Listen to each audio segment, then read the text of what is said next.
playing nonstop in the apocalypse to level up. Greetings, fellow multiversal adventurers. It's an honor to have you back in this saga that has us all hooked. Official channel statement: this story is 100% epic fiction, so please don't attempt real magic. The results aren't guaranteed and insurance won't cover it. The rights to this masterpiece belong entirely to its brilliant original author. We are just a barge sharing it with you. Do you want to keep being part of this amazing community? Join our ninja army of subscribers on YouTube and give this content a like. And for true fans, our Patreon has exclusive ninjutsu waiting for you. Chapter 126. My caretaker might have some problems. Do you even respect me? The man wielding a spiked club appeared behind Lin Fan, his face contorted with rage. He raised his thick arm, roaring furiously, and brought the club, imbued with terrifying power, down towards Lin Fan's head. A clang rang out. The spiked club struck Lin Fan squarely in the head. Gah. The man laughed arrogantly. You damn dog, did you see that? This blow will shatter your head. But then, the laughter abruptly stopped. The man stared, utterly stunned. Cracks appeared in the club he held, and the cracks widened until a crisp snapping sound rang out.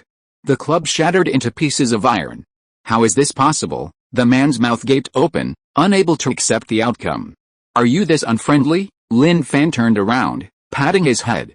He could have easily dodged the blow, but there was no need. He hadn't used his iron head technique in a while, and it felt a bit rusty. The man's eyes met Lin Fan's, and in that instant, he was stunned by Lin Fan's gaze. How to put it? He seemed to see his own death reflected in the other's eyes, a fist the size of a cooking pot hurtling towards him. No, this wasn't a vision. It was real. A fist the size of a cooking pot was indeed coming. Lin Fan clenched his fist and threw a punch, striking the man's abdomen. A terrifying force erupted from his fist, and the man's features contorted in agony as he endured the blow. Thud! The man's back bulged and exploded with a bang, a spray of blood erupting from his back. There was no expected flying punch, only a frozen impact. What seemed like an ordinary punch actually contained a terrifying force. The man stared, his eyes bloodshot, standing motionless. Lin Fan extended a finger and gently tapped the man's forehead. The man tilted backward and collapsed to the ground, lifeless and dead. Aside from an initial sting, he felt nothing. The group of cannibalistic tribe members standing behind the man trembled as they wiped the blood from their faces. The blood was the man's. Although they were members of a cannibalistic tribe, they were still human. Their cannibalism was merely a means to better integrate into the group. Occasional perverse behavior was just a cover for their normal psychology. Of course, there were exceptions, perverts who perfectly integrated. Like the man with the spiked club who had already been killed. Who are they? They don't look like good people. Lin Fan ignored the remaining people for now. The outcome was the same. They couldn't escape. With a temple-based stronghold needing significant development, fresh blood was essential. The remaining people could be used as tools, to make them understand that following him was safe and secure. Before Li Da could speak, the boy beside him immediately said, "They're from a cannibal tribe, they eat people." He brought them here and even ambushed and stabbed Uncle Fatty. Zhang Hai, who as mentioned, turned pale and tried to run away, but was watched closely by the others. He had never heard of cannibal tribes, but that was normal. In the apocalypse, groups of 3 to 5 could form a small force. In places like the outer provinces or even near the capital's stronghold, there were many strong people who didn't want to join the stronghold and form their own forces, which was quite normal. It was just that the act of eating people seemed a bit hard to accept. Manager Lin, what brings you here? Li Da asked in confusion. Lin Fan said, "When I left a while ago, didn't I tell you that I would take you away from here to my stronghold? There are too many of you, and vehicles are inconvenient, so I used a transport plane to pick you up." Li Da's mouth opened slightly, thinking it was just a joke, but he didn't expect it to be true. While they were talking, the members of the cannibal tribe exclaimed in surprise. "Run! Run! Get out of here!" They scattered in all directions, surprisingly aware that running together made them vulnerable to being wiped out, while scattering meant that even if the enemy wanted to chase them, they were powerless. Lin Fan didn't move, watching indifferently. With a wave of his hand, a fireball appeared, then split into smaller fireballs that whooshed through the air, relentlessly pursuing them as if they had eyes.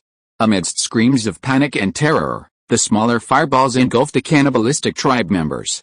In the blink of an eye, they were burned to ashes. Li Da was stunned. The others around him were equally bewildered. The cannibalistic tribe members who had cornered them, leaving them no chance to fight back, were dead just like that? What are you going to do with him? Lin Fan already knew that Zhang Hai was the one who stabbed him. Hadn't he left to develop elsewhere? He hadn't expected him to come back, and to make matters worse, he was a spy. If he hadn't arrived in time, the fresh blood they had identified earlier would probably have become food for those guys. Lida, clutching his wounded waist, looked at the terrified and bewildered Zhang Hai. It would be a lie to say he wasn't angry. Thump. Zhang Hai immediately knelt down, grabbing Lida's leg and sobbing, "Brother Pang, forgive me. I really didn't want this. I'm an animal. I'm truly terrified." Lida ignored Zhang Hai and instead looked at Lin Fan. "What do you say?" Asking Lida to make a decision was indeed difficult for him. He's your man, so naturally it's your decision. But in the future, we'll be family. As family, I have some advice. You can tolerate anything, except betrayal. If I hadn't arrived in time, dozens of you would be dead at his hands. For the sake of our past relationship, give him a quick death. Lin Fan thought for a moment and felt there was nothing wrong with what he said. Zhang Hai stared blankly at Lin Fan, not expecting him to say such a thing. Lida knew Lin Fan was right, it was indeed true. After more than 2 years together, it would be a lie to say there were no feelings involved.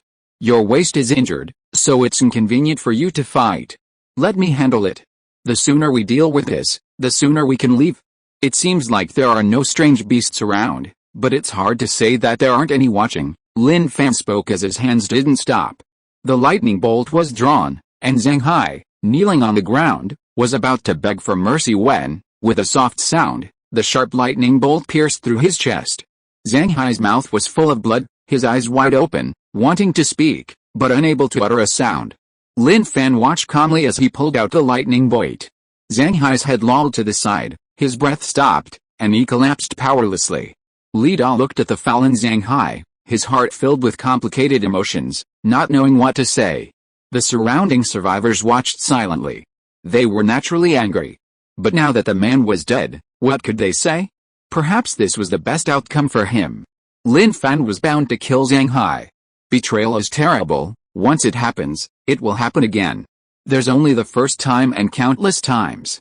Lin Fan patted Lida on the shoulder. "Let's go. A new future awaits you." "Okay." Lida nodded, putting Zhang Hai's situation out of his mind, looking at Lin Fan, then at the distant sky and earth. If it weren't for the existence of the alien beasts, how beautiful the world would be. The transport plane soared into the sky. Everyone set off with trepidation to pursue a new life. Lin Fan memorized the location of the cannibal tribe. Dashuang district. This place was close to the capital fortress, only 100 miles away. But such a force still existed which was enough to show that the capital fortress didn't care about the outside world, as long as it didn't provoke the forces of the capital fortress. Unless that force had something that the capital fortress wanted. Otherwise, the capital fortress wouldn't bother with a Maoan fortress at all. The transport plane slowly landed. "A transport plane," Li Quanfei exclaimed as if he had never seen anything like it before. Goshan rubbed his red nose and looked up at the sky. "It's been a long time since I've seen such a big eye. Who's here?" Su Yang's eyes never stopped moving as he continued welding frantically, his hands blazing with fire. Only with the arrival of the transport plane did he finally catch his breath. He replied matter-of-factly, "Who else could it be but our beloved manager Lin? Since joining the Maoan fortress, their living conditions had improved dramatically. Before, they lived in a vegetable garden outside the outer wall, but now they had been arranged to live in an apartment building, a 3-bedroom, 1-living-room apartment. The 3 of them lived together. After all, they were the heads of the Maoan Fortress Infrastructure Project team, and they could even stay together at night to discuss the development of the Fortress Infrastructure Project. As the transport plane landed, everyone put down what they were doing and gathered around. The tail hatch opened. Lida and the others, with trepidation, stepped onto the metal deck and onto the ground. The presence of so many people made them a little nervous. Lin Fan smiled and said, "They are people from our Maoan fortress. We are currently expanding the city wall. After the city wall is completed, the next batch of projects for our Maoan fortress will officially begin. The expansion of the area was necessary. This is a crucial foundation for future development. Without sufficient area, nothing can be accomplished." Brother Lin, Li Quanfei and the others approached. Seeing the transport plane appear, Wang Dabao knew it must be Brother Lin returning. Without hesitation, he dropped everything and rushed over. Li Da and the others looked at the expressions of every survivor on the scene. They saw smiles on their faces, sincere and happy smiles. At that moment, Li Da knew that Manager Lin hadn't deceived them. Mutant Stronghold might truly be a haven of happiness in the apocalypse. Dabao, from now on, they are members of our Mutant Stronghold. Get some people to help you take care of their accommodations, and also explain the operation of our stronghold to them, Lin Fan instructed. Don't worry, Brother Lin, I'll make sure everything is settled. Wang Dabao was very dedicated to his work. In his view, only by contributing to the stronghold through his work could he feel truly alive and valuable. Lin Fan said to Li Da, let me take you on a tour inside first, okay? Li Da glanced at everyone behind him, each person's face showed anticipation and curiosity. The subsequent procedures were naturally very familiar to Lin Fan. It wasn't his first time leading a tour. But for Li Da and his group, this was a first. The outer wall fields were already quite large, with various plants growing everywhere, leaving Li Da and his group standing there, speechless for a long time. This is, Li Da's mouth gaped open, his eyes shining. Lin Fan explained, this is land that our Mutant fortress created itself. Vegetables and other crops are so scarce these days, so to supplement everyone's nutrition, we specially prepared this land for farming. What about the people living on the outer wall? Although Li Da didn't live inside the fortress, he knew how fortresses operated in different places. The outer wall, the inner wall, they were worlds apart. No one lives on the outer wall, everyone here lives on the inner wall, Lin Fan said. We also, yes, that's right, we all live inside. You might not be familiar with the situation here yet. Although Mutant fortress is small, none of the survivors living here are zombies, they are all full of hope for the future. So I hope you can also be full of hope for the future, Lin Fan said. Hearing Lin Fan's words, Li Da stared blankly at Lin Fan. Lin Fan turned around and smiled. Do you find it a bit unbelievable? Yes, it is indeed unbelievable. Everything is difficult at the beginning. Once you get through the difficulties, life will be smooth sailing from now on. Besides, this place is known as the retirement province by outsiders. The strength of the alien beasts is not high, giving us enough time to develop in peace. Lin Fan smiled. Let's go inside and take a look. Led by Lin Fan, the group walked on the path left for people in the fields. They looked intently at the various vegetables around them.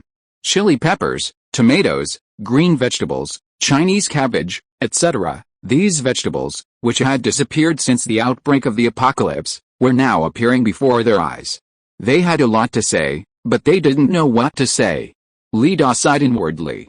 Even just seeing these things, he knew his choice was right. The temple-based stronghold might truly become their home. Upon reaching the inner wall, Li Da and his companions were similarly shocked. Here, there was no class distinction, everyone enjoyed the benefits and facilities. He wouldn't have believed it if he hadn't seen it with his own eyes. Some capable strongholds had long ago adopted the capital strongholds operating model. To enjoy these benefits, one either needed blood crystals or personal strength. This is a school. The teachers are mostly ordinary people. They can't kill alien beasts, but they can still contribute to the stronghold. This is the library. The librarian is an old man, Grandpa Chen. He loves reading and is very knowledgeable. Asking Grandpa Chen is always a good idea. Lin Fan introduced the place as he showed them around. Survivors passing by greeted Lin Fan. Li Da had never seen anyone receive such respect. He swore to God that this respect wasn't because Lin Fan was the administrator, but because it was genuine, heartfelt respect. This is a KTV. Don't be fooled by the fact that there's a place to sing in the apocalypse. Sometimes people need to vent their emotions. After all, it's the apocalypse, and it's normal to have suppressed feelings. Lin Fan explained the KTV in detail. Li Da nodded, completely agreeing. That's right, he explained it perfectly. The people following behind gasped inwardly, their mouths agape. They hadn't expected there to be a place to sing. Could this really be a facility in a small fortress? For Li Da and his group, it felt like a windfall, a sudden and inexplicable blow to their heads, leaving them somewhat dazed. They had previously lived a miserable life in Biang village. Although it was safe, food was a huge struggle. Now, their lives had undergone a complete transformation. After a long while, Lin Fan asked with a smile, How does it feel? I didn't lie to you, did I? Having seen everything, he was satisfied. Li Dai excitedly grasped Lin Fan's hand, his eyes red-rimmed. That's wonderful, truly wonderful. Thank you for giving us a way out, Lin Fan said. We find our own way out. I hope you can integrate into this big group as soon as possible. Let's work together to contribute to the Maoan fortress and make our lives better and better. Okay, Li Dai felt he had found his place, that his life's opportunity had arrived. It was all thanks to Manager Lin. Seeing Li Dai and the others' excited expressions, Lin Fan felt at ease. To develop the fortress and attract others to join, he had to show them the merits of the Maoan fortress. Putting aside everything else, wasn't the introduction just now excellent enough? In his opinion, it was quite excellent. Night. Inside the house.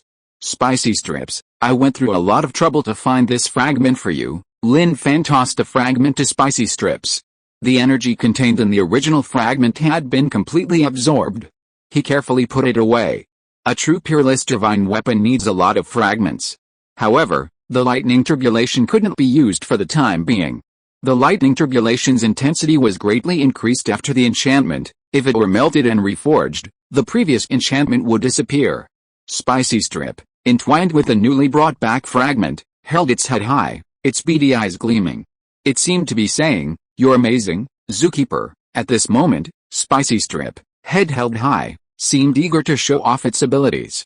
Light emanated from its head, and a blade of grass appeared, its two leaves quite conspicuous. Lin Fan knew that Spicy Strip's second leaf had condensed long ago, but he had never known its purpose. Judging from the current situation, Spicy Strip wanted to show off. Thinking this, Lin Fan watched quietly. When it was time to show off, he would definitely cooperate, even if it was his pet. Suddenly, an astonishing scene unfolded. Holy crap, Spicy Strip, where did the fragment you were just entwining go? Lin Fan was utterly shocked.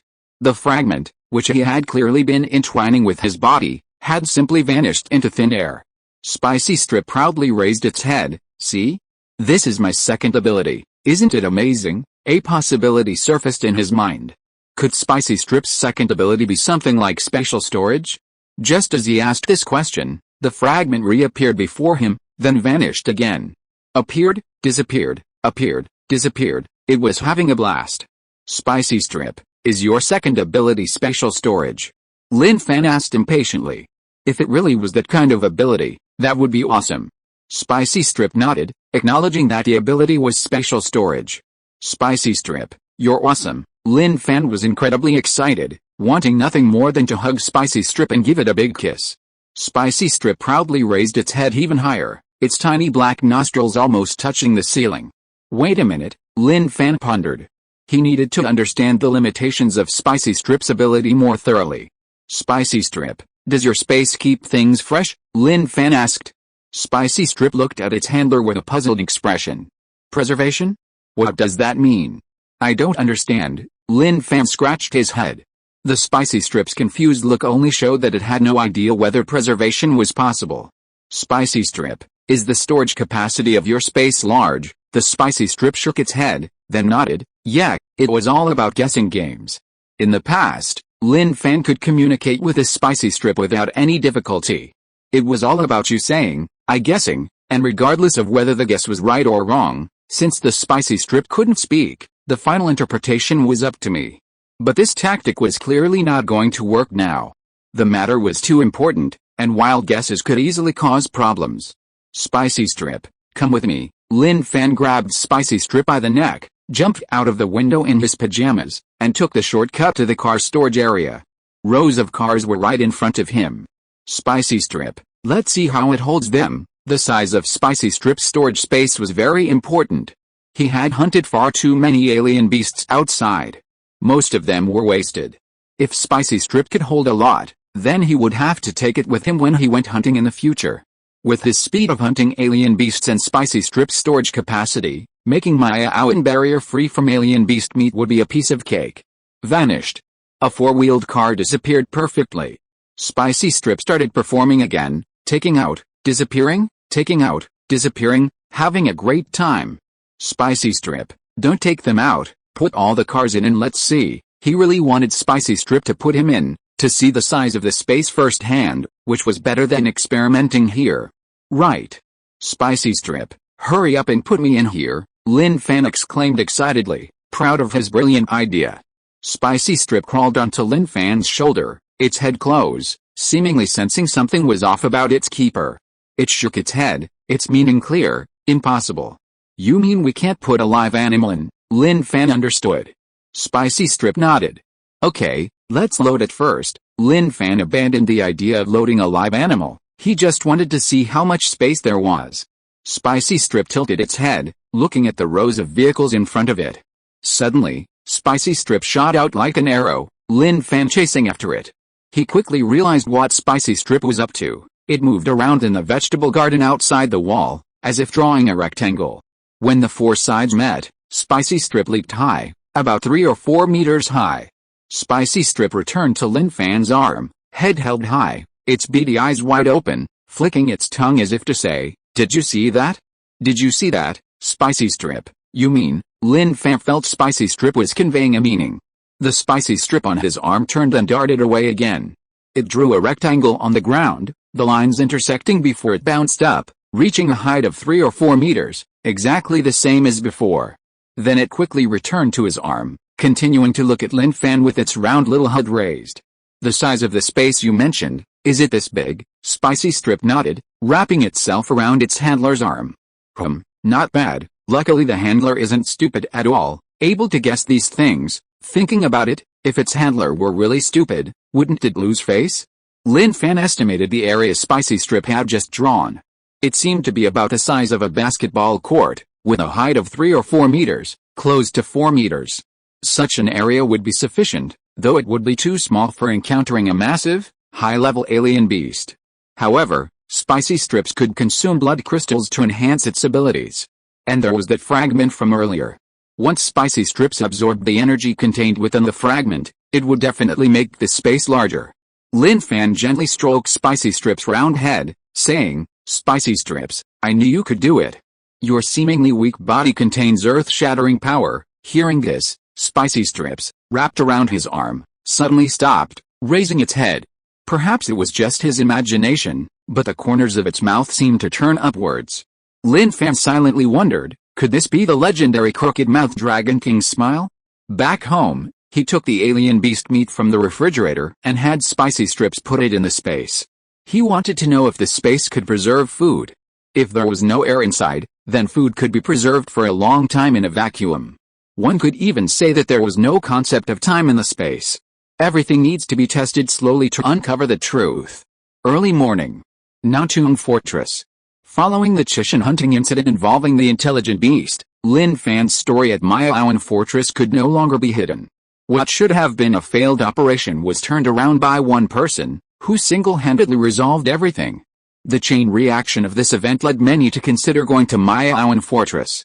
Places where strong individuals reside are often worth visiting. Living within a fortress inhabited by a strong person signifies safety and peace of mind. Inside the outer walls, people everywhere were discussing the matter. You really don't know anything. That Lin manager of Miaowan Fortress is truly ferocious. He transformed into a god of fire, and with a single shout, countless beasts fled in terror. That scene was truly astonishing. Survivors around, some standing, some sitting, all exclaimed in shock upon hearing this. Some lowered their heads in deep thought, seemingly trying to visualize the scene, but the imagery was too vast, and after much effort, they couldn't conjure it up and could only shake their heads in resignation. But that didn't stop him from feeling awesome. Meanwhile, among the audience, a woman in camouflage was listening intently. Her face was painted with color and she wore a hat, making it difficult to see her features clearly. This was typical for women navigating the apocalypse. The danger was greater than for men, so proper disguise was essential. Miaowan Fortress, huh? She took it all to heart, knowing its location, and turned to leave. As she left, 3 men in the corner exchanged glances, gesturing for her to go. Then, the 3 men got up, dusted themselves off, and followed. The woman slightly tilted her head, glancing back to confirm she was being followed. Having survived this long, she was naturally very alert, nothing escaped her notice. She retrieved her car and left Nantung Fortress. After driving some distance, she noticed a black car following her. To avoid being attacked from both sides by monsters, she pulled over, got out, and looked at the gradually slowing car. Soon, 3 men also got out, each carrying a weapon, and walked towards her. "What do you want?" the woman asked. The leader of the group smiled broadly. "Little girl, how dare you show up here all alone? It's so dangerous. How about we brothers protect you? We'll make sure you're well fed and plump." He approached as he spoke. The other 2 men couldn't help but chime in. "Don't be fooled by her disguise. With my years of experience, I can tell at a glance she's got a great figure, a real gem." As they spoke, their eyes gleamed with a certain lust.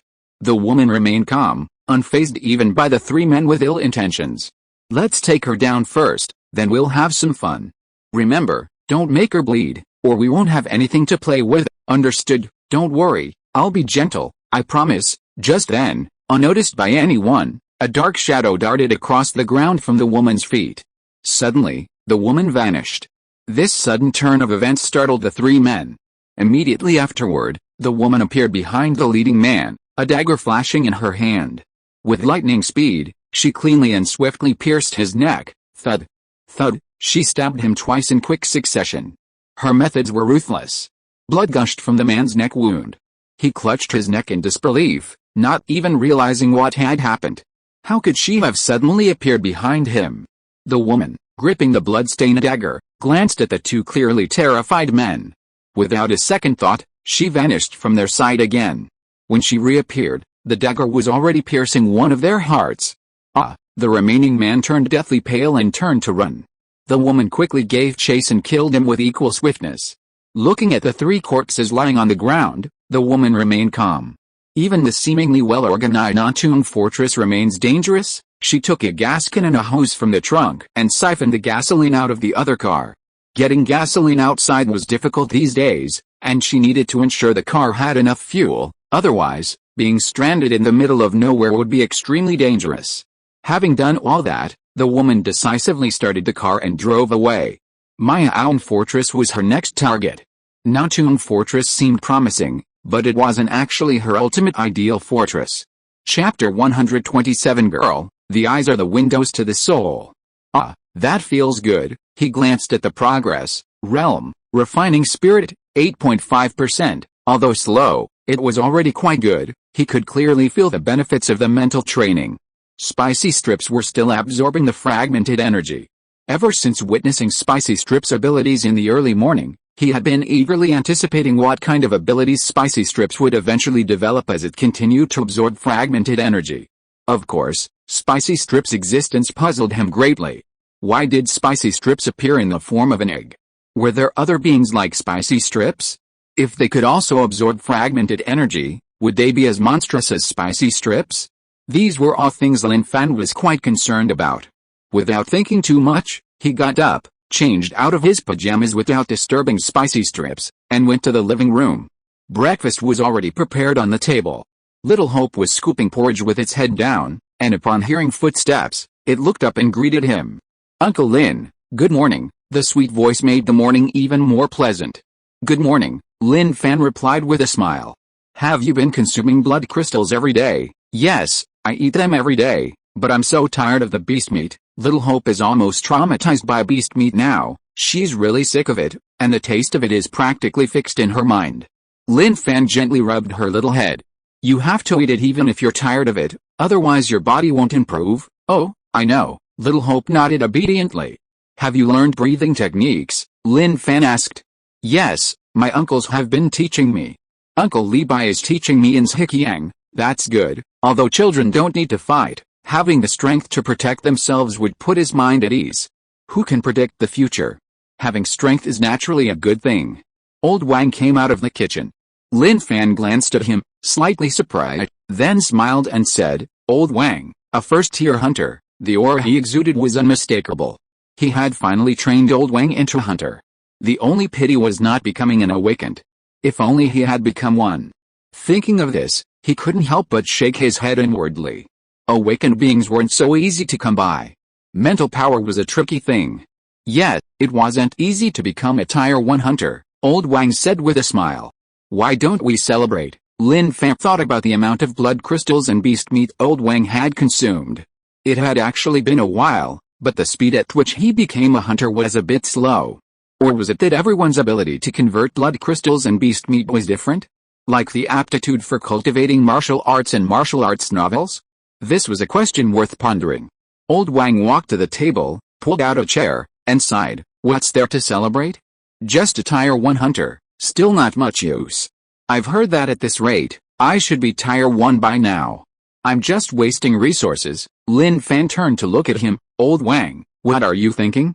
Our stronghold lacks everything except resources. Use them freely. I don't have many people I can trust. The stronghold's future will depend on your help.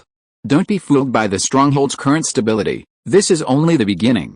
The number of personnel will increase, and it will become a mixed bag. I can't manage it all by myself. I understand. Old Wang nodded, silently thinking that he indeed needed to work harder. Seeing Old Wang's burning fighting spirit, he nodded with satisfaction. His words had been helpful. Leaving home, he wandered around the stronghold. He'd been busy lately and hadn't had a chance to properly observe the changes. Now, the stronghold had a clear division of labor, with everyone fulfilling their duties, so he didn't need to worry about much. Upon arriving at the martial arts academy, he glanced inside and saw that everyone seemed somewhat addicted to the breathing techniques, practicing with great focus, even to the point of forgetting everything else. Even with Lin Fan's arrival, not a single person kept their eyes open. Great, really great.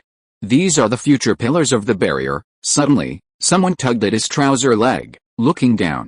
Manager Lin, could you give me some pointers? I've been practicing the breathing techniques for so long, but I always find it so difficult. Well, it seems not everyone is making much progress. Although the person spoke softly, everyone around heard him. They all snapped their eyes open, searching for Manager Lin, finally locking onto him. To them, Manager Lin was a god. He was their idol. Manager Lin, please tell us about it, please. Wow, I've been practicing for so long, but it's still so difficult. Faced with everyone's requests, what could he say? He raised his hand to signal everyone to be quiet, then walked to the empty seat at the front and sat down, taking in everyone before him. You all know about the levels of cultivation, right? Lin Fan asked. Everyone nodded, indicating they understood. Very good. Although you already know, I'll still tell you.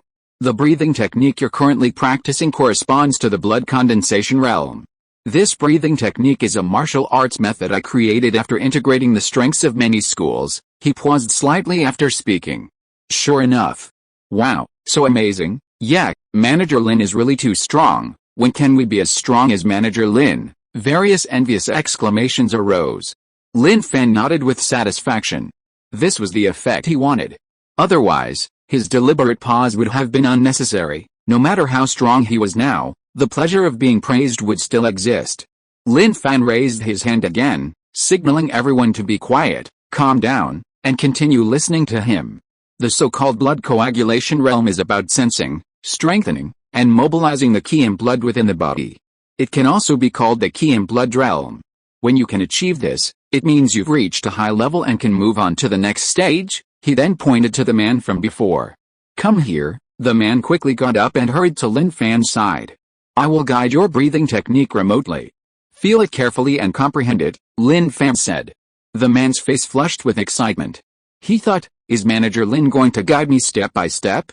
I'm going to soar to the heavens. With Lin Fan's current cultivation level, guiding him to practice breathing techniques remotely was incredibly easy, without any difficulty. Immediately, the man shuddered, clearly feeling an external force surging into his body. This feeling was irresistible. He could only let the qi flow freely within him. His internal organs seemed to be guided, subtly changing. A breathing rhythm beyond his control appeared. Comfortable. Soothing.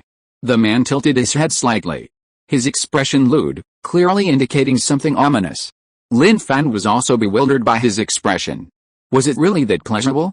It looked as if something had invaded his body, an irresistible, unrestrained enjoyment leading to ultimate climax. Those around him were also shocked by the man's expression. Are you enjoying yourself? They thought. But despite their thoughts, they were still curious. Was it really that pleasurable? Meanwhile, outside the fortress, a car approached from afar.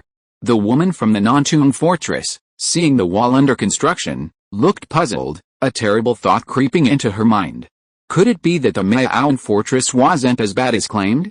Had the wall been damaged by a strange beast? Was it still under repair? If so, then the Mayaoan fortress might not be the best choice either. The car slowly slowed down, and the woman calmly got out, walking towards them. Li Quanfei, who was diligently building the wall, suddenly heard Goshan's voice. "A woman is approaching us." Hearing the voice, Li Quanfei stopped what he was doing and looked up at the target. To be honest, based on his male perspective, the woman's appearance was hard to discern, but her figure alone was enough to earn an SSS rating. "Hello, is this Mayaoan fortress?" the woman asked as she approached them. Even knowing they were at Mayaoan fortress, human nature dictates that one should ask questions one already knows the answer to. "Yes," Li Quanfei replied. "I'd like to replenish my supplies inside the fortress, is that alright?" The woman only mentioned that she was there to replenish her supplies, without elaborating further. "Dabao, someone's here to replenish supplies," Li Quanfei called out to Wang Dabao, who was working in the distance. Coming. Hearing the voice, Wang Dabao jogged over. After a brief explanation from Li Quanfei, Wang Dabao smiled and said, "Hello, my name is Wang Dabao. What supplies do you need?" Although the woman's origins were unknown, Mayaoan Fortress always upheld a friendly policy, and as long as the survivors from outside showed no ill intent, they were always treated with courtesy. "Hello, I'd like to refuel. Could we come inside and take a look?" the woman said. "Of course," Wang Dabao replied with a smile, then led her inside. Li Quanfei watched the woman's retreating figure, while Su Yang beside him laughed. "Got your eye on her? Bullshit, that woman is an awakened, and a very strong one at that. Who knows if she's any good," Li Quanfei said. Goshan rubbed his bulbous nose and said, "Whether she's a good one or not isn't important. The important thing is that she doesn't have any weird ideas." "Where is this?" "This is the temple-based stronghold. Anyone who dares to have even the slightest mischief will have their chest smashed to pieces." Su Yang, Li Quanfei, ruthless, of course, having already integrated into the temple-based stronghold, they were quite familiar with their own stronghold. There were many experts there. Take that seemingly foolish gorilla, for example. It was a ruthless character. Brother Li Bai was already a 4th-tier awakened. But Brother Li Bai had said that the gorilla beast could smash him in the blink of an eye. That's enough to show how ruthless it was. "What happened to that city wall just now?" the woman asked curiously. Dabao replied, "Oh, we're expanding the city wall. You know our Mayaoan fortress is just a small fortress. And the usable land area is too small, which affects future development. So we're expanding it first to lay the foundation for future development." "Oh," the woman nodded, glancing back at the city wall, which was already taking shape. She really hadn't expected that a small fortress would even consider expansion, let alone have the ability to expand like this. Of course, this explanation also overturned her previous guess. She had thought that these city walls had been breached by strange beasts. Reaching the foot of the outer wall, Dabao called out upwards and walked to the elevator. The elevator started operating, slowly ascending upwards. The woman was very wary at this moment. After all, she had come to an unfamiliar place. She didn't know what the situation inside was like. The outside world was very dangerous now, and the deceit and treachery between people were truly terrifying. You might see someone as a good person, but in reality, they could stab you in the back unexpectedly. These were all very common occurrences. Upon reaching the outer wall, the woman stared in shock at the scene before her. She was somewhat dumbfounded, somewhat stunned. Wang Dabao took in her expression. Used to it, anyone coming from outside would be astonished by what was inside the outer wall. However, he didn't explain. She was just there to replenish supplies, there was no point in saying more. "Let's go down this way," Wang Dabao led her down the stairs. The woman, following behind, kept her eyes glued to everything around her. Many people were busy in the fields. In her eyes, these people had smiles on their faces, some were leaning on tools, chatting and laughing. If she didn't know it was the apocalypse, she would have thought they were in a rural village, people resting and chatting when they were a little tired from working. The journey wasn't long, but the woman walked very slowly. She saw many vegetables she hadn't seen in a long time. The managers of Mayaoan Fortress are really lucky, they can still eat these vegetables in the apocalypse, the woman said. "Yes, we people in the stronghold are really lucky.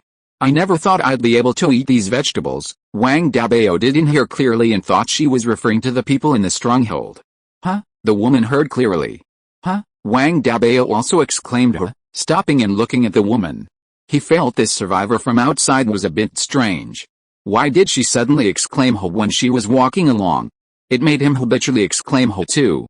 You mean you can eat all of this? The woman pointed to the large vegetable gardens around them, looking shocked. Yes, Wang Dabao nodded. Soon, they had reached the foot of the inner wall. Wait here for me. I'll go get the oil. We've never sold gasoline here before. This is the first time.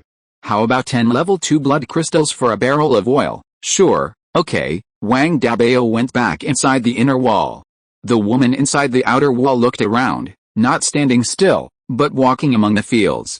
She squatted down, leaning forward, greedily inhaling the fragrance emanating from the vegetable garden. This fragrance was better than any elixir, invigorating and refreshing. How about it? Our vegetables are quite good, aren't they? Wang Hai, wearing a farmer's hat, approached. Seeing a strange woman greedily inhaling the vegetable aroma, he knew this girl probably hadn't seen vegetables in a long time. Hearing his voice, the woman quickly stood up, smiling. Indeed, very good. Are you the leader here? Haha. Wang Hai laughed, waving his hand. I'm not a leader at all.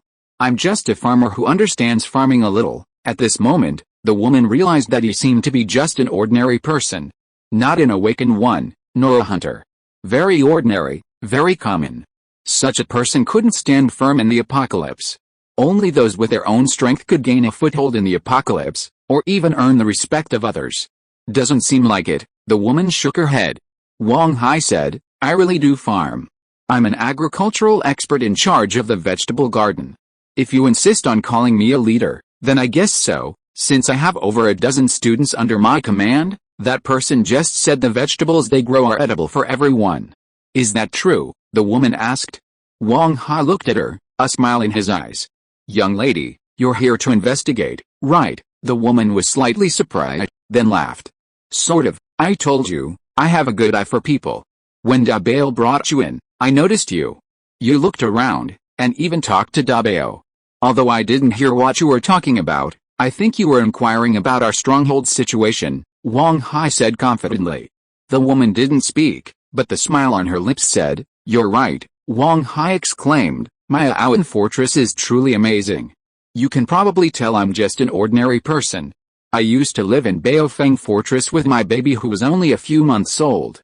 That life was hell on earth. I thought neither my child nor I would survive until I was brought here. Only then did I understand what it truly means to be alive. Everything you see here was cultivated by us. Farming here is done by ordinary people. Before the management of Aowen Fortress changed, they lived inside the outer walls. You can imagine the environment. But now, everyone lives inside the inner walls, with no worries about food or drink. They work with great enthusiasm every day. It's not that they won't eat if they don't work, but that everyone truly considers this place their home and wants to contribute to it. Do you believe me? Wang Hai's happiness and spirit were undeniable as he spoke. This was happiness. This was joy. The woman nodded. I believe you, Wang Hai continued. I'm not exaggerating. Aowen Fortress will definitely be the most promising place in the post-apocalyptic world. In the future, it will become a holy land that all surviving humans will want to come to. The woman was stunned by Wang Hai's words. She had never seen an ordinary person speak with such confidence. Where did this confidence come from? It could only be attributed to the barriers here. The woman didn't respond to that statement, but instead asked, I'd like to know, how did you know I was conducting an investigation? Wang Hai replied, because the look in your eyes is the same as mine back then, revealing confusion and uncertainty about the future. All right. The woman sighed inwardly. The eyes truly are the windows to the soul. Any emotion can be concealed with facial expressions, but the eyes are the most direct, always conveying true feelings. Thinking this, the woman took out a level 3 blood crystal and handed it to Wang Hai. Please tell that person I'm leaving now. No need for the gasoline. Consider this blood crystal an apology for deceiving him. With that, she left without looking back. Wang Hai called out, Girl, believe in yourself, believe what you see, and believe the words of this uncle with a daughter. I never lie. The woman in the distance didn't turn around, but made an okay sign. The meaning was clear. I understand, I get it. Not long after the woman left, Wang Dabao came panting as he carried a bucket of oil. Huh? Where's she? He didn't see the woman who was supposed to buy oil, only Wang Hai. She's gone. She wasn't here to buy oil, she came to check on our fortress. Here, this is a blood crystal for you. As an apology, Wang Hai tossed the blood crystal to Wang Dabao. Wang Dabao scratched his head as he took the blood crystal. What blood crystal? If she didn't want to buy oil, she could have just inquired. Our Miaoan fortress isn't some shameful place. It's really confiscated. He had no use for this blood crystal. It was better to keep it in the warehouse. Chapter 128 Red Eyes. Lin Fan, having left a martial academy, arrived outside the fortress and looked at the city wall under construction.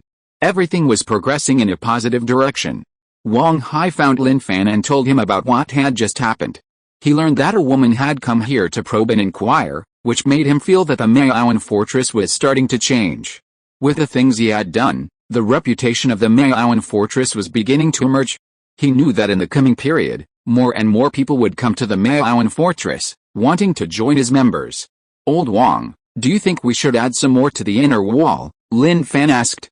Wang Hai said, indeed, we should. I think more and more survivors will come here in the future. Yeah, just like I thought. Lin Fan nodded in agreement. Indeed, that was the case, but there was no need to think about that now. Building the city wall was the most important thing. After checking that there were no problems, he left to continue cultivating. Currently, evolution points were needed to hunt level 6 alien beasts, but given the recent events, he didn't plan to leave for the time being.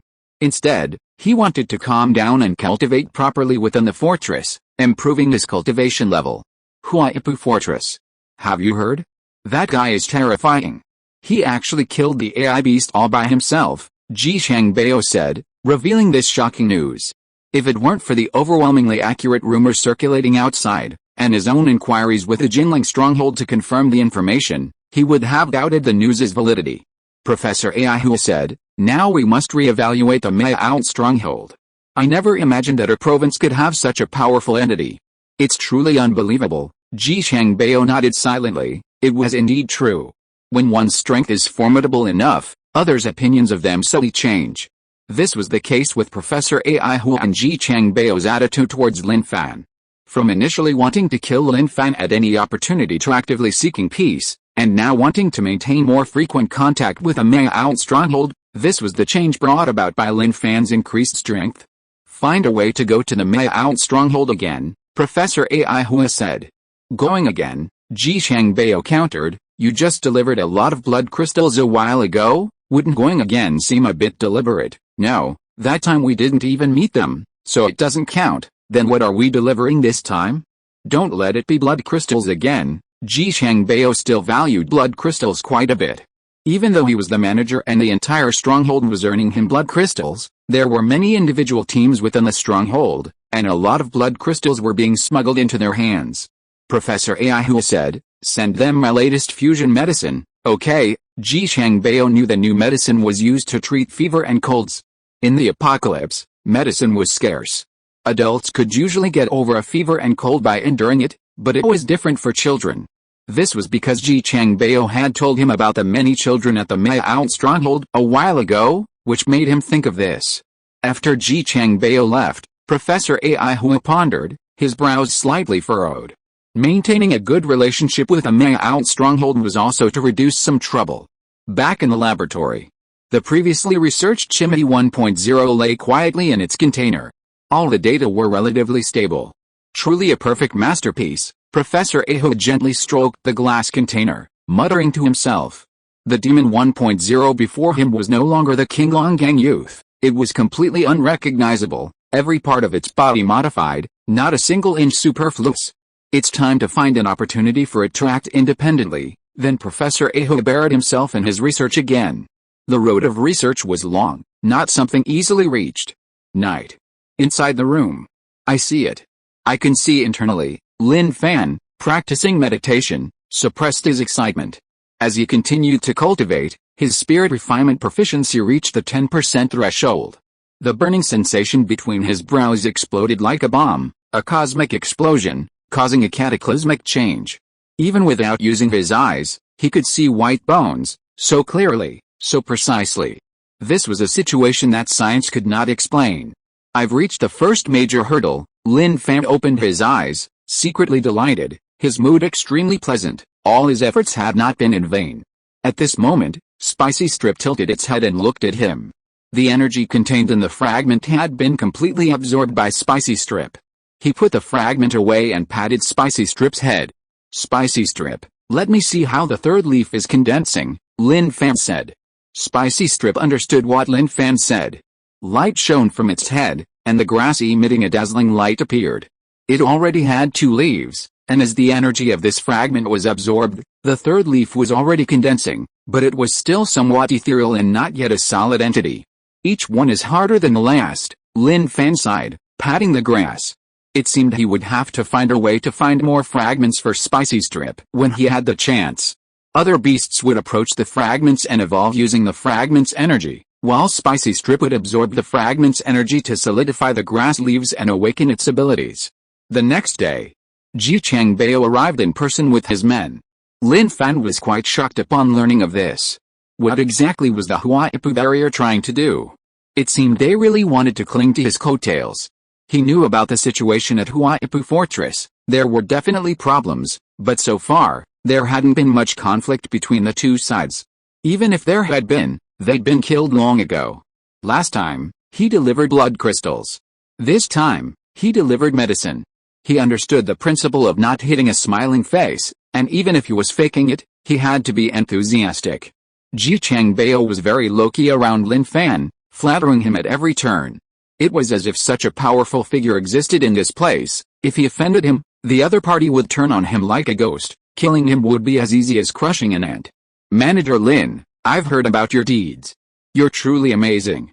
Jinling and Nantong fortresses should thank you properly." Ji Changbao hadn't flattered anyone in a long time, but now it came out smoothly.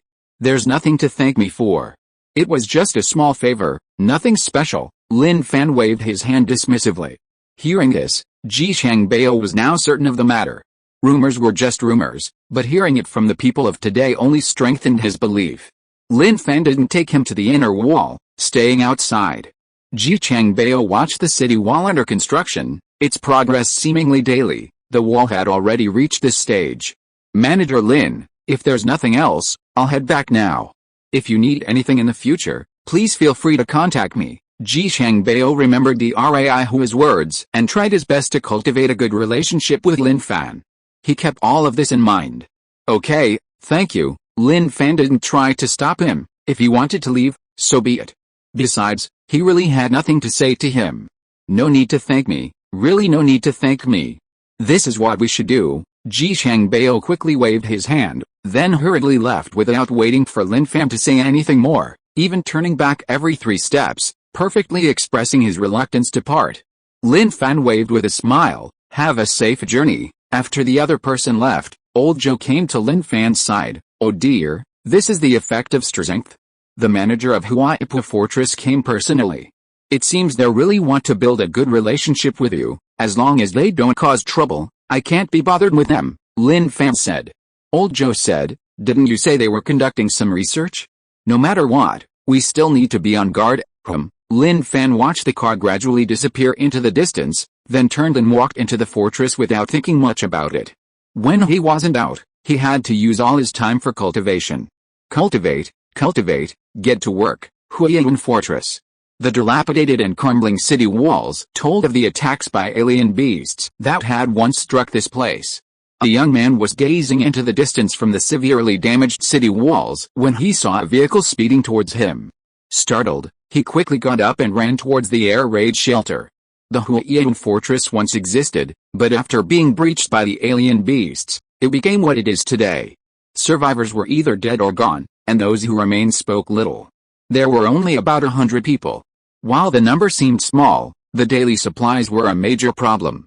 Therefore, some decided they had to find a way to survive, but the fortresses surrounding Huaiyan Fortress were not their first choice. Those who lived here naturally knew the situation of the other fortresses. Going there would likely not be a way to survive either. The woman drove the car into the fortress, parked, got out, and looked at the desolate scene around her, sighing slightly. No one knew when the peaceful life would be shattered. At the entrance of the air raid shelter, a group of bewildered survivors waited. Their eyes were somewhat vacant, as if the apocalypse had tormented them to the point of losing their spirit.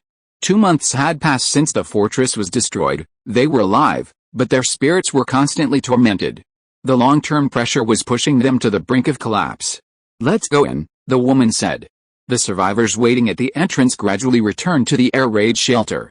As the iron gate closed, everything was eerily quiet. A gust of wind blew, stirring up dust from the desolate land. In the spacious rest area, a group of survivors waited. A woman held a teacup, drinking filtered water. "Lin Fan, how's your investigation going?" a man asked directly. Lin Fan replied, "The stronghold I chose is my Out stronghold in Jiangsu province. It's a small stronghold, but its operation is different from other strongholds. There's no distinction between inner and outer walls there, everyone lives inside the inner wall.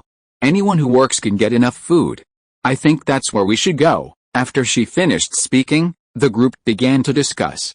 "What kind of stronghold is Mayaoan stronghold?" "I think it's a county town. Our small stronghold's really reliable." "Yes." Lin Fan didn't speak, but listened to their discussion. The man who had just spoken said, "You chose Mayaoan fortress, but I think we should go to Zhangan fortress. It's the closest large fortress to us, and the journey isn't too far. If we get there, we shouldn't have any problems." The man was named Zhang Zhang, and he had returned yesterday. He had also been searching for fortresses before, but he hadn't gone as far as Lin Fan. Although Zhangan fortress operates in the same way as other fortresses, its stability lies in the fact that it's a large fortress with a high level of security.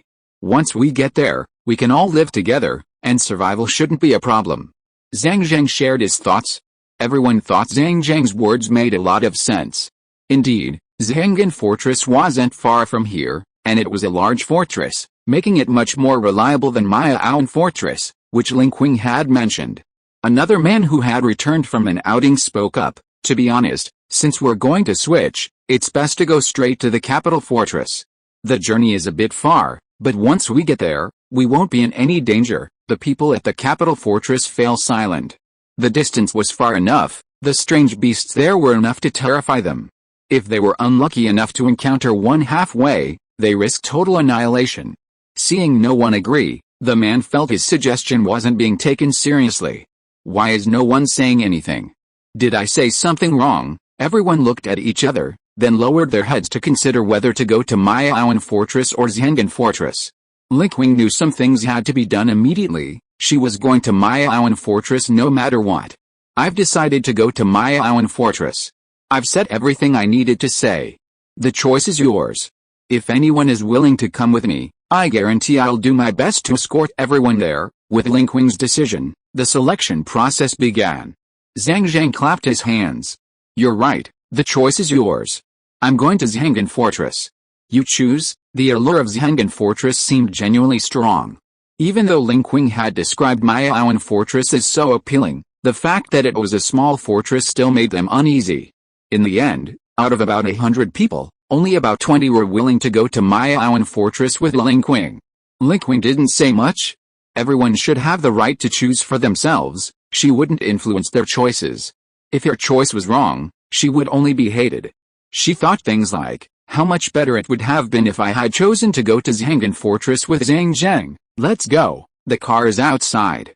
Everyone take your food and belongings, let's set off now." Lin Fan acted immediately. The return journey was relatively safe. They hadn't encountered any particularly ferocious beasts. If they returned the same way, the chances of safety were still very high. Early morning. Knock knock knock. Lin Fan, who was cultivating, heard a knock at the door. Old Wang opened the door. And old Joe rushed into Lin Fan's room. "Lin Fan, a group of people have come to join our fortress, about 20 people. I think you should go and see." Lin Fan, wearing pajamas, looked at old Joe. "Join?" "Yes, join.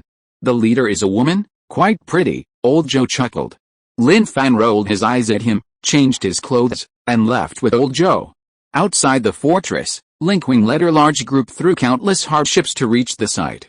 The bus transporting the people had severely shattered windows and was covered in sharp claws, clearly a fresh piece of equipment. On their way, they had been surrounded by strange beasts, and Lin Fan had barely managed to get the bus out of danger. Inside, The passengers were still shaken, their hearts pounding. Reaching the Maoan fortress, they knew it was too late for regrets. They could only hope that things would turn out as Lin Qing had described. "Young lady, it seems you've made up your mind," Wang Hai said, not from the fields, but after learning of the situation, he put down his work to speak with her. Lin Qing smiled and said, "I believe in what I see, and I believe in my choice. Opportunities often only come once, so I won't give up any chance." As they talked, Wang Hai saw Lin Fan appear and pointed into the distance. "Look, this is Lin Fan, the manager of our Maya Out stronghold. Isn't he handsome?" Lin Qing nodded and said, "He is indeed very handsome. You're all young, so it's easier to communicate with you. To tell you the truth, the changes our Maya Out stronghold has made are all thanks to him." Wang Hai praised Lin Fan, which made Lin Qing look at Wang Hai rather strangely, feeling that this person seemed to be a pimp. Soon, Lin Fan walked up to him, nodded to Wang Hai, and then extended his hand. "Hello, I'm Lin Fan, the manager here. I heard you want to bring people to join the Maya Out stronghold." Lin Qing, from Huiyan stronghold. "Our stronghold was breached by alien beasts. We hope Manager Lin can take us in.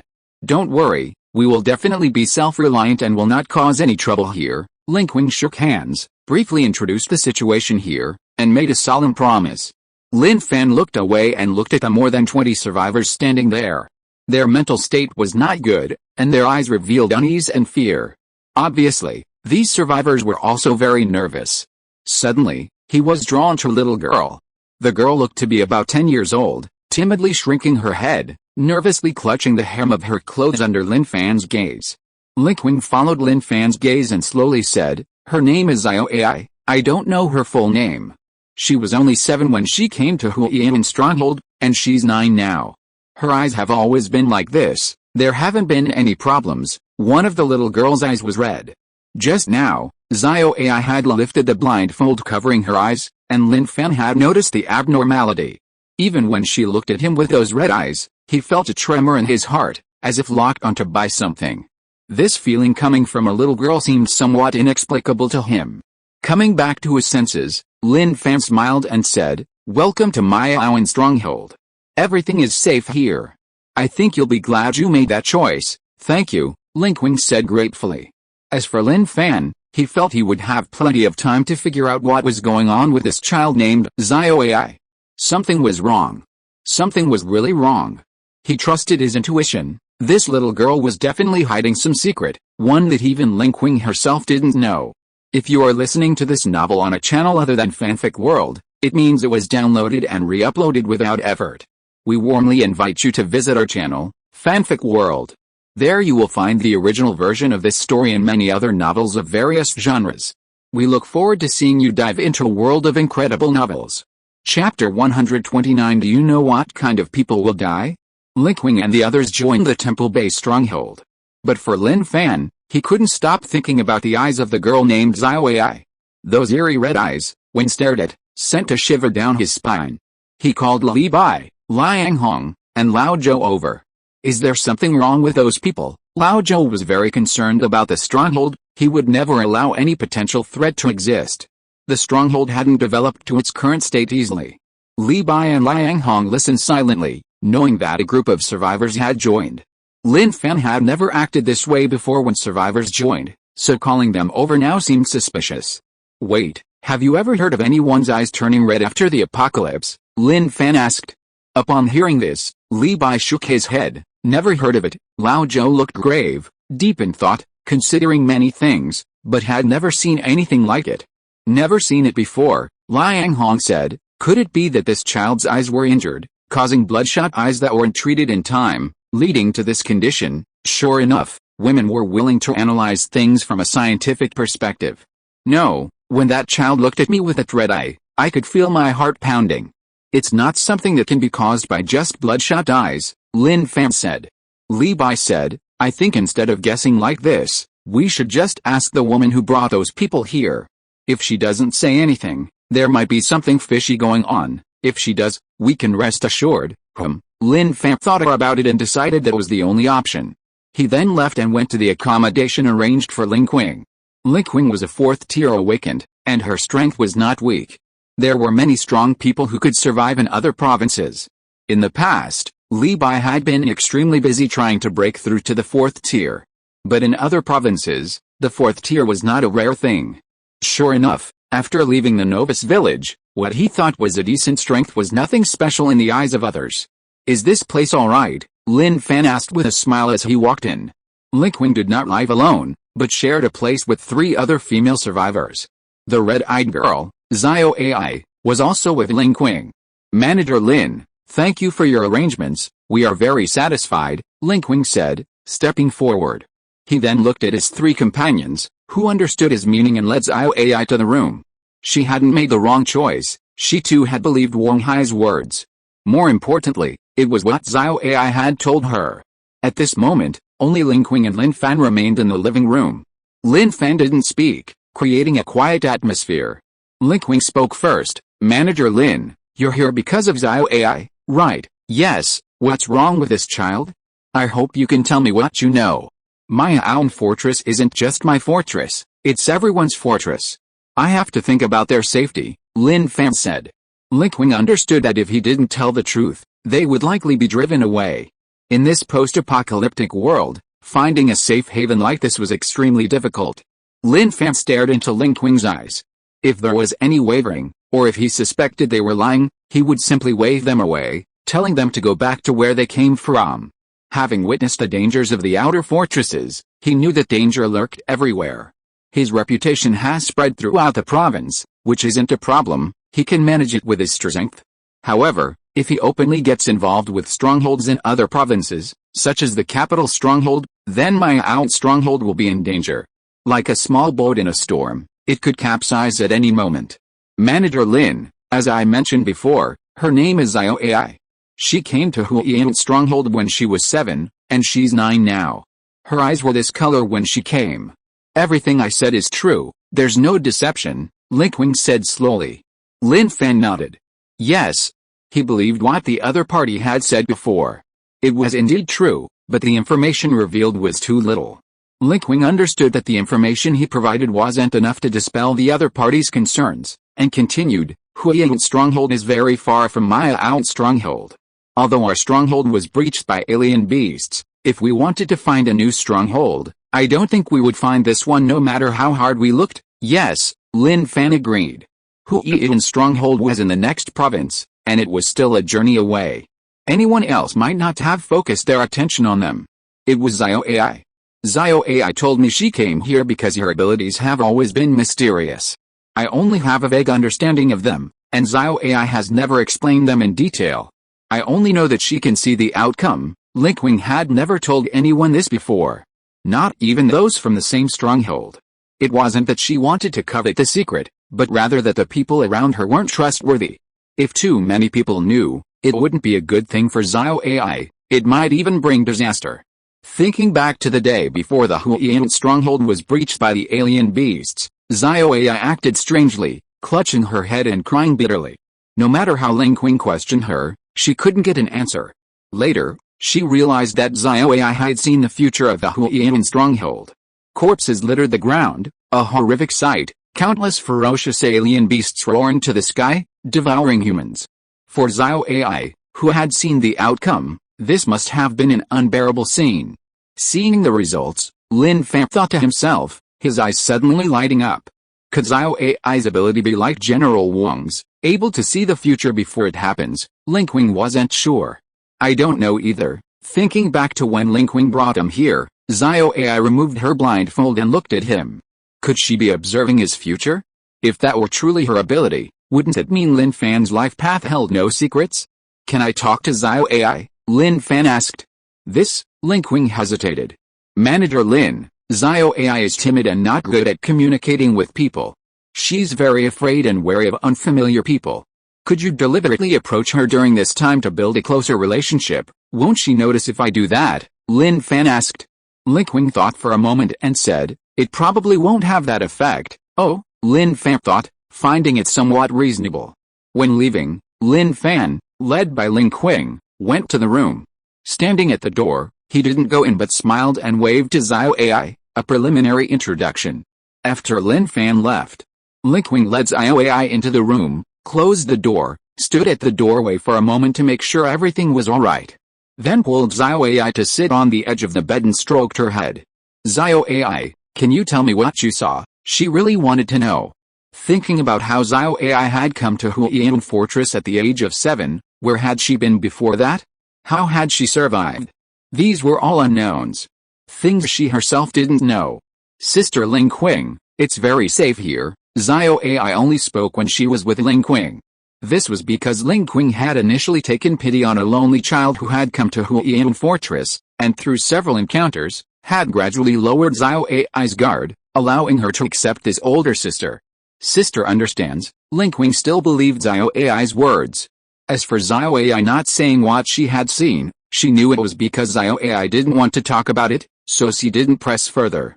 Xiao AI, can you tell sister what those people who went to Zhangan Fortress were like? Hearing this, Xiao AI seemed to think of something terrible, shrinking her head and timidly saying, they'll die, they'll die. This was something Ling Qing hadn't considered. She even wondered if she had been more forceful and brought them all to Miaoan Fortress, could this have been avoided? Xiao AI seemed to know what Ling Qing was thinking, reaching out her small, pink hand and gently tugging at her sleeve. Sister, we'll all die then. Ling Qing was horrified.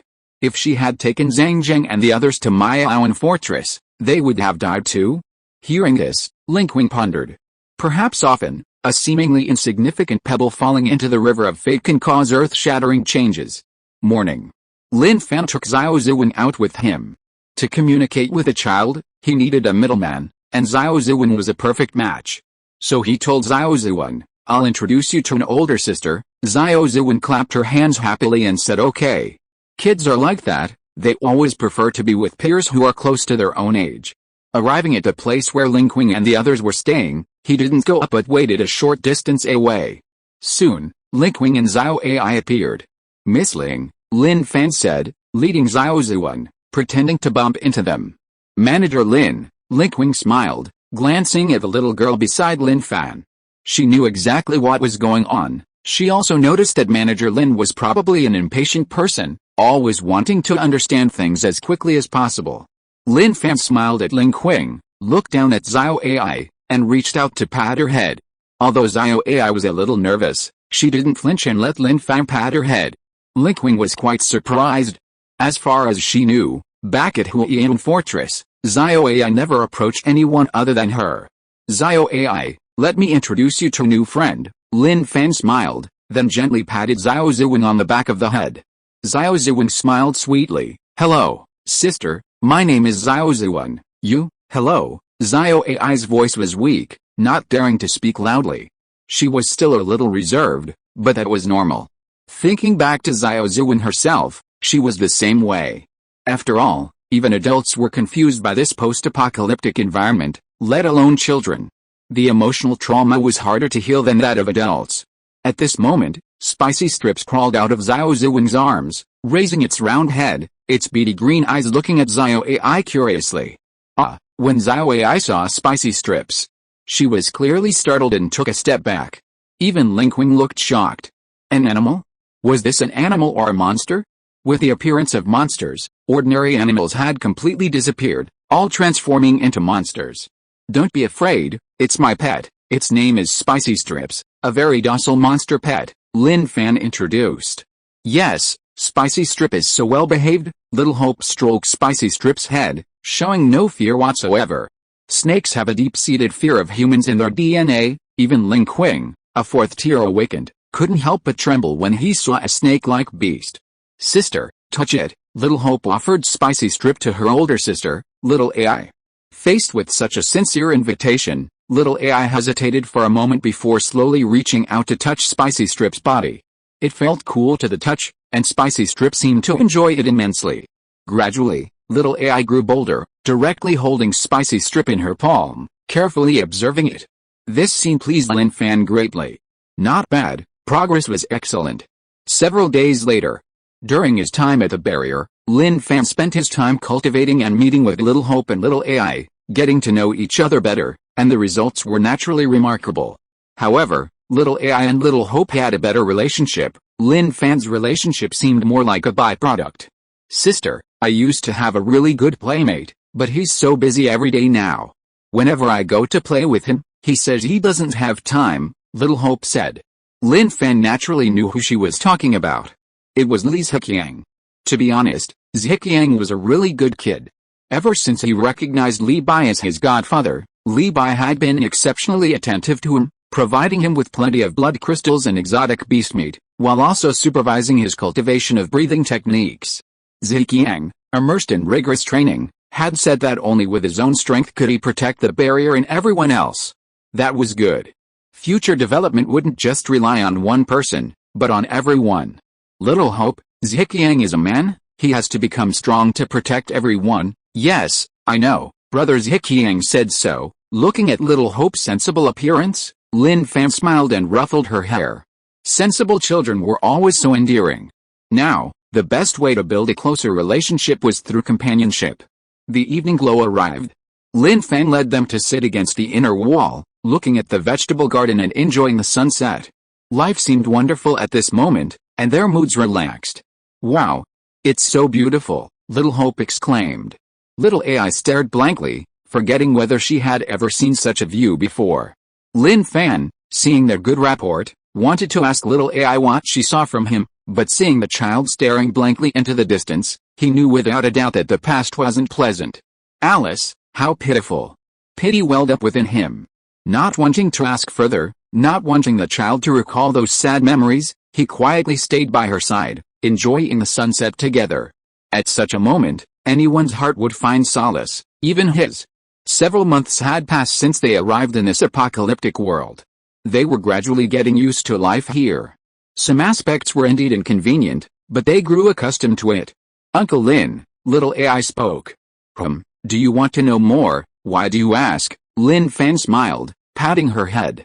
Because you've been with me these past few days, I know Uncle wants to ask me some questions, Little AI said. Hearing this, Lin Fan felt embarrassed and ashamed. He hadn't expected the child to see through him. The thought made him feel ashamed. It's nothing, don't overthink it. Lin Fan didn't want to ask, nor did he want to know. Whether he saw it or not was irrelevant. He had come this far thanks to the help of the strange beasts. He believed he could handle any danger, and even if he couldn't, he would seek their help, hoping they would entrust him with the hope of survival. He would carry their hopes with him, progressing together, reaching the end together. Uncle Lin, I can't see through it, I really can't see through your future, but I know it's safe here. I can see others, and I can see myself. I've seen myself countless times, and that's how I finally made it to Sister Ling Qing's place alive, Xiao AI said softly, but as she spoke, her brows furrowed slightly, as if she was suppressing something disgusting, even terrifying. Lin Fan didn't speak, just looked at Xiao AI. He had seen himself countless times. That means Xiao AI saw herself die countless times before finally finding the best route to Ling Qing's side, and then spent 2 years with Ling Qing before finding hope for life again? He thought that must be it. Xiao AI's silence and fear, even without experiencing it firsthand, were caused by the psychological trauma of seeing countless scenes of death in the future. Alright, Uncle understands, no need to say anything more, Lin Fan said. Uncle, I'll tell you if there's any danger in the future, okay? As dusk fell, Lin Fan took them back. After sending them home, he found old Joe and told him about the upcoming raid on the stronghold, asking him to find some people to go out and hunt alien beasts to replenish the stronghold's supplies. Spicy Strip's special ability had become useless, even Heaven would be unhappy if it knew. Old Joe understood that the stronghold had a large number of people, and although the number of alien beasts hunted each time seemed large, the actual consumption was incredibly fast. In the past, no one in the stronghold could have lasted that long. Thinking back to the past when they went out to hunt alien beasts, it was always awakened ones and hunters leading a group of ordinary survivors, giving them a chance to change their fate, but not guaranteeing their safety. But now, since Lin Fan became the manager, everyone has a chance. This was a situation he never dared to imagine, because he simply couldn't support it with resources. The next day, early morning. Before Lin Fan even woke up, everyone in the stronghold was already stirring. A group of hunters, led by Wu Ting, were already fully prepared, weapons in hand, testing them repeatedly to ensure they were foolproof before following Brother Lin to hunt alien beasts. When can I go out with you guys? Li Zhiqiang asked enviously and expectantly. Ever since consuming the blood crystal alien beast meat and practicing breathing exercises, he felt confident that he was capable of hunting alien beasts. "Do you know who dies the fastest?" Li Bai asked from the side. "Careless people," Li Zheqiang said. "No, it's people I can do, like you." Li Bai's words were too blunt, severely damaging Zheqiang's spirit, extinguishing the flame that had just ignited. "Godfather, give me some motivation," Li Zheqiang said dejectedly. Li Bai patted his shoulder. "Now is not the time for you to show off. You need to calm down and either consume the blood crystal or diligently cultivate the breathing technique, especially the breathing technique. You absolutely must cultivate it well. This is a blessing given to us by Manager Lin, understand?" Seeing his godfather's serious expression, Li Zheqiang nodded emphatically. "Godfather, I understand." Li Bai's cultivation of the breathing technique was the fastest among the members of the barrier, second only to Lin Fan. Even old Zhou, who learned it earlier, couldn't compare to him. Without using his own abilities, he felt that the changes brought about by the breathing technique alone were enough to contend with level 1 alien beasts. In Li Bai's view, this was truly terrifying. To have such strength without relying on external aids, solely through one's own cultivation. He really couldn't understand how Lin Fan had come up with this. It was simply like a monster. At this moment, before Lin Fan even arrived, the team had already assembled. The overall personnel were still the same old actors from before, including the indispensable old actors Lu Shan and his sister, Zhang Cheng, Chen Jun, Sister Hong, Wu Ting, Li Bai, and some hunters. There weren't many people, only about 20. During this period of development, the strength of the Miaoan barrier increased at a visible rate. Even if we can't compare to Jinling and Nantun now, surpassing them in the future is inevitable. When Lin Fan arrived at the scene and saw that everyone had assembled, he smiled. What was there to say? With a wave of his hand, he ordered everyone to set off in their trucks to hunt down the alien beasts. 3 tons of gasoline seemed like a lot, but with daily consumption, they would have to contact the post-apocalyptic merchants to purchase more goods. But before that, they had to get to work. This time, they didn't go too far. Instead, they focused on clearing out the surrounding alien beasts, centering on the Miaoan fortress. "How can I allow others to sleep soundly under my bed?" Not just humans, but even alien beasts were not allowed.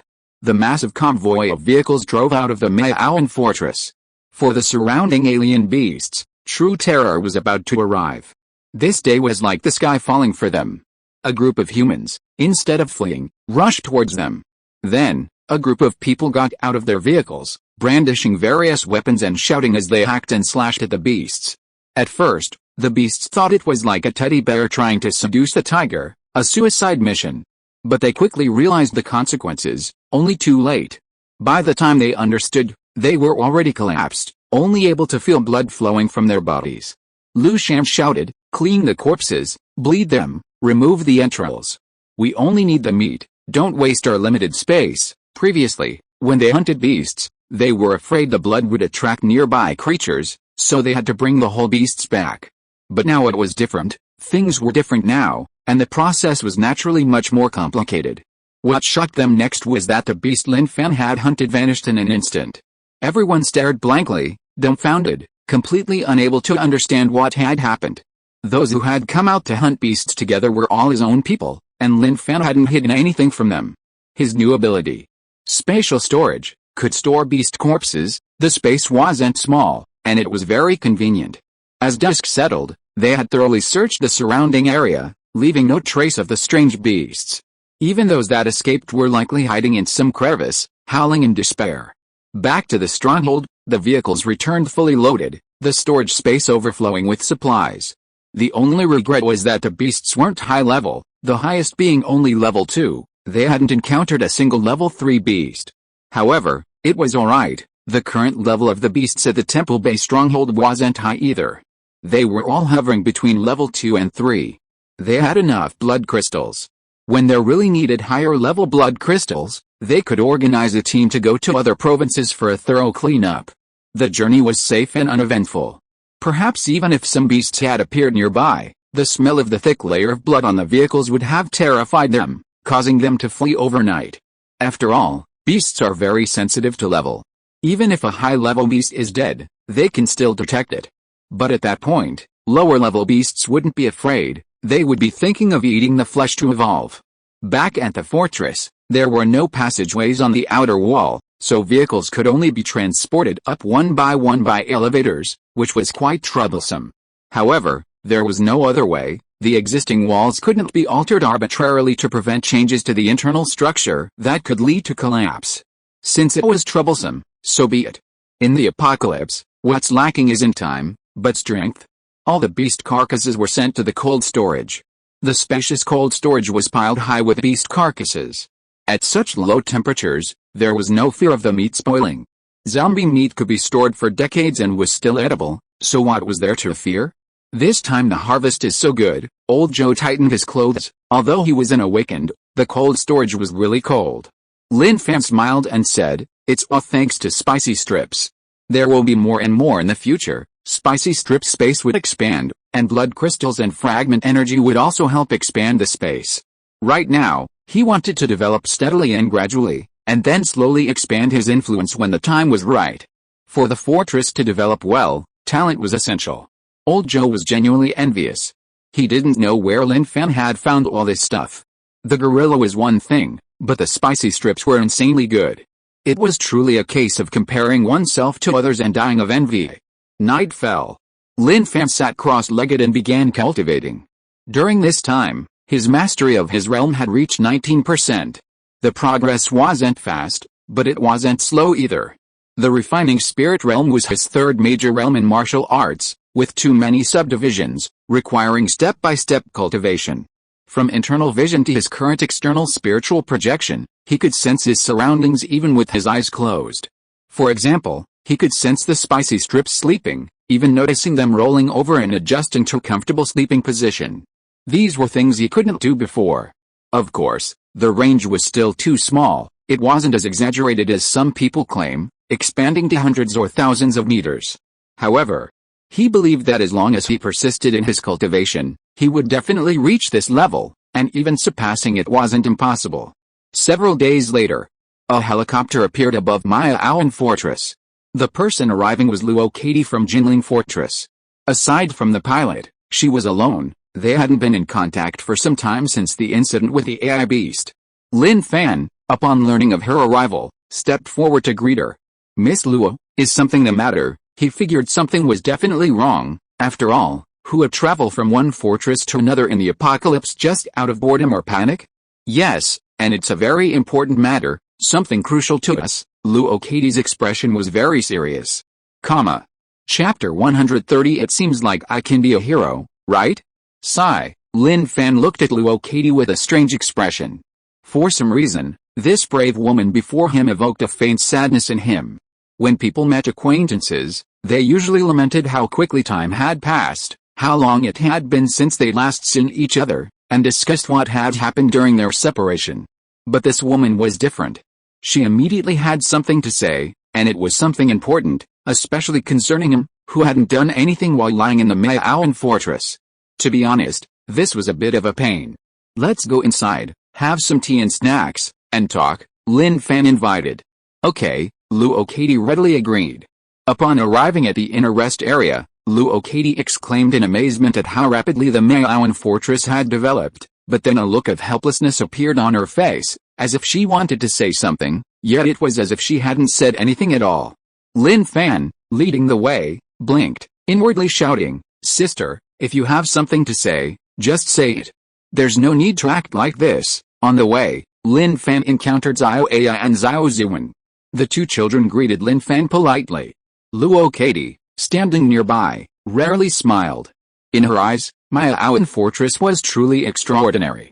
Even in their Jinling Fortress, where children were cared for, it wasn't to this extent, allowing children to live carefree in this post-apocalyptic world. Lin Fan told them to go play. He had something to discuss with his aunt. Xiao Ai stopped, turning back to look at her aunt's retreating figure. She removed her blindfold, her red eyes fixed on something. Suddenly, as if seeing something, Xiao Ai trembled and crouched down.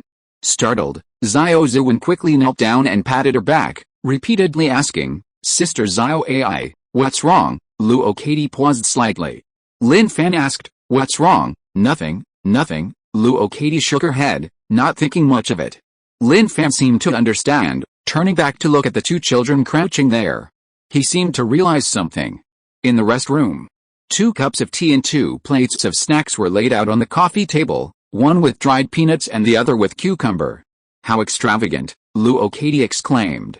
With such distinguished guests, there's no need for extravagance, Lin Fan said with a smile. In peacetime, he probably would have smashed the 2 plates of cold dishes over her head, shouting angrily, "How can this be so shabby?" But there was no way around it. This was the apocalypse, and everything had been completely reversed. "Do you know?" Luo Katie asked. "Not really," Lin Fan shook his head, indicating his incomprehension. "You haven't told me, yet you ask if I know." "This is hard to answer. The closest stronghold to us, the Shanghai stronghold, has encountered trouble," Luo Katie said. Lin Fan knew about the Shanghai stronghold. It was a much larger stronghold than the Jinling and Nantung strongholds, roughly on par with the capital stronghold, but he rarely heard information about it.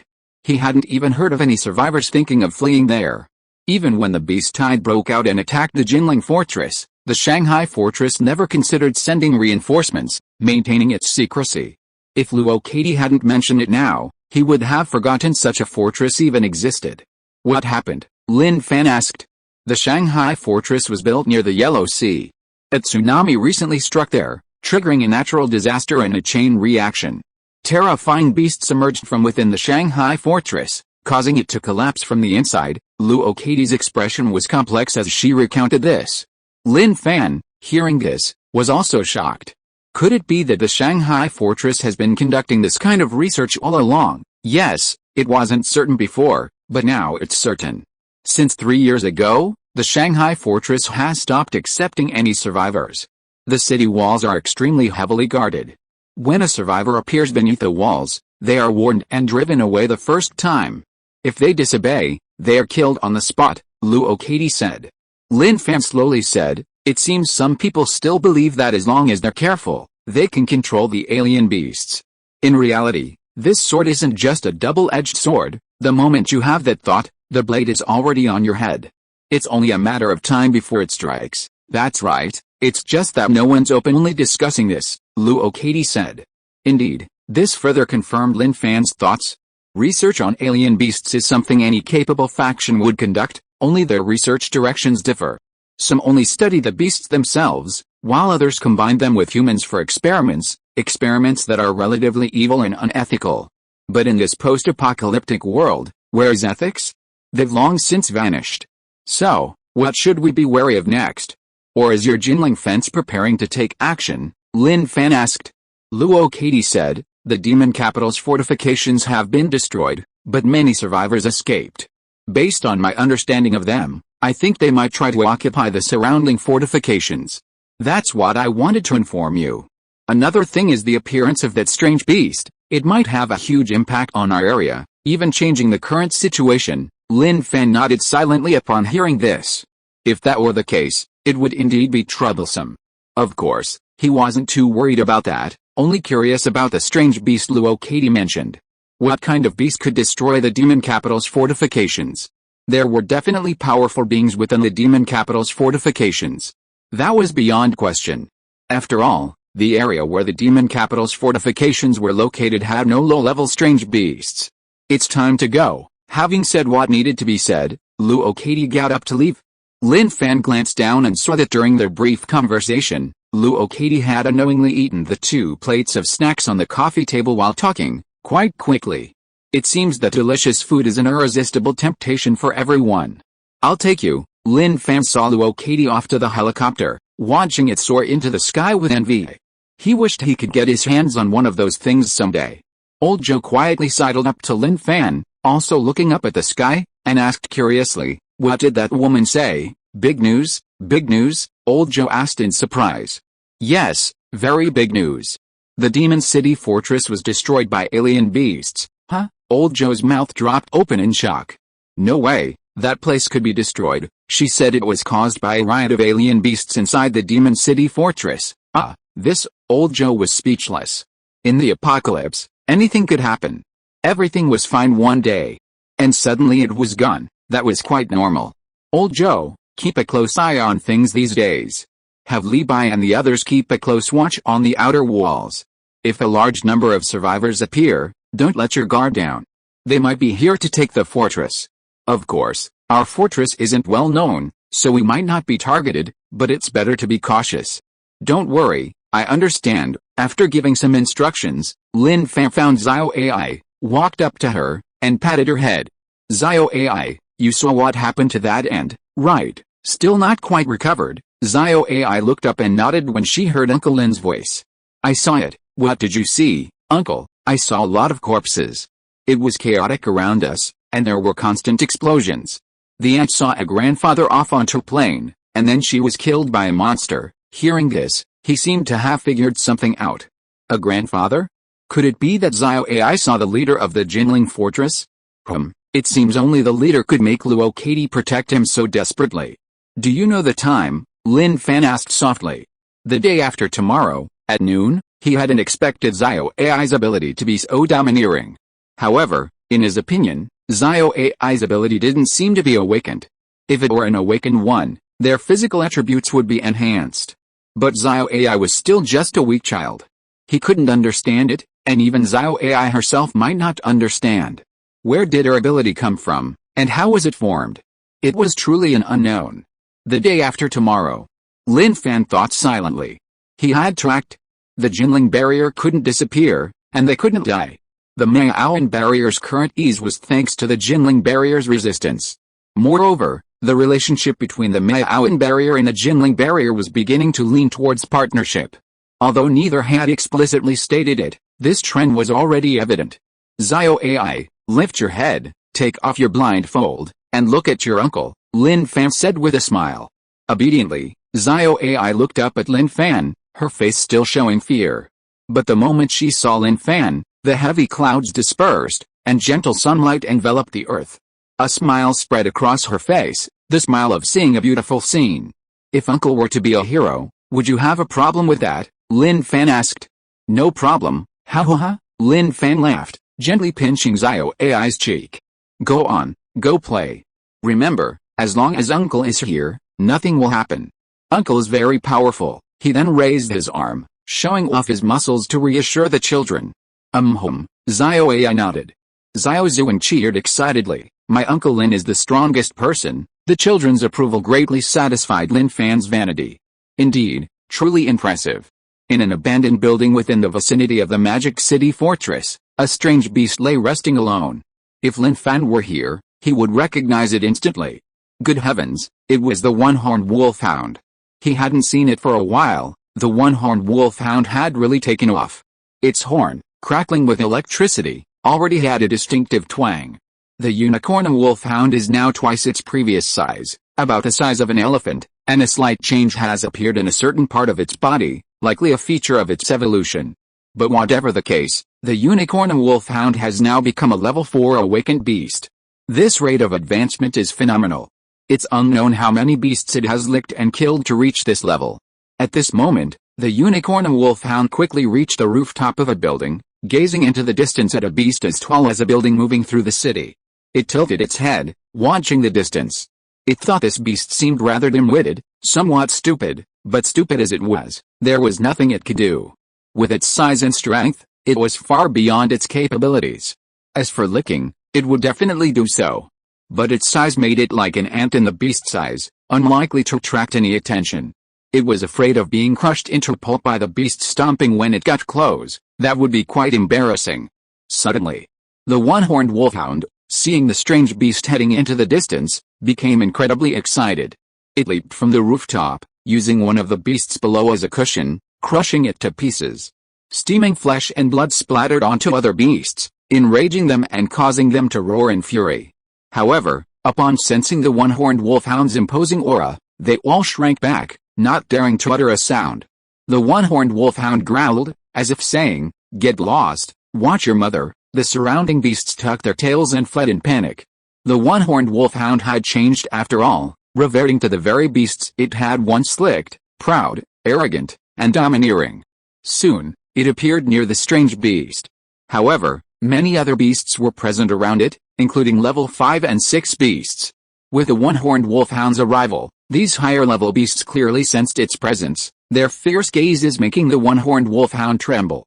Woof woof woof. The one-horned wolfhound tucked its tail between its legs and obediently walked up to the high-level beasts, licking their fur like a lapdog, even lying down and exposing its belly in a show of ingratiation. Several high-level beasts stopped and watched the one-horned wolfhound's performance. As the one-horned wolfhound got up, a nearby high-level beast patted its head with its paw. Even without words, the message was clear: your performance is quite good, it's won me over. The one-horned wolfhound licked its fur a few more times, not for any other reason than to test the taste, and then went to other high-level beasts, repeating the same actions of licking its fur, lying down, and exposing its belly to please them. If Lin Fan saw the one-horned wolfhound's behavior, he would definitely sigh. Why bother? You have immense wealth laid out before you, yet you always think of earning it through your own efforts.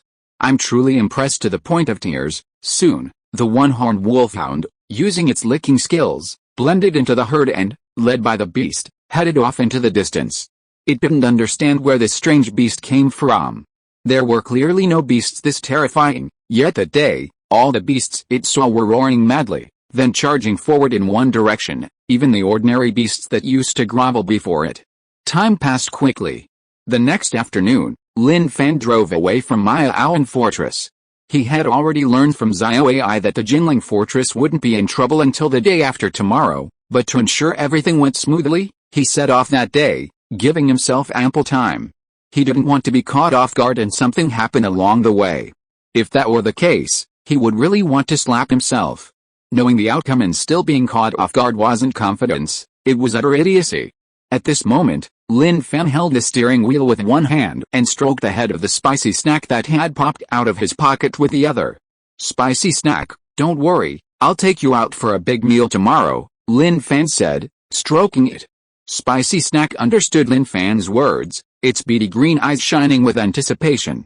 As Lin Fan moved further away from the Temple Bay Fortress, he observed the movements of the surrounding beasts. He found that they were all normal and showed no abnormalities. The reason they dared not approach was naturally due to Spicy Snail. Although Spicy Snail was just a snake, the aura it exerted immense pressure on the surrounding beasts. No beast dared to approach. After traveling for a while, he arrived at the Jinling Fortress as night fell. Because it was nighttime, the patrolmen on the city wall were very nervous. Only after he explained that he knew Luo Katie and waited for her arrival were he allowed to enter. Manager Lin, why are you here in the middle of the night? Luo Katie was a little confused. They had only met 2 days ago, and he had already appeared at the Jinling Fortress. This puzzled her greatly. Miss Luo, I would like to meet with your commander. I have something important to discuss, Lin Fan said. Seeing how serious Manager Lin was, Luo Katie understood that it must be something important. Without saying much, she turned to inform her commander. Soon, the commander appeared and hurriedly shook hands with Lin Fan.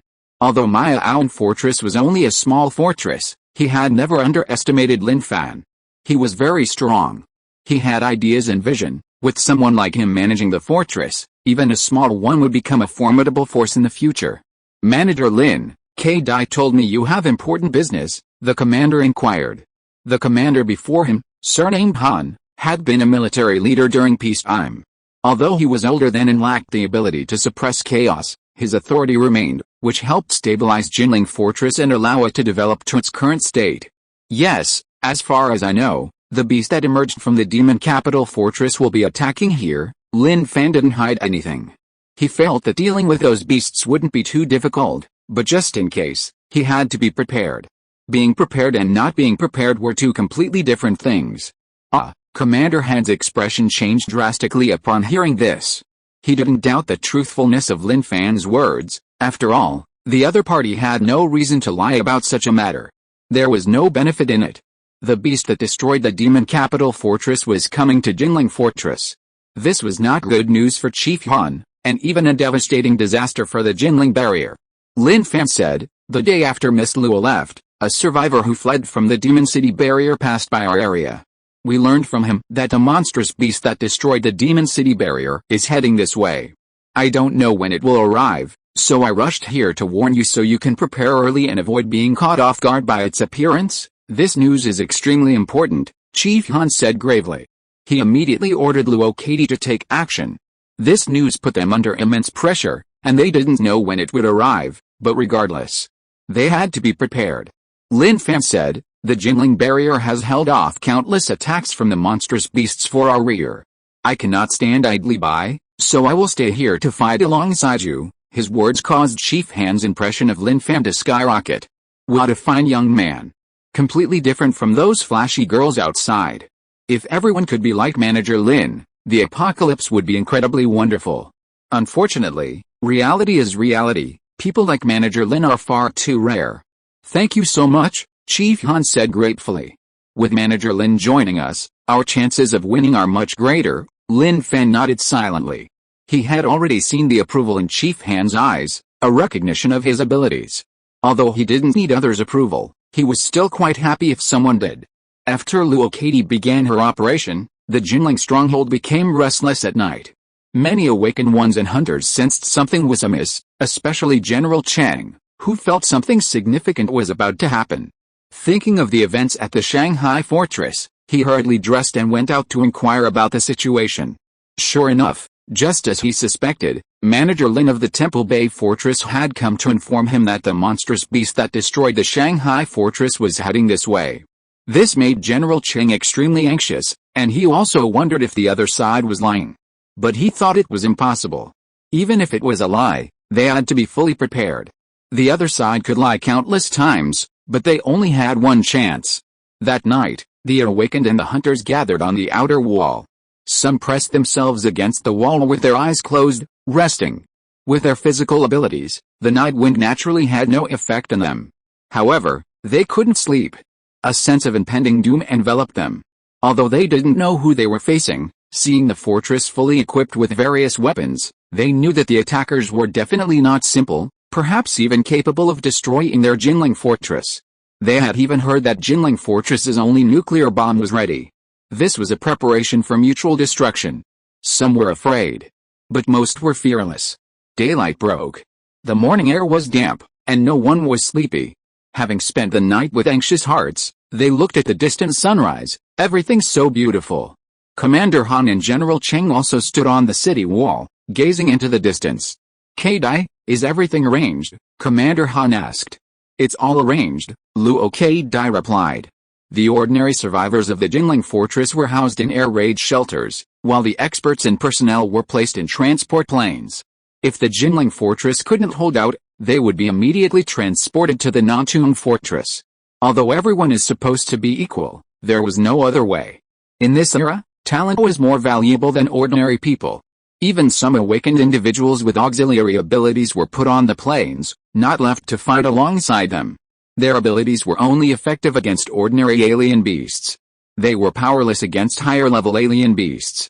Lin Fan also stood on the city wall, looking into the distance. He knew danger was coming, but it hadn't arrived yet. He just had to wait. Soon, he heard a voice behind him. The helicopter took off and headed into the distance to scout the situation. At this moment, General Chang approached Lin Fan. "Manager Lin, is what you said true?" Lin Fan smiled and said, "If I were lying, would you have gone to such lengths to send everyone here?" General Cheng was slightly taken aback but didn't say anything more.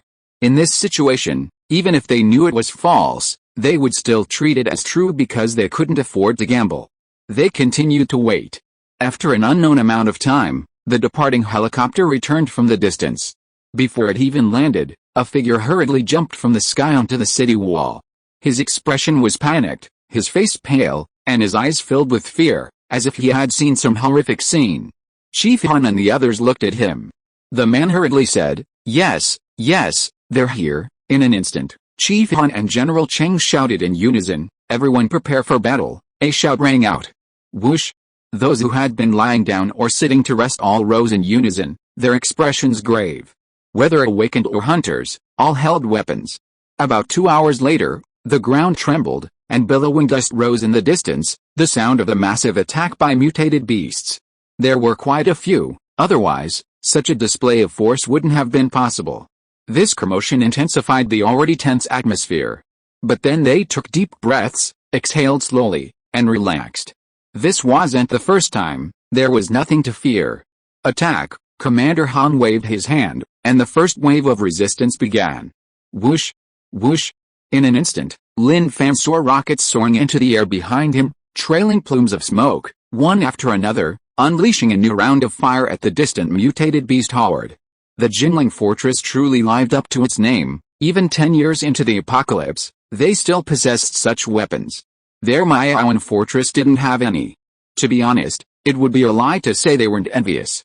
These weapons could inflict devastating damage on ordinary beasts, but their effectiveness was limited against higher-level beasts.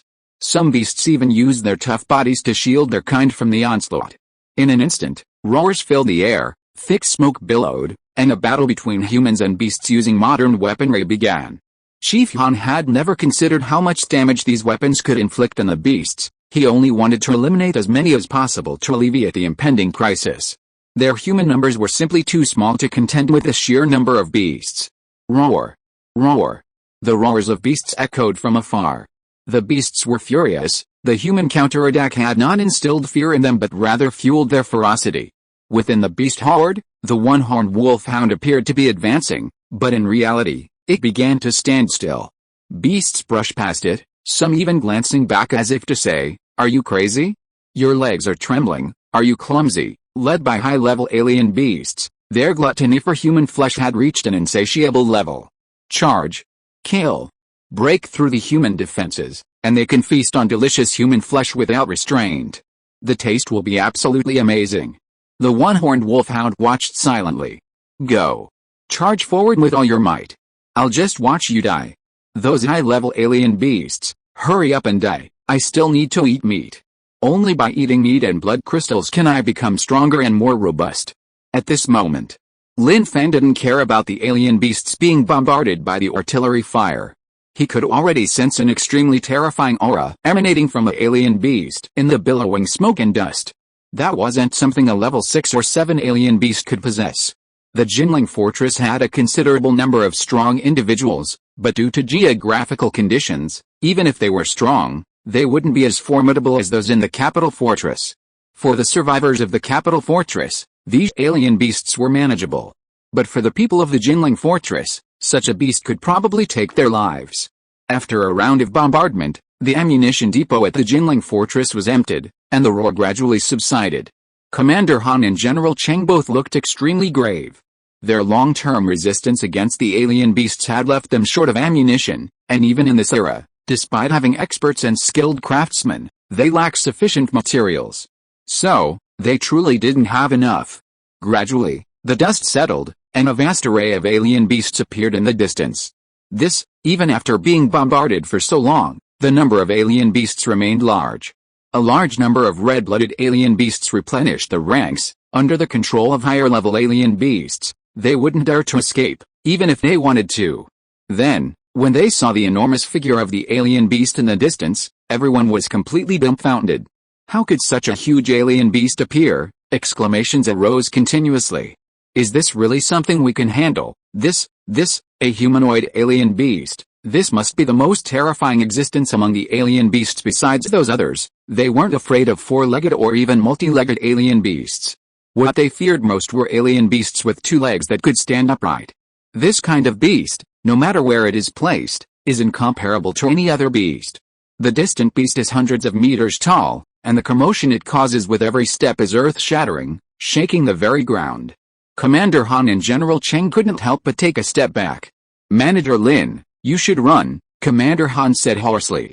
Thank you for reminding us, but facing such a beast, let alone the other beasts accompanying it, this one alone is beyond the capabilities of our Jinling fortress. General Cheng's voice trembled as he said, look at the markings on its chest. Although they were far away, the beast's size was evident, and the markings were naturally large. Upon closer inspection, they were clearly visible.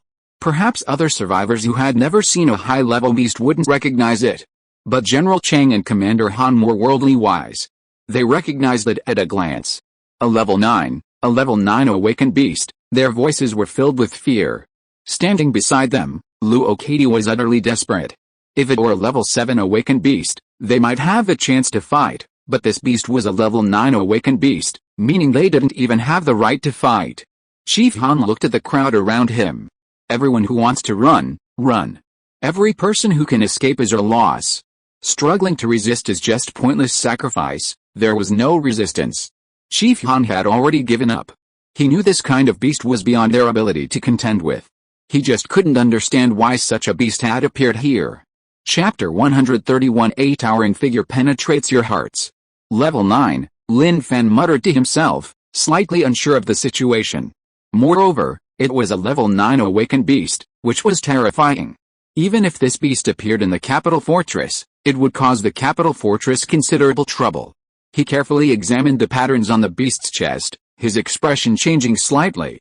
King scales indicated that this level 9 awakened beast was far more ferocious than other beasts of the same level. In terms of defense, it was absolutely unmatched by other beasts. Xiao Ai's words floated into his mind, further strengthening his resolve. There was no problem. At this moment, the surrounding awakened ones and survivors, after hearing Chief Han's words, showed expressions of resentment. But some obeyed Chief Han's words, silently retreating, preparing to leave and seek hope for survival.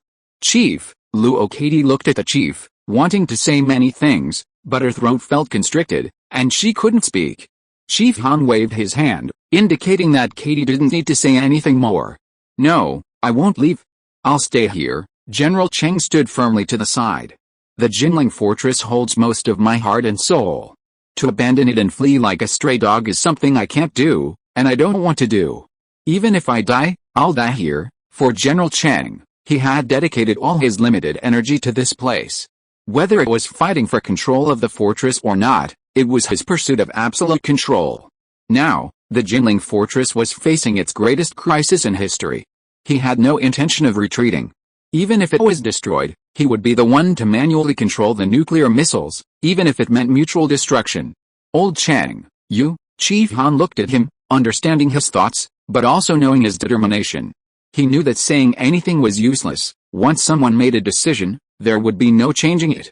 General Cheng waved his hand, not wanting to listen to his nonsense. Instead, he looked around, his eyes resolute, and said, "Who is willing to stay with me and fight these beasts to the death?" Faced with General Cheng's gaze, some people lowered their heads, not daring to meet his eyes, while others looked at him with burning eyes. "Me, count me in. I'm willing to stay too. We don't know where we'll go if we leave, and it's not much better outside. Since that's the case, we might as well fight them head-on. At least our deaths will have some value." Some people were willing to stay, while others were not. But at this time, they wouldn't force anyone's will. After all, this was a situation where death was inevitable, and it was time to part ways. Those who sought survival might live, but those who stayed would certainly die. There was no doubt about that. General Cheng nodded with satisfaction, filled with the gratitude for those who stayed. Of course, he didn't say much to those who didn't want to stay. Chief Han seemed to have thought of something. You will eventually detonate the nuclear bomb. This required manual detonation. Some alien beasts could emit a shock that caused equipment to malfunction, so this nuclear bomb buried underground required manual activation with a password, which only the two of them knew. Yes, General Cheng nodded without hesitation.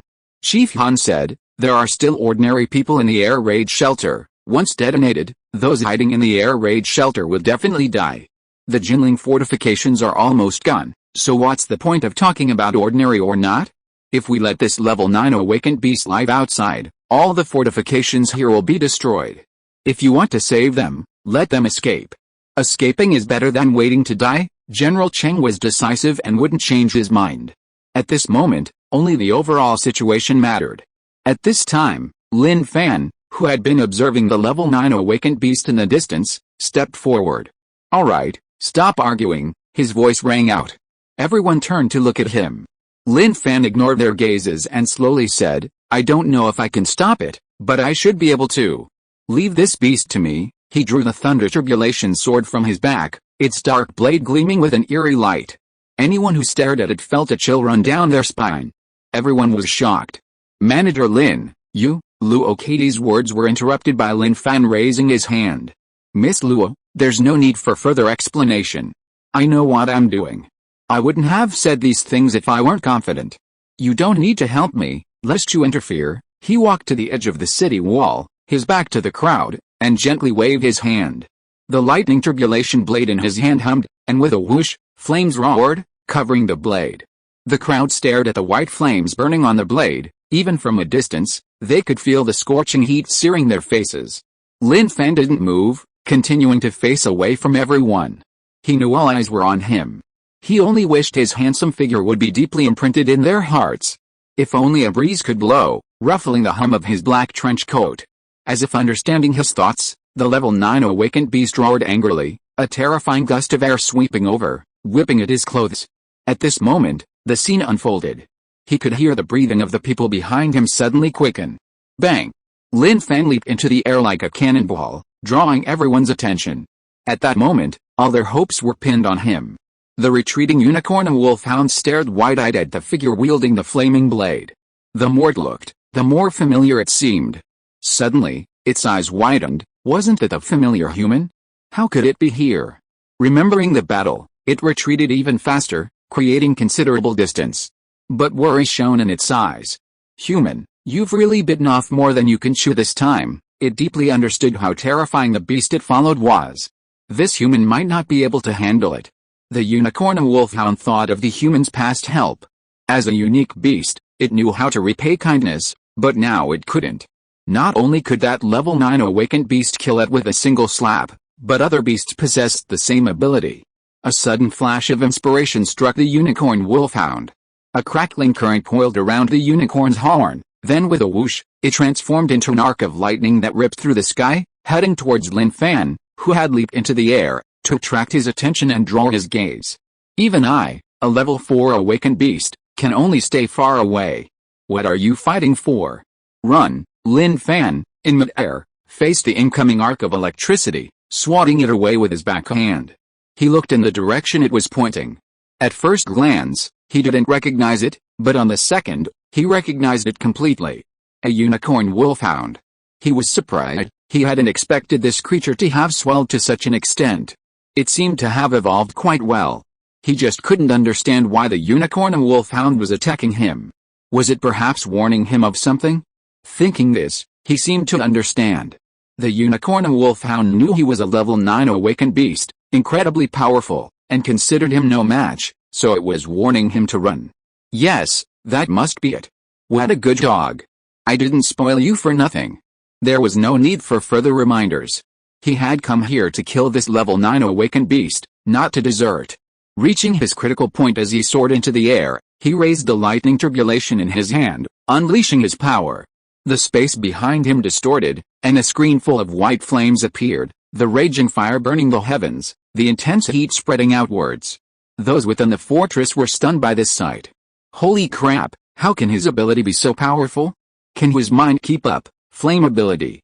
I've seen awakened beings with flame abilities before, but none could reach this level. They were completely stunned by Lin Fan's abilities, utterly incredulous. Even now, witnessing it firsthand, they were still amazed.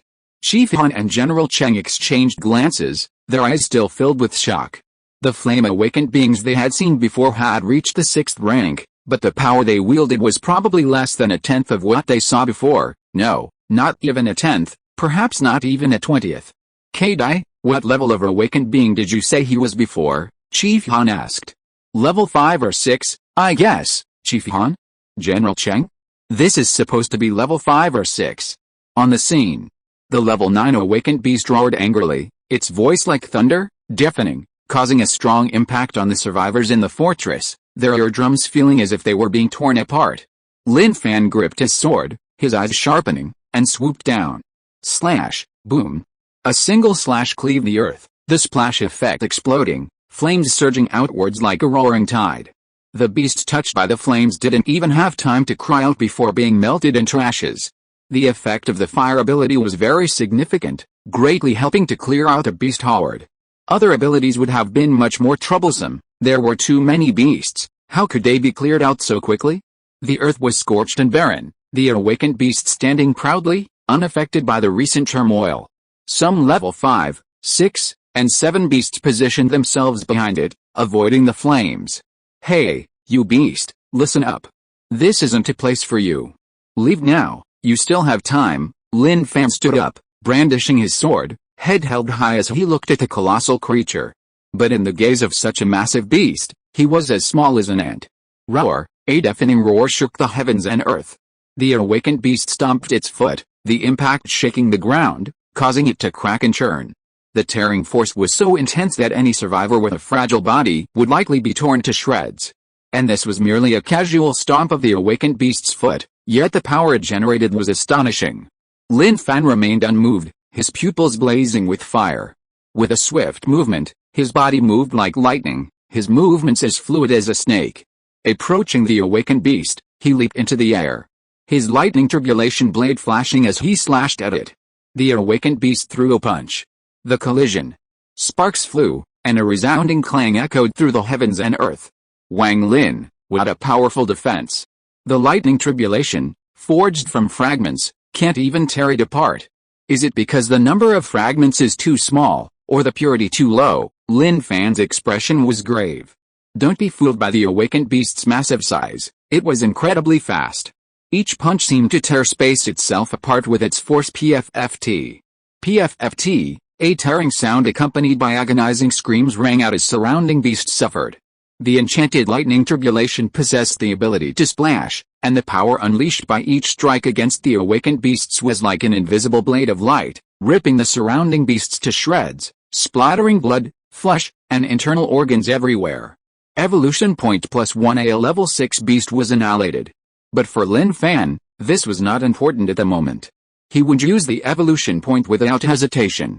Those inside the barrier were completely captivated by Lin Fan's battle with the awakened beast, not even wanting to blink, afraid of missing a crucial moment. So strong, too strong, that's a level 9 awakened beast, and he can fight it to this extent. To be honest, he must be a level 9 awakened one. Maybe we really can win. Chief Han was still in shock. He couldn't understand why the other party, who was clearly a level 9 awakened one, would hide his strength and say he was level 5 or 6. Although he couldn't understand it, there was no need to think about it too much at this time. Boom. Lin Fan felt immense pressure. Although his three-dimensional attributes were fully developed, and he had even created his own martial arts cultivation system, mobilizing his ki and blood to become stronger, the pressure from the level 9 awakened beast before him was simply too great.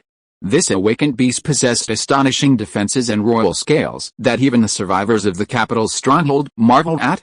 His lightning tribulation posed no threat. This was Lin Fan's biggest headache.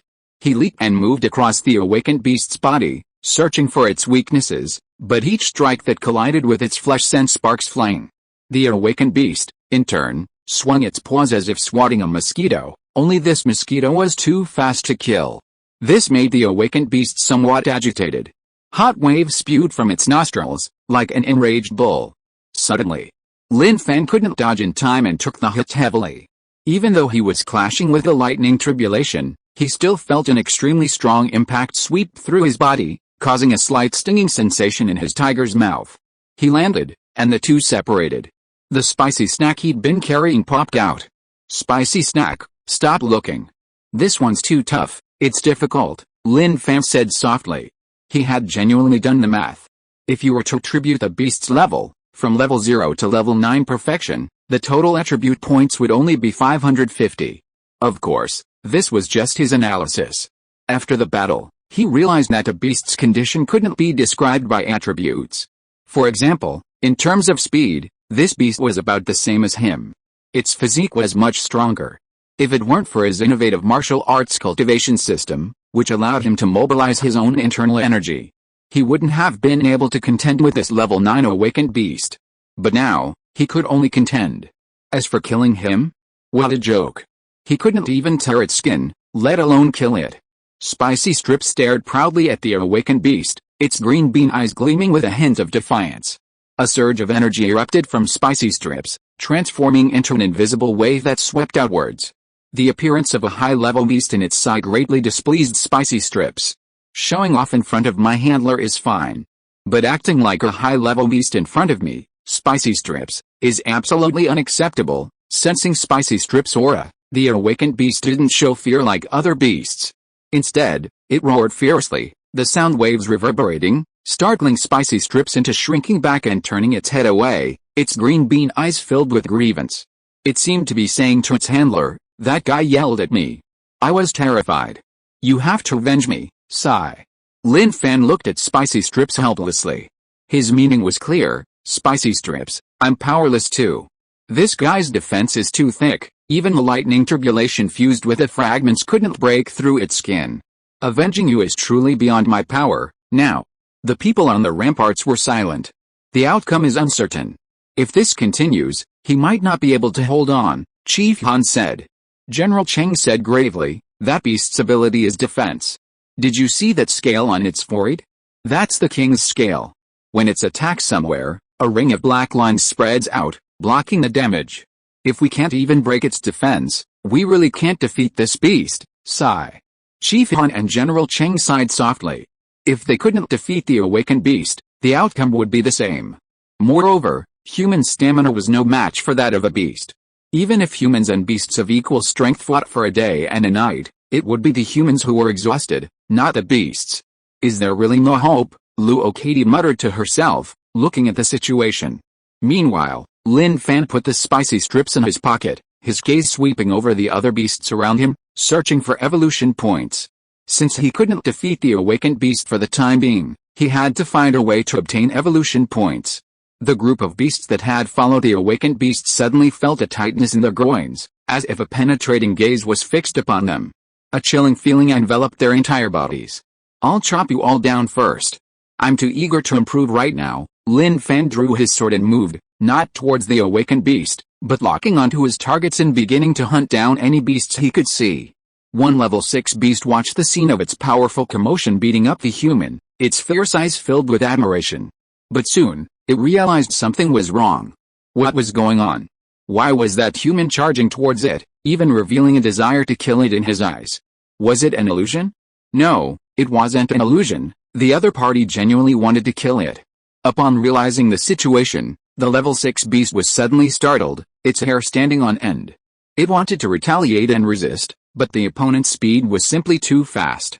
By the time it saw Lin Fan, he was already in front of it. The lightning turbulation in his hand only flashed a black light before it felt its consciousness blur, its vision shifted. And then it crashed heavily to the ground. Evolution point +1 hunting these level 6 beasts was easy. Only this level 9 awakened beast was truly too difficult to deal with. Seeing humans hunting other beasts, the awakened beast roared in fury, stomping its feet on the ground, trying to crush Lin Fan to death. However, Lin Fan was extremely fast and unwilling to fight it head-on. He dodged left and right, blending into the beast group to find and hunt prey. What is he doing? Why did he suddenly target that group of beasts? Luo Katie couldn't help but ask. Chief Han said, I understand. He knew that given the current situation, it was impossible to kill that awakened beast, so he thought of clearing out the higher level beasts that could affect us first, thus reducing our burden. He was using his own life to create conditions for our escape. After this deduction, Chief Han was moved. He hadn't expected Manager Lin of the Maoan Fortress to be such a person. It was truly rare. General Chang, standing beside him, shared the same understanding. You guessed right, that's exactly why he did it. They genuinely wanted to help. But they knew they couldn't help. The impact of each punch and kick from the awakened beast was terrifying. If they were near the commotion, the shockwave would likely send them spitting blood. Lin Fan, hunting the beast, was unaware of their thoughts. If he knew, he would exclaim, don't think like that. I'm trying to improve my attributes on the spot, not what you think. However, in Lin Fan's view, even if he leveled up to 7, it wouldn't necessarily be of any use. The lightning turbulation couldn't break through the awakened beast's defenses, the result would be the same. Just then, a terrifying scene unfolded. The awakened beast went completely berserk, indiscriminately sweeping through the area. When it punched the ground, the impact spread rapidly, tearing apart any beasts caught in its path. The ground caved in, forming deep craters. Lin Fan could only dodge and avoid the beast's attacks. Then, he saw the awakened beast suddenly open its mouth, releasing a gush of viscous liquid. The liquid sizzled and sprayed onto the ground, corroding it. Some of the alien beasts that didn't dodge in time were completely corroded, leaving not even a trace. Lin Fan was stunned. How could this awakened alien beast suddenly spew corrosive liquid? Could it be that the Demon City barrier had incorporated some strange substance into its research on this alien beast? This reminded him of a movie he had once seen. A zombie was injected with a Western potion, causing it to mutate and transform overnight from an ordinary little zombie into a powerful boss. This was the effect of an external drug on its original form. It turned out that the truly monster-level alien beasts capable of destroying humanity were all created by humans themselves out of boredom. He glanced at the data. He had only gained 11 evolution points. This was far too few. Moreover, as the awakened alien beast went berserk, the surrounding alien beasts scattered and dared not approach. Lin Fan was now in a dilemma. He really couldn't kill the awakened beast in front of him right now. Continuing to wear it down would definitely not end well. Zio AI, you're sure your uncle can be a hero, but in this situation, where's the opportunity for your uncle to be a hero? Various plans flooded his mind. Pretend to be swallowed by the awakened beast? And then go all out inside? Unrealistic. This awakened beast has corrosive liquid inside. If he really went in, he'd probably be corroded to nothing but ashes. Discard that idea. Or perhaps attack the awakened beast's tender parts? Still somewhat unrealistic. The beast's rear end was covered in hard scales and sharp spikes like mountain peaks. Spicy Strip, nestled in his arms, felt its keeper's heart pounding rapidly. It poked its head out from his arms, its round head raised, staring at Lin Fan. Don't look, you can't help in this battle, Lin Fan said, stroking Spicy Strip's head. Spicy Strips didn't go inside. Instead, it stared at the imposing awakened beast, hissing and flicking its tongue. Then, it emerged from its embrace and coiled around Lin Fan's arm. Just as Lin Fan was about to pull Spicy Strips back, a light emanated from its head, and a radiant plant appeared. Spicy Strips, what are you doing? Lin Fan was stunned by the plant Spicy Strips had manifested. Spicy Strips had already condensed its third leaf, albeit an illusory one. Now, the third leaf had broken off from its roots, scattered, and then dissipated, turning into specks of light that merged into Spicy Strip's body. Spicy Strips, what are you doing? He felt that the shattering of the third illusory leaf might not be a good thing. Spicy Strips turned around, a smirk playing on its lips, as if to say, Spicy Strips, will fight it to the death, even at the cost of my third leaf. In an instant, the Spicy Strip softened, turning into viscous liquid that enveloped the lightning tribulation. This liquid also enveloped his arm, spreading to his shoulder, then shimmering with light and shadow before solidifying. Lin Fan stared at the lightning tribulation in his hand and his shoulder, lost in deep thought.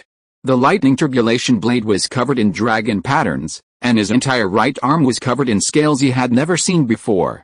Spicy Strip, is this the help you've given me? He felt the surging power filling his right arm, and the lightning tribulation in his hand was even sharper than before. He looked at the awakened beast. Lin Fan moved, charging towards the awakened beast again. Spicy Strip, let me see the power we have together. The awakened beast threw a punch, and Lin Fan leaped up, using the beast's arm as a path, running quickly. When he reached the beast's shoulder, the awakened beast's other arm reached out, grabbing at the running Lin Fan. Whoosh, a blade of light flashed. His defense was broken. The feeling of the blade touching the awakened beast's hand was no longer the same as before. It now felt like it was cutting into the flesh. Thud, several sharp fingers, dripping with blood, flew into the air, the awakened beast's fingers. Roar, the awakened beast roared furiously. Lin Fan's face lit up with joy.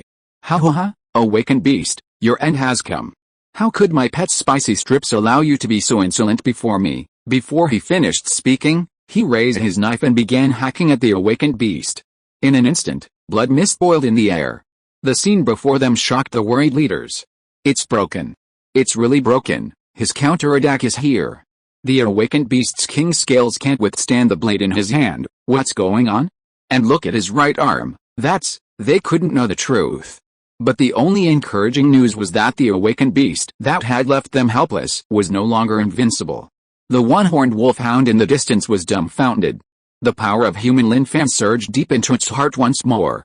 Lin Fan had transformed into a ruthless swordsman, his lightning strikes leaving wounds on the awakened beast, blood streaming down its face. The once arrogant beast was now howling in agony. At this moment, Lin Fan neither dodged nor yielded, but instead clashed head-on with the awakened beast. Despite its massive size and tenacious vitality, he remained confident that he could completely kill it with his current abilities. Thud, 3 strikes severed the awakened beast's left arm. The enormous arm flew through the air, landing on the ground some distance away, shaking the earth and crushing a group of onlookers. The awakened beast staggered back several steps, its fierce eyes fixed on the severed arm, filled with disbelief. How could its incredibly tough body be cleaved? This was something it couldn't tolerate. Surprised, Lin Fan noticed the awakened beast's expression. A smile played on his lips. He appeared instantly at its shoulder, sword in hand, and swung it fiercely at its neck. Thud! The sound of the blade striking was crisp and clear.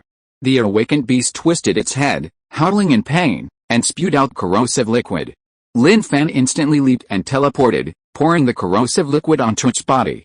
White smoke billowed from the liquid, causing the awakened beast to howl in agony even more. Spraying itself, Lin Fan completely dominated the battle, and the outcome instantly changed dramatically. A long time later, boom, a huge head rose into the air, finally severing the last connecting tendon after Lin Fan had slashed it several times. Boom, the massive body crashed to the ground. The battle was over.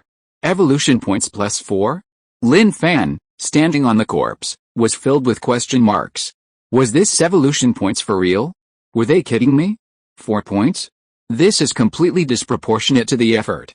But now was not the time for him to think about such things, because his business was not yet finished. Lin Fan looked at the surrounding beasts that had been eyeing him menacingly, but had already retreated far away. His eyes suddenly sharpened, and his whole body exuded a ferocious aura.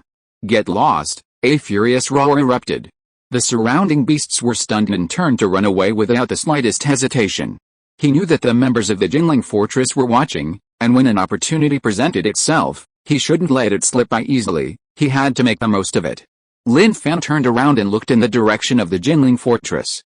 A dark mass of people was gathered on the city wall. They were all looking in his direction. Lin Fan slowly raised the lightning tribulation in his hand. The level 9 awakened beast is dead. The safety of the Jinling Fortress can be lifted. A clamor erupted. After he finished speaking, there was a brief silence of 2 seconds before a deafening cheer erupted. Awesome, dead, really dead. At this moment, Lin Fan's status in their hearts had risen to an extremely high level.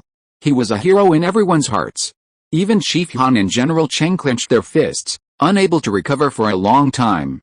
A beam of light pierced through the clouds, enveloping Lin Fan, making the scene seem frozen in time, but to them, Lin Fan's image became even more majestic. Chapter 132. You guys are all pretty nice, get rich. The tense atmosphere eased with the death of the awakened beast. Lin Fan continued to stand on the beast's corpse, basking in the admiring gazes of the crowd. This feeling was rare, and when it came, one should seize the moment. Spicy Strip, do you feel the admiration? This battle was a team effort, neither of us could be missing. I can't do it without you, and neither can you. Why aren't you back to normal yet? Lin Fan patted his arm. The battle was over, and there was no need to continue possessing it. At this moment, his arm returned to normal, and Spicy Strip solidified its body. However, Spicy Strip was acting strangely. Its head was drooping, and its whole body was limp, completely lacking its previous strength. Spicy Strip, you? Lin Fan noticed its problem and was startled, a look of worry on his face. He had a premonition that Spicy Strip had sacrificed something important, such as the shattering of the third illusory leaf, thus unleashing its power. After this battle, this power would be difficult to use again. He really wished Spicy Strip could speak and explain the side effects of this event. Spicy Strip glanced listlessly at its keeper, then slumped its head and snuggled into his arms. It then poked its head out, draping it over its clothes, its proud, round head protruding as it looked at the corpse of the awakened beast, flicking its tongue as if spitting. Then it returned to his arms, curling up tightly against his chest. Manager Lin, be careful, there's another beast. A shout came from the city wall. In their sight, a one-horned, wolfhound-like beast was silently approaching, its furtive movements suggesting a sneak attack. Although they didn't think it could harm Manager Lin, a well-intentioned warning was necessary. Hearing the voice, Lin Fan calmly turned around, looking at the approaching one-horned wolfhound. Man and dog stared at each other. Regret was in Lin Fan's eyes. The one-horned wolfhound's eyes, however, were filled with ingratiating intent. Wolfhound, self-reliance is a good thing, but if you keep looking like this until the end, will it really bring you any pleasure? Lin Fan sighed, wondering what kind of experiment this guy had undergone at the capital fortress. Perhaps he was injected with a licking dog gene, making him uncomfortable if he didn't lick for a day? The unicorn wolfhound stuck out its tongue, panting heavily, a mixture of fawning and the warmth of a familiar face. Lick? Is it wrong for me, the unicorn wolfhound, to lick? They feel good from my licking, and then I eat them. Isn't that reasonable and fair? But whatever its thoughts, Its ultimate desire was only one thing: could it lick the mangled remains around it? Lin Fan glanced at the unicorn wolfhound, then pointed to the awakened beast corpse at its feet, and slowly said, "Once, a path appeared before you, but you didn't choose it. Instead, you chose another path. If you had chosen the right path, then these corpses at your feet would be yours. Unfortunately, they aren't now. Go pick them up from around here." The first few words held no appeal for the unicorn wolfhound. Only the last few words. "Go pick them up around here," the one-horned wolfhound understood, immediately lying down, rolling over to expose its belly, and spreading its hind legs, behaving very friendly. But looking at the wolfhound's mane, Lin Fan knew this wasn't a plea for service, but genuine flattery. The wolfhound took off running into the distance. Taking a few bites here and there, its paws digging at the corpses, extracting blood crystals, and munching away. It couldn't finish, it really couldn't finish. There were just too many corpses.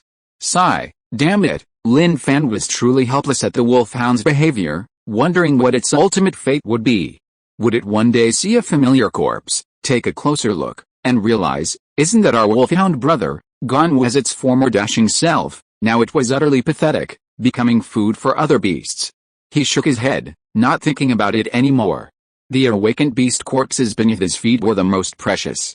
The king scale on its forehead was the most precious thing this beast possessed besides its blood crystal, priceless and coveted by anyone who saw it, even willing to fight tooth and nail for it. He hadn't considered selling it. Its level was too high. Given his current condition, his lightning turbulation alone couldn't break through its defenses. If someone bought it, they would turn around and attack him, leaving him only to watch helplessly, lamenting his foolish act of creating an unkillable adversary. That would be a huge mess. He walked to its head, plucked off the enormous king scale, and patted the spicy snack on his chest. "Can you put this away, spicy snack?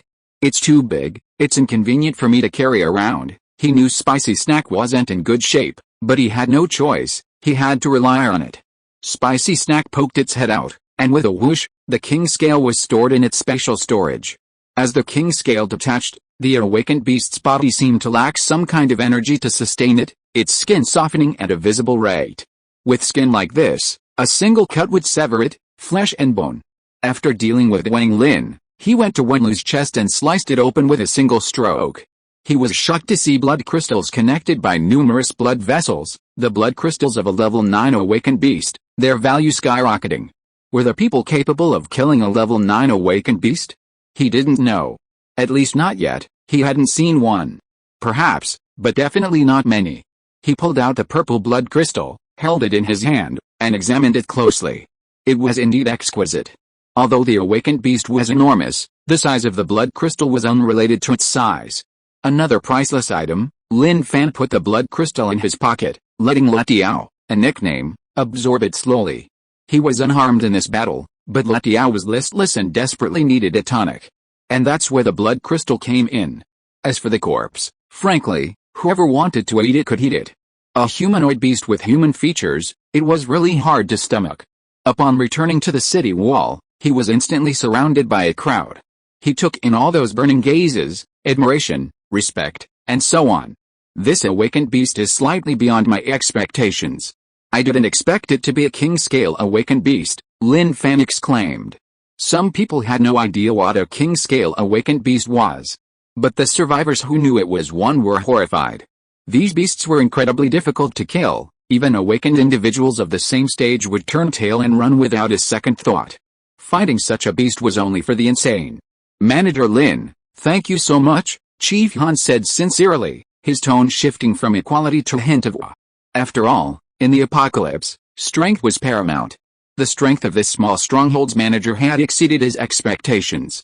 When strength reached a point where even the entire Jinling stronghold couldn't handle it, the attitude naturally changed. "No need to thank me. With such a beast appearing in our province, I doubt anyone could stand idly by," Lin Fan said. General Chang approached Lin Fan, his eyes crinkling into crescent moons with a smile. "Manager Lin, at such a young age, possesses such strength, it's truly a blessing for humanity. I'll arrange for people to clean up the scene and collect all the blood crystals we can find. Also, if we can't take the beast meat with us, we'll exchange it for the corresponding amount of blood crystals. Is that alright?" Let's do as the general says, Lin Fan said with a smile. He seemed indifferent, but he definitely wanted to take the blood crystals back. The people at Miaoan Fortress also needed blood crystals for their breakthroughs. Even if he were generous, he wouldn't be this generous. General Cheng nodded, his face beaming with warmth. Chief Han and Luo Katie exchanged a glance and smiled as well.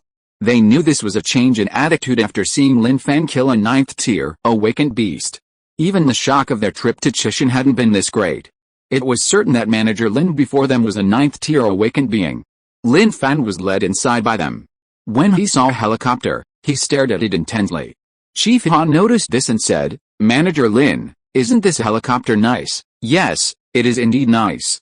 Having air transport is really important now, but only large strongholds can have it. Our Miao stronghold is still working hard to collect blood crystals. Once we have enough, we'll buy one from the post-apocalyptic merchants, Lin Fan said. He didn't explicitly say I want it, but the meaning was clear, he really wanted it. Chief Han smiled and said, Manager Lin, you've done our Jinling stronghold a great favor. I can decide to give this helicopter to the Miao stronghold, hoping it will provide some assistance. Ah. How can that be? Lin Fan quickly waved his hands upon hearing this. Don't refuse. We at Jinling stronghold may not have much else, but we do have some helicopters.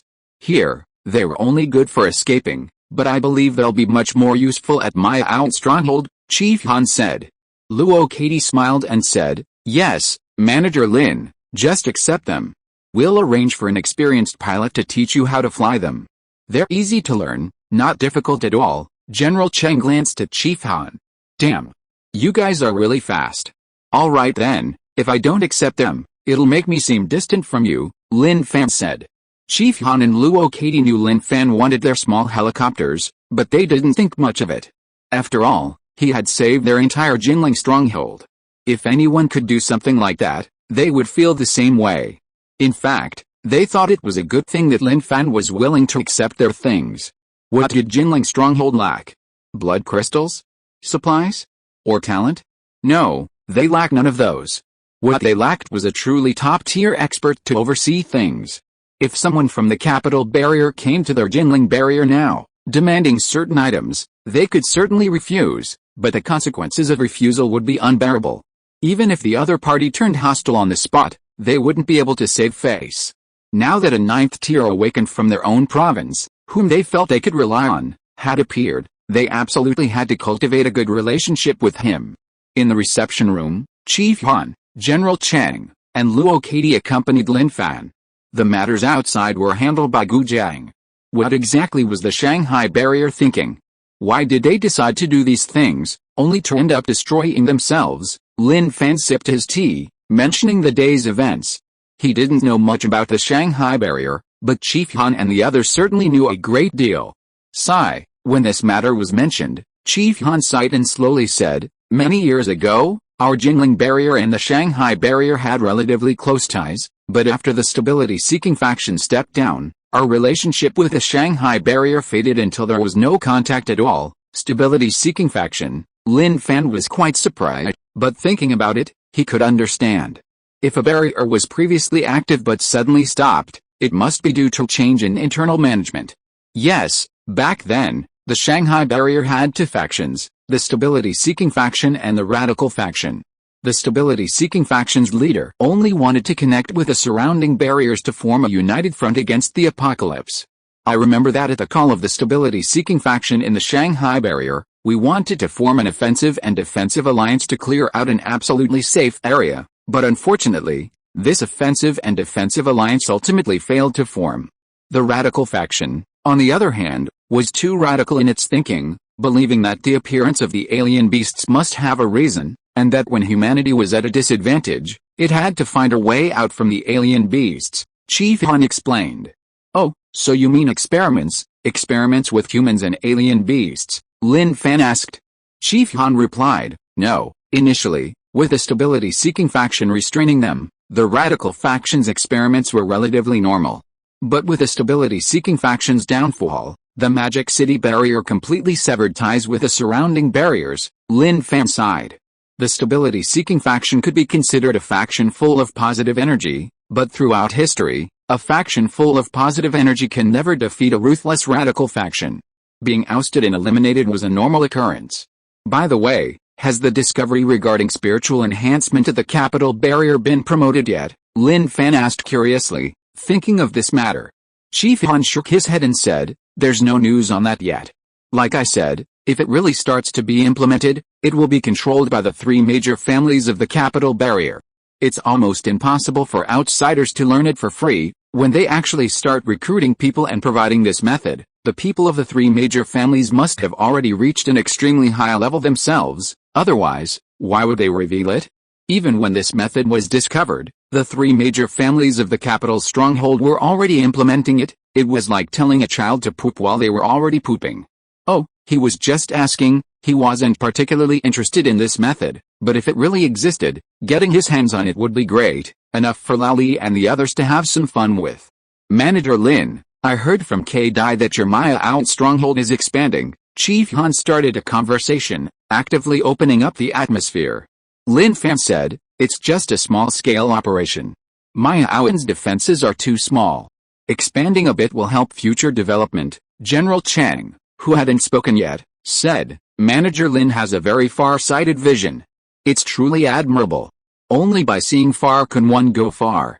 This is something we should really learn from. Chief Han, Luo Katie, Lin Fan smiled and said, not at all, not at all. This is just a necessary step in development. It's not a matter of far-sightedness. No, it really is far-sighted. General Chang's goal was simple, to improve his relationship with Lin Fan. Who knew if Luo Katie had said anything bad about him when she was in contact with Manager Lin? So, when they had a long period of contact, he had to maintain a proper image no matter what. He readily accepted General Chang's initiative to be friendly. Since the other party was giving him face, he naturally had to give him face in return. He smiled at General Chang, a smile that reassured the general. Clearly, his words had been effective. Regardless of whether Luo Katie had said anything bad about him, at least his image had changed in the other party's mind. Suddenly, he remembered that Lao Han and his group had given him a helicopter while he hadn't given anything in return.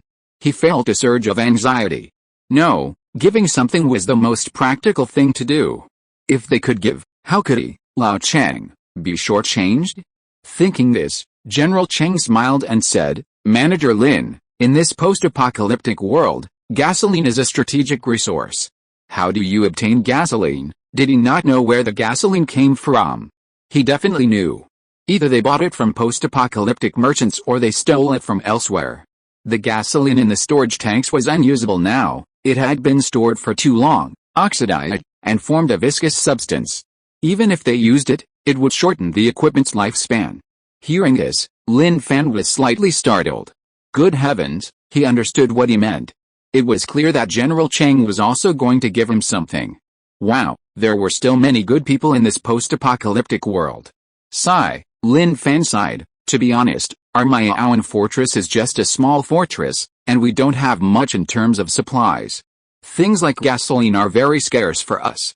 Sometimes when we go out on operations, we have to drive vehicles with low fuel consumption, like the Rui, which has very low fuel consumption. Commander Han and Luo Katie exchanged glances. They were well aware of General Chang's thoughts, but no one objected. After all, they had donated helicopters. What was wrong with old Chang donating some gasoline? Ha ha ha, General Chang laughed, waving his hand. It's alright. Manager Lin won't have to worry about gasoline anymore. Our Jinling fortress has ample reserves. I've decided to donate 10 tons of gasoline to the Mayaoan fortress. He waved his hand generously. General Chang saw Manager Lin's pupils dilate slightly, and he was secretly pleased. It seemed Manager Lin was quite satisfied with his gift. Then thank you very much, General Chang, Lin Fan said gratefully. There was no refusal, otherwise, it would easily make General Chang feel embarrassed. You accepted their helicopters, why can't you accept my gasoline? Are you looking down on me? He certainly wouldn't allow such a thing to happen. After all, Lin Fan was a kind and understanding young man in this apocalyptic world. There's no need for thanks, you're too polite. If Manager Lin needs anything in the future, just come to me.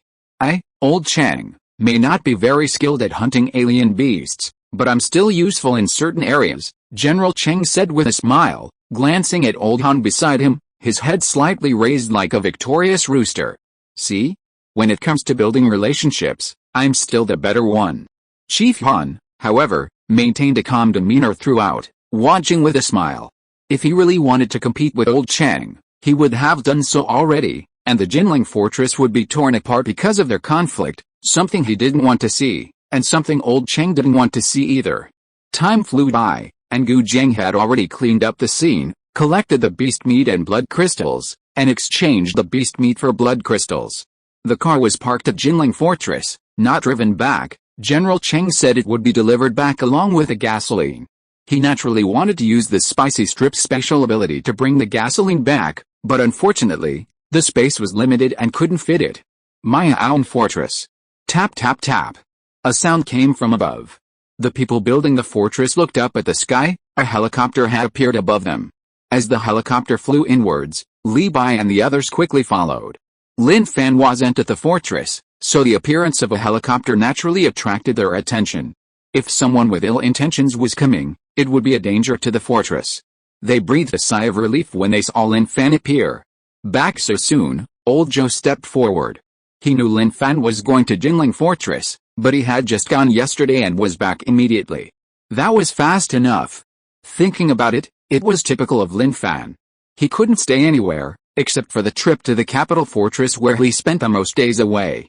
This plane is ours from now on, Lin Fan said, pointing to the plane behind him. Huh? Old Zhou's mouth gaped slightly. Holy crap, where did you get this? Someone gave it to me, Lin Fan said. That guy's pretty generous, old Zhou exclaimed. The helicopter pilot following behind Lin Fan looked at Zhou Shichen with a strange expression. Chief Han, someone outside is saying you're a jerk, and a generous one at that. Can I reprimand them for you? Obviously, that wouldn't do.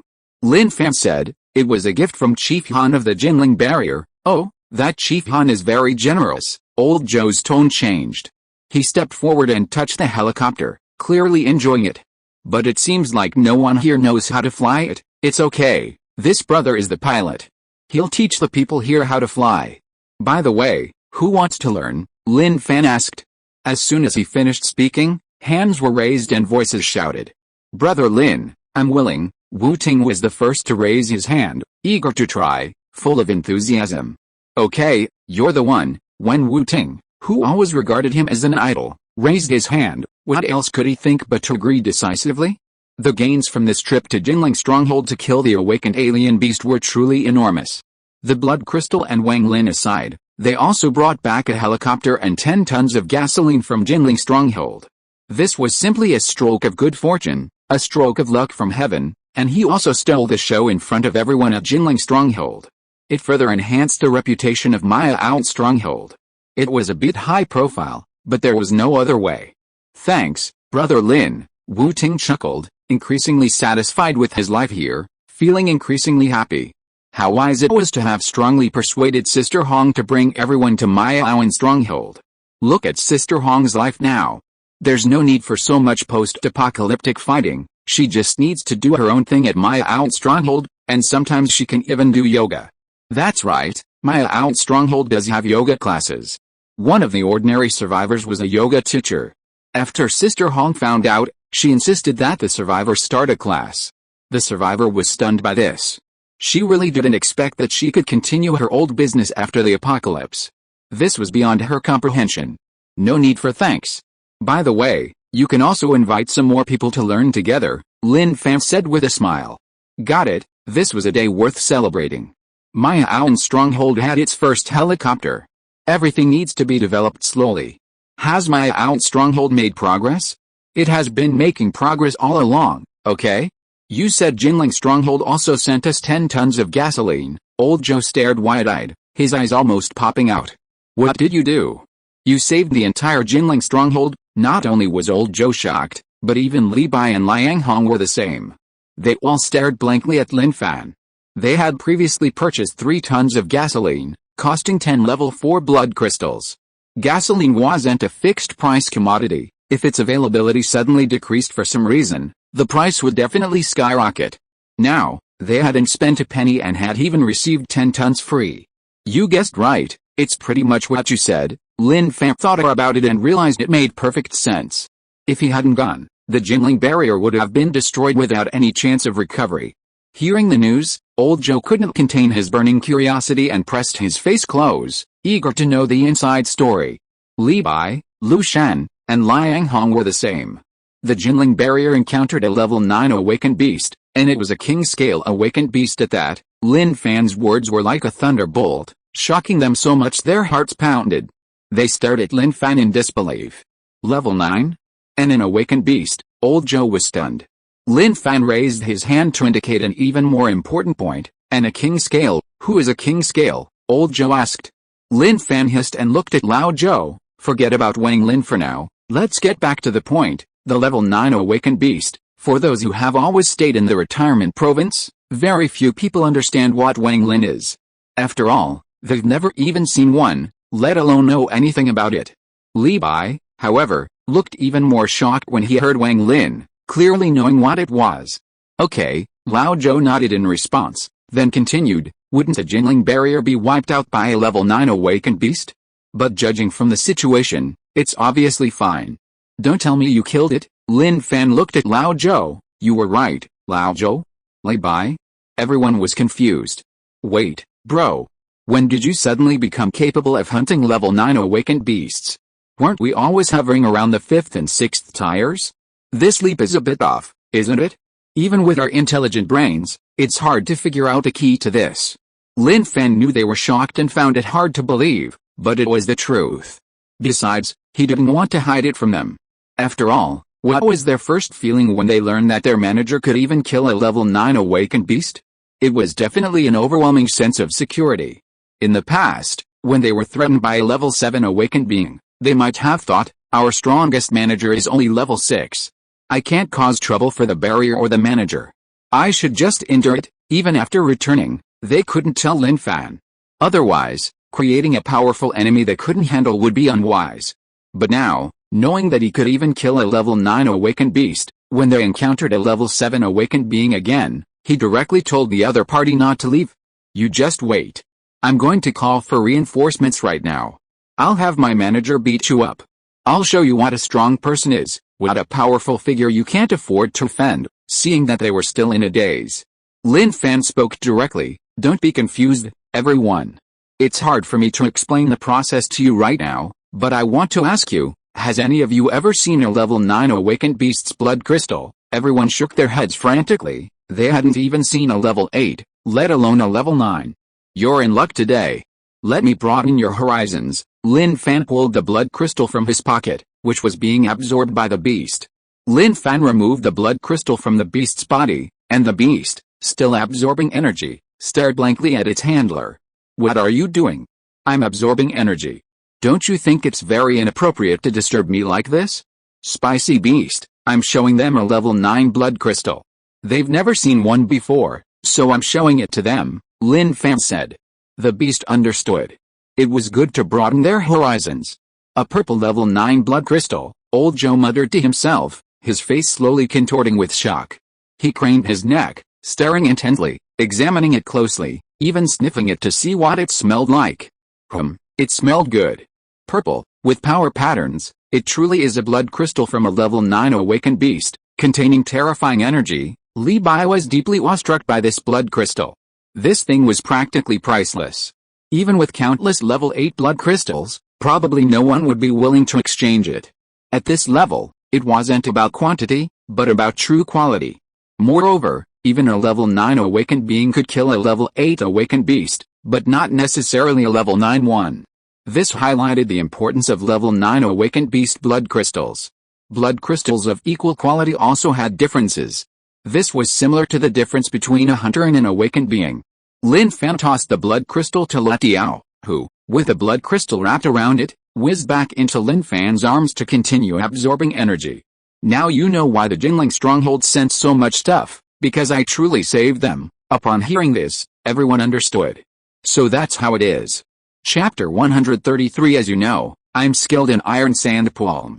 The next day, early morning, a group of children from the stronghold surrounded a completely black helicopter, chattering excitedly. Wow, that's a big plane. It's so cool. This isn't a big plane, it's a small plane, called a helicopter. I've seen pictures of them in books. They're a little different, but they look roughly the same, so beautiful. Yeah, what they say in the books is true. These children, born in the apocalypse, had never seen a helicopter in person. Now that a real one was before their eyes, they were naturally very excited. Watch closely. When I'm capable, I'll definitely become the exclusive pilot of this helicopter. Among the crowd, the tall Lee Hikian clenched his fist and said with great enthusiasm. But I heard that the pilot is Uncle Wu-Ting. It's okay, I'll let Uncle Wu-Ting drive for a while. Wu-Ting, who was in the cockpit listening to the instructor explain the functions of each button, couldn't help but hear the sounds outside. He didn't notice anything else, but he heard Lee Hikian's words clearly. He glanced at him through the plane window. Good lad, so young and already trying to steal Uncle Wu's job. Looks like old Lee hasn't given you enough work. I'll have to have a good talk with old Lee later and give you more responsibility. Everyone had witnessed the development of Mayaoan Fortress, especially after the news of Jinling Fortress donating a helicopter spread throughout the fortress. Everyone was even more motivated. They didn't know much, but they felt that even a large fortress was giving away gifts, which meant that Mayaoan Fortress had unlimited potential. If they knew why Jinling Fortress was giving gifts, they might be too excited to sleep. Lin Fan strolled around the fortress, looking here and there. Some basic structures on the inner walls were being improved, and the people living in the fortress were busy with their own affairs.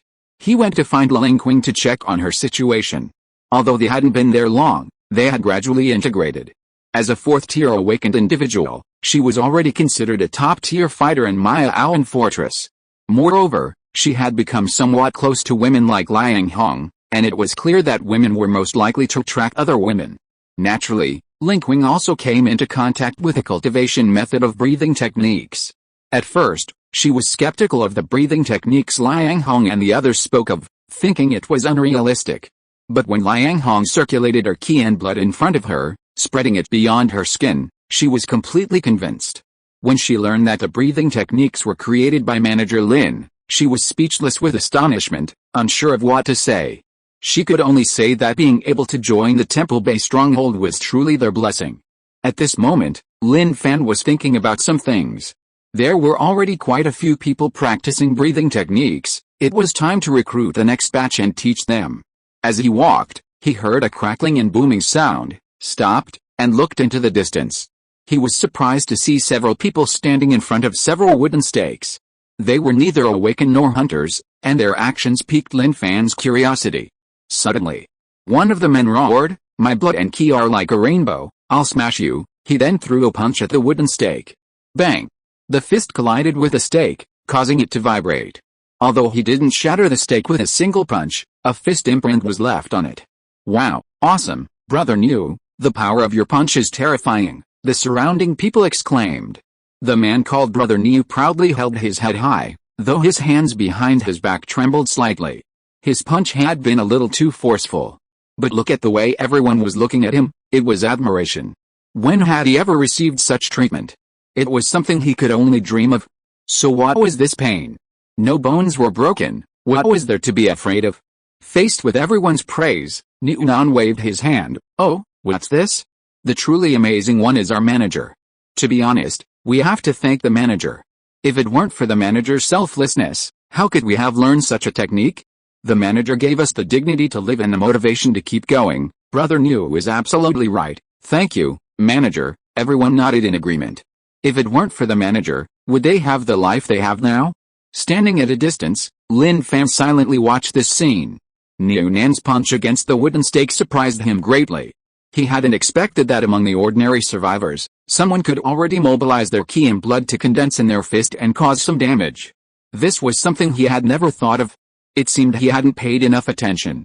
He hadn't really paid attention to everyone's cultivation of breathing techniques.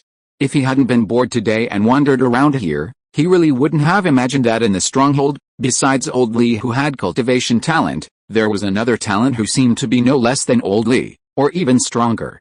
Ahem, a cough came, attracting their attention.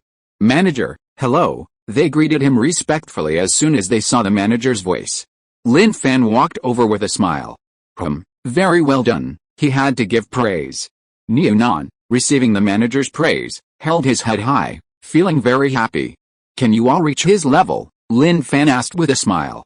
The group shook their heads. "Manager, We can't reach Brother Niu's level.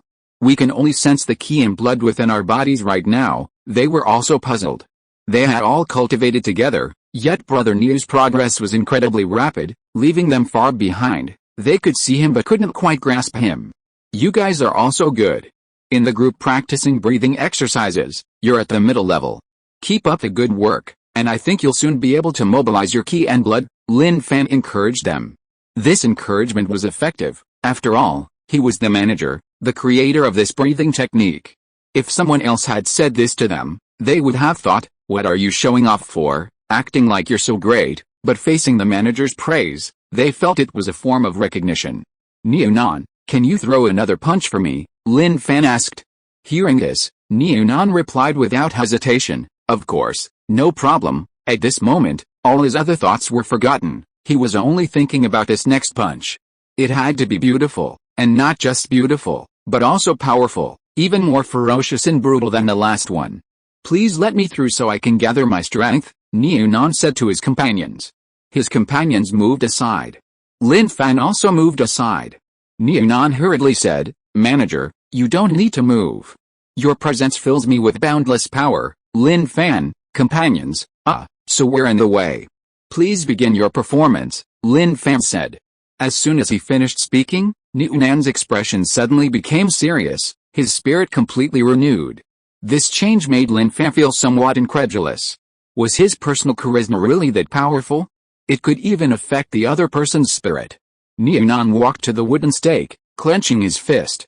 His fist had been sore from the previous punch, but now the pain vanished as the manager beside him infused it with boundless energy. He silently thought, "Sorry, fist. To put on a good show for the manager, I have to sacrifice you." He channeled his internal energy, strands of it gathering towards his fist. Lin Fan could clearly feel the energy flowing within him, though not powerful. It was quite impressive for a beginner. In an instant, Niu-nan took a deep breath, and without thinking, threw a punch, striking the stake squarely. With a bang, a surge of energy pierced through the stake, causing it to shatter and splinter. The power of this punch was even greater than what he had seen before. Lin Fan was slightly shocked. So powerful. Really powerful.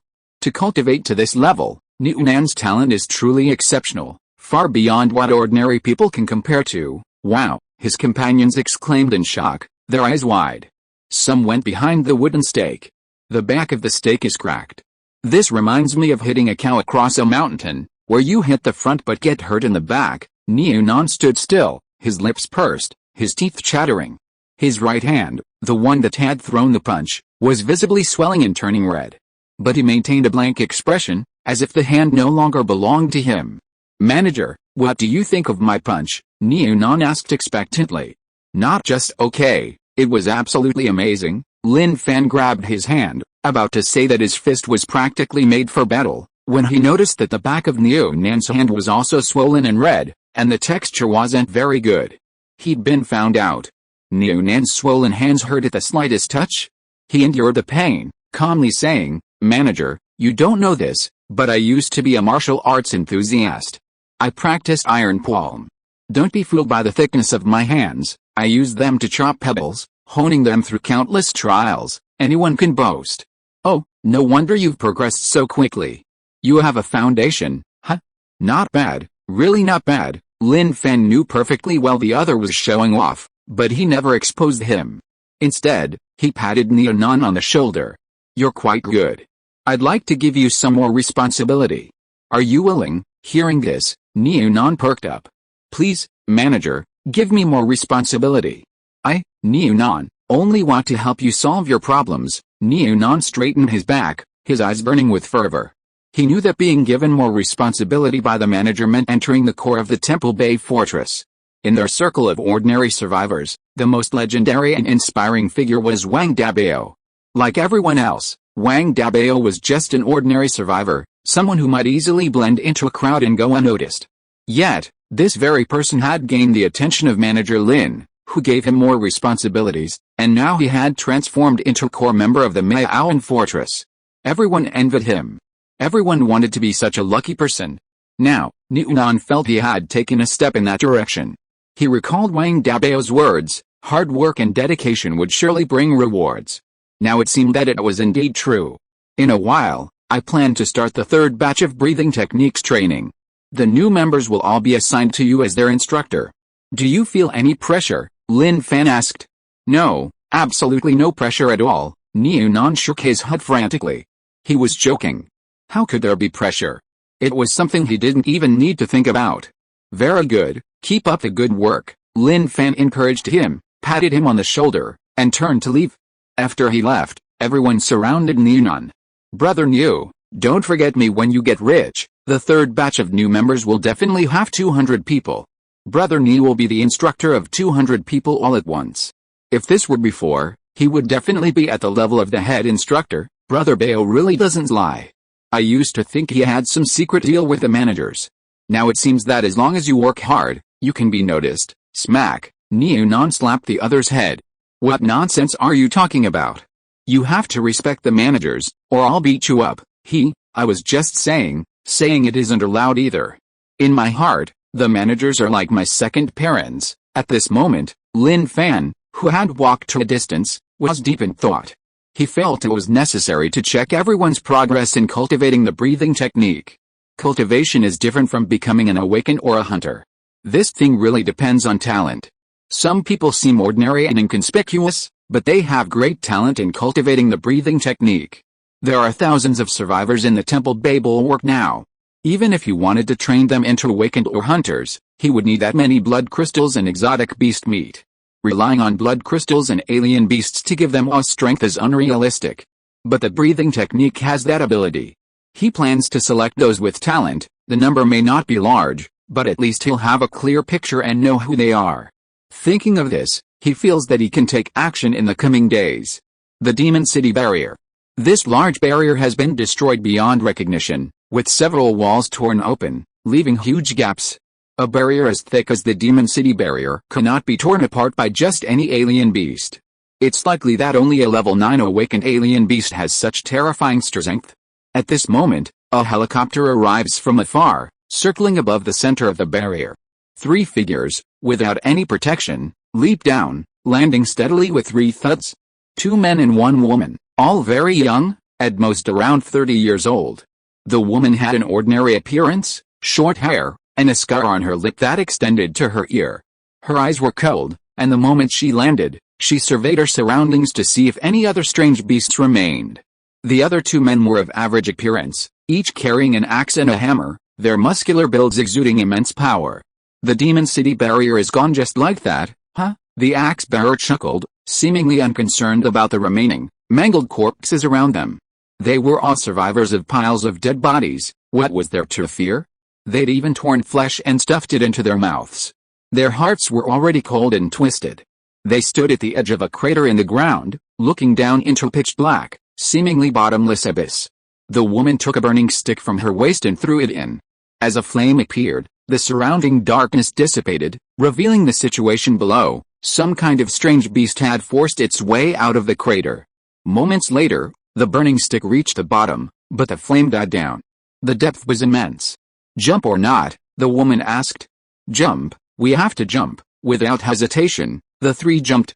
In unfamiliar territory, anyone would be cautious. As they fell, their hands weren't already reaching for their weapons. If any strange beasts appeared, they would unleash a few blows without hesitation. Moments later, their feet touched the ground, the solid ground providing a sense of security. The woman took out a flashlight, turned it on, and the bright light instantly illuminated the pitch-black environment ahead. This flashlight had extremely high power and a wide coverage area. Used at night, it made the area within dozens of meters indistinguishable from daytime. It was incredibly effective, an essential item for any outing. The woman held the flashlight and shone it around, discovering that the space was larger than she had imagined. The man with the axe said, "How can this place be so big and so high? I'm starting to suspect this is where they kept the alien beasts." The man with the hammer said, "It is. Look at those mechanical arms around here. Don't they look like they were imprisoning something?" The mechanical arms on the walls were all destroyed, as if they had been forcibly broken off, especially the claw-like mechanical arms. The claws were huge, clearly designed to grab enormous creatures. They understood that the destruction of the Demon City's fortress was probably related to these things. "Let's go, let's find what we need quickly," The woman determined the direction and walked forward, where there was a passage. The two men followed behind, observing the surroundings as they went. "Let's go over there. That should be the command room." The man with the axe raised his hand and pointed to the glass wall on the high wall. That must be the observation room, which was also the command room. After all, if they had previously imprisoned the alien beasts here, they would have had to observe from a high place. The woman turned to the man with the axe. "Stop talking. We have the internal structure diagram of the Shanghai fortress, and the navigation system is activated. What are you trying to do with all this?" The axe-wielding man shrugged. "I forgot." The man carrying the hammer walked past him, patted him on the shoulder. He understood that when a man likes a woman, his actions may seem cute and joyful to himself, but to outsiders, he looks like a complete idiot. He just doesn't realize it. Soon, they arrived at the command room. The equipment was undamaged, and there was still power. The woman walked to the main equipment, took out a USB drive she had prepared beforehand, and within moments, the internal program started automatically, copying all the data from the Shanghai fortress. The waiting process was tedious and quiet, with only the faint sound of dripping water. After the data was copied, the built-in program began to destroy all the data in the Shanghai fortress equipment. The woman unplugged the USB drive, put it away, and was about to leave when the command room screen automatically lit up. The sudden change startled them. Looking at the screen, they saw a glass capsule containing a naked man. Various instruments were attached to his body, and his rising and falling chest indicated he was still alive. The three exchanged glances. "This isn't within our mission scope," the woman said. The man with the axe agreed. The man with the hammer said, "Indeed, this might be another secret within the Demon City fortress. If we bring this body back, it would be considered exceeding our mission objectives. They might even discover this once they've compiled all the data on the Demon City fortress, forcing us to make another trip." "You make a good point," the axe-wielding man agreed. The woman thought for a moment and finally nodded. Fortunately, the woman knew a bit about technology, and quickly located the room after a flurry of activity. When they arrived, the door was locked. Without the password and keycard, they couldn't enter. The man with a hammer punched the door open and then tore it apart with his bare hands. There was no door that could stop them, perhaps because the door wasn't sturdy enough. They walked to the container and looked at the naked man inside. He looked young, at most in his 20s, and the readings on the surrounding instruments indicated that his vital signs were still present. The man with a hammer roughly tore open the glass cover, removed the instruments from the man's body, and hoisted him onto his shoulder. "Let's go." Suddenly, the man on the shoulder opened his eyes abruptly, his pupils golden. He swiftly raised his hand and grabbed at the man with the hammer's chest. With a soft thud, his 5 fingers deeply gripped the man's heart. The two men in front, hearing the commotion behind them, were immediately shocked and turned around. When they saw their companion lying on the ground, the naked man they had discovered was stuffing his heart into his mouth, the blood staining his lips. They saw him. "You fucking want to die?" the man with the axe roared, smashing the axe tip down hard on the naked man. With a bang, the naked man was struck squarely and slammed into the wall like a cannonball, denting it in the wall. Whoosh! The axe-wielding man rushed to his companion. "How are you? How are you?" But no matter how he called out, his companion didn't respond. His heart had been ripped out, he was already dead. "Damn it, I'll kill you," the axe-wielding man roared in fury, his eyes blazing with fire. The other man deserved to die, whatever his purpose was, it was useless. "Holy!" The man embedded in the wall let out a low, sinister laugh, sounding cold and sinister, like the voice of a demon. The man moved, the rubble on his body rolled to the ground. He stood up from the wall, twisting his neck, which creaked. Facing the enraged axe-wielding man, he raised a finger, indicating his disdain.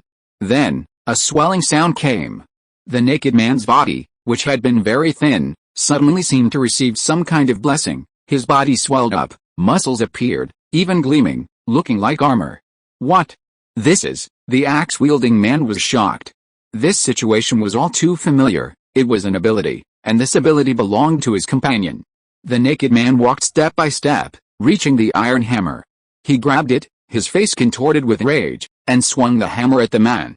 Facing this attack, the axe-wielding man swung his axe to resist. With a clang, his hand split open, and a tremendous force forced him backward, unable to withstand the blow. His opponent's strength and power far surpassed his own. Run. Don't worry about me, the axe-wielding man shouted back, urging the woman to run. Whether he could win or not was already clear from their first exchange. His opponent was an unknown monster. Chapter 134 Tearing off the disguise. This place is ours. The woman stepped back and turned to run. The two men were the strongest, one had been killed, and the other had blocked with his hammer. The impact was terrifying, urging her to flee immediately. As a survivor of the apocalypse, her survival depended on listening to advice. What difference would it make if she stayed? The outcome would be the same. Boom. A deafening roar came from behind, the sound of a clash, followed by screams. She knew something was wrong. But she didn't turn back. Back on the ground, she leaped back into the helicopter. Before the pilot could even react, she urged urgently, "Go, hurry up." Her voice was urgent, as if she had encountered something terrifying. What about them? The pilot hadn't finished speaking when he felt a chill run down his spine, from the woman's icy gaze. He dared not say anything more and steered the helicopter into takeoff. Only after the helicopter soared into the sky did the woman slowly breathe a sigh of relief, but her gaze remained fixed on the deep pit below. Sure enough, a figure leaped out of the pit and landed on the ground shortly after. The moment the person came into view, it meant they were dead. At that moment, the naked man raised his hand, his golden pupils gleaming faintly, staring emotionlessly at the departing helicopter. In his palm, he clutched a beating heart, devouring it in 3 bites, like biting into an apple. He didn't chase after the helicopter, not because he didn't want to, but because it was flying too high and too fast. Looking around, the unfamiliar surroundings haunted him, yet fragmented images seemed to appear in his mind. This feeling was unpleasant, unbearable. The man shook his head, his blood-stained hands repeatedly striking his head, each strike splattering blood until he felt somewhat better. Then he stopped, turned, and walked naked and openly through the apocalypse. No one knew where he went. But with his appearance, some disasters in the apocalypse are likely to follow. Several days later, the temple-based stronghold, its atmosphere increasingly vibrant with the warmth of daily life, received its 3rd batch of names. Everyone put down what they were doing to come and see if their name was on the list. 200 names in total, a considerable number, but still far too few compared to the current number of survivors in the temple-based stronghold. As more people mastered the breathing technique, it would be possible to teach it to everyone. But thinking about it, it wasn't feasible. The temple-based stronghold needed to function, and function required people. If everyone practiced breathing techniques, the colossal structure would come to an abrupt halt, causing a series of problems. The crowd gathered, and soon excited exclamations rang out, but amidst the joy, there were also sighs of regret. Some were chosen, some were not. Those chosen felt their efforts had truly been recognized, while those not chosen, after a brief moment of disappointment, clenched their fists, determined to work even harder. Lin Fan, observing the expressions of the crowd from afar, remained calm. Liang Hong, standing beside him, asked curiously, "I still don't understand how this list was chosen. How could it be chosen? Everyone's worked so hard, anyone could be chosen, but we can't choose everyone. So I'll let Lao Zhou and the others choose. If there are any elderly people I remember, we just add them to the list," Lin Fan said softly. Hearing this, Liang Hong was stunned. So this was a blind selection process, and sometimes even with back channels. Seeing Liang Hong remain silent, Lin Fan smiled and said, "You think every name on the list was carefully selected?" "Yes," Liang Hong nodded. Lin Fan sighed. "It seems our sister Hong is quite an honest person. I found that when the environment is particularly good, it's really easy to change a person. Look at the people in our Maya Out stronghold, can you say they were all good people before?" Lin Fan asked. Liang Hong shook her head. "What is a good person, and what is a bad person? Everyone's starting point is to live a better life. It's just that those labeled as bad people use more ruthless methods. So look at everyone now, aren't they all doing exceptionally well?" Lin Fan said. Liang Hong replied, "The reason they're doing well is because of your existence. You've developed this place into a more livable environment. If we went back to the way things were before, it would be like nothing ever happened." Lin Fan pointed to the beef brisket not far away. "Look at him, I'm going to entrust the training of the 3rd batch of people to him. He has an extremely high talent in the cultivation of breathing techniques. I think even Lao Li might not be as strong as him." Liang Hong looked at the beef brisket in the distance and nodded. Everyone has their own strengths. As for those that one feels they don't have, it's just that they haven't discovered them yet. And the other person is lucky, his strengths were stimulated by the breathing techniques created by Lin Fan. Otherwise, he might have ended his life in mediocrity.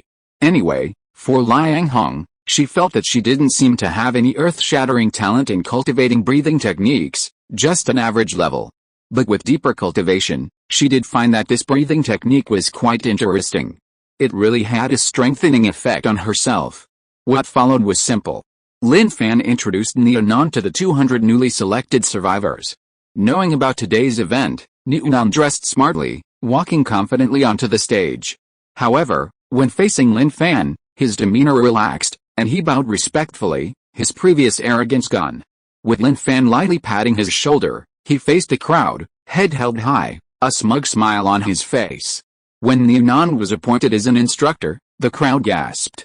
They knew Neonan, he was just an ordinary person like them, yet he had suddenly been entrusted with such an important role by the administrators, rising to the position of instructor.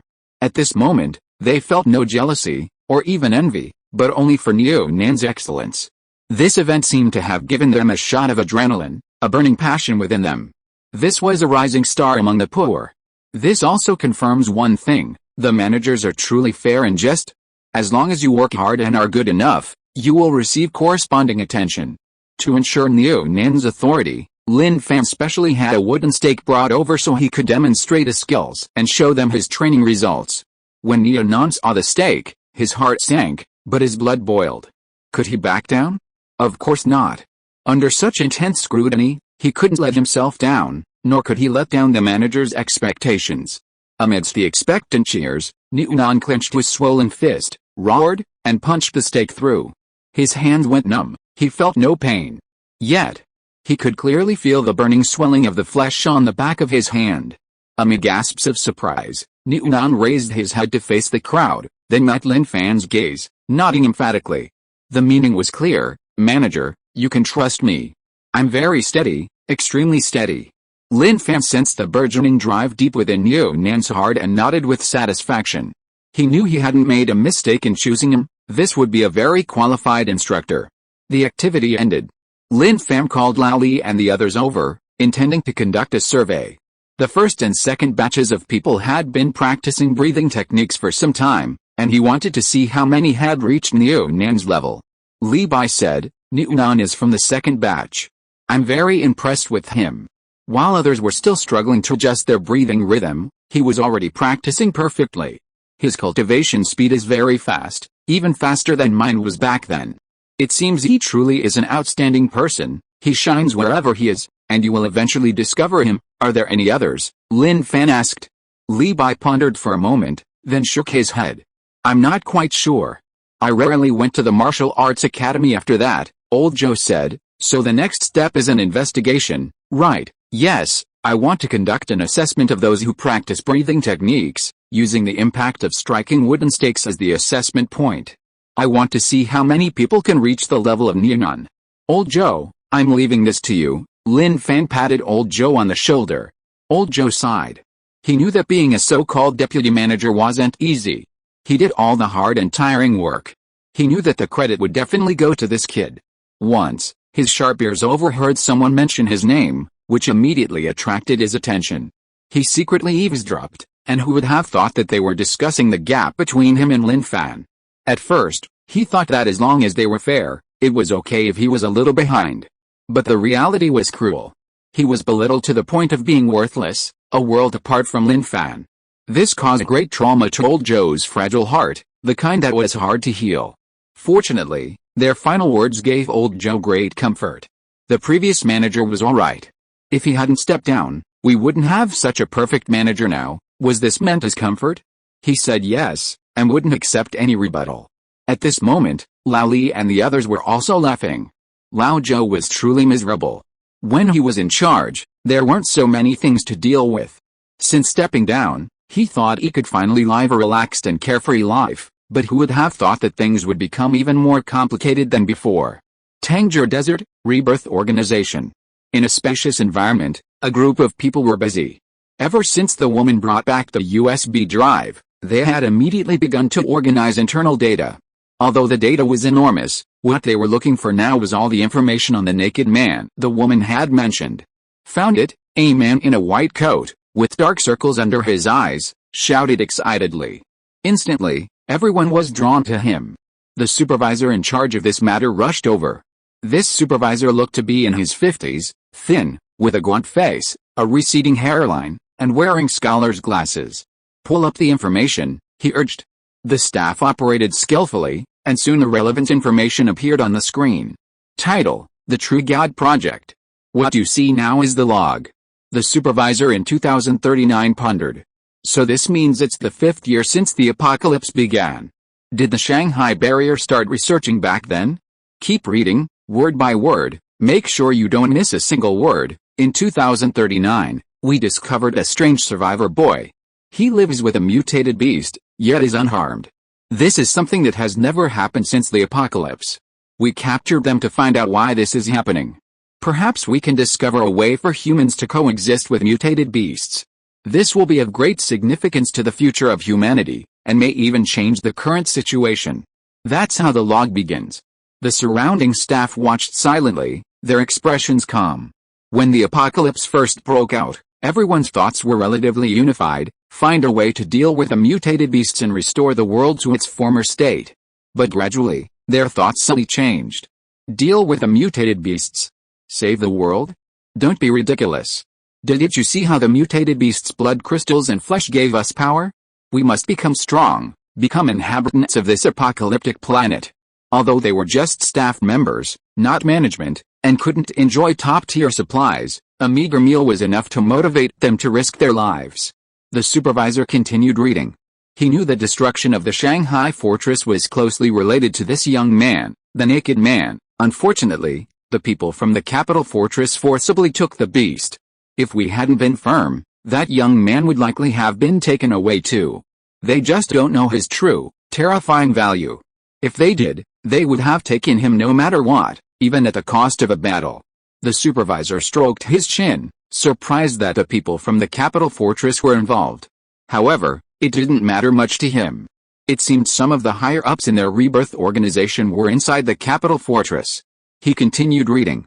The log wasn't long, but the last sentence sent a shiver down the supervisor's spine. Absorption and fusion, the terrifying value of absorbing the abilities of others. He thought of what the returning people had said: they used their abilities, that was, gaining power by devouring hearts? That was far too arrogant. The supervisor rushed to report the situation. This matter was beyond his purview. What had the Shanghai stronghold researched after capturing the boy for so long? Surely they hadn't researched anything that would destroy the Shanghai stronghold. In his view, the Shanghai stronghold's technical personnel were utterly incompetent, worlds apart from the technicians of their rebirth organization. They were all useless, researching for so many years and producing nothing of value. Think about the capital stronghold, it had remained peaceful all these years. Could the beasts that could stay with that boy be simple? Anyone with a brain knows they weren't. But had anything happened to them? Absolutely nothing. Night. Lin Fan was cultivating. After this period of training, his progress had reached 35%. He closed his eyes, his body radiating an invisible wave, like radar, spreading outwards from himself. This wave could even penetrate walls. Everything around him was under his control, even the movement of a speck of dust on the ground was perceptible to him. This was an ability he had developed when he reached 30% progress. After various attempts, he could only expand his mental energy to a radius of 100 meters, which seemed small, but in Lin Fan's eyes, it was already quite large. Moreover, as he continuously improved his mental energy, the range would continue to expand. He was currently organizing his mental abilities, categorizing them as internal vision and external vision. Internal vision allowed him to see the body. External vision was much more powerful, allowing him to see everything with his eyes closed, even if he went blind later. Of course, this was only the most basic level.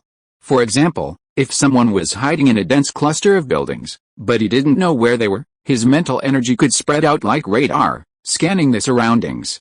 Even if the opponent was well hidden, it would be a waste of effort. Currently, his mental energy wasn't fully refined and shouldn't have reached its current limit. He was eager to know if, after perfecting his spiritual cultivation, he could solidify his spirit, transforming it into a means of attack, or even possess a spirit and divine will. He wondered if a punch or kick imbued with divine will could unleash even more ferocious power.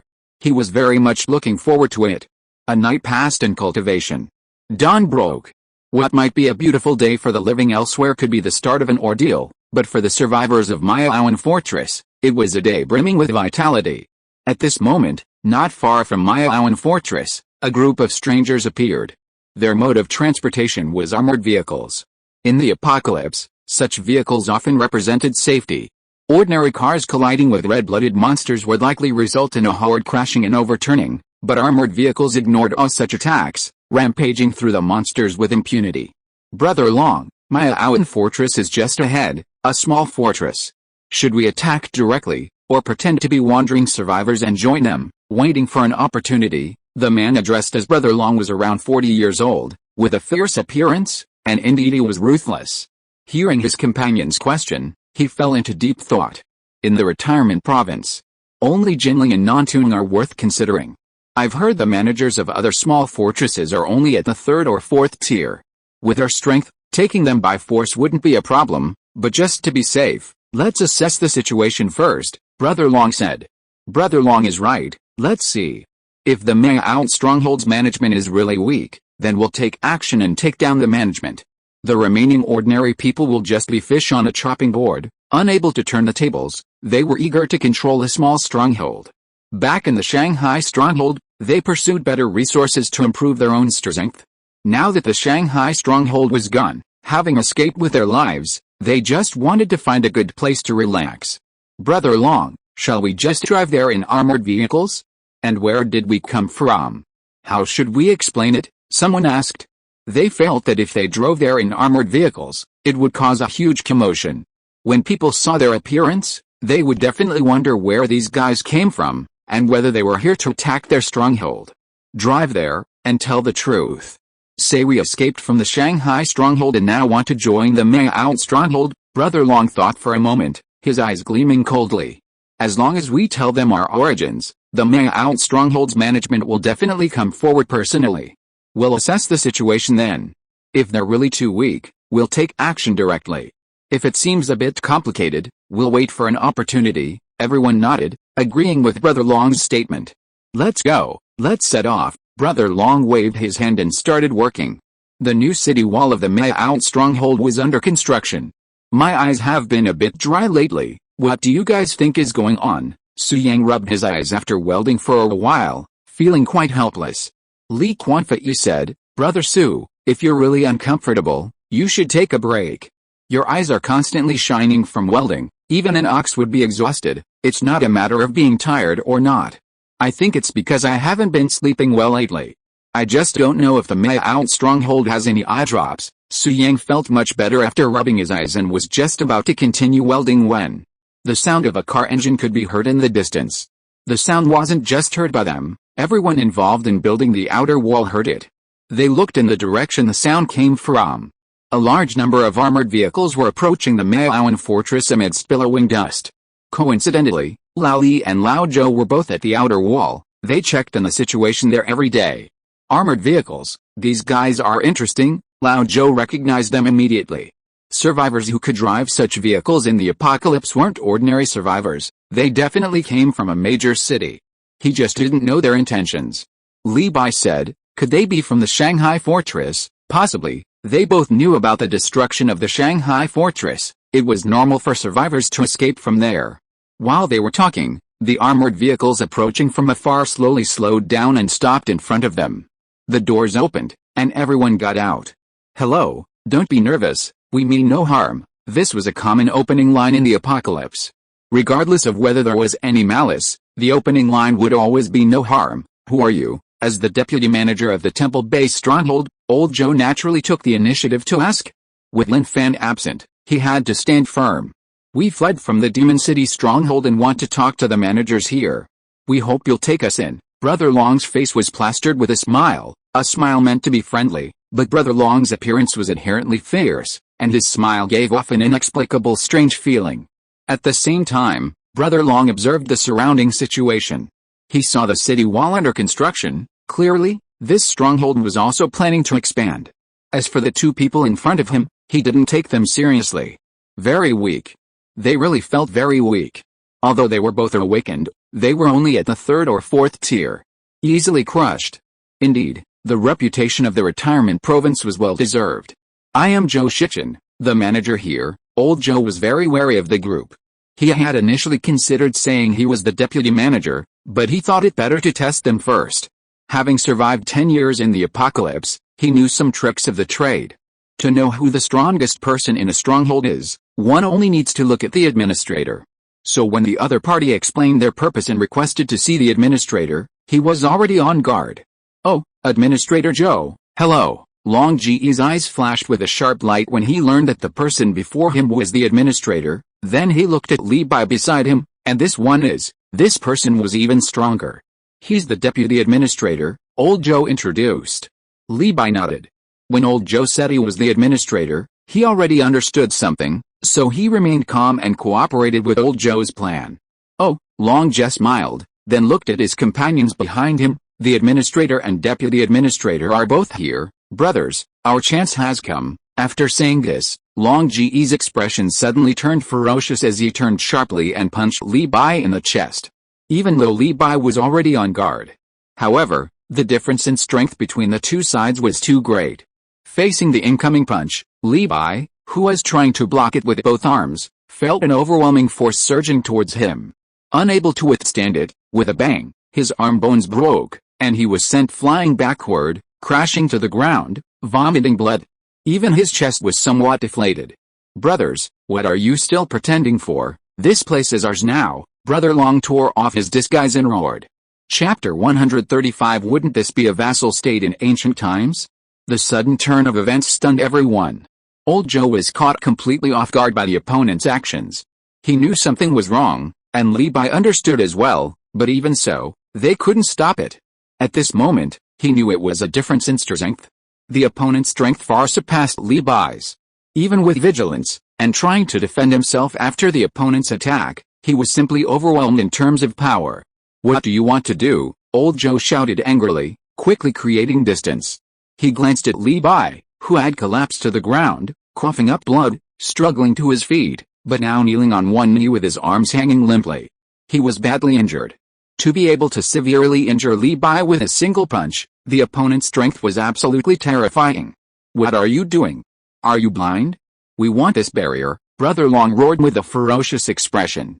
"I was thinking of pretending with you and having some fun, but who would have thought you were as weak as chickens? One is a third tier, and the other is a fourth tier, yet you dare to control a barrier.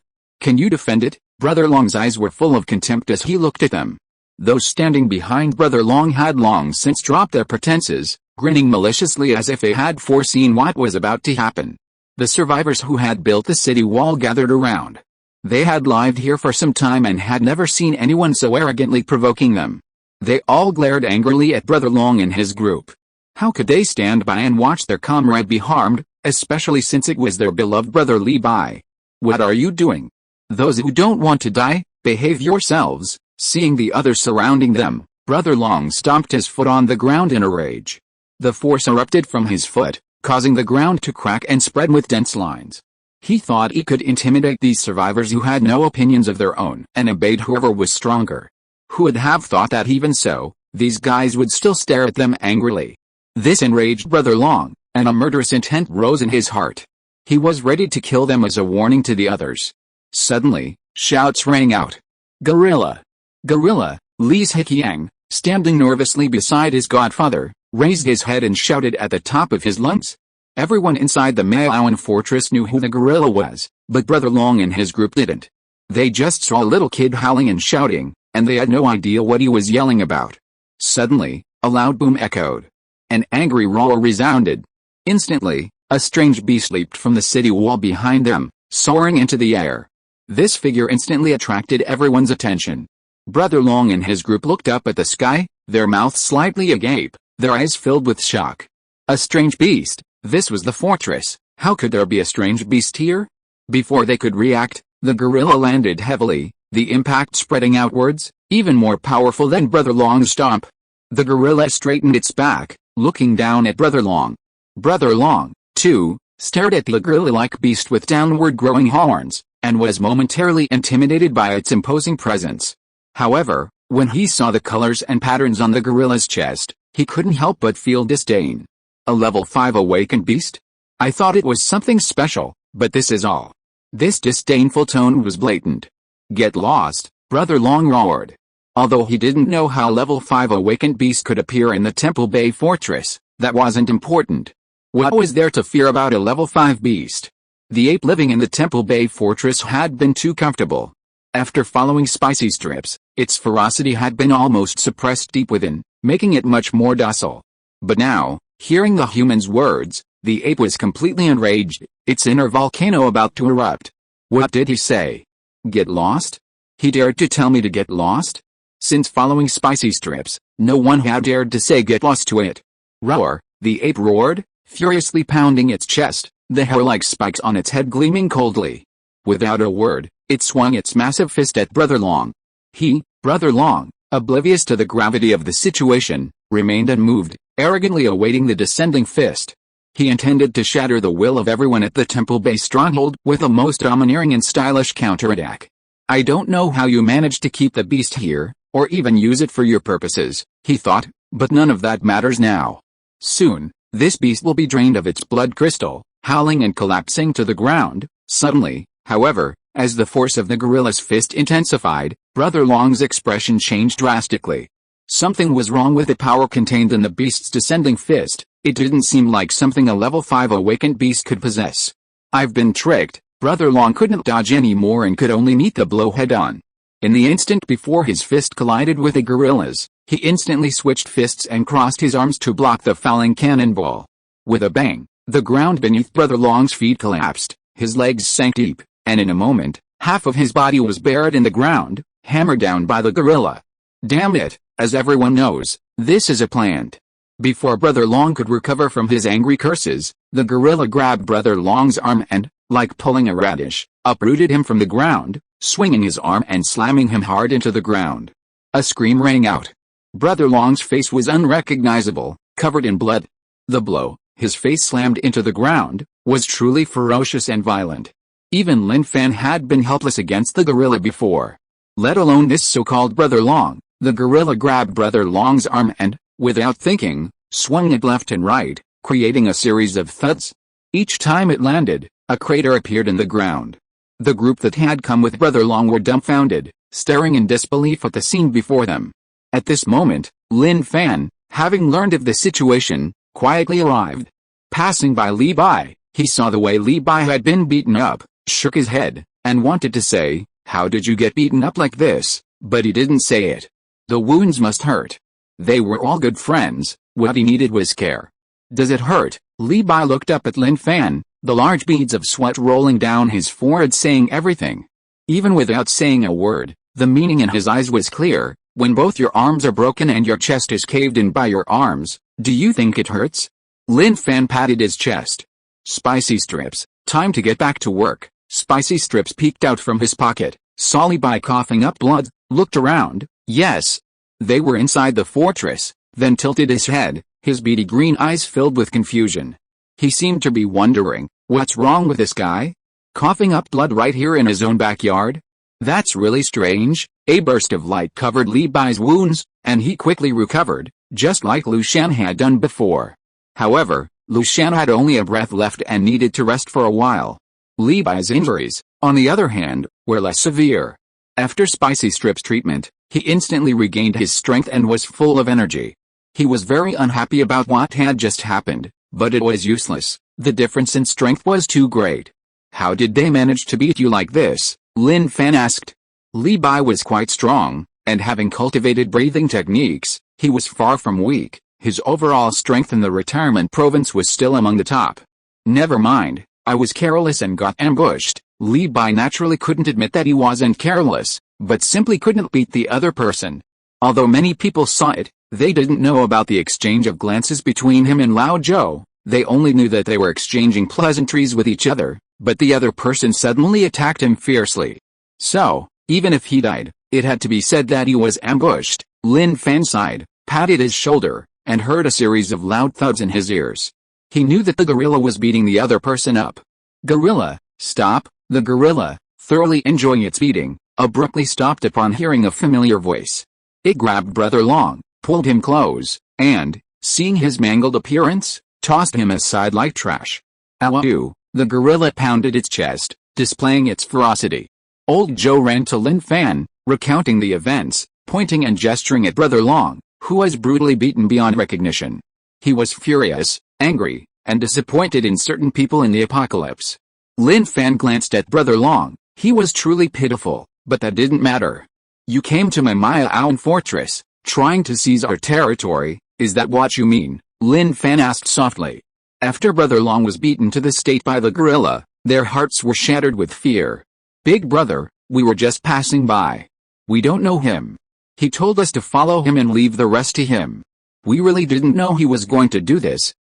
Yes, that's exactly the situation. Without any hesitation, he decisively sold out Brother Long. If Brother Long, lying on the ground, were still somewhat conscious, he would definitely roar at their words, "You bunch of disloyal bastards," but unfortunately, he couldn't hear them. To Lin Fan, their words were like farts. He turned around, pretending to speak softly, but his voice was loud enough for them to hear. "Old Joe, these guys don't look like good people.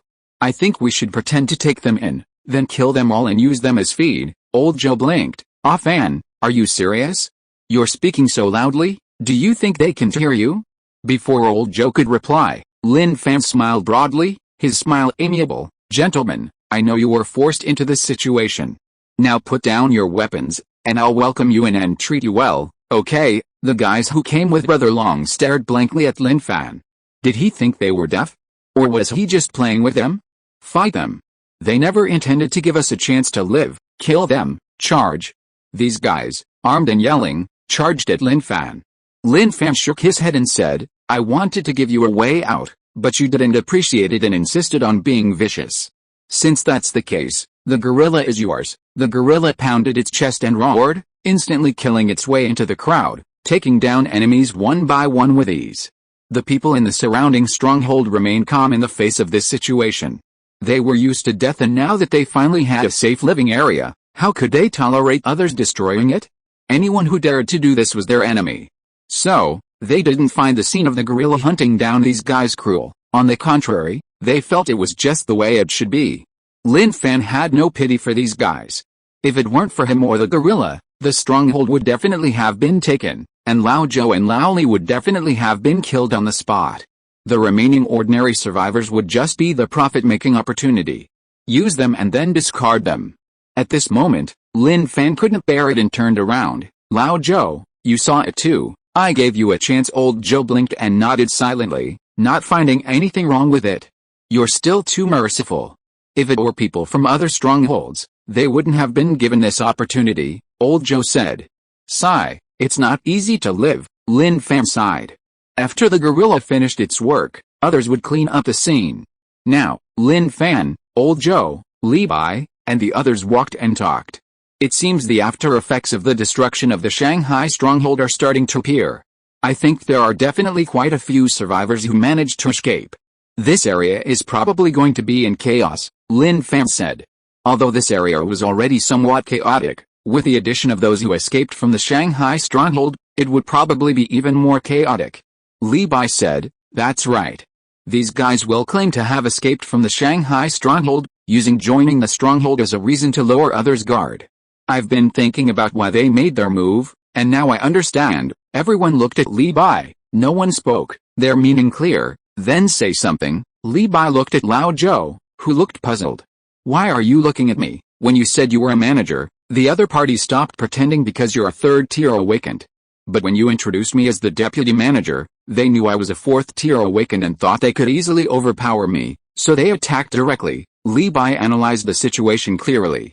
Liang Hong, standing to the side, said, "I see. It's because you guys are too weak." "That's right, that's the reason." Li Bai didn't want to admit it, but that was the truth. Lao Zhou, "Then it's my fault. If Lin Fan had intervened, things would have been different." Lin Fan said, "Anyway, be careful during this time. Pay attention to any outside survivors you encounter. If all else fails, build a gorilla house for the gorilla near the new city wall so it can stay there and deal with any unnecessary trouble." A gatekeeper gorilla. Old Joe has heard of watchdogs, but never watchdog gorillas. Now that he's heard of one, he's learned something new. They're all the same, no big deal. Lin Fan felt that old Joe's words made perfect sense. After this incident, Liang Hong and the others were more attentive to the outside survivors. As Lin Fan left, he looked into the distance and saw everyone cleaning up the corpses.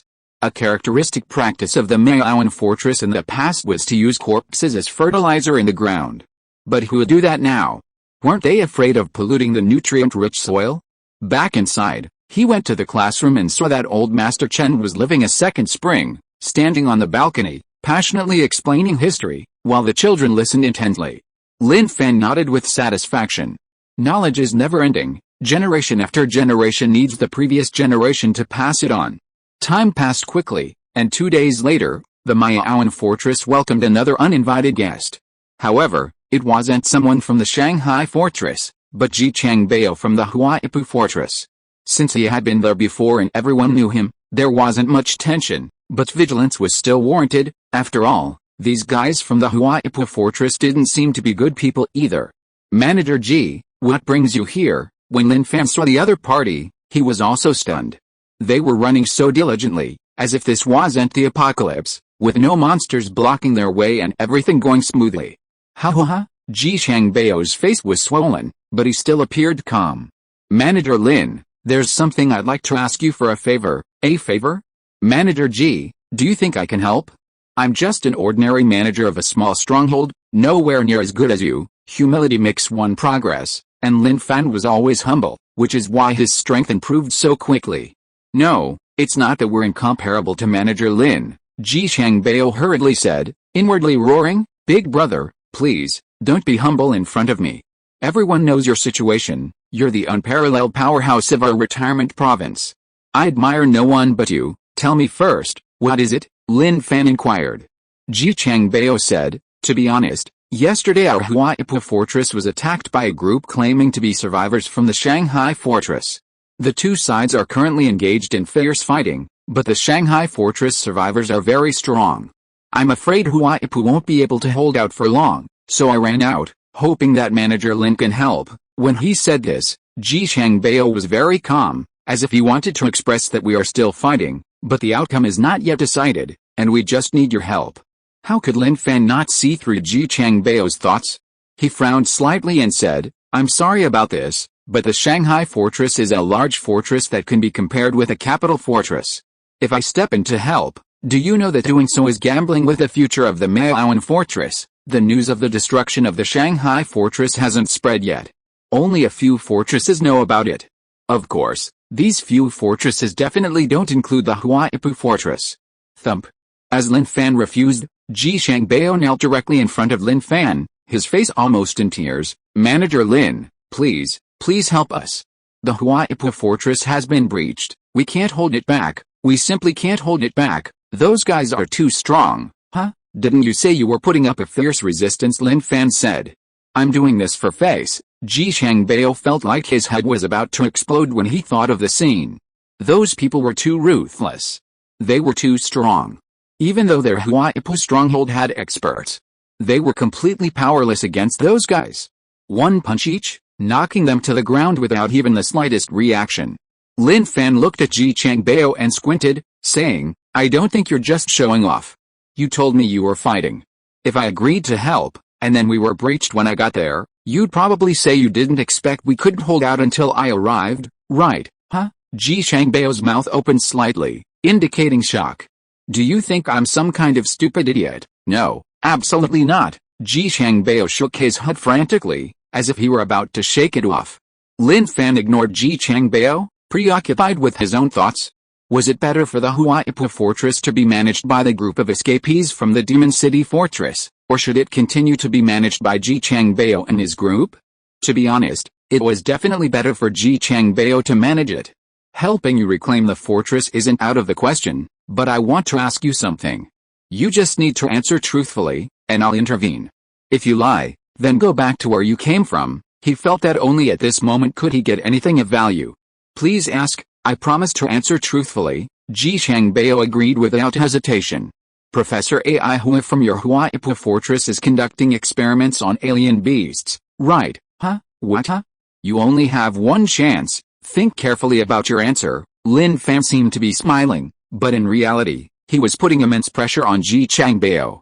He knew that if he said no, it would be a lie, so he only had one choice. He had to say yes, even if he didn't, but the key was that they really did. After a moment, Ji Changbao nodded. Yes, they are researching it. Those monsters that look like skinned bullfrogs that I've seen before, were they developed by your Huaipu fortress? Yes, but no. This technology wasn't developed by us, it came from elsewhere. Besides, we stopped doing these alien beast experiments a long time ago, Ji Changbao hurriedly explained. He was now completely desperate, since he had already said it, there was no point in lying anymore. Now, even the Huaipu fortress wasn't his anymore, and he didn't know how Professor Ai Hua was doing. Had he offended him and been killed? Without Professor Ai Hua, these high-tech experiments were simply beyond his comprehension. Lin Fan decided to go to Huaipu fortress. He needed to figure out the truth about this experiment. Get up, Lin Fan said. Ji Changbao quickly got up. He knew that Manager Lin had definitely agreed to go, but he also knew that after this incident, Huaipu fortress had no secrets left. Even its sovereignty might no longer be his. If this were ancient times, Huaipu fortress would be a vassal state of Maya Aoan fortress. They had to be obedient and compliant. Otherwise, the slightest problem could lead to their annihilation. But now, they could only ask Manager Lin. They couldn't ask anyone else. Those guys from the Shanghai fortress, the only ones who could deal with them were probably the Jinling fortress and the Nantung fortress, but could they even ask them? Forget about it. Let's go, let's set off. With helicopters now, traveling was easy. Wu Ting had also been learning for a few days. He could test the waters. As for whether the helicopter would crash, that wasn't his concern. If you are listening to this novel on a channel other than Fanfic World, it means it was downloaded and re-uploaded without effort. We warmly invite you to visit our channel, Fanfic World. There you will find the original version of this story and many other novels of various genres. We look forward to seeing you dive into a world of incredible novels. Chapter 136 I Have Guts. Wu Ting was very happy and content. He felt that Brother Lin truly trusted him, otherwise, who would dare to fly with him? He had only been learning for a few days. He could say he was somewhat familiar with the basics, but he was far from smooth, and even the functions of some buttons were only vaguely understood. Brother Lin, hold on tight. You know my skills, Wu Ting said, looking at the buttons in front of him, moving them here and there. The propeller spun faster and faster, and the plane lifted off, wobbling as it ascended. It's okay, just let loose and fly boldly. I don't know your skills, but I believe in you, Lin Fan said. Hearing Brother Lin's words, Wu Ting felt a surge of excitement and was deeply moved. Even though his skills were still somewhat lacking, with the added confidence, he felt his ability to fly would definitely improve.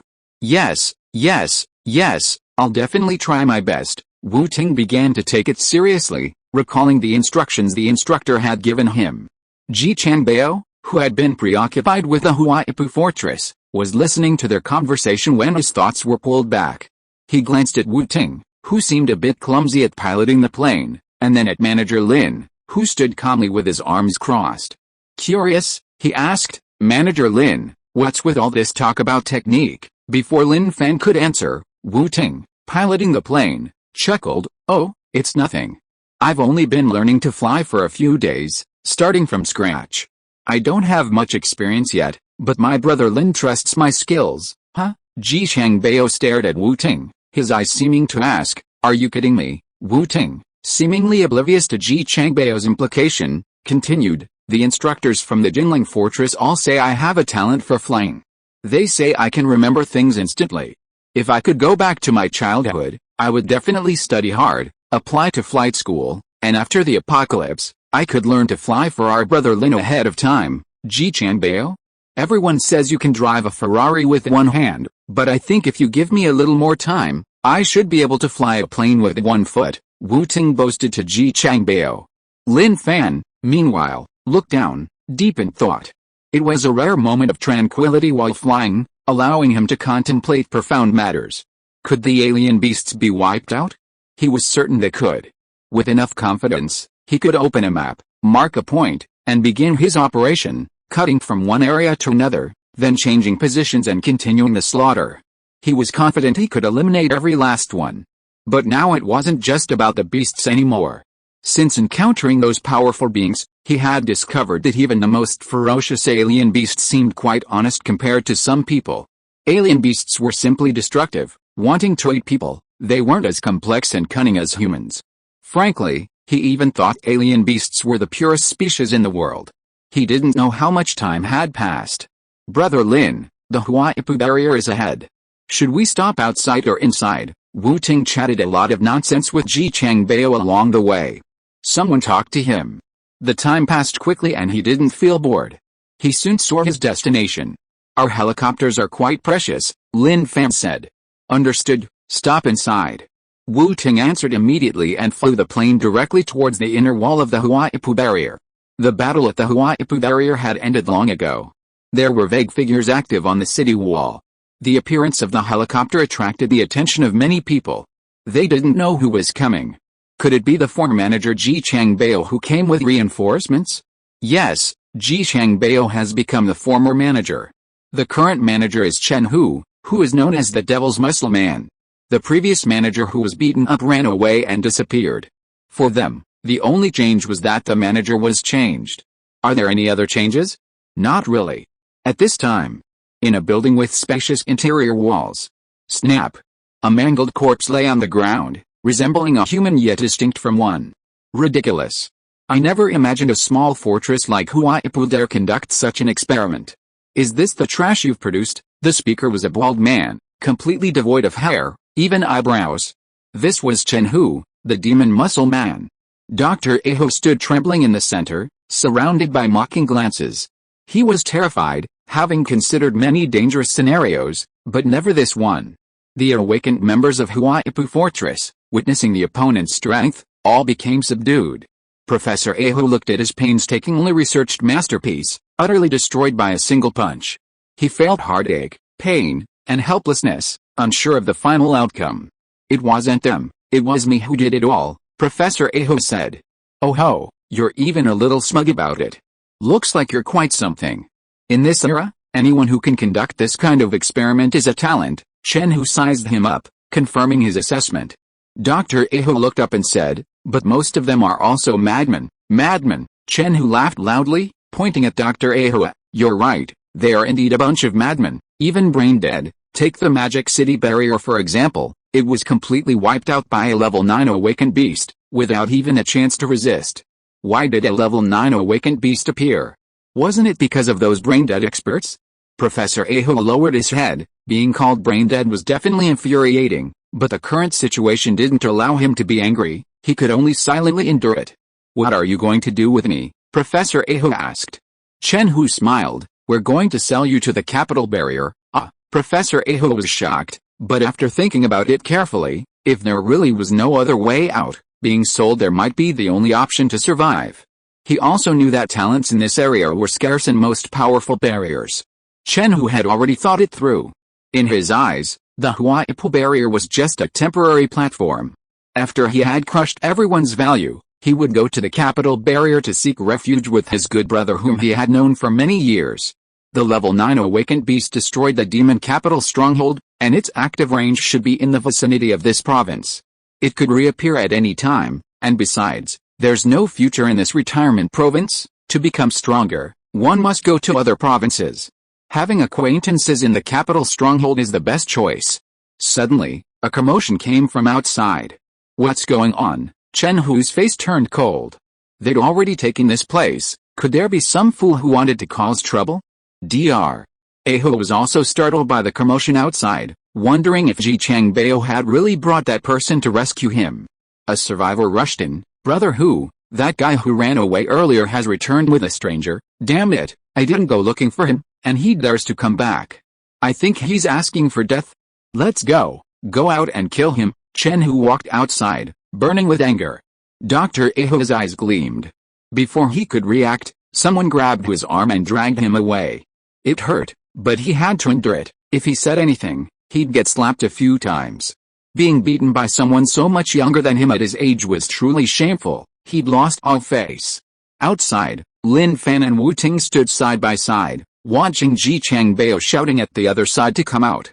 The onlookers weren't exactly friendly, they were mostly survivors of the former Huaipu stronghold. They were shocked to see the former administrator return. Why come back when he'd already run away? Didn't he know how strong the other guy was? If they were Ji Changbao, they would have vanished long ago. The world was vast, and the outside was teeming with strange beasts. Who could possibly search every inch of it? Chen Hu, you fucking come out here. You stole my stronghold, and today I'll make you pay for it, Ji Changbao roared, his neck turning red from shouting so hard. Wu Ting whispered to Lin Fan, Brother Lin, I feel like he's just taking advantage of his master's power. Be confident, remove the Yan feeling from him. Oh, that's it then. Wu Ting knew that Ji Changbao would definitely rely on Brother Lin to take back the stronghold, but he felt that a group that escaped from the Shanghai stronghold could still have some impact on the relatively peaceful Jiangsu province. These people escaped from a large stronghold. Their own strength was not weak. They might not have the ability to deal with high-level alien beasts, but dealing with some low-level people was still easy and simple. Old Ji, why did you come back? Yeah, isn't it just courting death? Sigh. As members of the Huaipu stronghold, they belonged to the stronghold, not to any one person, so it didn't matter who the manager was, as long as they weren't affected. Ji Changbao looked at these guys and never thought he could get support from them. They were all opportunists, siding with whoever was stronger. Now that he was in a weak position, his address changed from Manager Ji to Old Ji. This is the reality of the change. At this moment, a group of figures appeared. Chen Hu, leading them, said coldly, Ji Changbao, I didn't try to kill you, but you actually came to my door. Who gave you the audacity to come back? The main culprit had arrived. Ji Changbao searched through the crowd and immediately spotted the Rai Hua. Seeing that he was still alive, he breathed a sigh of relief. As long as he was alive, that was good. Chen Hu, you bunch of guys who escaped from the Shanghai stronghold, I kindly let you in, and you dared to seize my stronghold. No one gave me the audacity. I brought Manager Lin to stand up for me. Ji Changbao was no match for them. He would certainly be afraid alone, but now he wasn't afraid at all, because he had a powerful figure behind him to rely on. As Ji Changbao spoke these words, the surrounding survivors suddenly stopped gloating over his misfortune. They hadn't seen Manager Lin, but they had heard of his exploits. So when they learned that Lin Fan had arrived, they felt things were starting to get complicated, and the final outcome was hard to predict. Manager Lin? What the hell did this bastard come from? Chen Hu roared, completely disregarding Lin Fan, then looked at Lin Fan and Wu Ting. He raised his hand, extended a finger, and said arrogantly, which of you is Manager Lin? Step forward. Having lived in the demon capital's stronghold, Chen Hu naturally knew the situation in the retirement province. The highest level of strange beasts that appeared there was only level 5, so how strong could the survivors living here be? At most, they could be level 5. Even if they performed exceptionally well, even if they were level 6, they could still be easily crushed. Lin Fan walked out expressionlessly, gently pushing Ji Changbao aside.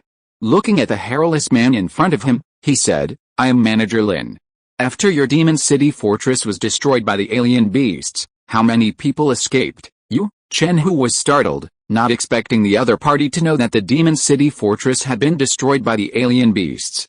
What does this have to do with you?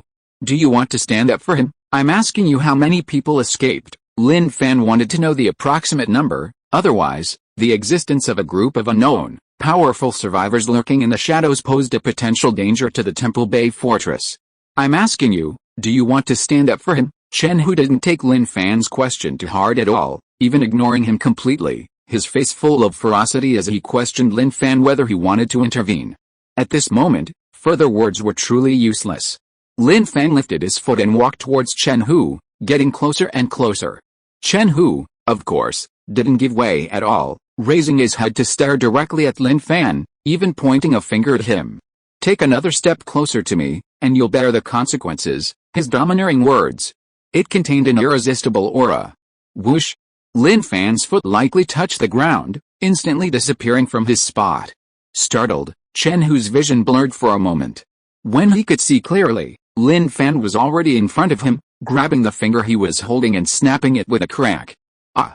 Ouch! Chen Hu was stunned, but the brief shock was quickly overwhelmed by pain. He howled, his face contorted in agony. You're asking for death, enduring the pain, He unleashed his ability. His muscles trembled, then swelled, revealing taut muscles that made his entire body bulge. Upon closer inspection, his muscles resembled springs, coiling one after another, as if they could unleash even greater power with a single swing. His companions, who knew Chen Hu's abilities, were shocked. There it was, the true demonic muscleman had appeared.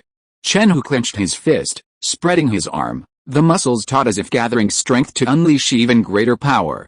Even from the gaps in the compressed muscles, scorching white air emanated. Die, he swung his fist, the air exploding with a muffled boom thud. Lin Fan calmly raised his hand, catching Chen Hu's seemingly powerful fist. With a quick grip, he pinched the back of Chen Hu's hand, and under Chen Hu's stunned and incredulous gaze, he released and twisted Chen Hu's arm behind his back, stomping on his knee with a crack, forcing Chen Hu to his knees. He pulled Chen Hu's arm back forcefully, the sound of tearing muscles audible. Ah! Chen Hu screamed in agony. His face covered in sweat. Let go, he struggled. The more he struggled, the more painful it became. Lin Fan maintained his position, slowly tearing at a speed barely perceptible to the naked eye. Can you talk properly now? Lin Fan asked softly. To deal with this kind of person, you have to beat them up first before you can get any information out of them. Ji Changbao said smugly. Chen Hu, I advise you to be honest. Answer whatever Manager Lin asks, otherwise you might lose this arm. Huff. Huff. Chen Hu's fierce expression intensified, his breathing heavy, like a raging bull. After a brief pause, he roared, his body jerking forward, tearing off his right arm. Instantly, blood gushed from the wound, staining the ground red. Not only were the surrounding people stunned, but even Lin Fan was shocked. Good heavens, such a tough temper? But what's the use? When both arms were intact, it was useless. Now, missing an arm, it's even less of a use. Kill him, Chen Hu roared. Those who escaped from the fortress with Chen Hu were either awakened or hunters, each with blood on their hands. Faced with this situation, no one hesitated. As Chen Hu finished speaking, the surrounding group moved instantly. The hunters were at the forefront, swarming forward with incredible speed, like missiles, charging towards Lin Fan. Faced with this situation, Lin Fan remained calm, only slightly frowning. He drew the Thunder Tribulation sword from his back. Killing them with his fists would be too troublesome, spraying blood mist everywhere and causing environmental pollution. The Thunder Tribulation was much more convenient. With his perfected swordsmanship, a casual swing of his sword was something they couldn't withstand. With a whoosh, a cold light appeared, and several hunters who had rushed over were decapitated. Even in death, the ferocity on their faces hadn't dissipated. It wasn't that they didn't want it to dissipate, but that they simply hadn't had time to react. A plant elemental awakener touched the ground with both hands, and serpentine green plants writhed underground, rapidly sweeping towards Lin Fan. However, upon seeing Lin Fan casually kill the hunters, the awakener was startled and reversed direction, the green plants heading towards Chen Hu.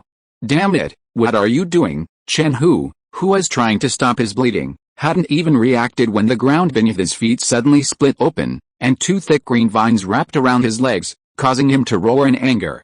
The plant elemental awakener roared, Chen Hu, you are cruel and tyrannical, indiscriminately killing innocents. I infiltrated your side to eliminate you.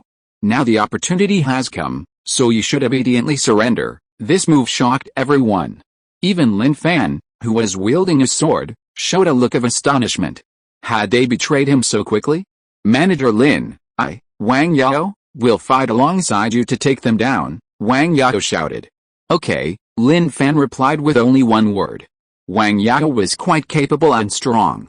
Not only could he bind Chen Hu's legs, but he could also operate on multiple fronts simultaneously, manipulating more green vines to bind others. Hey, Wang Yao, you're one of us. Why are you binding me? I'm going to fight Chen Hu to the death too. There's never just one person who betrays you. Mainly because Lin Fan had already killed nearly 10 hunters in that short time, each with a single strike, leaving them stunned. Oh, misunderstanding. Let's fight alongside Manager Lin. Chen Hu was burning with rage. If he could channel his anger into flames, he would be engulfed in fire. He was truly furious, beyond fury. Damn it, they all deserve to die. Chen Hu slammed his fist into the ground, his legs buckling as he broke free of the green vines, then vanished in a blur. Bang! Bang! Bang! A series of booming sounds echoed. The muscular demon Chen Hu, relying on the explosive power of his legs, moved rapidly around, even denting the inner walls. His speed was so great that those lacking strength couldn't even see his trajectory, they could only vaguely make out his afterimages. Such speed, Ji Shangbao was stunned. He too couldn't see clearly, constantly turning his head to follow the sounds coming from him. In contrast, Lin Fan stood calmly in place, completely unaffected by Chen Hu's movements. Suddenly, a compressed air surged from behind him. Lin Fan turned and threw a punch. With a loud bang, their fists collided. Chen Hu's expression turned horrified, his eyes widened, and his mouth gaped slightly. Then, a terrifying force erupted, shattering the clothes covering his arm, which cracked and twisted. The impact dissipated.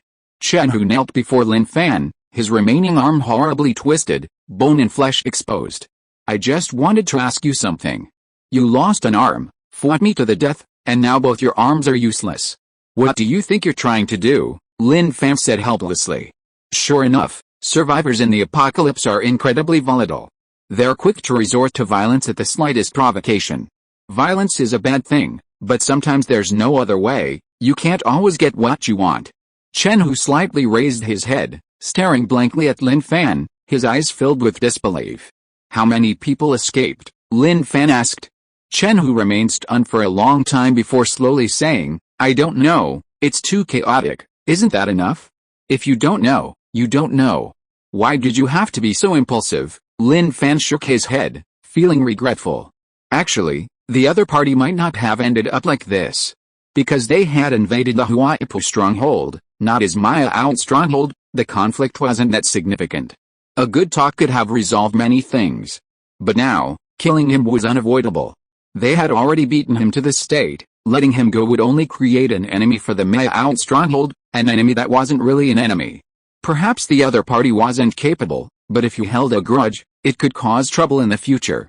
Therefore, the best solution was to make him keep quiet forever. Chen Hu's lips twitched as he looked around.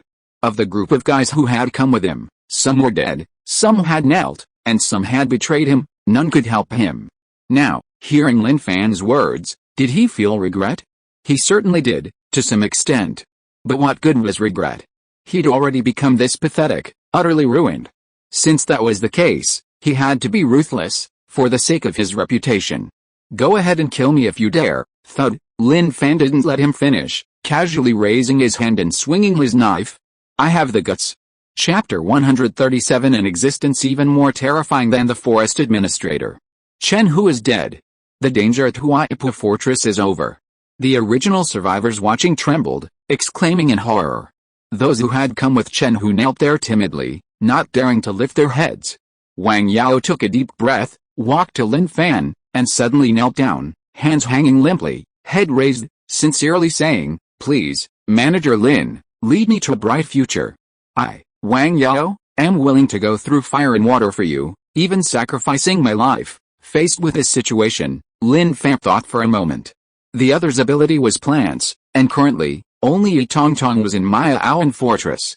The demand for farmland was increasing, so assigning him to farming wasn't a bad idea.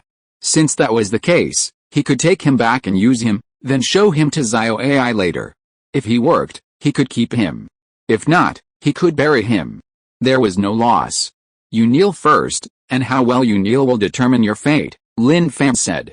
Upon hearing this, Wang Yao was overjoyed, confidently promising, I will definitely kneel properly. He felt hope had arrived. Manager Lin's words were quite clear. Manager Lin, thank you so much. Ji Shangbao was so excited he almost knelt before Lin Fan. He truly hadn't expected the matter to be resolved so quickly. He had thought it would take longer. Who would have thought they'd take care of the other side so fast? Truly worthy of being the manager of Maya-Aoan Fortress, fierce and capable. Lin Fan waved his hand, saying nothing more, but walked to Draihu and smiled, saying, Doctor, you didn't expect things to turn out this way, did you? Sigh, indeed, I didn't expect it. If it weren't for Manager Lin's help, I can't even imagine the consequences. Draihu sighed. These guys are damn fierce. Thinking about how his experimental subjects had been destroyed. His heart was truly aching, so much so that even breathing was difficult. Doctor, you've been experimenting for so long, How come you haven't cultivated any powerful monsters? The monsters developed by the Shanghai stronghold are incredibly powerful. They wiped out their main base. Compared to them, the gap is enormous, Lin Fan said. Dr. Aho was full of questions. Manager Lin, I don't understand what you mean. Aho, am a respectable person. Did you receive the medicine I sent you a while ago? I usually just research pharmaceuticals to help the survivors in the apocalypse. He was really putting on an act. Lin Fan didn't respond to Dr. Aho's words but looked at Ji Changbao beside him. With just one look, Ji Changbao understood. In this situation, it was like being slapped in the butt. He knew he had to kneel down. Doctor, stop pretending. I've said everything I needed to say before coming here. Manager Lin knows all that. One should be honest, hiding things is pointless, Ji Changbao said. Dr. Aho looked at Ji Changbao with a strange expression. What? I'm completely shocked. They said everything, Dr. Aho sighed. Let's talk inside, it's not convenient outside. As Lin Fan and the others left, Wang Yao remained kneeling obediently and earnestly. His companions, however, seeing their formidable leader leave, immediately entertained the idea of escaping. They exchanged glances and decisively chose to run. But as they ran, they suddenly collapsed to the ground with a thud. Looking down, they saw that their feet were entangled in green vines. It was obvious who had done it. Wang Yao, what are you doing? Are you fucking stupid? Let me go, someone cursed angrily. You've really gone crazy kneeling like this. We understand you were trying to survive before, but now that they're gone, you're still pretending. If you want to run, run now, and you'll be safe, Wang Yao retorted angrily. Shut up, you bunch of bastards. Don't think I don't know what kind of people you are. Letting you go only increases the danger for those outside. Now I'm under Manager Lin's command, and I have to keep an eye on you. He then turned to look at the locals. What are you all standing there for? They're trying to run away, why aren't you stopping them? Remember how they treated you before, this advice worked. The Huaipu stronghold team members, remembering their previous arrogance, were seething with rage. Damn it, you called us idiots and trash before, watch how I deal with you. They charged forward, stomping rhythmically on the heads of those whose feet were bound. As one dared to rush forward, the rest seemed encouraged, joining in without hesitation. Give me some face, I'm going to slap them across the face. A moment later, screams of agony rang out. Wang Yao, observing the scene, nodded with satisfaction. As the second strongest after Chen Hu, his mastery of binding was unparalleled. Binding feat was just basic. If they tried to resist with their hands, he only needed to bind their hands. His guarantee was that they would never have a chance to resist. Thinking that when Manager Lin came out and saw the scene, he would definitely be even more satisfied. To live well, one had to demonstrate one's value. Without value, why would anyone pay attention? Inside the room. Is this the monster you researched? Lin Fan pointed to the lifeless monster on the ground. It was humanoid, with mutations on its body, likely fused with some tissues from a strange beast. It seemed familiar, somewhat similar to the two-headed Yang Fei from before. Yes, with the evidence there, Dr. Aho had no way to refute and could only admit it. This is unethical behavior, Lin Fan said. He had realized that any capable barrier could create something like this. Some were just well hidden and difficult to identify. Take the Huaipu barrier, for example. It was only a medium-sized barrier, and its equipment was certainly insufficient, but it could still be built by someone. This showed that incomplete equipment didn't matter, as long as there were people with the talent, it could be done. Dr. Aho lowered his head and secretly glanced at Ji Changbao beside him. He had many things to say, but for a moment, he didn't know what to say. Ji Changbao weakly said, Manager Lin, we know this is immoral, but we really have no choice. Professor Aihu and I just want to research something to contribute to the fight against the alien beasts. Could he really say that his research was to find a way to become stronger, or to create a true super monster to dominate the entire apocalypse? It was best not to say things that were detrimental to unity. Lin Fan laughed, his laughter sounding like, do you believe I'm Qin Shi Huang, or do you believe me? To research these things, you've harmed quite a few innocent people, haven't you? Lin Fan asked casually. In this apocalyptic era, human life is the cheapest thing, harvested like weeds. No, Ji Changbao hurriedly waved his hands. Manager Lin, we have humanity. Only beasts would do something like experimenting on innocent people. Even if we did, we would only choose those who deserve to die.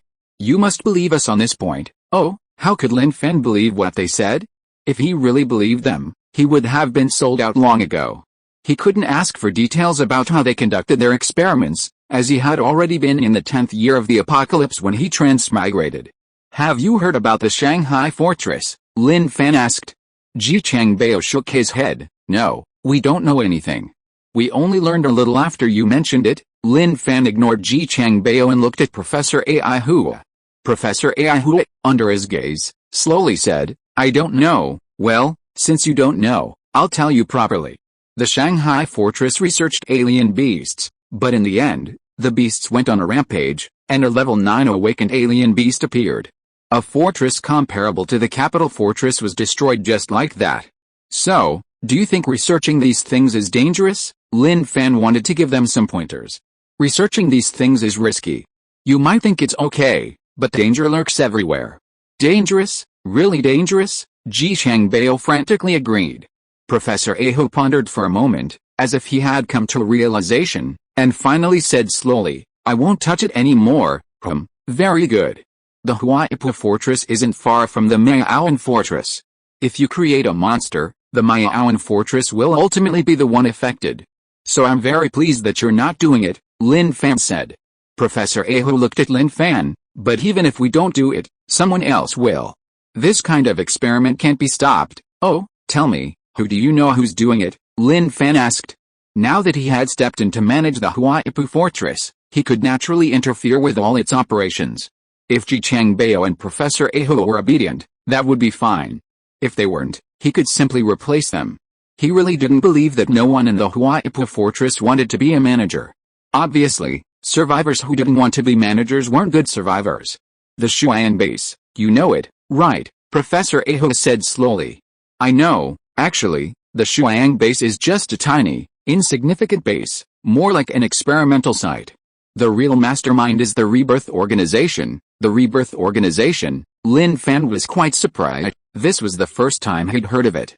Explain in detail. Professor Ai Hua organized his thoughts, saying, the Rebirth Organization is located in the Tangier Desert region. It's the largest organization researching alien beasts, with a very mysterious background. I've heard they're connected to the 3 major families of the capital barrier. Our research is just small scale. They're the ones truly creating monsters. Lin Fan memorized this organization. Then the organization in Sioux City is also related to the Rebirth Organization. They should be, you could even say with certainty. Any organization conducting alien beast experiments should have some connection to the Rebirth Organization. Professor Ai Hua had given up on hiding anything and revealed everything he knew. This matter involved a much larger organization, one that was also connected to the capital barrier. Lin Fan didn't want to ask any more questions for the time being.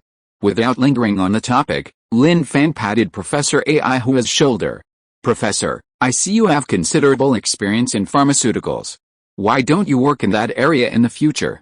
Perhaps you could even become a pharmaceutical giant in the apocalypse. Professor Ai Hua, I'm an experimentalist. Seeing that Professor Ai Hua didn't speak, Ji Changbao hurriedly said, Manager Lin, please rest assured, Professor Ai Hua is an expert in pharmaceuticals. He can definitely produce better medicines. At the same time, he bumped into Professor Ai Hua. Brother, say something. Times have changed. From now on, our Huaipu fortress will completely shut down the research project on alien beasts. Then I'll give it a try, Professor Ai Hua said.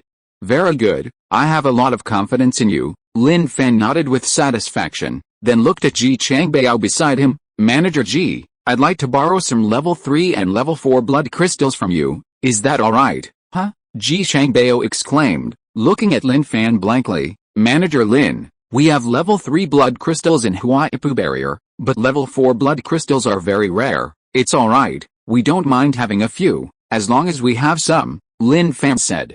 How could Ji Changbao not know that while it sounded like a loan, it was actually a demand, and once given, it wouldn't be taken back. But at this moment, could he really say no? Of course not. Lin Fan needed to speed up everyone's improvement. He had a premonition that the opportunity for everyone's strength to improve was coming soon. After all, during this period, he had never reduced their demand for blood crystals, always giving them as many as they had. and they were desperately consuming blood crystals. They left the room and went outside. The survivors who had followed Chen who were lying on the ground groaning from the beating, while Wang Yao knelt obediently. The other party then told him frankly, "I'll take you back to Mayaoan Fortress." Hearing this, Wang Yao was overwhelmed with gratitude, his face filled with excitement, almost to the point of tears. Soon, Ji Changbao had boxes carried out, filled with blood crystals, his few remaining. He needed level 3 and 4, anything below level 3 was omitted. The boxes were loaded onto the helicopter. "Let's go," Lin Fan said to Wu Ting. Wu Ting nodded in understanding. As the propellers turned, Lin Fan looked at Ji Changbao and Drai Hui, and slowly said, "Remember what I said. You only have one chance. Don't have any other thoughts? If I find out, you know the consequences." His tone was calm, his expression indifferent. It sounded like he was discussing something very casual. Ji Changbao and Professor Ai Hua sensed a final chance hidden in his seemingly calm tone, and both nodded at Lin Fan, as if to say, "We understand." The helicopter took off, wobbling and swaying as it flew into the distance. They watched the departing helicopter until it finally disappeared from sight. Ji Changbao sighed softly and looked at Professor Ai Hua beside him. "You really quit?" "Yes, that's good. I think researching medicine is a good choice." Ji Changbao was genuinely afraid of Lin Fan. Even though researching alien beasts was very tempting, he didn't want to get involved anymore. If the other party didn't know they were conducting alien beast research and was doing it secretly, that would be fine. The key was that the other party already knew. It was impossible to hide it. "I know," Professor Ai Hua sighed inwardly, feeling very sad. It seemed the notebook entries would end here. He liked to record the results of his research in his diary for future reference. But now it seemed there was no way to do that anymore.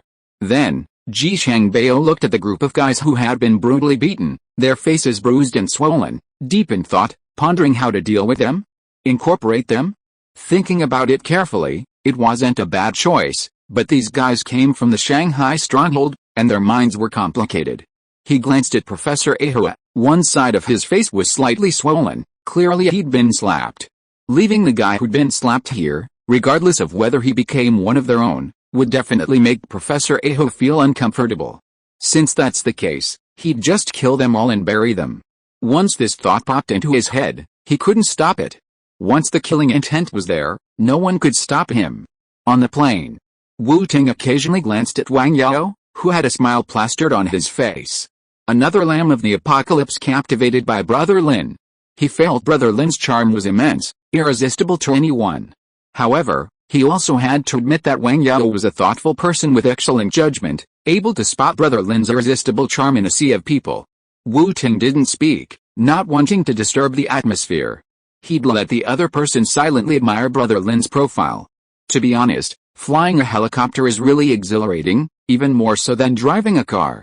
From the initial shaky start to now getting into the swing of things, if conditions allowed, he'd even like to do a Thomas flare in the air to show off his skills.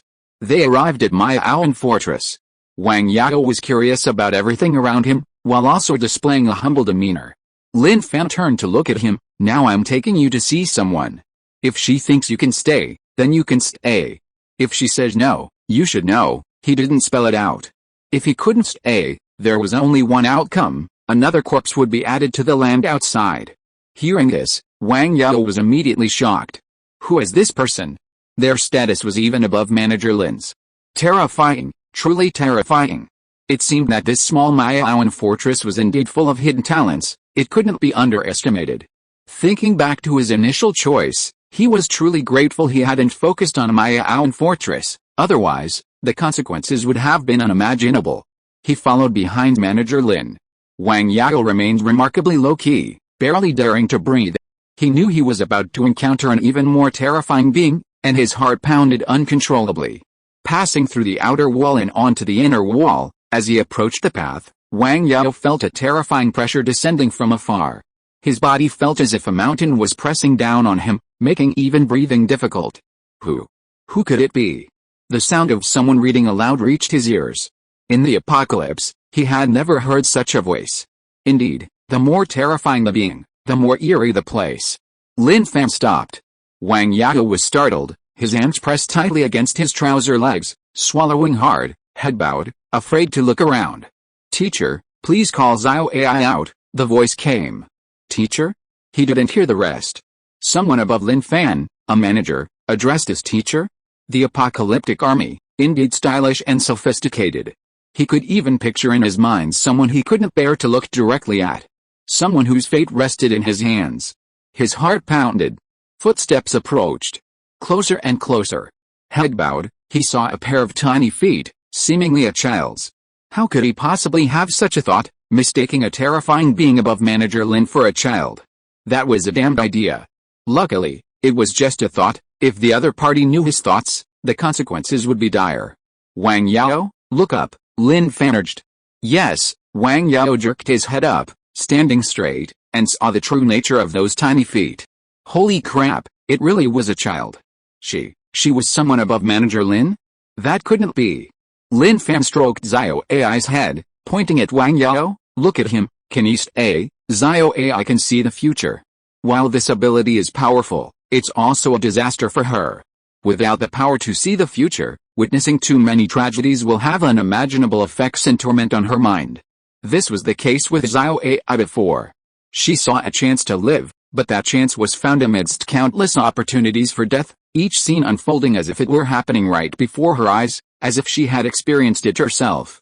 Zio AI looked at Wang Yao, who, feeling nervous under the child's gaze, couldn't help but swallow, unsure of the outcome.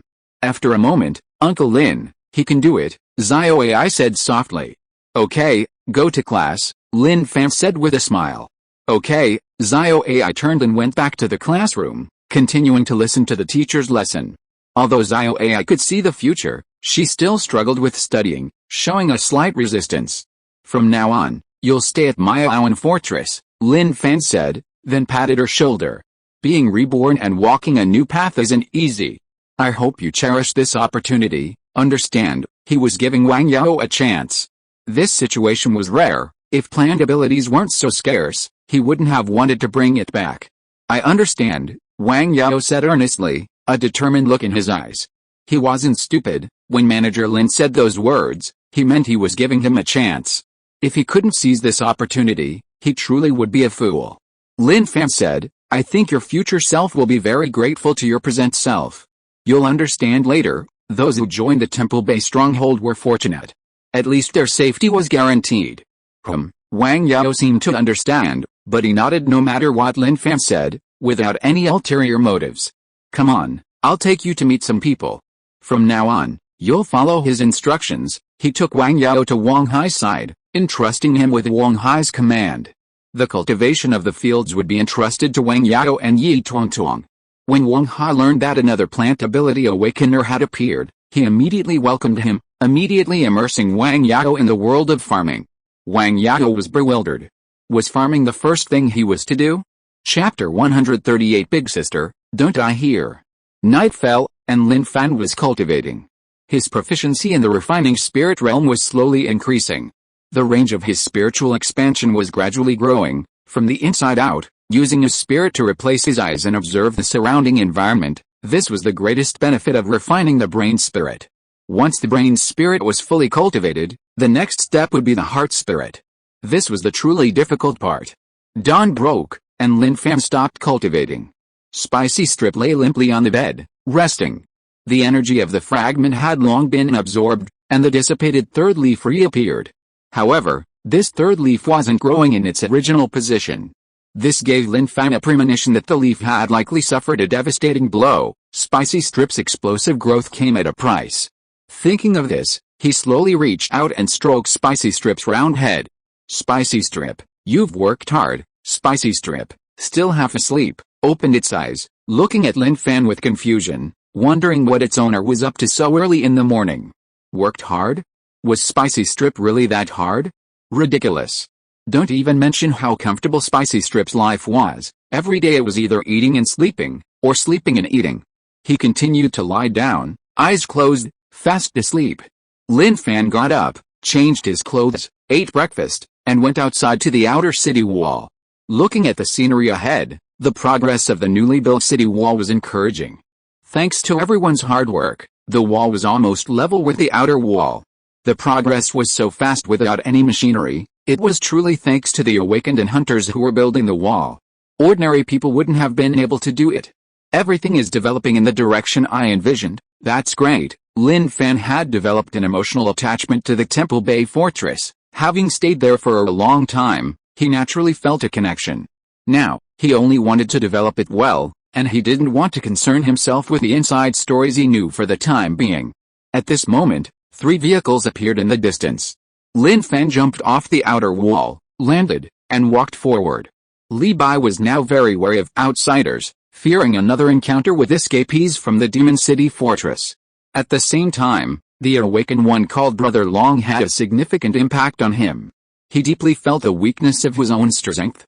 While he might seem alright in this place, to outsiders he was nothing at all. Don't be nervous, they might not even be from the demon capital. Lin Fan walked to Li Bai's side and patted his shoulder lightly. Pressure often makes people work harder, and that was exactly what happened to old Li. He was working so hard he almost didn't want to sleep.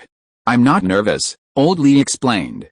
I understand, Lin Fan said with a smile. I really am not. Li Bai was helpless. Even if he was really nervous, he couldn't admit it. Li Bai, was a man of pride. Soon, 3 cars stopped in front of them. 2 people got out of each car, a total of 6 people. 4 men and 2 women, all with ordinary appearances, but their aura was extraordinary. They were all elite strongmen who had survived the apocalypse. We came from the north, passing through this place, and wanted to ask you some questions. If you answer truthfully, you'll receive benefits. The speaker was a woman, around 30 years old, with 2 knives at her waist. As she spoke, she casually tossed a level 2 blood crystal to Lin Fan. He's quite generous.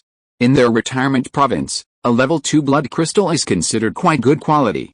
They said they came from the north, but the north is vast, and who knows which barrier they came from?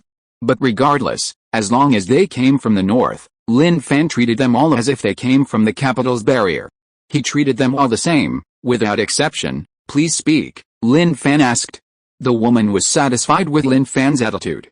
Have you noticed anything unusual lately? Unusual, Lin Fan pretended to think, then his eyes suddenly lit up. The biggest unusual thing is that recently, there have been a sudden increase in the number of strangers. I heard that the demon capital's barrier was destroyed by a strange beast, and they escaped from there. I think that's a bit far-fetched. The demon capital's barrier is such a powerful barrier, what kind of strange beast could destroy it? The woman stared at Lin Fan, her expression calm. She knew he wasn't lying. Anything else? The woman asked. Lin Fan shrugged and said, that's all. That's all I know. The woman was relieved. Thinking about it, it made sense. The other party was just a member of a small stronghold. What could he possibly know? Is your stronghold's manager here? No, he's out. Lin Fan's use of lies was already at a master level. He could lie through his teeth without batting an eye. Li Bai listened expressionlessly, but inwardly, his mind was racing. Damn, these lies were coming one after another, and his brain was working at high speed, ready to catch Lin Fan's wildly exaggerated lies at any moment. This was putting a tremendous strain on Li Bai's brain. His CPU was probably about to explode. The woman didn't want to waste any more time here, so she turned and left, the 3 cars driving away. I think we should tell fewer lies. 1 lie requires 100 more to cover it up. If it gets exposed one day, it'll be very embarrassing, Li Bai said helplessly. He wasn't good at lying. Lying made him flustered and blush. Lin Fan slowly breathed a sigh of relief. That makes sense, but it depends on who we're dealing with. We were lucky just now. If Lao Zhou or someone else had appeared and called out manager, things would have been awkward. What if someone actually did call out, I'm the deputy manager? No problem with that, right? Li Bai hesitated, clearly wanting to say something but unsure what to say. He could only sigh silently, acknowledging Lin Fan's correctness. Lao Li, do you believe it?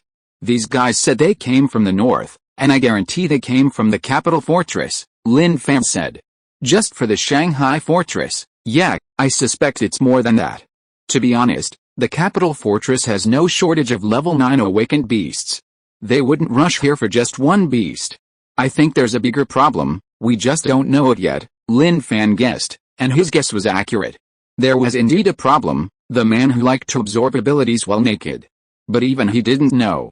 Few knew about this. The Rebirth organization was one, and the capital stronghold knew, naturally because it was related to the rebirth organization. Just now, under his mental perception, those individuals were all quite strong, reaching the 7th or 8th rank. They would certainly be considered strong in the capital stronghold. But in their retirement province, they were like bulldozers, unstoppable by any stronghold force. Listening to Lin Fan's words, even though he didn't say much, Li Bai still felt an intense sense of tension. That was, apart from Lin Fan, everyone else was too weak. They needed to become stronger. They really needed to become stronger. Becoming stronger was the only way out. Seeing old Li deep in thought, Lin Fan patted him on the shoulder, turned, and left. He went to the liaison room and contacted the Jinling stronghold directly, introducing himself. The other side simply said to wait a moment and hurried off to inform them. Soon, he spoke with Luo Katie and told her about the VIPs from the north. Luo Katie was silent for a few seconds before replying with only one sentence, "None of us can get involved in this matter. If the capital fortress wants to do anything, no one can stop it, not even the Jinling fortress." Lin Fan agreed with this statement. Indeed, the capital fortress held a dominant position in the apocalypse. However, Lin Fan was very interested in the destroyed Shanghai fortress. The destruction was sudden, and he doubted that everything inside had been looted. Just the equipment alone was worth noting. He currently had some valuable items.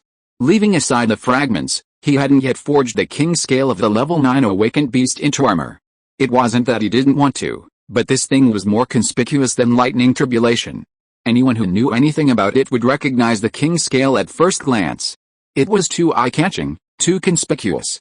In the distance, in one of the 3 cars, a woman sat in the passenger seat, idly wiping the 2 knives in her hands.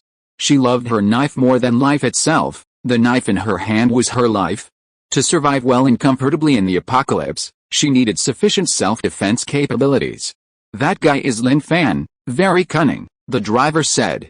They entered Yanglao province, and Miaoan fortress wasn't their first stop. Their first stop was Lianggang fortress, where they learned about some of the fortresses in Yanglao province.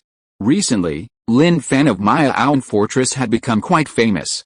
So, upon arriving at Miaoan fortress, they recognized Lin Fan at first glance, but they didn't expect him to lie to them, concealing his identity. Of course, the lie was just to conceal his identity, everything else was probably true.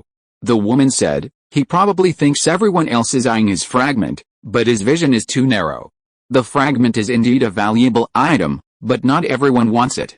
Once he absorbs the energy from the fragment, he'll become stronger, but he'll also turn into a monster, killing everyone around him with his own hands. He'll regret it then." The man, one hand on the steering wheel, scratched his crotch.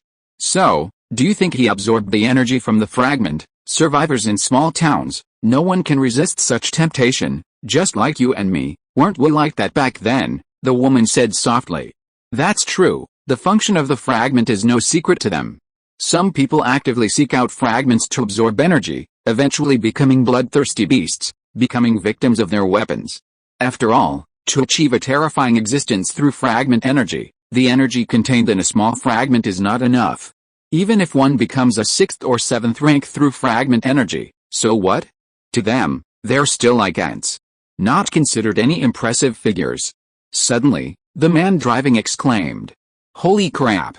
In broad daylight, in this apocalypse, there are naked guys running around." "Where?" The woman looked up sharply, searching, and soon spotted the figure in the distance.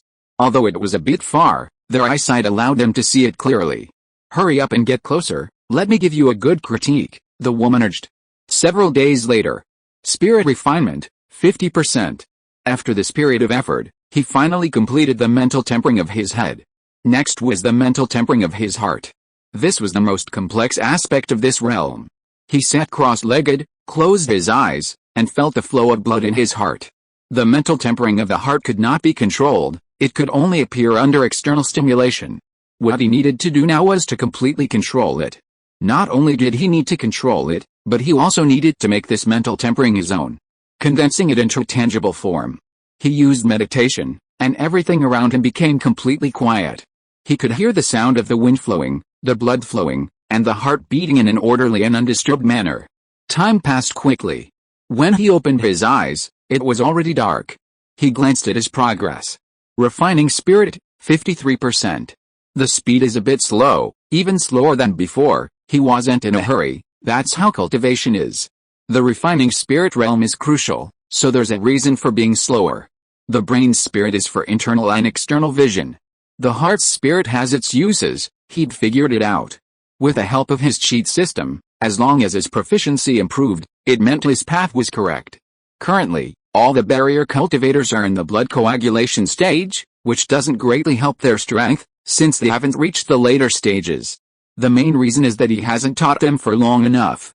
If he had a few more years, martial arts would be flourishing, and blood crystals wouldn't be necessary. Everyone would be on the martial arts path. Blood crystals? Using that stuff is pathetic. Looking at the night view outside, the starry sky was beautiful.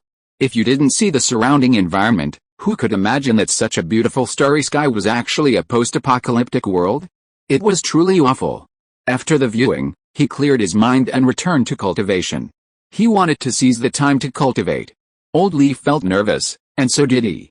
Don't be fooled by his apparent ability to spar with a level 9 awakened beast and deliver a fatal blow with spicy snacks.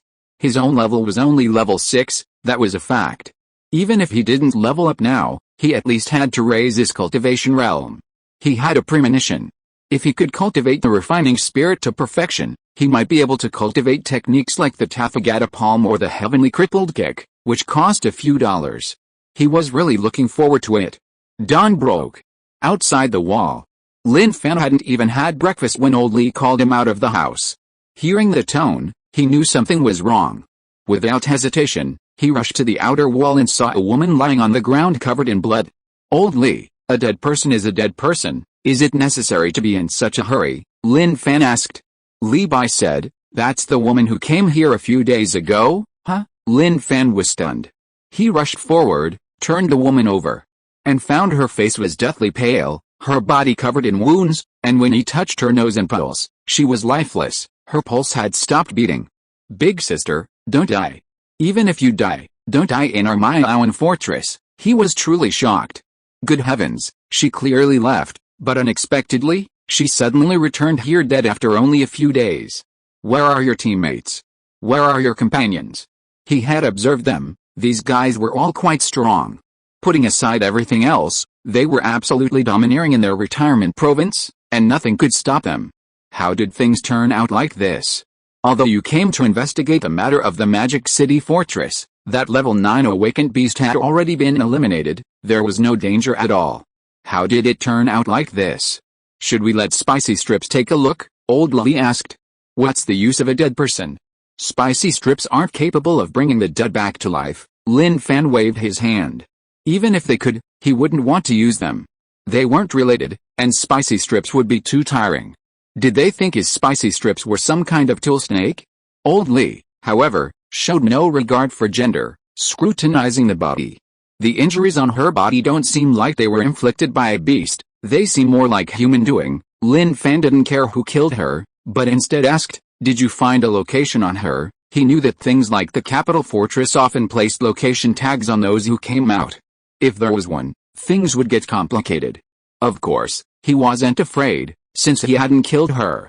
But the fact that she died at the entrance of the Temple Bay Fortress would definitely attract the attention of the Capital Fortress, adding to the trouble.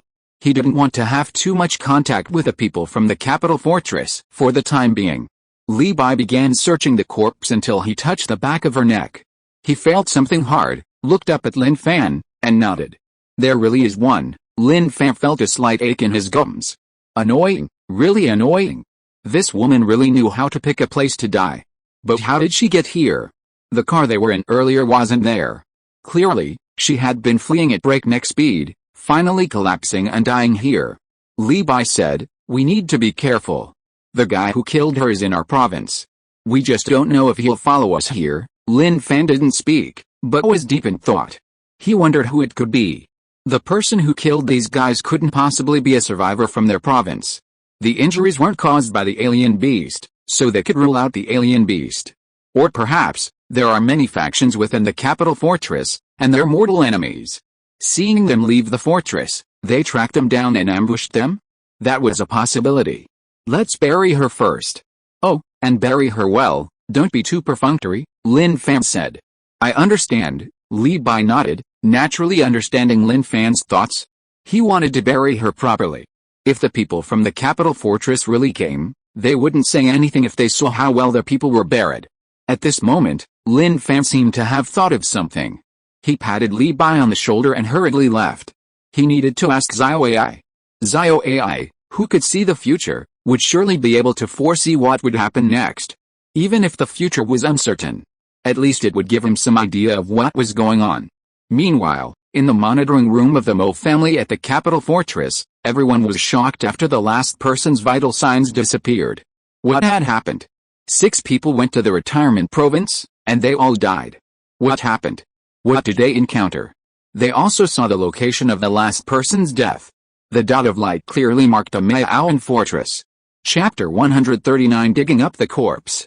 With Xiao AI joining Lin Fan, it felt like he had to consult a fortune teller before going out, to get a proper reading and hear the master's opinion. If it was an auspicious day to go out, then they'd go out. If not, they'd stay home. The main principle was to listen to advice. Uncle, is there anything Xiao AI can help with again? Xiao AI felt her uncle had been contacting her quite frequently lately. This constant search by an adult made her friends think she was on the adult side, leading them to keep many secrets from her for fear she'd betray them. But Xiao AI didn't mind. She thought it was good, it made her feel like she could contribute to the stronghold. Xiao AI, can you tell Uncle if I'll encounter any bad people in the near future? If there was a locator, the people from the capital stronghold would definitely find him here. That was beyond question. It would be best to explain clearly, but the fear was that even if he explained, the other party wouldn't believe him and might even attack him. Could he let them beat him up for no reason? That definitely won't do. He's not a turtle that sits still and lets the other side attack him, so a conflict is inevitable. At that point, he'll be completely entangled with the capital's defenses, unable to shake them off. Xiao AI's bright eyes were full of life. She tilted her head and stared at Lin Fan. Lin Fan deliberately maintained a smile, bringing his face slightly closer so Xiao AI could see him clearly. He didn't urge her. He waited quietly. This couldn't be rushed. Xiao AI had to speak up herself, otherwise, it would disrupt the flow. After a moment, Xiao AI said, Uncle, it's okay. You didn't encounter any bad people, really not, really not. Although Uncle might meet some strangers, nothing bad will happen, Xiao AI said very seriously. Seeing Xiao AI's earnest expression, he believed her. Sure enough, he would meet some strangers, but nothing bad would happen, meaning that the strangers he met were all quite reasonable. Thinking of this, he breathed a sigh of relief. He patted Xiao AI's head, telling her to continue reading. Children who don't study will become increasingly dull. Leaving the classroom, he ran into Li Bai, who had just finished burying the bodies. The burial was complete, done with great care. All the weeds had been cleared, leaving only a small mound of earth, and 3 incense sticks had even been placed there. This was arguably the first relatively reliable burial ceremony since the apocalypse. He trusted Li Bai's work, even Lao Zhao might not be as reliable as Li Bai. Still thinking about how they died, Li Bai noticed Lin Fan's preoccupation, a rare sight for him. Sigh, Lin Fan sighed softly, we've been developing so quietly, why do these kinds of troubles always seem to happen to us? Take that woman, for example. Our province is big enough, why did she have to die here of all places? What did Xiao AI say? Li Bai nodded in agreement. That woman did indeed have some serious illness, how could she do something like that without being sick? She said it's nothing, but strangers will come. Li Bai pondered this. Nothing was naturally the best outcome, but the arrival of strangers was another test for the Maoan stronghold. Who were they? Or was it really the capital barrier, as Lin Fan said? Anyway, the information from Lin Fan was that the capital barrier was not a good place, it was best to avoid it if possible. And even avoid any contact with the people there. But some things are truly unavoidable. How about we put the gorilla in the warehouse inside the inner wall for now, Li Bai suggested. The gorilla was too conspicuous. If he hadn't seen it with his own eyes, he would find it hard to believe that a beast could coexist peacefully with humans, and even protect them. It was like a tiger protecting a chicken, treating it like a treasure. Lin Fan agreed. If they saw the gorilla, they would absolutely go crazy. For the capital barrier, which studies beasts, how could they tolerate discovering something that defies conventional understanding? The two parted ways. Li Bai then told Lao Zhou and the others about what was about to happen, reminding them to be prepared. Their Miaoan barrier had entered the national stage and was about to make contact with a truly powerful barrier. Upon hearing this, everyone trembled. It would be a lie to say they weren't nervous. After receiving the notification, Li Bai continued his cultivation, consuming both the blood crystal and the beast meat simultaneously. He then sat cross-legged, practicing breathing exercises to strengthen his internal energy and blood, engaging in dual cultivation. The effect was surprisingly good. As his internal energy and blood strengthened, the digestion of the blood crystal and beast meat accelerated, thus increasing his daily limit on the amount of beast meat he could consume. The only downside was frequent and profuse urination. Of course, the large quantity was also a good thing, as it could be used to irrigate the land, increasing the soil's nutrients. To put it bluntly and somewhat disgustingly, every vegetable you eat has my flavor. However, it seems few people can achieve this. The breathing exercise involves sensing, mobilizing, and strengthening the energy and blood. To achieve this, one must reach the point between mobilizing and strengthening, accelerating the flow of energy and blood to rapidly absorb the blood crystal and beast meat. As far as he knew, only Lao Zhou, himself, Niu Nan, and Lu Sham could currently do this. Everyone else was still in the earlier stages. Old Zhou and Lu Sham had both reached the 4th level, saving the time previously required. Of course, if they completed the breathing technique, their absorption speed would likely be even faster. In his opinion, it would be at least 4 or 5 times faster than before. Furthermore, in his view, Lin Fan's cultivation level was already quite high. Judging from his current situation, he would probably absorb even faster, perhaps dozens of times faster. Several days later, not too far from the Temple Bay Fortress PFFT, a figure moved with lightning speed, the weapon in her hand flashing silver light. Then, dozens of ordinary red-blooded beasts crashed to the ground. The figure appeared, a long-haired woman, very young, in her early 20s. Wielding 2 silver-white swords, she was heroic and dashing. After killing the beasts before her, she flicked her ponytail. Surrounding her were her teammates, their expressions relaxed and calm. Our Zhou Yu is even more powerful now. This dual sword style is truly domineering, her teammates praised. Zhou Yu turned around and said, "They're just some red-blooded beasts, nothing special." Someone said, "Red-blooded beasts are still beasts. Killing dozens in an instant, that speed and strength is quite impressive. Among the younger generation of our judgment organization, you can be number 1. Hearing this, Zhou Yu's lips curled up, looking somewhat pleased. The judgment organization is the most important entity in the capital fortress. To become a member, one must be the most outstanding. For her to join at such a young age, her own strength is naturally remarkable. Alright, the Temple Bay Fortress is just ahead. Let's go there first," a one-eyed man spoke up. His right eye was covered by a black eye patch. He had a square face and looked very serious. He was the leader of this team. Everyone dispersed and returned to the vehicles. At the same time, one person looked at the road piled up with beast corpses, clapped his hands, and a shockwave spread out, directly blasting away the pile of beast corpses, revealing a road without obstruction. This group of people all possessed great strength. In the capital fortress, awakened ones were the norm. Sometimes, unless they were extremely powerful hunters, they were practically invisible. But they never dared to underestimate the hunters, because the man leading them, the one who had just spoken, was one of them. He was incredibly powerful, terrifyingly so. They were driving a multi-person armored vehicle, a military-grade vehicle that had been modified. In the post-apocalyptic terrain, it was unimpeded, moving freely without hindrance. Even if there were corpses of alien beasts blocking their way, they could simply ram them aside with its powerful engine. Brother Li, how could they have died in Yanglao province? That doesn't make sense, one of the team members couldn't help but ask. Although those guys were only at the 7th rank, they were practically invincible in Yanglao province. Moreover, in this place, a 5th rank awakened alien beast was the absolute maximum. What kind of beast could have killed them? Didn't you know the Demon City Fortress was gone, huh? The people in the vehicle were shocked, they genuinely didn't know. Their mission was simply to investigate the situation at Miaoan Fortress. They were completely unaware of the destruction of the Demon City Fortress. Brother Li, this can't be happening. The Shanghai Fortress is a truly massive fortress. While it's not as powerful as our capital's fortress, it still has many experts. Could this be a beast tide, or a large influx of high-level beasts? They could only think of this possibility. They naturally didn't believe it was man-made. Alright, we're almost there. Don't ask so many questions. Just know that with the Shanghai fortress destroyed, this retirement province isn't as safe as you think. You have to be careful wherever you go, or it'll be too late to regret it, Li Wei reminded them. Everyone nodded, knowing that Brother Li was speaking for their own good. Thinking back on these years, under Brother Li's guidance, they had successfully avoided countless dangers. If it weren't for Brother Li taking care of them, given their circumstances, they probably would have died countless times.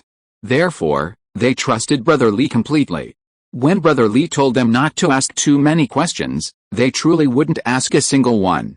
At this moment, at the Miaoan fortress, Li Bai and Lao Zhou saw an armored vehicle approaching from afar, kicking up a cloud of dust. They exchanged a glance, and Lao Zhou hurriedly went to inform Lin Fan. The reason for keeping Li Bai here was that he was the strongest. Even if there was a conflict, he should be able to hold out for a few seconds. A sneak attack was out of the question. This time, getting within 3 meters would be considered a loss for him. Not long after, the armored vehicle slowly came to a stop. The workers who built the city wall looked over, all expressionless. After all, recently, quite a few people had come to their area. Those who escaped from the Shanghai fortress wanted to seize this place and had ambushed and injured Brother Li Bai. Later, some people, for reasons unknown, died at the fortress gate. Now, more people were coming. Instantly, they became vigilant. The comfortable life had made them lower their guard, but after these events, their relaxed vigilance returned. The car door opened. Li Wei emerged first. His tall and upright figure and serious face gave Li Bai an immense sense of pressure. A master, this person is definitely a master. As he appeared, people gradually emerged from the car. There were 6 of them in total. They didn't move after getting out, but instead observed the Miaoan fortress. Even Li Wei showed surprise when he saw the fortress expanding its walls. "Who are you looking for?" Li Bai asked. "Lin Fan should have arrived by now." "We came from the capital fortress." Li Wei and the others approached Li Bai. Facing the approaching group, Li Bai raised his foot. As they took a step forward, he stepped back, maintaining a consistent distance. He wouldn't let them get any closer, nor would he let them get any further away. Fairness and impartiality were his guiding principles. As they walked, Li Wei frowned and stopped. "Hey, what do you mean? I take a step forward, and you take a step back? Are we that scary?" Not only was Li Wei dissatisfied, but his companions were too. "Wow. These local fortresses are so rude. We already said we came from the capital fortress." Thinking back to when they went out on missions, no matter what kind of fortress they passed through, as long as they said they came from the capital fortress, the level of enthusiasm from the other side was truly overwhelming. This was nothing like it. Li Bai didn't speak, but looked at the outer wall. When Lin Fan's figure appeared, he couldn't help but breathe a sigh of relief. "You can come over here." His gaze was caught by Li Wei. He had been very wary just moments before, but after shifting his gaze, he became bolder. Who had he seen?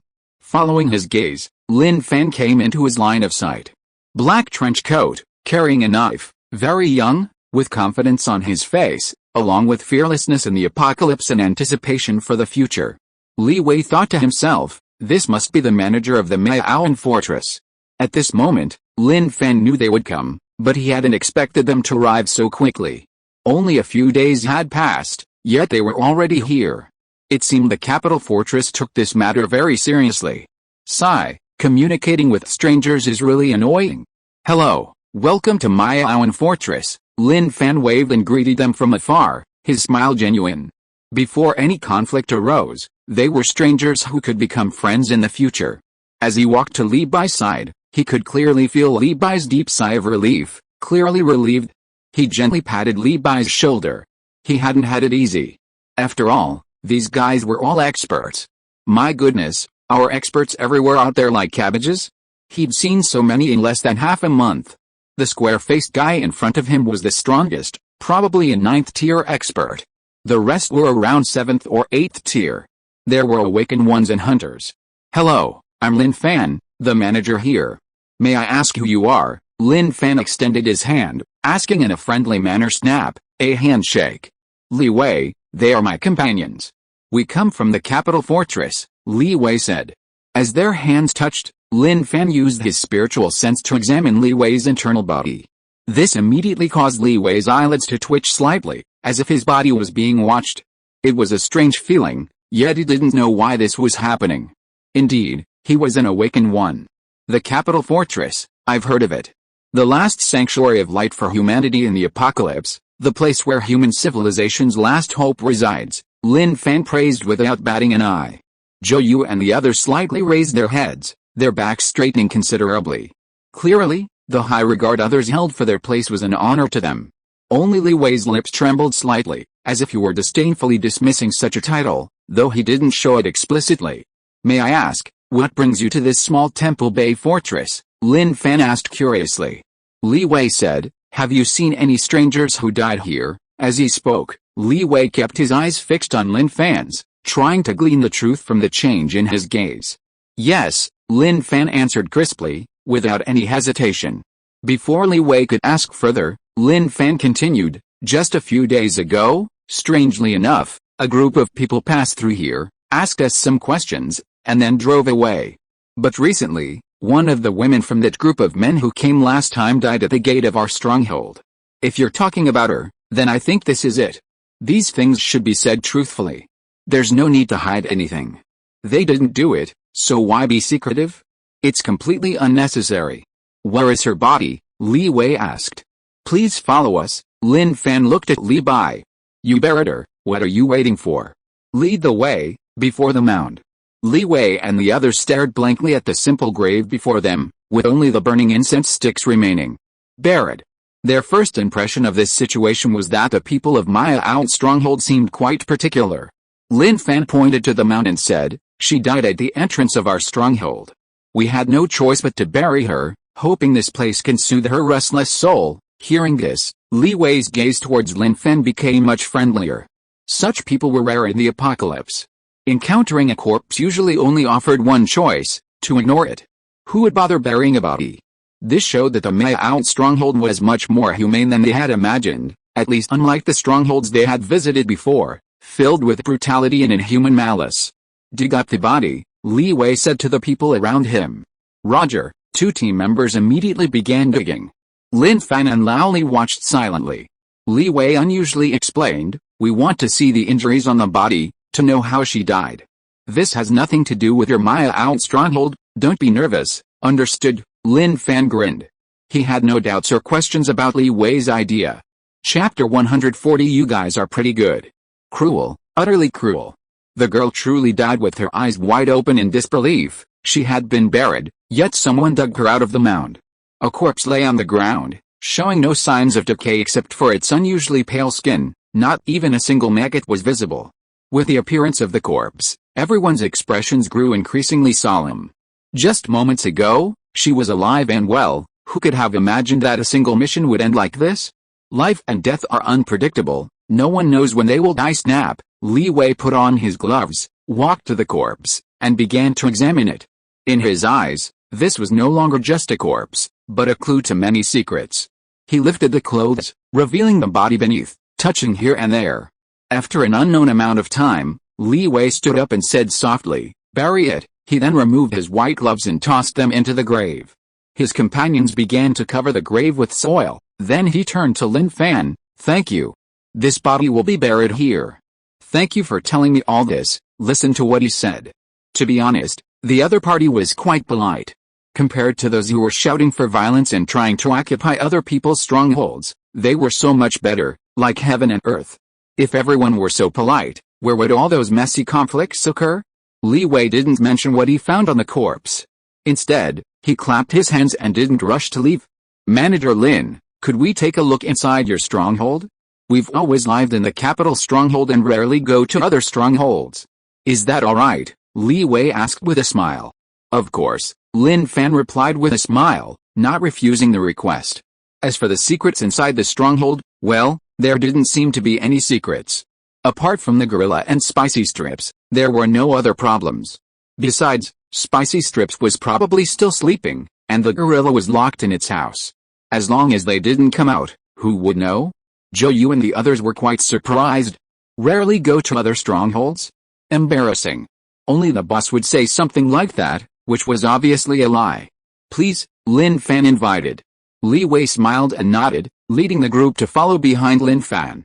Lin Fan harbored no ill will towards this group of people from the capital fortress. If they reasoned, he would reason in return.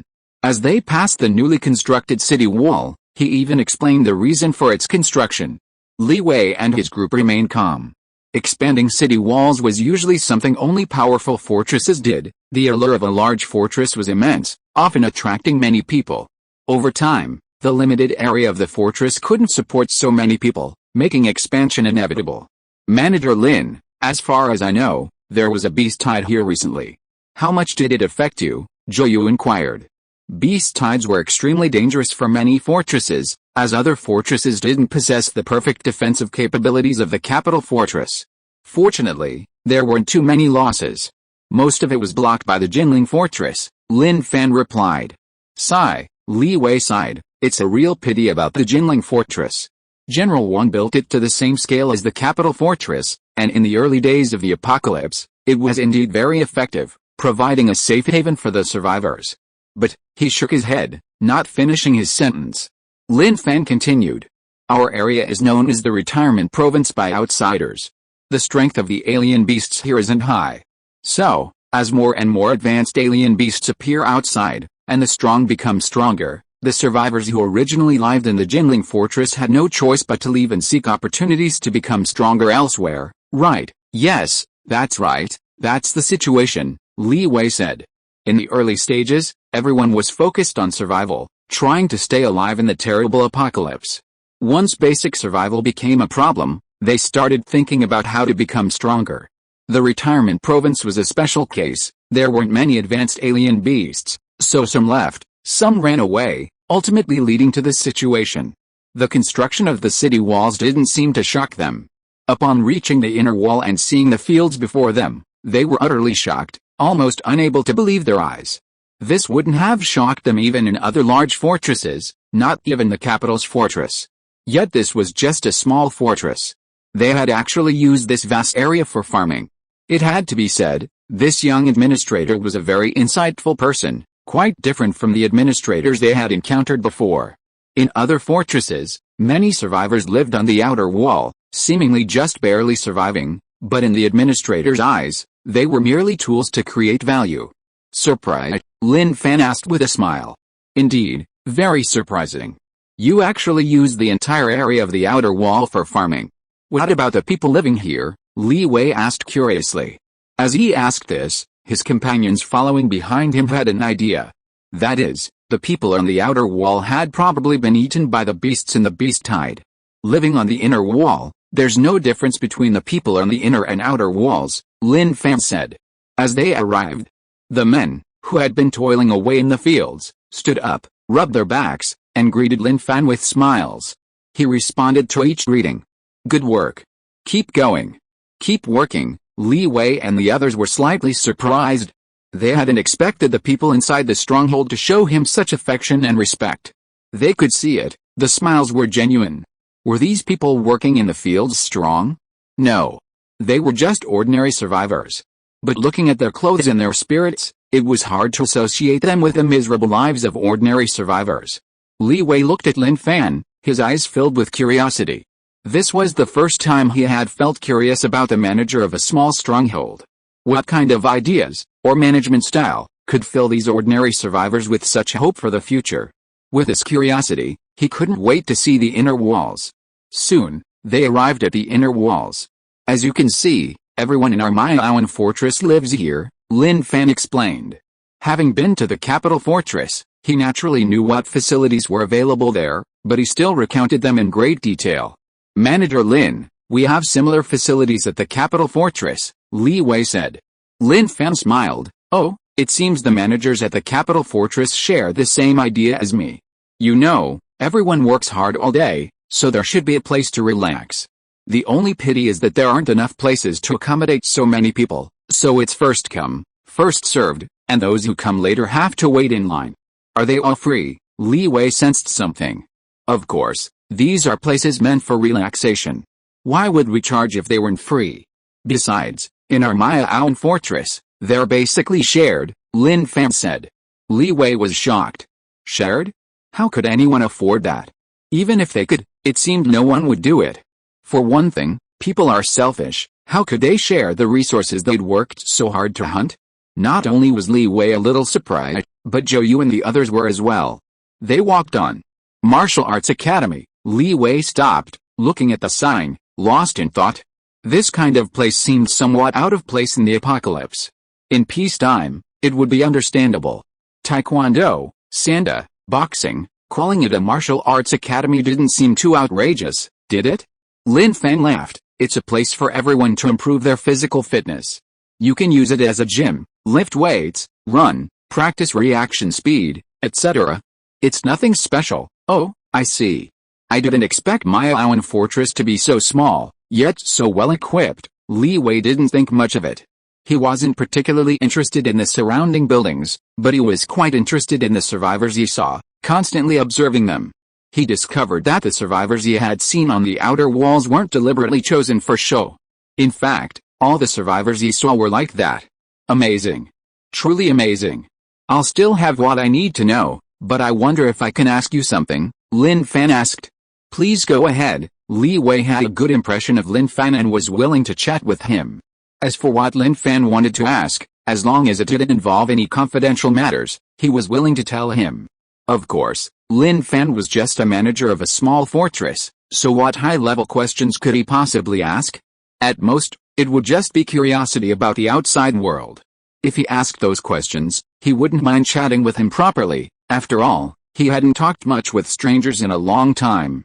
Lin Fan thought for a moment and organized his thoughts. A wanderer once passed by Miaowan Fortress and told us that he was going to the capital fortress. And then, Li Wei nodded and listened, but seeing that Lin Fan stopped talking, he turned to look at Lin Fan and said, "Come on, if you don't continue, how will anyone know what you're going to ask?" Under Lin Fan's urging.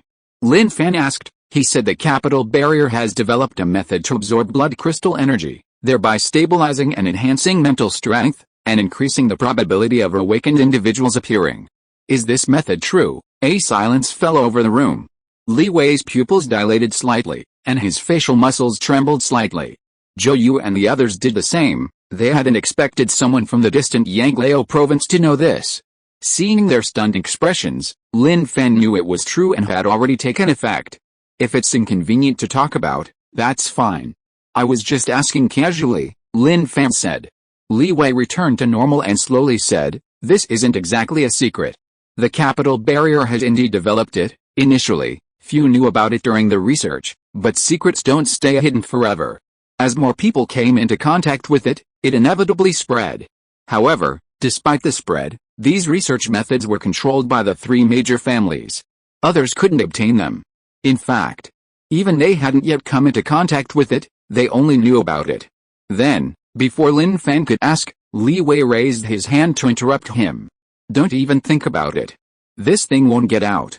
If you want to become stronger in the future, you can try coming to the capital stronghold and becoming one of the three major families. Maybe you'll have a chance, Li Wei said with a smile. Lin Fan smiled and didn't say anything more. Time passed quickly as they strolled around. Li Wei and his group left the temple base stronghold and drove their armored vehicle back to hand in their mission. Don't be fooled by their status as members of the Judgment Agency. To put it bluntly, they were still working for the three major families. Inside the vehicle. Brother Li, this temple base stronghold is quite peculiar, someone commented, reflecting on what they had seen. Li Wei nodded. If you ever can't stand staying in the capital stronghold, you can come to the temple base stronghold. This place is completely different from the strongholds we've seen before. It's definitely a good place to survive, Brother Li. Why couldn't we stay in the capital stronghold? Yeah, Li Wei replied, responding to his companion's questions. Li Wei simply smiled and didn't say anything more.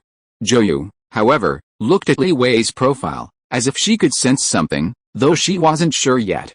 Brother Li, how did that person die? Zhou Yu asked, changing the subject. Everyone was very curious.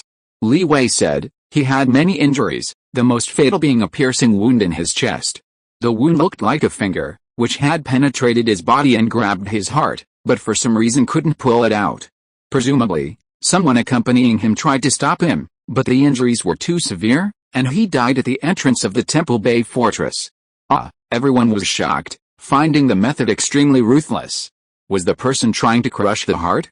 But so far, they didn't know who did it. As for the bodies of the other dead, they had long been devoured by the strange beast, even the locator had been eaten by it. They had searched for it and seen the beast running around, and the locator signal moved with the beast's movements.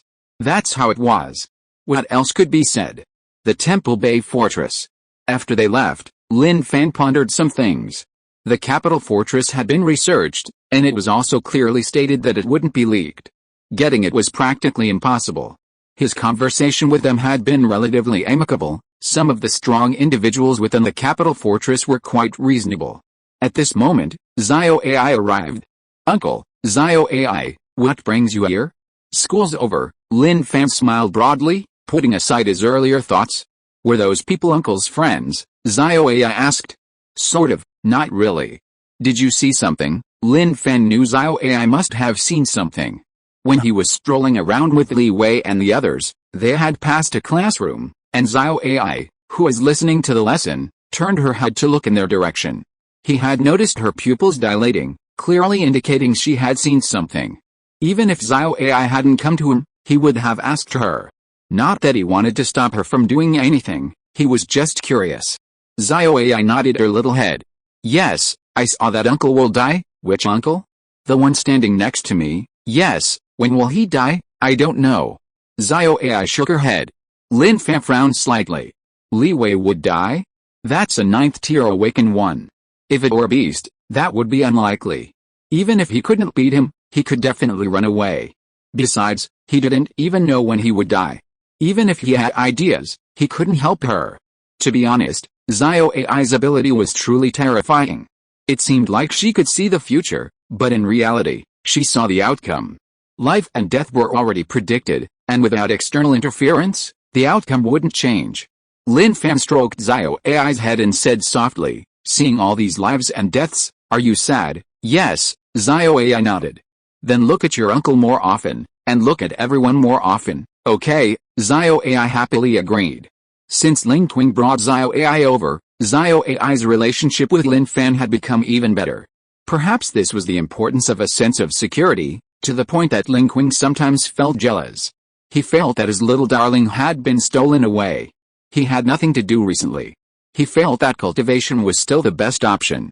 Having reached level 6, combined with his current overall strength, he wouldn't face much pressure fighting level 9 awakened beasts, so he wasn't in a hurry to leave Yangleo province to hunt them.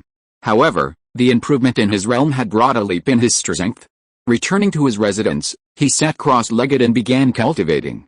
The tempering of the heart spirit was quite difficult, even more so than cultivating the brain spirit, but he understood this. Controlling the heart spirit was a means of attack. Several days later, while he was cultivating, old Joe rushed over, telling him that Ji Changbao of the Huaipu fortress was trying to contact him via radio, his tone urgent. Lin Fan, who had stopped cultivating, had bright eyes, much brighter than before, a change brought about by beginning to cultivate his heart spirit. Leaving the change aside for now, he went to the communications room with old Joe. They connected and communicated. A moment later, they hung up. Lin Fan said, "Ji Changbao said the Rebirth Organization is sending people to Huaipu Fortress and hopes I can go help them out. They're scared." Old Joe had heard Lin Fan mention the Rebirth Organization. It was the most deeply hidden secret organization in the apocalypse, lurking in the Tengger Desert. Lin Fan had told him all this. Lin Fan pondered, suddenly realizing why the Rebirth Organization would come to Huaipu Fortress. Huaipu Fortress might not be their first destination. Professor AI Hu had told him that the main reason he knew the Rebirth Organization's location was because he had taken the initiative, directly detonating their people there. So, the Rebirth Organization was investigating who had done it? Thinking about this, he increasingly felt this was a possibility. If he didn't go to Huaipu Fortress, Professor AI Hu and Ji Changbao would likely die. If he were the head of the Rebirth Organization, he would definitely rather kill the innocent than let anyone go free. After all, no one wants to leave themselves with hidden dangers. Chapter 141 Food delivered right to your mouth, aren't you happy? Huaipu Fortress. Professor Ahu and Ji Changbao looked very serious. The Rebirth Organization was sending people, which put them under great pressure. They had never encountered anything like this before. Now it seemed the situation might be dire. Professor Aho felt that his provocation had prompted the Rebirth Organization to investigate who was responsible. Huaipu Fortress wasn't the first target, but they had chosen the right one. It was truly their turn. "Professor, do you think he'll come?" Ji Changbao asked, slightly uncertain. After all, the situation was different now. It wasn't just wanderers trying to occupy Huaipu Fortress. It was a truly mysterious organization from the apocalypse. If they came, they would inevitably have to establish connections with a Rebirth Organization. "They should come," Professor Aho said firmly, a testament to his trust in Lin Fan. But trust aside, he was also somewhat uneasy. What if they didn't come? Just then, a knock came at the door. Ji Changbao frowned, quite displeased.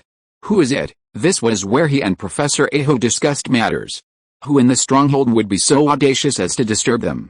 He went to open the door, and the moment he opened it, he was about to shout angrily, but when he saw the person in front of him, his open mouth instantly closed.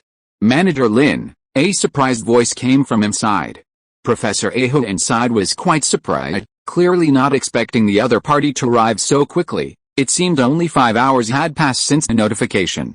Lin Fan nodded and walked into the room, immediately seeing Professor Aho standing there, smoking and smiling at him. "Professor, when will they arrive?" Lin Fan asked. Professor Aho thought for a moment and said, "They'll probably arrive tomorrow." They were very nervous about the arrival of the Rebirth Organization members, worried that something bad might happen. "Have you thought about any follow-up plans?" Lin Fan asked. "Follow-up plans?" Ji Changbao asked in surprise, not understanding why they needed to think about follow-up plans. "Don't tell me you haven't thought about this?" Professor Aho made someone explode right in front of them. "If it's found out you were behind it, have you thought about the consequences? You definitely can't stay here anymore." Lin Fan felt that since they were here, they had to get to the bottom of things. Ji Changbao was speechless for a moment. To be honest, he really hadn't thought about the consequences. Professor Aho looked at Lin Fan, his gaze seemingly calm, but actually revealing a plea for help, as if to say, "Manager Lin, stop messing with us. I know you definitely have a way, there's no need for us to use our brains." "Professor Aho, why are you looking at me like that? Do you believe me if I say I have no other way?" Lin Fan said. "Huh?" Professor Aho's mouth opened slightly, somewhat disbelieving. Ji Changbao stepped forward and grabbed Lin Fan's hand, pleading, "Manager Lin, I won't say anything else, you have to help us." He knew Professor Aho was a researcher and not good at asking for favors, so this kind of tearful plea was something only he could handle.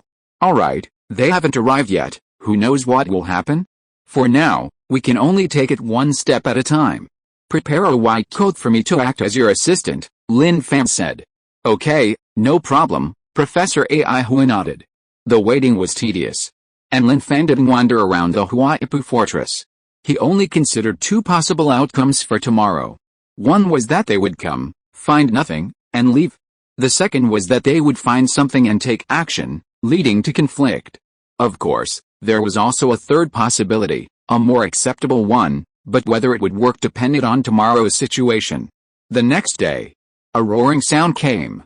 The survivors of the Huaipu Fortress looked up and saw a helicopter appear in their line of sight. Had the people from the Maoan Fortress arrived? They knew Maoan Fortress had helicopters, but they quickly realized it wasn't one of theirs. This helicopter was much larger. Hearing the sound, Ji Changbao took a deep breath, walked to the window, glanced at the helicopter appearing in the sky, turned and left the house to greet it. Outside, Ji Changbao watched expressionlessly. The moment the helicopter landed steadily, he immediately greeted it with a broad smile. "Welcome, welcome. You've come a long way, you must be tired." Ji Changbao bowed obsequiously, regardless of whether the other party took him seriously. The proper procedure had to be followed. A man with a buzz cut, wearing a black suit and sunglasses, stepped out of the helicopter. He exuded a cold aura.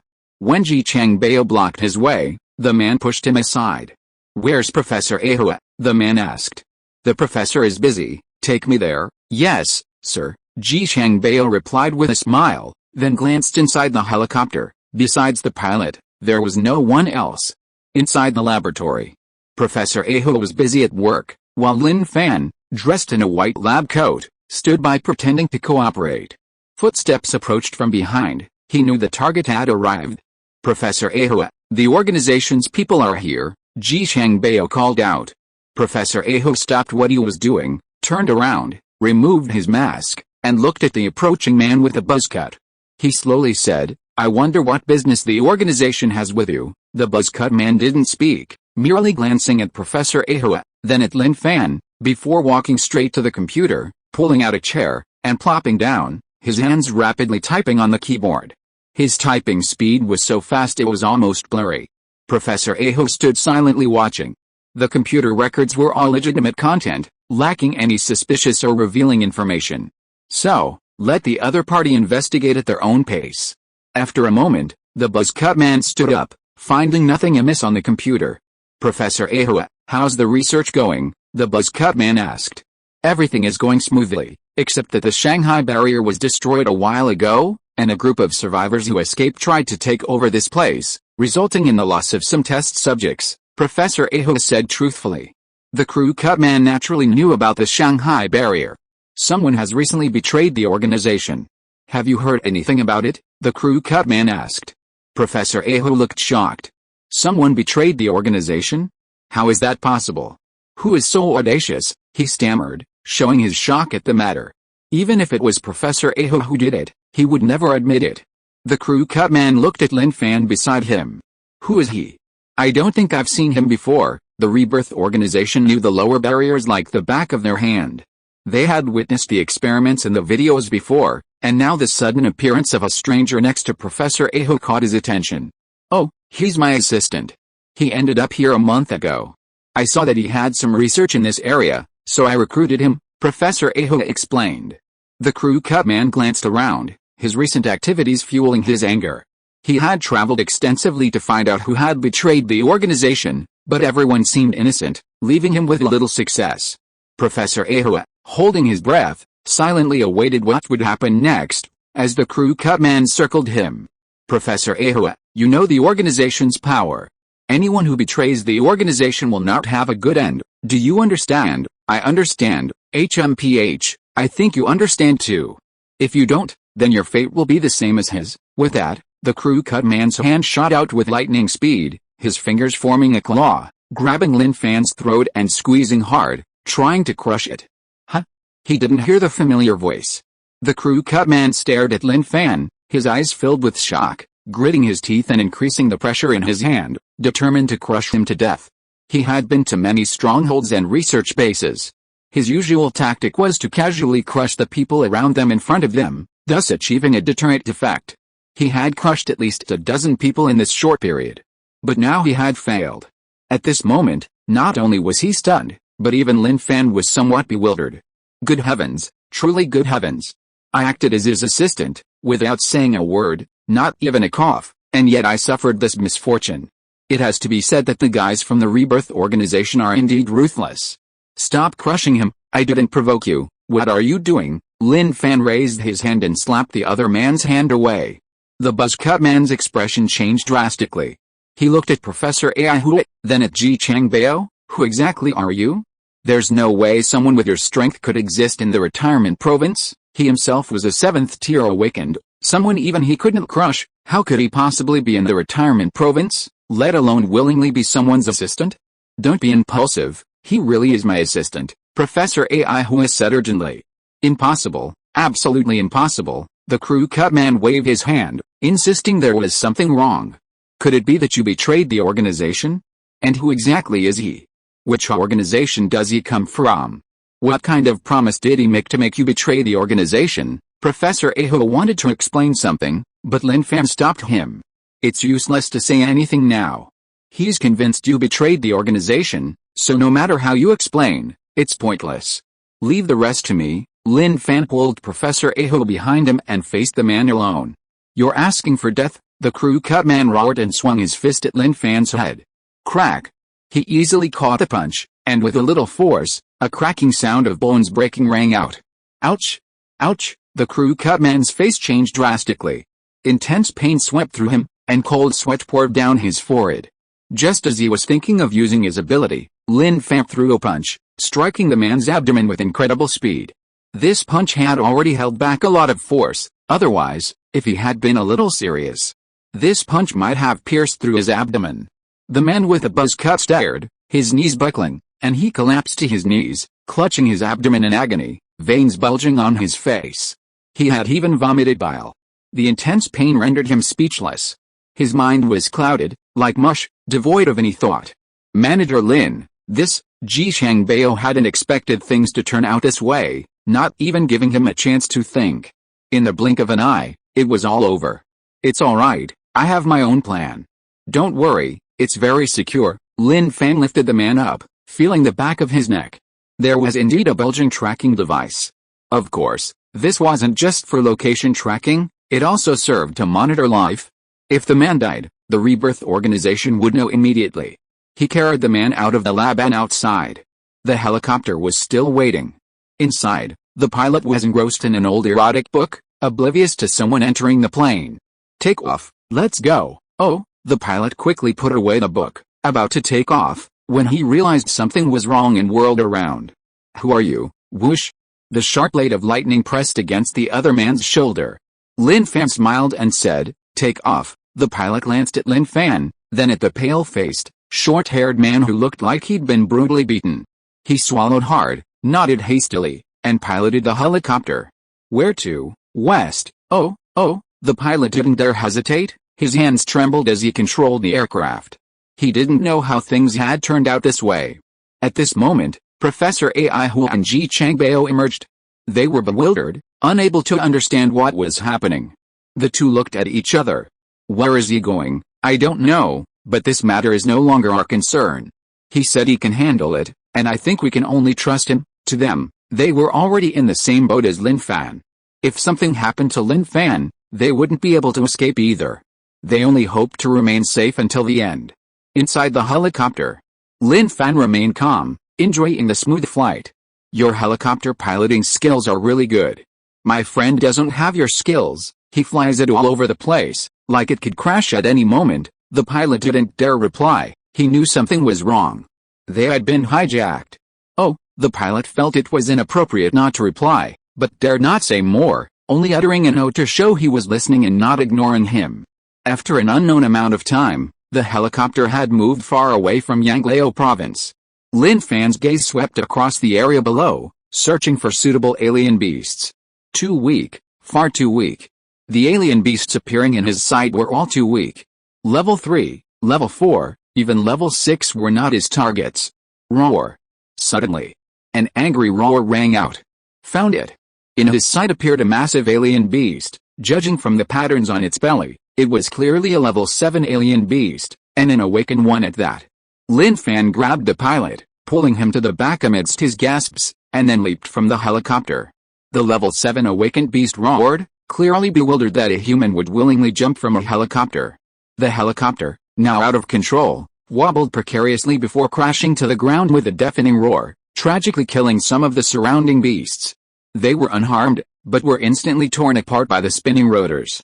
Roar, roar. As they landed, the surrounding beasts instantly surrounded them, growling menacingly. The pilot screamed in agony.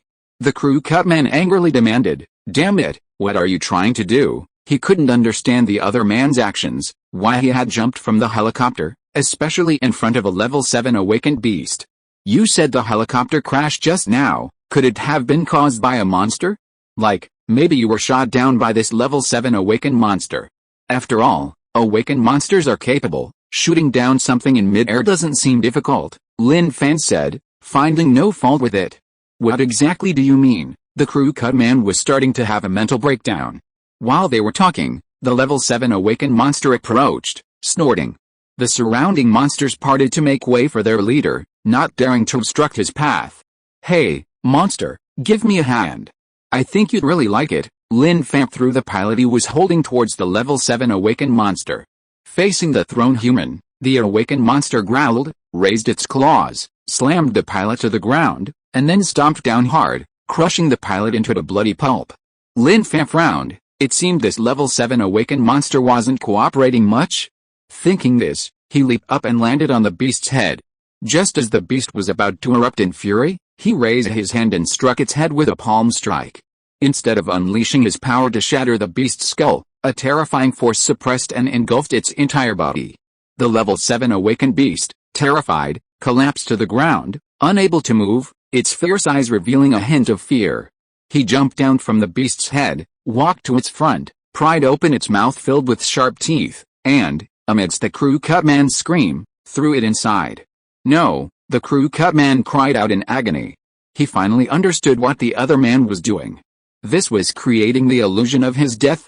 The other man knew he had a tracking device, and now he had found a level 7 awakened beast. Even if the organization came to investigate, they would only assume he had been eaten by the beast. Food delivered to your mouth, are you happy? Lin Fan said with a smile. To be honest, the awakened beast was completely bewildered at this moment. Completely baffled by the situation. He was wandering around with his underlings when this suddenly happened. It was quite unexpected. Seeing the awakened beast close its mouth and make chewing motions, he knew it was dead.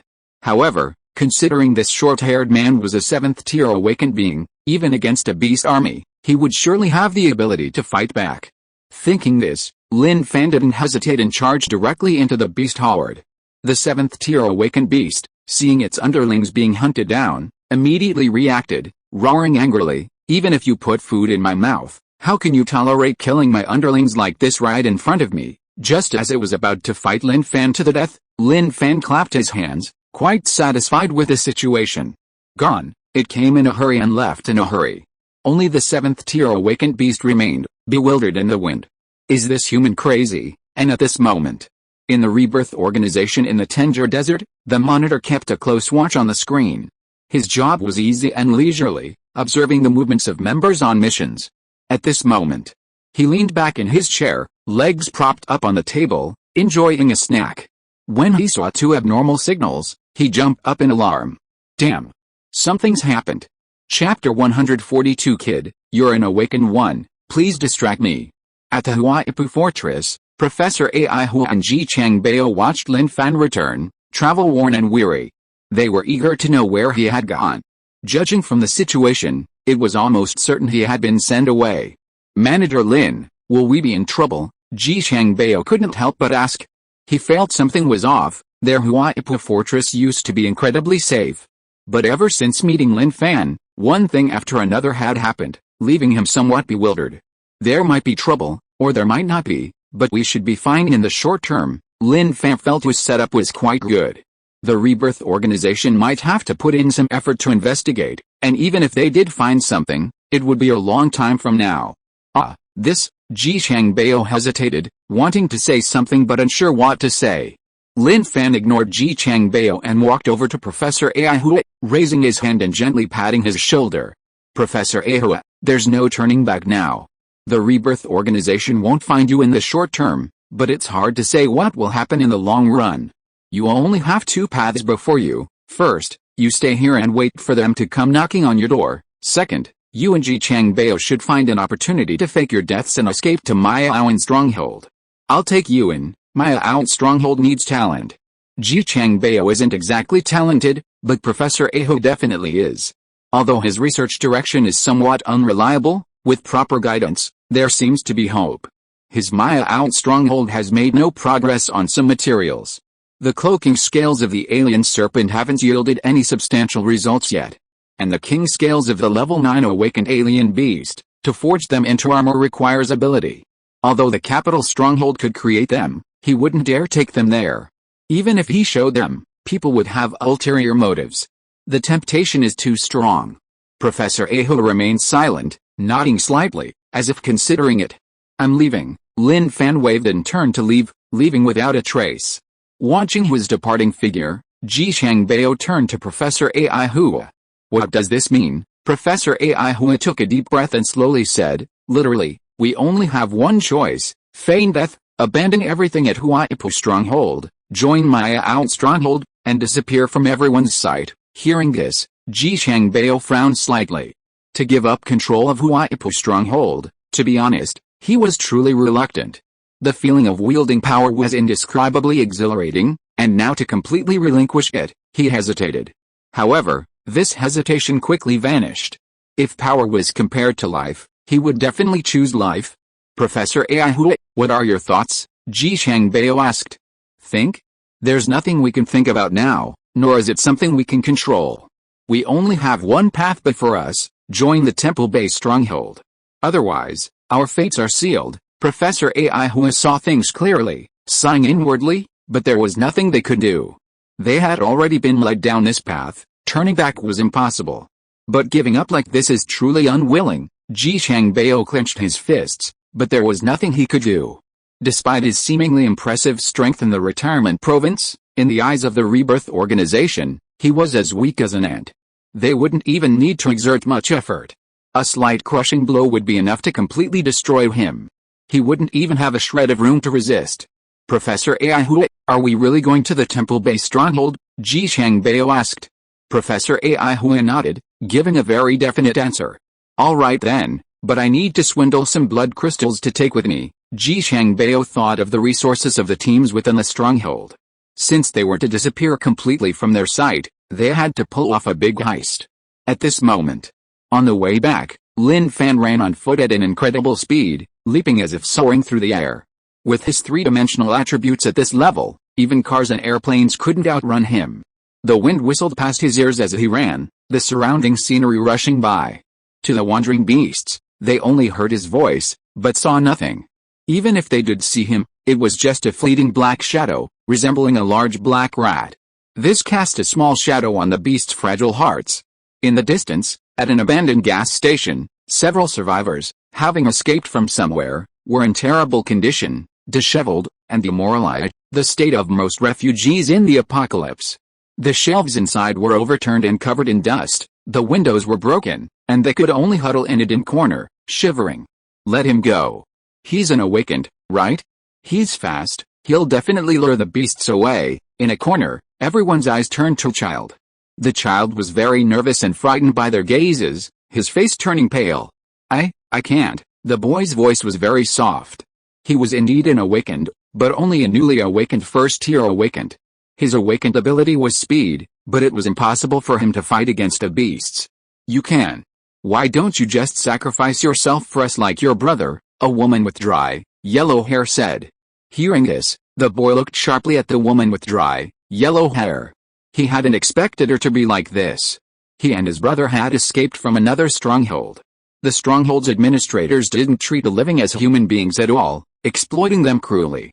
Later, a post-apocalyptic merchant passed by, and his brother learned about the situation at the temple base stronghold during their conversation, which led to the idea of going there. Unexpectedly, they encountered danger halfway, ambushed and pursued by vagrants. They barely escaped, but the older brother was injured. They eventually reached the east side of the ditch, where in the abandoned buildings, they found other refugees. He was terrified, initially thinking they were vicious vagrants. Only after confirming they meant no harm did he slowly breathe a sigh of relief. After 2 days of rest, he recovered. Knowing the brothers were heading to Miaowan Fortress, and hearing from the older brother that it was a good place, the others wanted to go too. Initially, the older brother didn't want too many people, but remembering they had been saved, he agreed. Later, trouble indeed struck on the road. Many people died, including his brother. They eventually hid at a gas station. The scarcity of supplies and the lack of food caused everyone to become increasingly anxious. At this moment, facing the demands of the others, the boy's eyes were filled with despair. He truly hadn't expected things to turn out this way. Someone else spoke up. That's right. We were living peacefully in Gaoduang before. If your brother hadn't lied to us about going to Miaowan Fortress, we wouldn't have left. If we hadn't left, we wouldn't be in this situation now. Yes, you and your brother are fully responsible, only you can save us now. If you don't, we'll all die here. We just saw it, the overturned car is right there. If we can attract the surrounding beasts away, we can live. At this moment, everyone seemed to forget each other's age. After all, he was just an 8 or 9-year-old child. The boy suppressed his fear and looked at the group of people with a calm expression. I understand. He turned and walked towards the door. When everyone saw him actually walking outside, they were very excited. In their eyes, as long as he was willing to track the surrounding beasts for them, it meant they still had a chance to live. The boy reached the door, stopped, looked back at the group hiding in the dark corner, didn't say a word, turned around, and strode outside. Some beasts had already seen the boy. Before the boy could even utter a sound of attraction, A glass bottle shattered and exploded at his feet. It had been thrown out by the people inside. Although he was still young, his older brother often told him that people in the apocalypse were treacherous, and finding someone trustworthy was as rare as winning the lottery. He didn't know what a lottery was, but he figured it must be something very difficult. Roar, roar, the beasts roared, charging ferociously towards the boy. The boy used his ability, running quickly into the distance. He was only a first-tier awakened, his abilities not yet very strong, but an awakened was an awakened, easily breaking the limits of ordinary humans. His brother had said that once he awakened, even world champions in peacetime would be left in his dust. All he wanted to do now was run. Run with all his might. Run until he was exhausted, swallowed by the beasts, and he would have completed his mission. The beasts behind him were getting closer and closer. He could outrun ordinary red-blooded beasts, but not first or second-tier beasts. The distance was closing rapidly.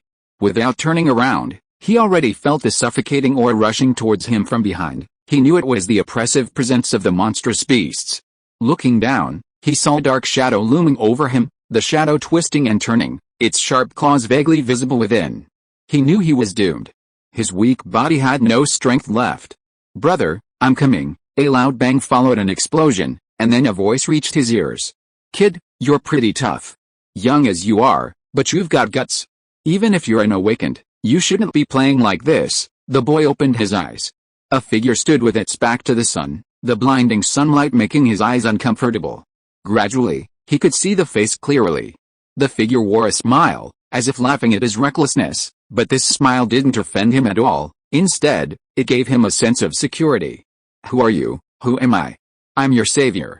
If it weren't for me, you would have been devoured by those beasts long ago." Lin Fan shook his head, wondering what the child was thinking, why he wasn't accompanied by an adult. "Thank you." The running had been too tiring for the boy, leaving him exhausted and swaying as if he might fall at any moment. Fortunately, Lin Fan reacted quickly and caught him. The surrounding beasts roared, their howls terrifying. The boy's face turned pale with fright. Lin Fan looked at the group of menacing beasts, raised his finger, and flames erupted. With a whoosh, a fireball appeared, and with a flick of his finger, it scattered. Even though the fireball was small, the power it unleashed was astonishing. Boom! Boom! It exploded instantly. The menacing beasts were instantly engulfed, not even having time to scream before they vanished completely. "Wow, that's amazing." The boy's eyes widened, filled with shock. In his limited knowledge, he had never seen anyone so powerful, not even his brother. "Kid, what's your name?" Lin Fan asked. "My name is Wang Lele." The boy was panting heavily. The situation had taken a heavy toll on his energy, causing him to stutter. "Tell me what happened. How did you end up here all alone?" Lin Fan asked. To be honest, the boy's situation was very strange. He was too young. And an awakened one. He wouldn't believe it if someone wasn't actively feeding him. But if someone was feeding him, why was he here alone? If Lin Fan hadn't passed by and sensed him with his ever-expanding spiritual sense, the boy would have been food for the beasts long ago. Kid, to be honest, I don't like hearing lies. When I hear lies, my hands tremble uncontrollably, and I do unimaginable things." "Oh," Wang Lele said weakly. He felt that the uncle who saved his life seemed like a good person, but the tone of his voice made him seem less so. Then he recounted the events, including the group's offer to let the beasts escape. Hearing this, Lin Fan narrowed his eyes slightly. He hadn't expected it to be like this, but thinking about it, he could understand. In this world, everyone wants to live, and this kid was too young. His mind might not be strong enough. He was being held captive by the group, unable to refuse, and could only let them do as they pleased. He couldn't comment on the boy's older brother's actions. Since he wanted to escape to Mayaoan Fortress, he even brought a group of people with him halfway there. Wasn't this turning what was originally a simple journey into a hellish one? Lin Fan patted Wang Lele's head. "Lift your head, look at me. Who am I?" Wang Lele looked up, confused, and shook his head. "I don't know. Guess." "I really can't guess." Wang Lele was a little nervous, feeling like he'd encountered a strange uncle. He'd never seen him before, yet he was forced to guess who he was, but he really couldn't. "How can you be so stupid? Where are you and your brother going?" "Mayaoan stronghold." Very good. Now can you guess who I am?" "Oh, I know." Wang Lele's eyes lit up, and he instantly figured it out. This pleased Lin Fan. It seemed children were quite clever. You're also going to join my out stronghold, right? Lin Fan smiled, a truly powerless smile, then hoisted the other onto his shoulder and headed towards the gas station he'd mentioned. At the gas station, after Wang Lele had lured the monsters away, they had already quickly come out and righted the overturned car. They didn't care at all about Wang Lele's fate. For them, only their own survival mattered, everything else was an illusion. Move aside, let me drive, I'll drive, I'm better than you. As the car flipped over, everyone scrambled for the driver's seat. In their minds, only having control of the steering wheel meant safety. Of course, some also tried to grab the passenger seat. The back seats were also contested. After all, the car seemed unable to fit everyone. Just as they were fighting, the roar of a strange beast echoed, sending chills down their spines. They hurriedly sought a seat. Thud. The man vying for the driver's seat kicked aside the person next to him, opened the door, got in, locked it, and without waiting for anyone else to board, slammed on the gas and sped away. We haven't gotten in yet, some who hadn't managed to get in cried out, their faces paling instantly. Their cries only attracted the attention of the beasts, and in the blink of an eye, 2 or 3 of them surrounded them. Damn it, we're doomed, fuck you, they cursed angrily. The only vehicle that could take them away had long since disappeared from their sight, vanished without a trace. At this moment, the beasts stared menacingly at their prey, their mouth filled with sharp teeth, thick saliva dripping from the corners of their mouths. They could clearly sense the fear emanating from their prey. The prey was afraid. When faced with prey that had been terrified, the beasts knew they could eat it without fail. Roar, the beasts pounced ferociously. Ah, cries of alarm rang out. But moments later, an explosion resounded, and a wave of heat swept over their faces, startling them so much that they covered their faces as if they had been burned again. Little Lele, were they the ones who sent you out to run away and lure the beasts away? Lin Fan put Wang Lele down from his shoulder and asked with a smile. He had only come to see these guys. At this moment, they also came to their senses, seeing the burnt remains of the alien beast's corpse, and then looking in the direction of the sound. They were shocked to see Wang Lele, who had previously lured the alien beast away, accompanied by a man. To clear the alien beast away so easily, he must be a master. There was hope. There really was hope. Lele, you're finally back safe and sound. We were so worried. The woman with the dry, yellow hair, who had also failed to get into the car, immediately changed her tune, trying to establish a connection with Wang Lele. Big brother, hello, we're with Lele. They felt that Wang Lele might not have told them the specifics of the situation. Plus, Wang Lele was a bit quiet, so he probably wouldn't reveal what had just happened. Whether you're together or not is none of my business. I brought him along just to check on you. Luckily, you're all still alive, so we're leaving now. Lin Fan smiled. He knew these guys wanted him to take them away. But was that possible? Clearly, it was impossible. Huh, big brother? You can't just stand by and watch us die? Lele, please beg big brother for us, take us away with you. Faced with this situation, Wang Lele calmly looked at them, saying nothing, but leaning closer to Lin Fan's back.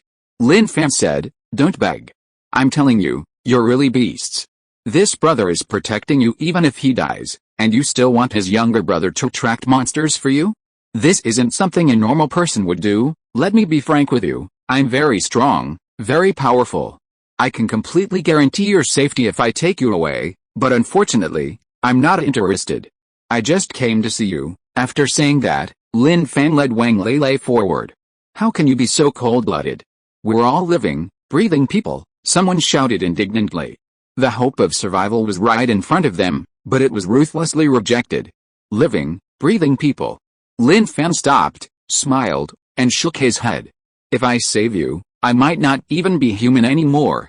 Let's go. Faced with such a decisive rejection, despair appeared on their faces. In such an environment, survival was incredibly difficult. The beasts would devour them completely. You beast, one of the male survivors roared. Lin Fan turned around, his gaze falling on the man.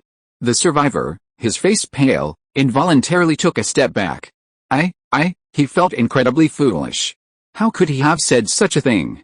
The other man was an awakened one. Killing him would be incredibly easy. Easier than crushing an ant. Lin Fan slowly raised his finger, a fireball gathering at his fingertip. Suddenly, he slowly lowered his hand, glanced into the distance, and smiled. Enjoy your last moments. With that, he carried Wang Lele and leaped away, disappearing from their sight. What? The survivors by the roadside didn't understand what he meant. Some, seeing Lin Fan disappear, spat on the ground. Bastard, you'll get what's coming to you sooner or later. That's right, that brat Wang Lele didn't even speak up for us. I bet he'll get what's coming to him after being taken away. That's right, that's right. Just as they were talking and thinking of other ways, the ground began to shake. This commotion sent a chill down their spines. Looking back, they saw a large number of strange beasts rushing towards them from behind, moving at great speed, raising dust and causing them to scatter in all directions. In a moment, the beasts covered the spot where they had just been. Howls and screams echoed. In the distance, Wang Lele, carried on someone's shoulder, had a lot to say, but just as he was about to open his mouth, the jolting made his stomach churn. Countless words could only be buried in his heart. He wanted to speak but couldn't. His only thought now was that he hoped his uncle would slow down. It was too fast, and the jolting was unbearable, worse than motion sickness. At the same time, he didn't know what his future held. He just kept thinking to himself, "Brother, I seem to be safe now, you can rest assured." If you are listening to this novel on a channel other than Fanfic World, it means it was downloaded and re-uploaded without effort. We warmly invite you to visit our channel, Fanfic World. There you will find the original version of this story and many other novels of various genres. We look forward to seeing you dive into a world of incredible novels. Chapter 143. The place she went to was a very reliable place. Several days later. Capital Barrier. In the laboratory. Chen Fuhei adjusted his glasses, looking at the data displayed on the screen. This data was provided by a member of the Mo family, whose body was covered in various tubes and whose head was covered in probes. This was an ordinary member of the Mo family who had just consumed the blood crystal.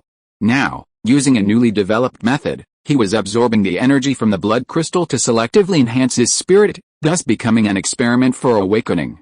After many previous experiments confirmed that the method was flawless, ordinary people from the three major families began to use this method to enhance their spirit. The blood crystal energy has dispersed, and the spirit is steadily improving. A deep electronic voice came from the instrument. The surrounding staff all watched intently. The previous test subjects were unimportant, but now that it involved the enhancement of a member of the Mo family, they were naturally 100% attentive, not daring to slack off even for a moment. Chen Fuhei paid no attention to this, instead packing his things and leaving the laboratory. These experiments were all done at the cost of human lives, but such experiments were great, capable of changing the status quo of the apocalypse. He was the leader and initiator of this experiment.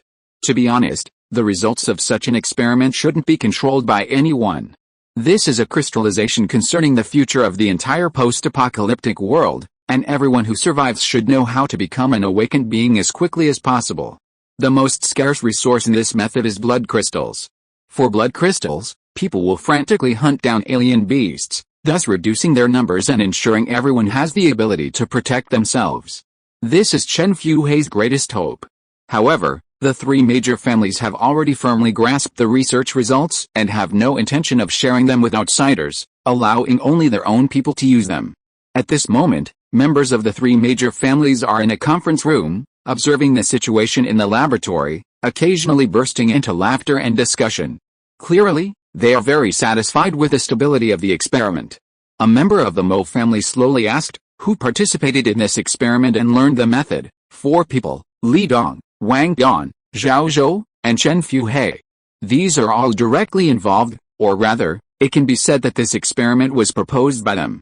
Without their years of dedicated research, how could such a method exist, said a member of the Wang family. One of the Chen family's management members said, "Since the result is finalized, it's time to eliminate them. However, I suggest keeping Chen Fuhei alive. That old guy is very capable, he might bring us even bigger surprises in the future." That makes sense. Indeed, if it weren't for that old guy, this result wouldn't have been developed so quickly, the three families agreed. Naturally, the fewer people who know about this method, the better. Especially since these guys aren't from the three families, letting them know the research results makes them very uneasy.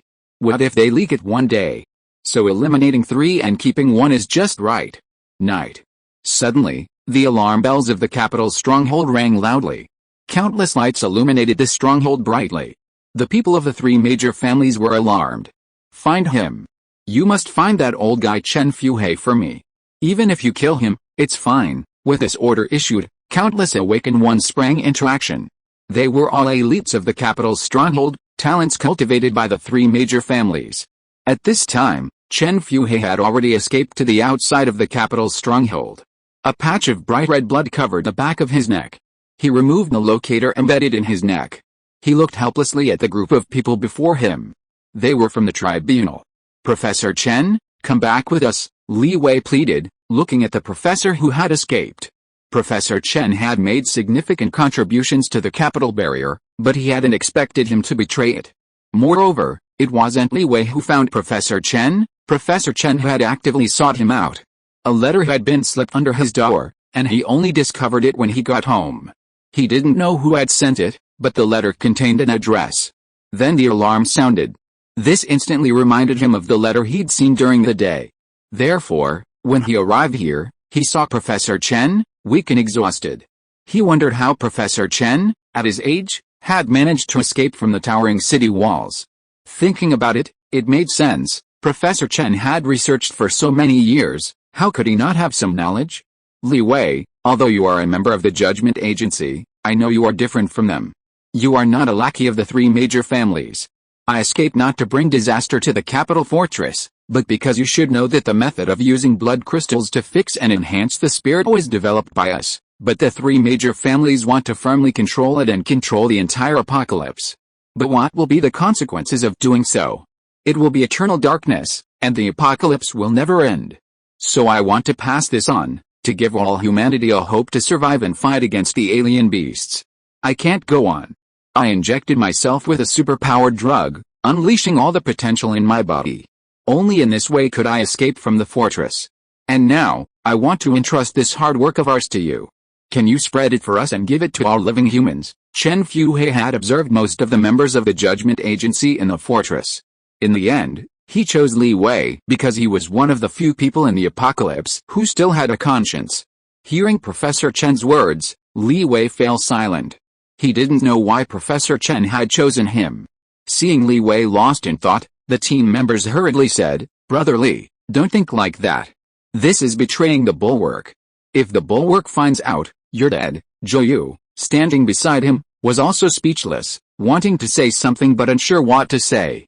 Chen Fuhei said, you only think about being killed if the bulwark finds out, but have you considered the bulwark's current actions? They're not only monopolizing our hard work, but also researching alien beasts. This is self-destructive. You are all flesh and blood. You once had families you wanted to protect, but the ruthlessness of the apocalypse destroyed everything. Ugh. His internal potential was completely depleted, making it difficult for Chen Fuhei to continue. He braced himself on the ground, ignoring the spurting blood, and looked up at Li Wei.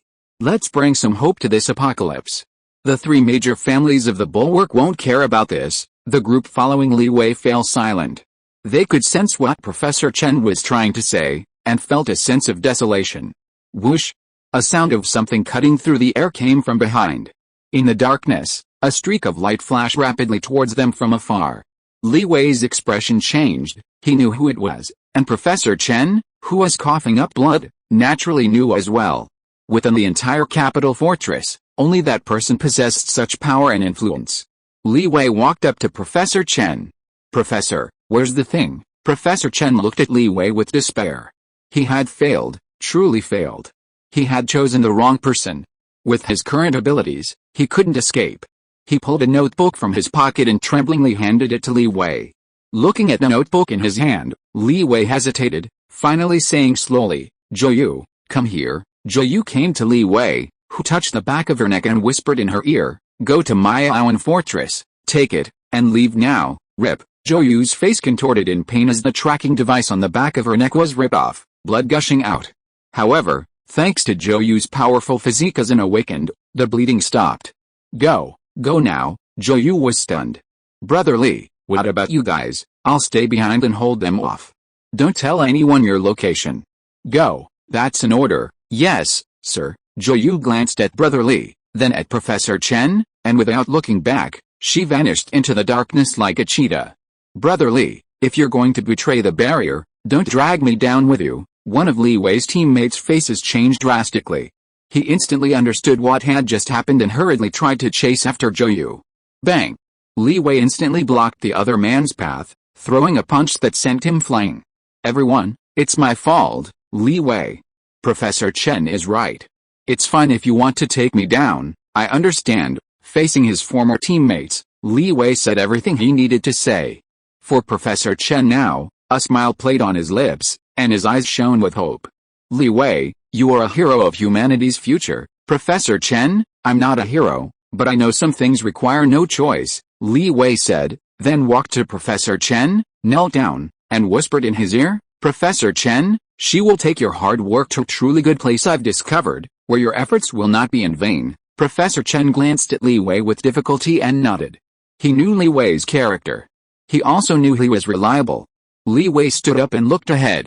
At this moment, the man on the flying vehicle slowly landed, glanced at the fleeing Zhou Yu, and did not chase after her, but stared at Li Wei. Get out of the way, or you'll be an enemy of the barrier. Facing the man before him, Li Wei wasn't confident either. If the other party really wanted to chase Zhou Yu, even he couldn't stop him.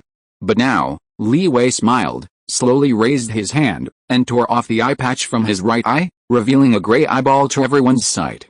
If you want to catch up, then step over my dead body. The words had barely left his lips when he unleashed his ability. A gray light erupted from Li Wei's right eye, forming a sphere that instantly enveloped everyone around him. The surrounding space distorted, becoming a hazy gray, like some kind of unique space. This was Li Wei's ability, illusion. An ability that was very strong in the early stages but somewhat weaker later. However, under Li Wei's development, it also became an extremely powerful ability, reaching between A and S rank in the capital barriers assessment. Professor Chen now wore a smile, slowly lowering his head. His aura dissipated, his potential exhausted, everything was over. Several days later. Thump thump thump. A strong and rhythmic heartbeat resounded.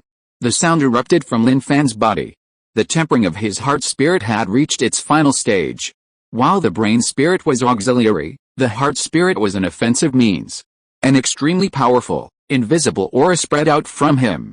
The lying down spicy snack sensed it, tensed its body, and its beady eyes gleamed. It felt the aura emanating from its keeper was like a sharp blade. Although it knew it wouldn't harm it, it was still wary of this ever-present danger. After an unknown amount of time, Lin Fan, having finished his cultivation, suddenly opened his eyes. His eyes seemed to gleam with a sharp light, like two blades piercing through space. Then, the light gradually subsided and disappeared without a trace. Refining the spirit, 80%, the mental and physical spirits of the brain and heart have been fully cultivated. The final 20% is fusion. The fusion of the two spirits to reach the optimal and perfect level. Up to this point, blood condensation and bone forging are easy to cultivate, but refining the spirit is somewhat difficult. He wondered if they would suddenly get stuck at this level, unable to improve no matter how they cultivated, but these were not his concerns for now. Once this level was completed, his ultimate move would appear. Lin Fan, someone called from downstairs. Opening the window, Lin Fan saw old Zhou standing below, waving towards his floor.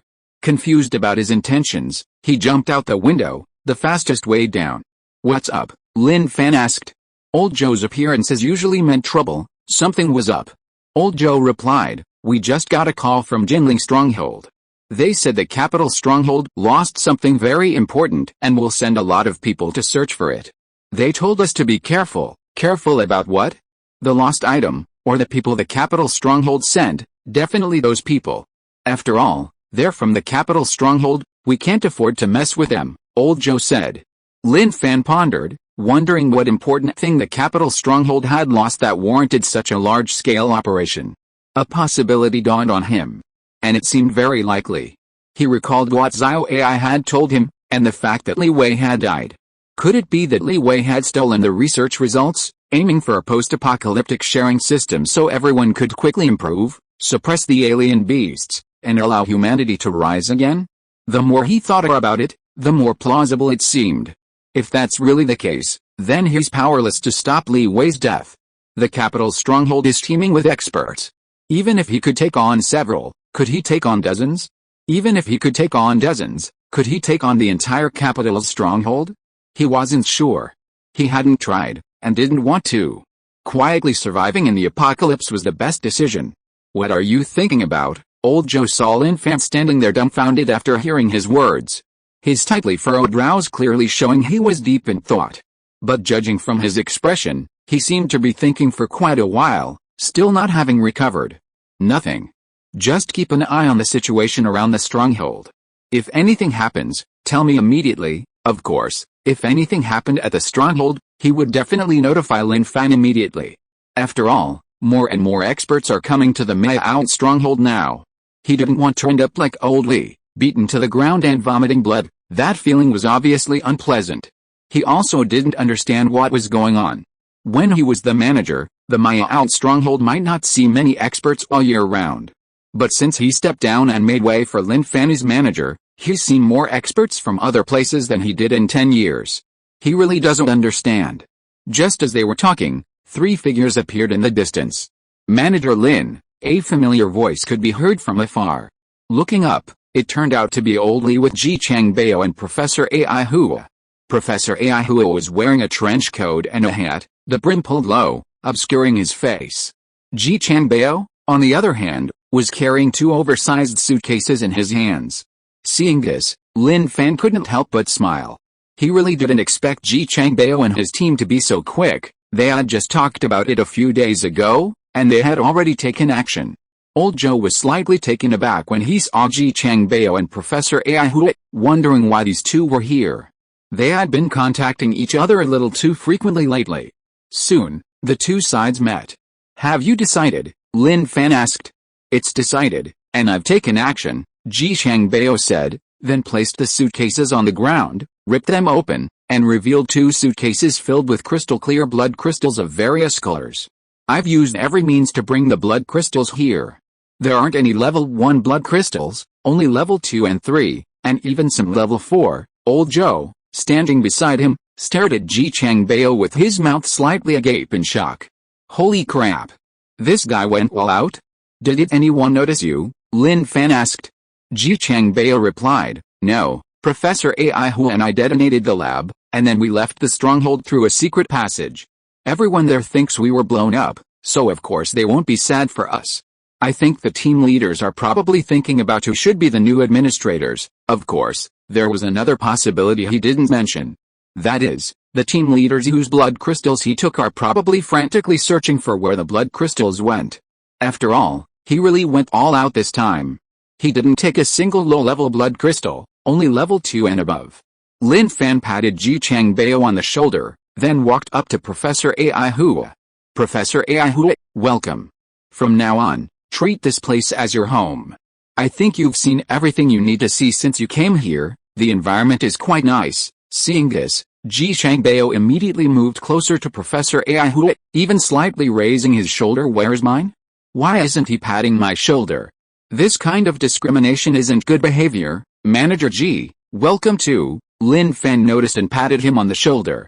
Manager Lin, just call me Xiao Ji. From now on, I, Xiao Ji, will live and die with a mutant barrier. Ji Changbao's posture was very humble, emphasizing sincerity. He had no choice. He felt like he was being forced into a corner step by step. But now he didn't want to think about that anymore. What was the use of thinking about these things? What was done, there was no turning back. He could only walk straight to the end, whether he would hide a wall or not, at least there was still hope. Lin Fan smiled. He then invited Professor Aho to his laboratory. The laboratory at Miaoan Fortress was just an empty space inside an air raid shelter, with very little equipment. However, he wanted to show Professor Aho his valuable collection and also briefly plan Professor Aho's future career path. Chapter 144 I have high hopes for you. Walking towards the air raid shelter, halfway there, Lin Fan remembered that all his precious treasures were still in Latiao's special storage. Old Joe, go to my house and call Latiao over, Lin Fan said. Okay, Old Joe thought for a moment. Since he needed Latiao, why didn't he bring it when he called him out? Of course, this was just his thought, he still had to do what he had to do.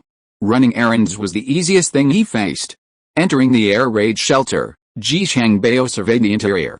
He could only say that it had everything it should have, but it lacked everything else.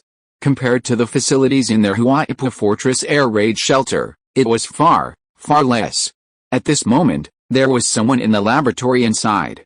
The empty laboratory contained only a metal table and some instruments that seemed to have been picked up from somewhere. Anyway, when Draihua saw these things, he didn't seem to say anything, but his slightly trembling cheeks said it all. If this place could be called a laboratory, then what place couldn't be called a laboratory? Professor Ahua, these are scales I obtained a long time ago from hunting a python-like beast. They grant invisibility, and I've always wanted to integrate their abilities into some items, but without much success. Now that you're here, I'm sure there won't be any problems. Lin Fan smiled, placing great hope in Professor Ahua.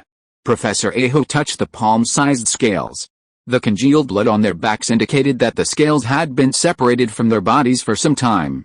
With the right equipment, he could test them, but given the current situation, he shook his head. It was incredibly difficult. Coming, old Joe's voice rang out. Professor Ahua and the others looked towards the source of the voice and saw a small, dark blue snake with a dark blue serpent on its back moving quickly across the ground. In a flash, it darted onto Lin Fan. What is this? Professor Ahua stared, his eyes wide with shock. After the apocalypse, there were no normal animals left, they had all become monstrous beasts. Was this a normal animal? Clearly not. It was undoubtedly a monstrous snake. Spicy Strip. Its name is Spicy Strip. It's my pet. Of course, just like you're thinking, it's a strange beast, Lin Fan introduced. From the moment Spicy Strip appeared, Professor Aihua's gaze never wavered. Seeing the beast so close to Lin Fan was a huge shock to his understanding. He had never seen anything like it before, and he had never even imagined that a strange beast would be so close to a human. In the past, Professor Aihua would have studied this very carefully. As if sensing Professor Aihua's thoughts, Spicy Strip hissed at him, as if saying, "You dare to mess with me? I'll swallow you whole, Spicy Strip. Take out the king scale," Lin Fan said, stroking Spicy Strip's round head. Spicy Strip nodded. This action was observed by Professor Aihua, who was shocked. He hadn't expected this strange beast to be so intelligent. His previous research might have been wrong. If he had known earlier, he would definitely have moved in this direction. With a thought, Spicy Strip conjured the king scale. The ability to conjure something out of thin air astonished them. Ji Changbao, standing nearby, trembled as he exclaimed, "This spicy snack is an awakened beast." He had never seen an awakened beast this small before. Lin Fan didn't answer Ji Changbao but instead looked at Professor Aihua. "This is the king scale of a level 9 awakened beast. You might not know what a king scale is, so let me explain." He rattled off a long explanation. The shock in Professor Aihua's eyes didn't fade, instead, it intensified. It wasn't that he didn't know king scales existed, but he truly hadn't expected this to be the king scale of a level 9 awakened beast. Obtaining such a king scale wasn't something that could be bought, it meant he could hunt level 9 awakened beasts. Professor Aihua looked at Ji Changbao, never expecting him to choose the right path. They knew Lin Fan was powerful, but they hadn't imagined he could be this powerful. Professor Aihua took a deep breath and slowly said, "I can only say I'll do my best, but we don't have any equipment here. It's very difficult. It's like a blacksmith forging weapons. You have the materials, but if you don't give me a hammer, you can't make a weapon. That's the principle.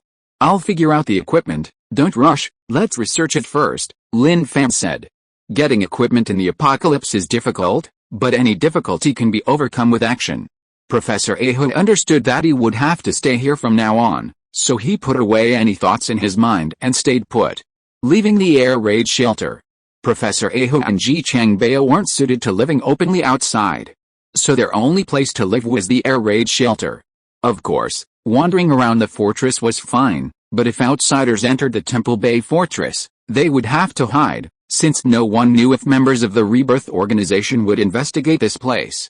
If they were discovered, then the Temple Bay fortress would have to contend with large organizations in the apocalypse, and even offend the capital fortress. At this moment, he had someone show Professor Aihua and the others around the stronghold, then rubbed La Tiao's head and looked at Lao Zhou and Li Bai. "Is there a laboratory in Miaowen County?" Lin Fan asked. Lao Zhou said, "No, we could try our luck in Yanhe City, but it would take too long. Even if we found it, the equipment would probably be rusted and unusable. If all else fails, How about contacting the post-apocalyptic merchants? Lin Fan pondered and thought he made sense. But contacting the post-apocalyptic merchants was also dangerous. After all, what they wanted was experimental equipment, which could easily be leaked. If the Rebirth organization found out unintentionally, they would definitely think, what are they trying to do with a small stronghold like this? Therefore, it was best to be cautious unless absolutely necessary. Of course, contacting them wasn't out of the question. I think that's fine. We only need small equipment anyway, microscopes, gas collecting bottles, beakers, test tubes, separatory funnels, etc. But let's try looking in Yanhei City first. If we can find it, it'll save us from spending blood crystals. Lin Fan thought for a moment and decided to look for it himself first, minimizing the possibility of exposure. His main focus was on prudence. When do we leave? Old Joe knew that if Lin Fan had a plan, he would act soon, so he asked to confirm the time, prepare vehicles, and arrange manpower so they could leave whenever they wanted. In the next day or two, Lin Fan said after thinking for a moment. Would there be any danger here after he left Mutant Fortress? He couldn't know before, but now it's different. When he encounters uncertainty, he asks Zio AI, Xiaomi's AI assistant. Zio AI can see the future, even if it's blurry. But it still has an effect. So as long as Zio AI says it's okay, then there really isn't a problem. I'm ready. Old Joe had a lot to do. Everything, big and small, had to pass through his hands. To be honest, his role as deputy manager was no different from his previous managerial position.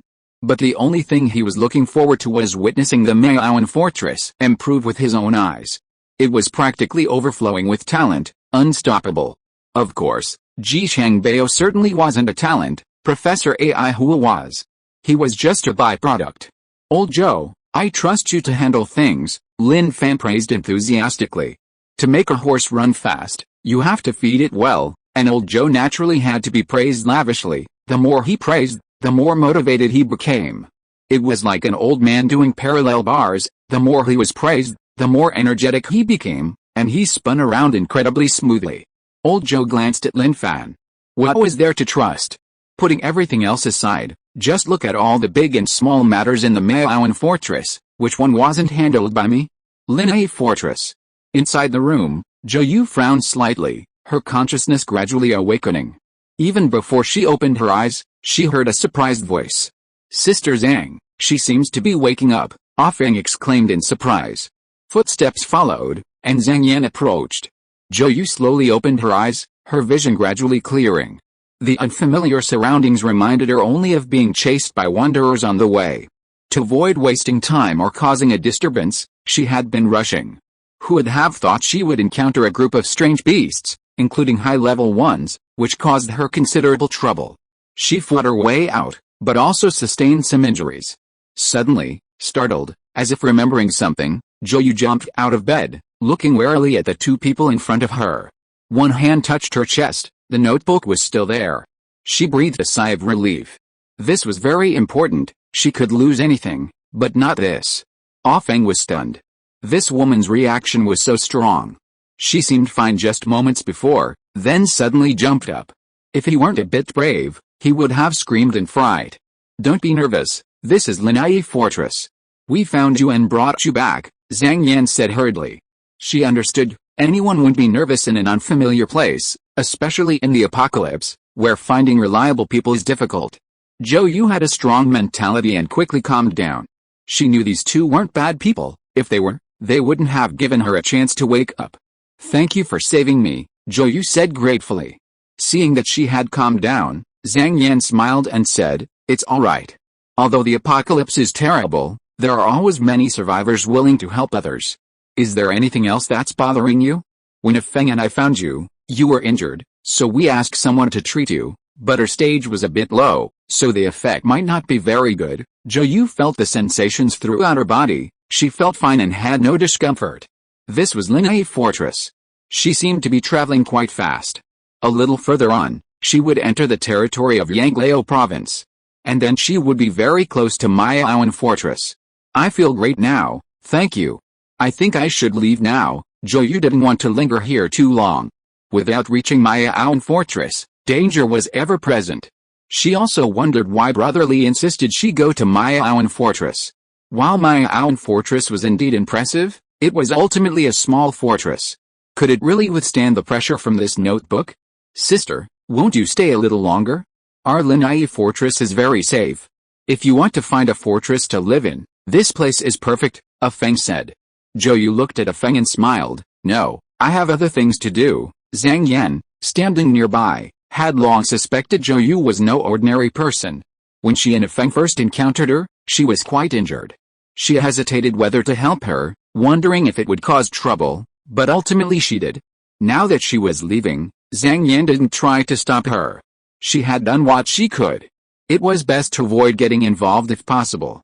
Is there anything else I can help you with? Zhang Yan asked. She was willing to help with anything within her ability, but she felt that what the other person lacked most was a means of transportation. When they rescued them, they had no tools with them. While traveling on foot was feasible in the apocalypse, for long distances, she felt a vehicle was essential. Zhou Yu took out a level 5 blood crystal from her pocket and handed it to the other person. Could you prepare a vehicle for me? Sure, no problem. Zhang Yan accepted the blood crystal, not finding it too expensive just because it was a level 5 crystal. In the apocalypse, there was no need for formalities. The fact that she and Feng had saved the other person's life was already far more valuable than a blood crystal. Furthermore, this blood crystal indicated that the other person was definitely not an ordinary person. Without thinking too much or asking too many questions, she left to carry out her duties. Not long after, having acquired a vehicle, she didn't need level 5 blood crystals at all. Level 3 was sufficient. Vehicles were peculiar. When needed, they were always hard to find, but when not, she could often find drivable abandoned vehicles while hunting beasts. They were valuable, yes, but sometimes, even seeing one meant she couldn't find the time to drive it away. Outside the fortress, Zhou Yu nodded to Zhang Yan and the others without saying much, got into the car, stepped on the gas, and drove off into the distance. In the distance, the car, which had been driving smoothly, suddenly stopped. Zhou Yu opened the door, glanced back at the Linai fortress where the city walls were no longer visible, then grabbed the chassis and lifted it up, carefully examining the undercarriage. After a thorough search, she found no extra equipment and breathed a sigh of relief. She then flipped the car back over and searched the inside. It wasn't that she didn't trust them, but she wanted to ensure everything was foolproof. Her belongings were too important to be compromised, and she also wondered about Brother Li's situation. She knew the outcome, but simply didn't want to dwell on it. With that person's intervention, could Brother Li survive? Sigh. She respected Brother Li's choice. Everything comes at a price, sometimes a heavy one. Zhou Yu had her own goals, to continue striving, to become a leader in the adjudication organization under Brother Li's guidance. But all of that was over. She understood why Brother Li had done what he did. And the main reason she was willing to help Brother Li was that she also hoped this apocalypse would be better, not as terrible as she saw it now. Chapter 145 The Spread of the Arrest Warrant. That day, an uninvited guest arrived at Mayaoan Fortress. Zhou Yu slowly pulled up in front of the nearly completed city wall, got out, looked up at the familiar yet unfamiliar surroundings, and slumped to the ground with a thud, her spirits completely deflated. Finally here, she hadn't felt this way during the journey. But upon reaching her destination, as that spirit dissipated, she was finally crushed by the seemingly small notebook in her arms, which actually carried a heavy burden of responsibility. Quick, go and notify the administrator, Li Quanti urged anxiously. Old Zhou and Old Li had just been here, but in the blink of an eye, they had disappeared. Now, a woman had appeared, looking familiar, as if they had seen her before, but regardless of whether they had seen her before or not, anyone from outside was treated as a stranger. They certainly didn't dare to approach her and start a conversation. What if they encountered a ruthless apocalyptic demon? Therefore, they had to wait for the administrator to arrive. Upon receiving the notification, Lin Fan rushed over with Lao Zhou and Lao Li. On the way, Lin Fan wondered who it was. A girl? Driving? She got out of the car at Mayaoan Fortress and immediately knelt down. There was something fishy about that. When they came outside, he immediately recognized her from afar. Upon closer inspection, it was Zhou Yu from the capital fortress, one of the team members who had come with Li Wei. He quickly approached her, and they stared at each other, exchanging glances without speaking. Zhou Yu's eyes held a joy as if some wish had been fulfilled. This look startled Lin Fan. He thought of the things that had gone missing from the capital fortress recently. Could it be? Could it really be as he suspected, that Li Wei had stolen the items, then died, leaving them to Zhou Yu to deliver to Mayaoan fortress at all costs? Thinking of this, Lin Fan's voice softened. Don't worry, you've reached Mayaoan fortress, you're safe. Zhou Yu leaned forward, the tension finally releasing, causing her to faint. Lin Fan quickly crouched down, supporting her, and then carried her in a princess carry. He glanced down at her. This girl had just received his first hug. Lin Fan, what's going on? Old Zhou couldn't help but ask. Let's go back and talk, Lin Fan said. Oh, Lin Fan carried Zhou Yu and left with old Zhou, while old Li went to the car, stroking his chin and carefully examining it. Wang Dabao rushed over, intending to drive the car back for repairs and maintenance, adding a vehicle to the fortress.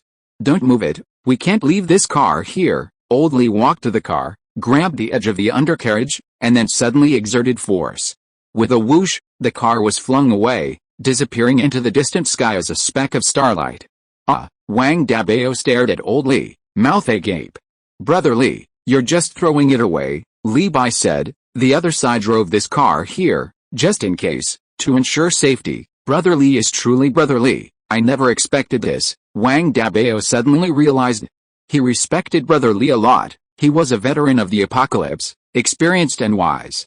Unlike him, if it weren't for Brother Lin's favor, he would still be struggling to survive in some remote corner. Li Bai dusted off his hands, walked up to Wang Dabao, and patted him on the shoulder. Dabao, I have high hopes for you, keep it up. Yes, Brother Li. I will definitely work hard. Wang Dabao raised his head, full of energy. Inside the fortress, the not-so-large room was full of people. Zhou Yu was placed on the bed. Lin Fan stood by the window with his hands behind his back, looking outside. Old Zhou sat in a chair, holding a cup of tea, blowing on the tea leaves, and gulping it down. Lu Shan and his sister looked at Zhou Yu on the bed, seemingly lost in thought. Li Bai, Sister Hong, Wu Ting, and the others huddled together, talking in hushed tones. Sigh, what do you guys think is going on? Old Zhou put down his teacup and asked. Li Bai said, something's definitely wrong, and now it's related to us. She was with Li Wei, and now that Li Wei hasn't shown up, it's a very bad situation. Lu Shan pondered for a moment and said, our Mayaoan stronghold has always adhered to a low-key development strategy, not competing or fighting. Now this matter is being handed to us, and it's even connected to the capital stronghold. To be honest, I just hope that when the other party wakes up, what they say isn't as bad as we think. Everyone turned to look at Lin Fan. Lin Fan stood by the window with his hands behind his back, maintaining this posture since entering the room. This made them a little uncomfortable. After all, in the past, when there were things worth discussing, he would definitely say a word or two, often getting straight to the point. But now he was silent, making them uneasy. Brother, say something. Your silence makes us feel like we have no backbone? Perhaps sensing the gazes upon him, Lin Fan turned to the crowd. I think I know what happened. Everyone here is on our side. When she wakes up, she'll tell you what she needs to say. I just hope you won't be nervous, huh? Everyone's hearts pounded at Lin Fan's words. Then, they looked at Zhou Yu lying on the bed. Her eyelashes fluttered slightly, clearly indicating she was about to wake up. Zhou Yu felt completely relaxed. After escaping from the capital fortress, her heart had been in her throat. Only after reaching Mayaoan fortress did she lower her guard. Opening her eyes, she found herself in unfamiliar surroundings, but surrounded by many figures. Her heart skipped a beat, but she quickly calmed down. They were already at Mayaoan fortress. What could possibly happen? A voice reached her ears. Zhou Yu, how are you feeling? Lin Fan asked, walking to the bedside. Seeing Lin Fan's familiar face, Zhou Yu lowered her guard. It's alright, much better, Lin Fan asked. You and Li Wei have already returned to the capital fortress. Why did you come back? Zhou Yu didn't answer, but looked at the people around her, her meaning clear. What I'm about to say is important, but with so many people here, I can't say it, I dare not say it. Too many ears, it's easy for it to spread. It's alright, they're all our own people, reliable. Just tell me what's wrong, Lin Fan said. He trusted the people around him. If even they weren't trustworthy, then this apocalypse would truly be terrifying, without even a glimmer of hope. Zhou Yu looked at them, then at Lin Fan. Old Zhou couldn't help but say, Miss Zhou, we're from the same clan, You can tell from my appearance that I'm very reliable. Joyu nodded, giving old Joe her answer. Yes, you are indeed very reliable, then looked at Lin Fan, took out a notebook from her pocket, and handed it to Lin Fan. Brother Li asked me to give this to you. Lin Fan took the notebook, quite puzzled. What on earth was this thing? He flipped to the first page, and his eyes were glued to it. This, just as he suspected, it really was the culmination of the capital barrier's research. He hadn't expected Li Wei to actually create this thing and even have Zhou Yu deliver it to him. Considering Li Wei was probably already dead, and that he'd only met him once, for no more than an hour, yet Li Wei willingly entrusted him with something so important. Even the Jinling and non-tuning barriers were far more reliable. Old Zhou and the others were having a terrible time with this. What was this thing? Why did Lin Fan look so shocked after just one page? What was written inside? Zhou Yu said, Professor Chen risked his life to send this out. He entrusted it to Brother Li, who then gave it to me and desperately made me deliver it to Mayaoan Fortress. He only hoped that Manager Lin could spread this method so that all the survivors could master it. After speaking, she stared intently at Lin Fan. Manager Lin, you will do this, right? She didn't know why Brother Li trusted Lin Fan so much. If Brother Li knew Zhou Yu's thoughts, he would definitely tell her that there was no other reason than that he had personally witnessed a development model of Mayaoan Fortress, a model he had never seen before. It united all of humanity, without distinction. Only by combining all forces could they better survive in the apocalypse and better continue human civilization. Jinling Fortress and Non-Tune Fortress were not the best choices. They seemed to have order, but in reality, there were internal divisions. Sending the crystallization that could end the apocalypse there might cause problems. Li Wei dared not gamble, nor did he want to gamble. After all, there was only one chance. Lin Fan and Zhou Yu's eyes met. He didn't know who Professor Chen was, but anyone called a professor naturally held an important position in the capital barrier and had access to research results. This Professor Chen was undoubtedly the developer. He knew that once the results were in, the three major families wouldn't divulge them. They would keep them firmly in their grasp. This research would only enhance the power of the three families. I, Lin Fan, will never let those who have high hopes for me down, he said firmly, without offering any pleasantries. As soon as he said this, Zhou Yu smiled, a very happy smile. At this moment, some of the people present had already guessed what it was, but they were still unsure. Lin Fan held up the notebook and looked at them, saying, We're all on the same side, so I won't hide anything from you. The contents here are the capital barrier's method for using blood crystal energy to enhance the spirit, thus guaranteeing 100% awakening. Just as Miss Zhou said, this was developed by Professor Chen, who knew that the three major families of the capital barrier would completely control this method, so he risked his life to release it. Hearing this, everyone was completely shocked. They had heard Lin Fan mention that the capital was researching these things. But for them, it was still quite distant. Even if they knew, what could they do? Could they possibly get in touch with it? Now, unexpectedly, they had actually come into contact with it.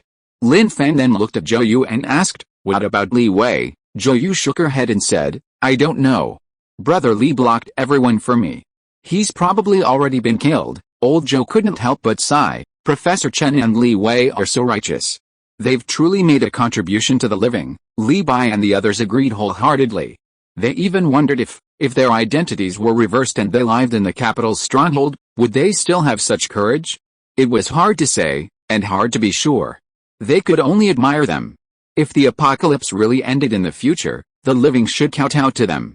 Li Bai looked at Lin Fan and said, So, how should we spread this information next? Openly and honestly is definitely not an option. The capital's stronghold is already searching for these things. If we're too obvious, we'll definitely be discovered, and then the Mayaoan stronghold will probably face annihilation. Although he knew Lin Fan was very strong, he probably didn't care about those people in the capital's stronghold at all. However, the capital city's stronghold has too many powerful individuals, so many that it's somewhat frightening. I have a plan, Lin Fan said. We have helicopters. We'll make thousands of copies of this notebook and distribute them over the various strongholds, like handing out flyers. Even if the capital city's stronghold finds out, what can they do? The copies will already be distributed. Even if they want to stop us, it'll be too late. Lin Fan's idea was simple. He knew this would attract attention, but he would also be aware of it. Whoever was watching would be beaten up, knocked down, and then left. Who could follow? Even if the other party was secretly tracking him, it wouldn't matter. Did they really think his refining spirit realm was a joke? It was like having a radar scan activated. No matter how deeply they hid, they couldn't hide from his perception. Sister Hong said, "Isn't this method a bit too blatant?" She was somewhat worried. Wu Ting, standing to the side, said, "Sister Hong, I think my brother Lin makes a lot of sense. To be honest, with my current driving skills, I wouldn't say I'm amazing, but I'm definitely superb. Even if the people from the capital barrier see me, I'm extremely confident I can shake them off, even to the point where they can't see my tail. This is confidence. Of course, there's no need to worry about whether he's confident or not. Who came up with this suggestion? It was my brother Lin. Whatever my brother Lin says must be reasonable, and Wu Ting will always unconditionally stand by his side." Sister Hong glanced at Wu Ting, sighing inwardly. She understood. Her former underlings and teammates had completely switched sides after meeting Lin Fan.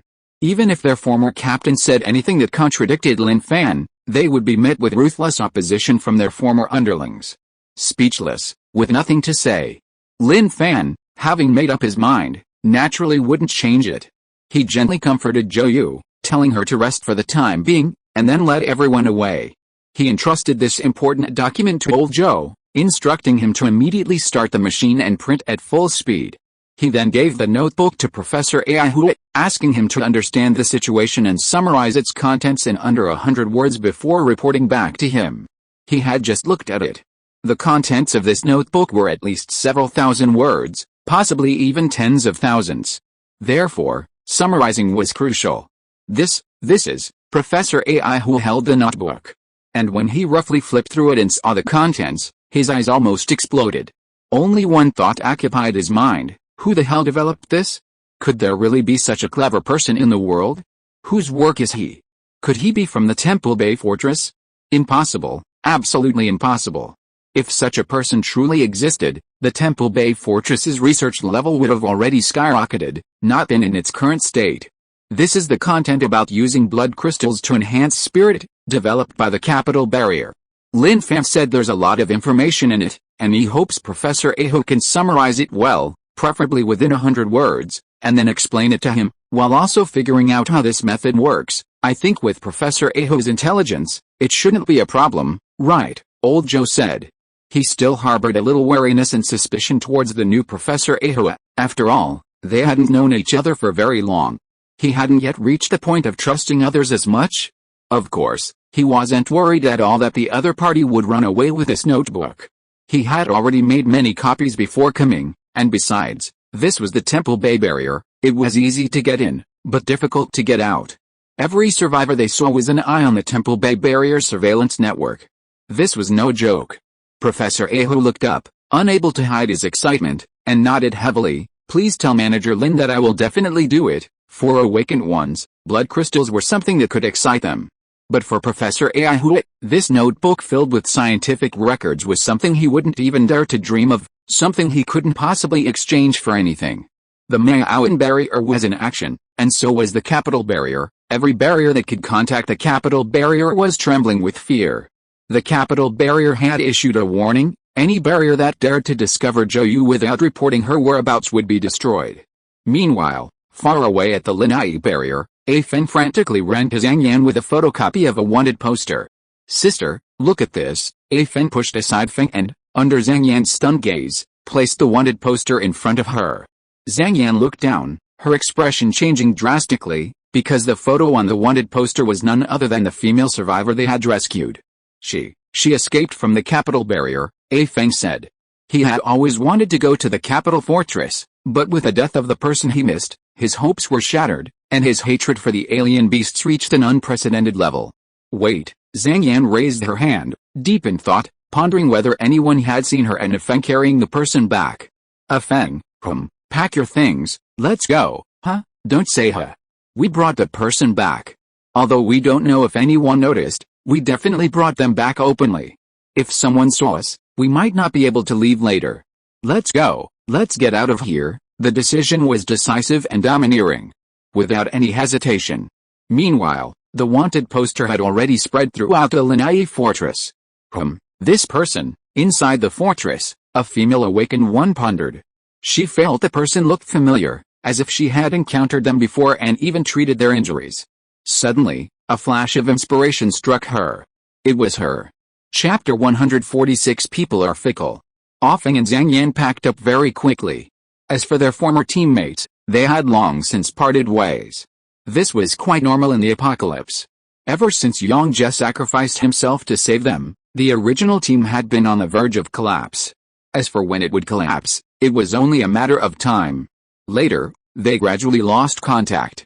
No one was willing to come to the usual two-day meetings anymore. At that time, she knew that the team had disbanded. Until she saw her former teammates mixed in with other teams, there was no need to say anything more. She didn't ask any questions. Asking would be useless anyway. Once things happened, there was no turning back. As soon as they drove away from the fortress, a group of people hurriedly chased after them to the city wall. The middle-aged man in the lead was the manager of the Linai fortress. Damn it, we alerted them and they ran away in advance. The Linai manager was very unhappy. The bounty offered by the capital fortress was very high, so high that he couldn't resist it. The female awakener who had awakened healing abilities standing beside him clenched her fists and said regretfully, if the bounty had arrived earlier, I would have recognized her when I treated her. She also regretted the bounty. Even if the administrator took the lion's share, she could still get a considerable benefit. Where are Zhang Yan's former teammates? Bring them all here. I need to question them thoroughly. Where might they be? The Linai administrator said. As soon as the order was given, people immediately began to act. Those former teammates who had long lost contact with Zhang Yan and her group were all bewildered. Administrator, we have nothing to do with her anymore. We're not on the same team anymore. Yes, we really don't know where they went. Faced with their words, the administrator's expression became very serious. His eyes narrowed slightly, a cold glint appearing in them. I hope you can think this through carefully. This matter is not just about Linai anymore, it concerns the capital barrier. If you are unwilling to talk to me, I can contact the capital barrier and hand you over. When the capital barrier was mentioned, their expressions changed drastically. They knew how dangerous the capital barrier was. What would await them if they were handed over to the capital fortress? Perhaps there's no need to even think about it. They'd be subjected to all sorts of underhanded tactics, even drugging them. Suddenly, a former teammate thought for a moment and said, Manager, Zhang Yan and the others don't really have any contact with the outside world, nor do they know anyone. But if we have to say they have some connection, it might be with that guy at Miaowen Fortress. Miaowen Fortress, the manager pondered. He wouldn't give up on any information, no matter how small. He then had someone bring a map and searched carefully. And indeed, he found it. A tiny, insignificant fortress in the retirement province? He had some doubts. Could Zhang Yan really have gone there? But this was the only clue, and he wouldn't give up on any lead. Thinking of the bounty offered by the capital fortress, his blood boiled, and his greed was uncontrollable. Sister, where are we going now? Sitting in the passenger seat, Feng looked out the window. The occasional roars of strange beasts startled him, making him shrink back. He then looked at Sister Zhang, who was driving beside him. I don't know. Zhang Yan's face was expressionless, her eyes seemingly calm, but in reality, she was somewhat flustered. Leaving the Linai stronghold, they were all alone, with nowhere to go in this desolate post-apocalyptic world. They hadn't expected the female survivor they rescued to bring them such immense trouble. They were complete strangers, yet they were already entangled. Did she regret it? Not really. If she had known this would happen, she would still have rescued her, but she wouldn't have been so careless. She would have been extremely careful and would never have exposed herself. Sister, I thought of that brother, Feng said softly. When he uttered the word brother, Zhang Yan's mind flashed. That's right, Miaowen stronghold, we can go there. Did she know anyone from the other strongholds? Definitely not. If she had to say who seemed reliable, it was probably that one person. Sister, but we were with someone wanted by the capital stronghold. If that brother knew, would he take us in? Feng didn't have high hopes for humanity in the apocalypse. Although he acknowledged there were good people like Sister Zhang, they were too few. He thought of his former teammates. One guy always took advantage of him, wanting him to call him dad. Their relationship seemed so good, he always thought they'd stay together forever, but in the end, after Meng Jie died, The team continued operating as before, and they left to join other teams. Friendly relationships are the most unreliable things. Zhang Yan remained silent. She wasn't sure either. But where could they go now? They could only head towards Maoan Fortress first, and then see what the situation was like once they got there.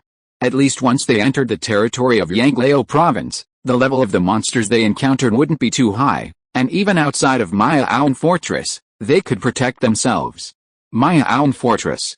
After receiving the notebook, Professor Huo treated it like a martial arts manual, studying it with unwavering dedication, neglecting sleep and meals.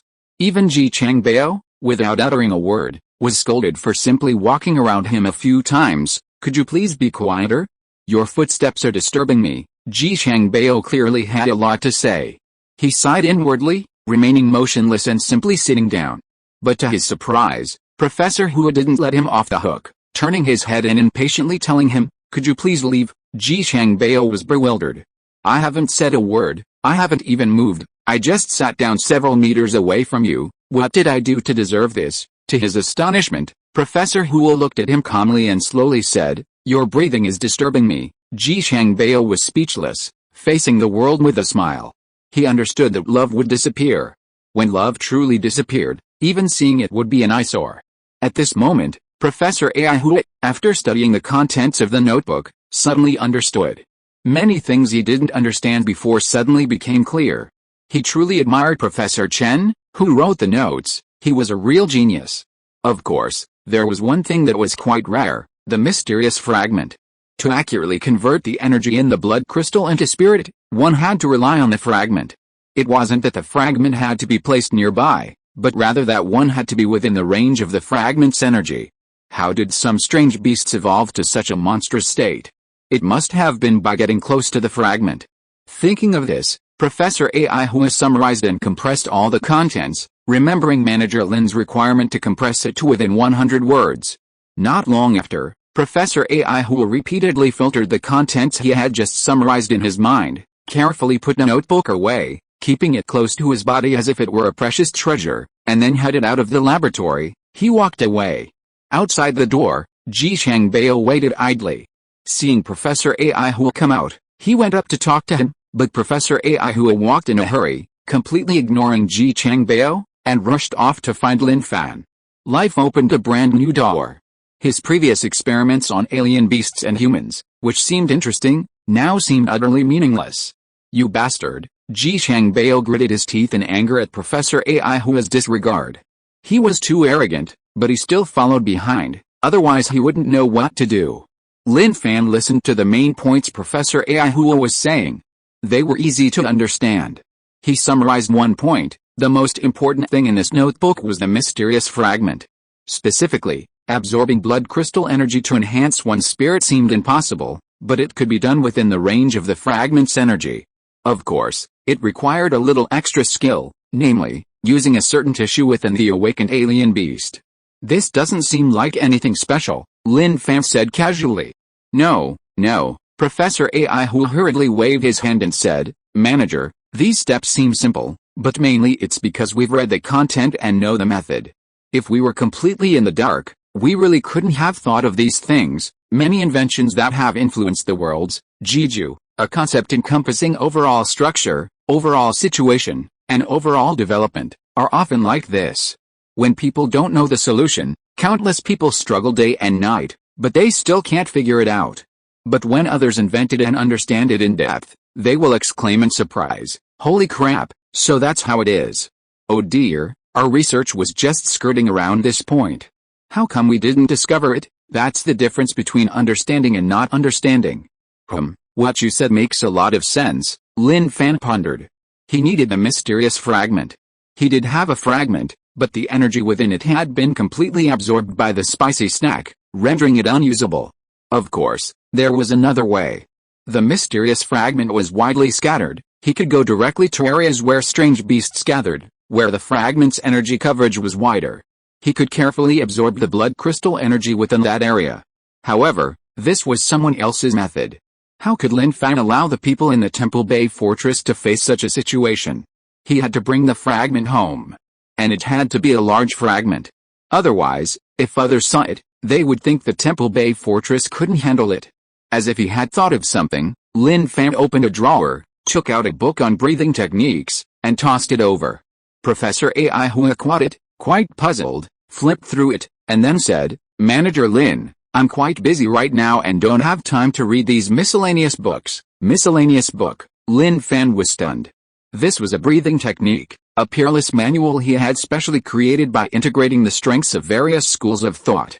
He hadn't expected Professor Ai to call it a miscellaneous book, which made him feel a little sad. "I won't say much more to you. Go find Niunan, he'll make you understand what you have." Seeing the manager say this, Professor Ai put the book away without thinking much, then turned and left. As for Niunan, since the manager told him to go find him, he might as well go and see. After Professor Ai left, Lin Fan felt that he had a lot to do recently. Distribute the copied contents of the notebook. Search for the mysterious fragment.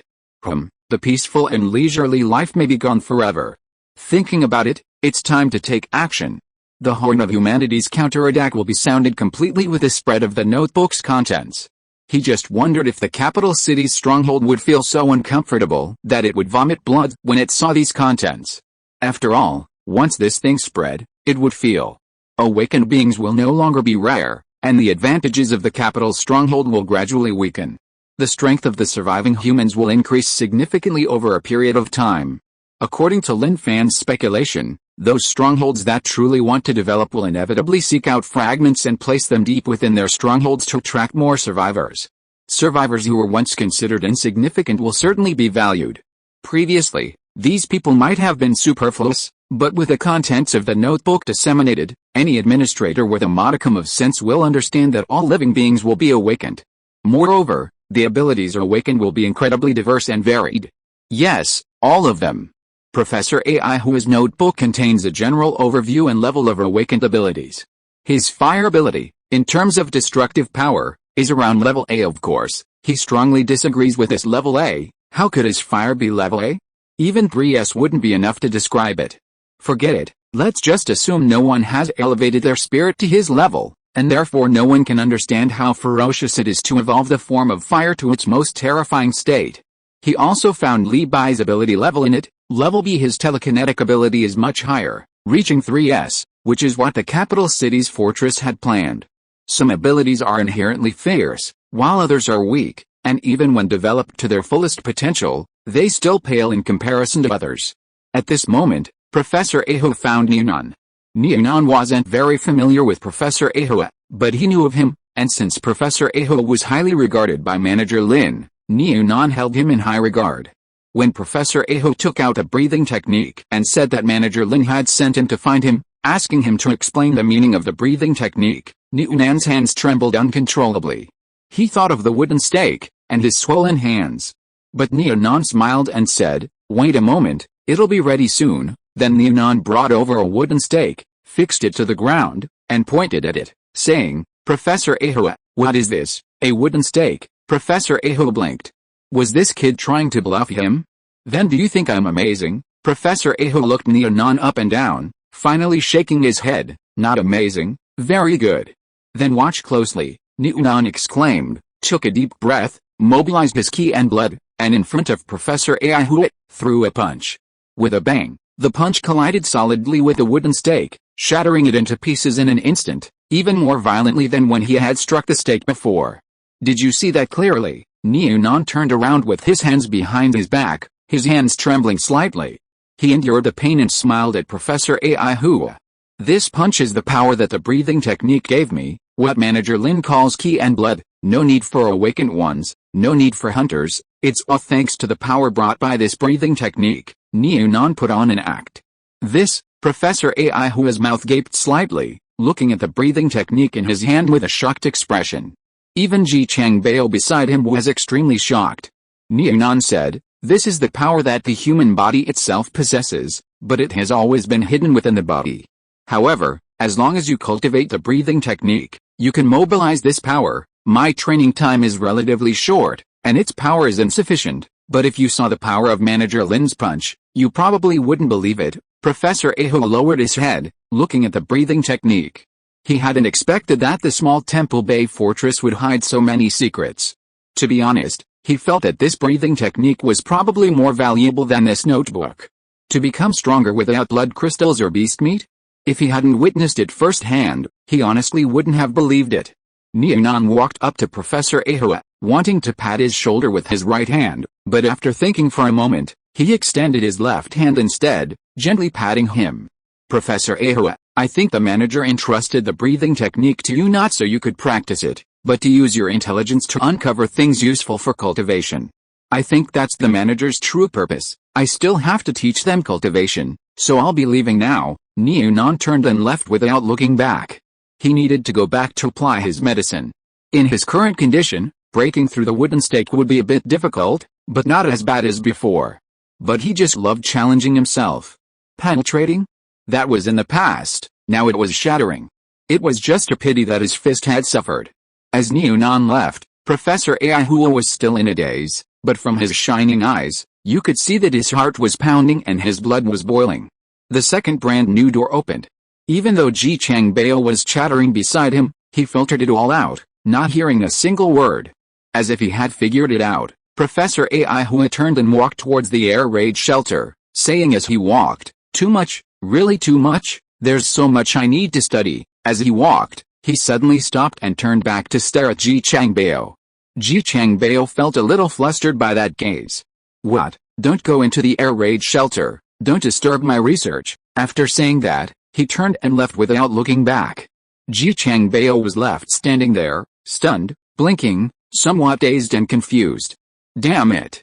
Who did I offend? Ahua, you've changed so much? You weren't like this before. Really? He realized that ever since Professor Ahua came to Mayaoan Fortress, he had completely changed, becoming annoyed and an eyesore. Even if he hadn't disturbed her, Ahua would still call him out. This caused Ji Changbao great emotional distress.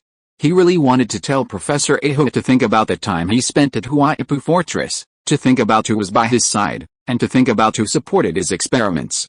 Of course, although he also wanted to share in the experimental results. Damn it, without my support, how could you have your current future? Sigh. Ji Changbao stood there, shaking his head, feeling utterly miserable. People are so fickle. Chapter 147 Old Joe, this woman's got some good moves, let me give her a few tries. The next day, early morning. A car drove up from afar. Upon closer inspection, the front tire seemed to be flat, looking rather odd. Anyone unaware of the situation would surely murmur, with that kind of driving skill, what kind of car can he drive? Inside the car. Sister, that's Mayaoan Fortress ahead. Ah Feng looked at the city wall ahead. In the distance, it seemed there were living people moving about on the wall, seemingly working. If I'm not mistaken, then this must be it. The moment Zhang Yan saw Mayaoan Fortress, she felt a sudden sense of relief, an indescribable ease. But immediately afterward, another kind of tension welled up from the bottom of her heart. When they escaped from Lin Fortress, they had nowhere to go. The only person that could possibly have some connection with, or even feel somewhat reliable, was Lin Fan from Mayaoan Fortress, with whom they had had some communication before. On the way here, they hadn't had any particular thoughts, not even a hint of tension. But upon reaching Mayaoan Fortress, that anxious tension arose spontaneously. Li Quanfei, who was finishing up the city wall, saw a car approaching and muttered, "Strange, it seems like people are coming here more frequently lately." Goshan rubbed his red nose. "Isn't this normal? With the destruction of the Shanghai Fortress, many survivors escaped, and it's normal for some to occasionally come to our Mayaoan Fortress." Indeed, the after effects of the destruction of the Shanghai Fortress were still there, and many survivors had escaped. However, very few were like those guys from before. They were either killed for provoking or actually seized territory. The Mayaoan Fortress was located in the north, so even if those guys wanted to seize territory, they rarely came here. As for survivors who wanted to join other fortresses, they wouldn't consider the Mayaoan Fortress as their first choice. Even so, for Li Quanfei, there had been many strangers appearing recently. Hopefully, they're not here to die. The administrators aren't pushovers. Li Quanfei looked towards Wang Dabao, who quickly went to inform the administrators. Li Bai and Lao Zhou also approached. At this moment, Zhang Yan and Feng got out of the car. They looked ahead nervously, their eyes meeting, before walking towards the ramparts. A multitude of eyes were fixed on them, watching Zhang Yan's heart pound uncontrollably. Don't move, who are you looking for? Li Bai and Lao Zhou approached. Even when they saw a woman and a boy, their vigilance didn't lessen. They continued as before, knowing that underestimating anyone in the apocalypse was suicidal. Even seemingly ordinary, innocent children might have countless lives on their hands. Simply put, no one in the apocalypse was easy to mess with. We're looking for someone, Zhang Yan said hurriedly. Looking for Lin Fan. Wait, Li Bai and Lao Zhou looked at Zhang Yan, their wariness lessening slightly. She directly named Lin Fan, so the situation seemed less dangerous. Meanwhile, Lao Zhou's gossip was burning. Could this girl be having an affair with Lin Fan? He noticed a gleam in her eyes, a light of excited anticipation. In the blink of an eye, old Zhou's mind was already conjuring up a series of melodramatic scenarios. At that moment, Lin Fan approached from afar, quite surprised when he saw who it was. Why are you here? He recognized the two women immediately. They were doing well at the Linai stronghold. Why would they want to come to the Maoan stronghold? Regardless of the situation, he assumed something must have happened. Otherwise, why would they have come here? Brother Lin, seeing Lin Fan, A Fen called out excitedly. It was like being alone and suffering, suddenly encountering a familiar face, a feeling of light in the darkness, filled with boundless hope. Lin Fan smiled at A Feng, then, seeing Zhang Yan's hesitant expression, said, "Come in with me first. We can talk inside, okay?" Zhang Yan nodded. She was afraid to talk outside. If they were seen by someone with ulterior motives, it wouldn't do her or the stronghold any good. Inside the stronghold, after their conversation, Lin Fan learned the general situation. You said the person you rescued was wanted by the capital fortress, and you and Ah Feng were afraid of getting involved, so you fled from the Linai fortress. To be honest, Lin Fan really hadn't expected that the world, though so vast, would be so interconnected. He knew without asking who they were talking about. The person they rescued was Zhou Yu. Lin Fan had old Zhou called Zhou Yu over, and when Zhou Yu entered, the first thing she saw was Zhang Yan and Ah Feng. Sister, Ah Feng gasped, utterly astonished. He hadn't expected the sister they rescued to be in the Maoan fortress. Zhang Yan looked at Zhou Yu, then at Lin Fan. This mysterious person they had rescued had been aiming for the Maoan fortress all along. Zhou Yu, because they rescued you, you couldn't stay in the Linai fortress anymore, so you came here. Oh, by the way, the capital fortress has issued a warrant for your arrest. The warrant has been distributed to all the fortresses, and the reward is quite substantial. It seems the capital fortress won't rest until they catch you, Lin Fan said with a smile. Zhou Yu walked up to Zhang Yan and A Feng, apologetically saying, "I'm sorry, I've dragged you into this." Zhang Yan shook her head. "It's alright," Lin Fan said, "now that you're here, don't leave. Stay in the Temple Bay fortress from now on.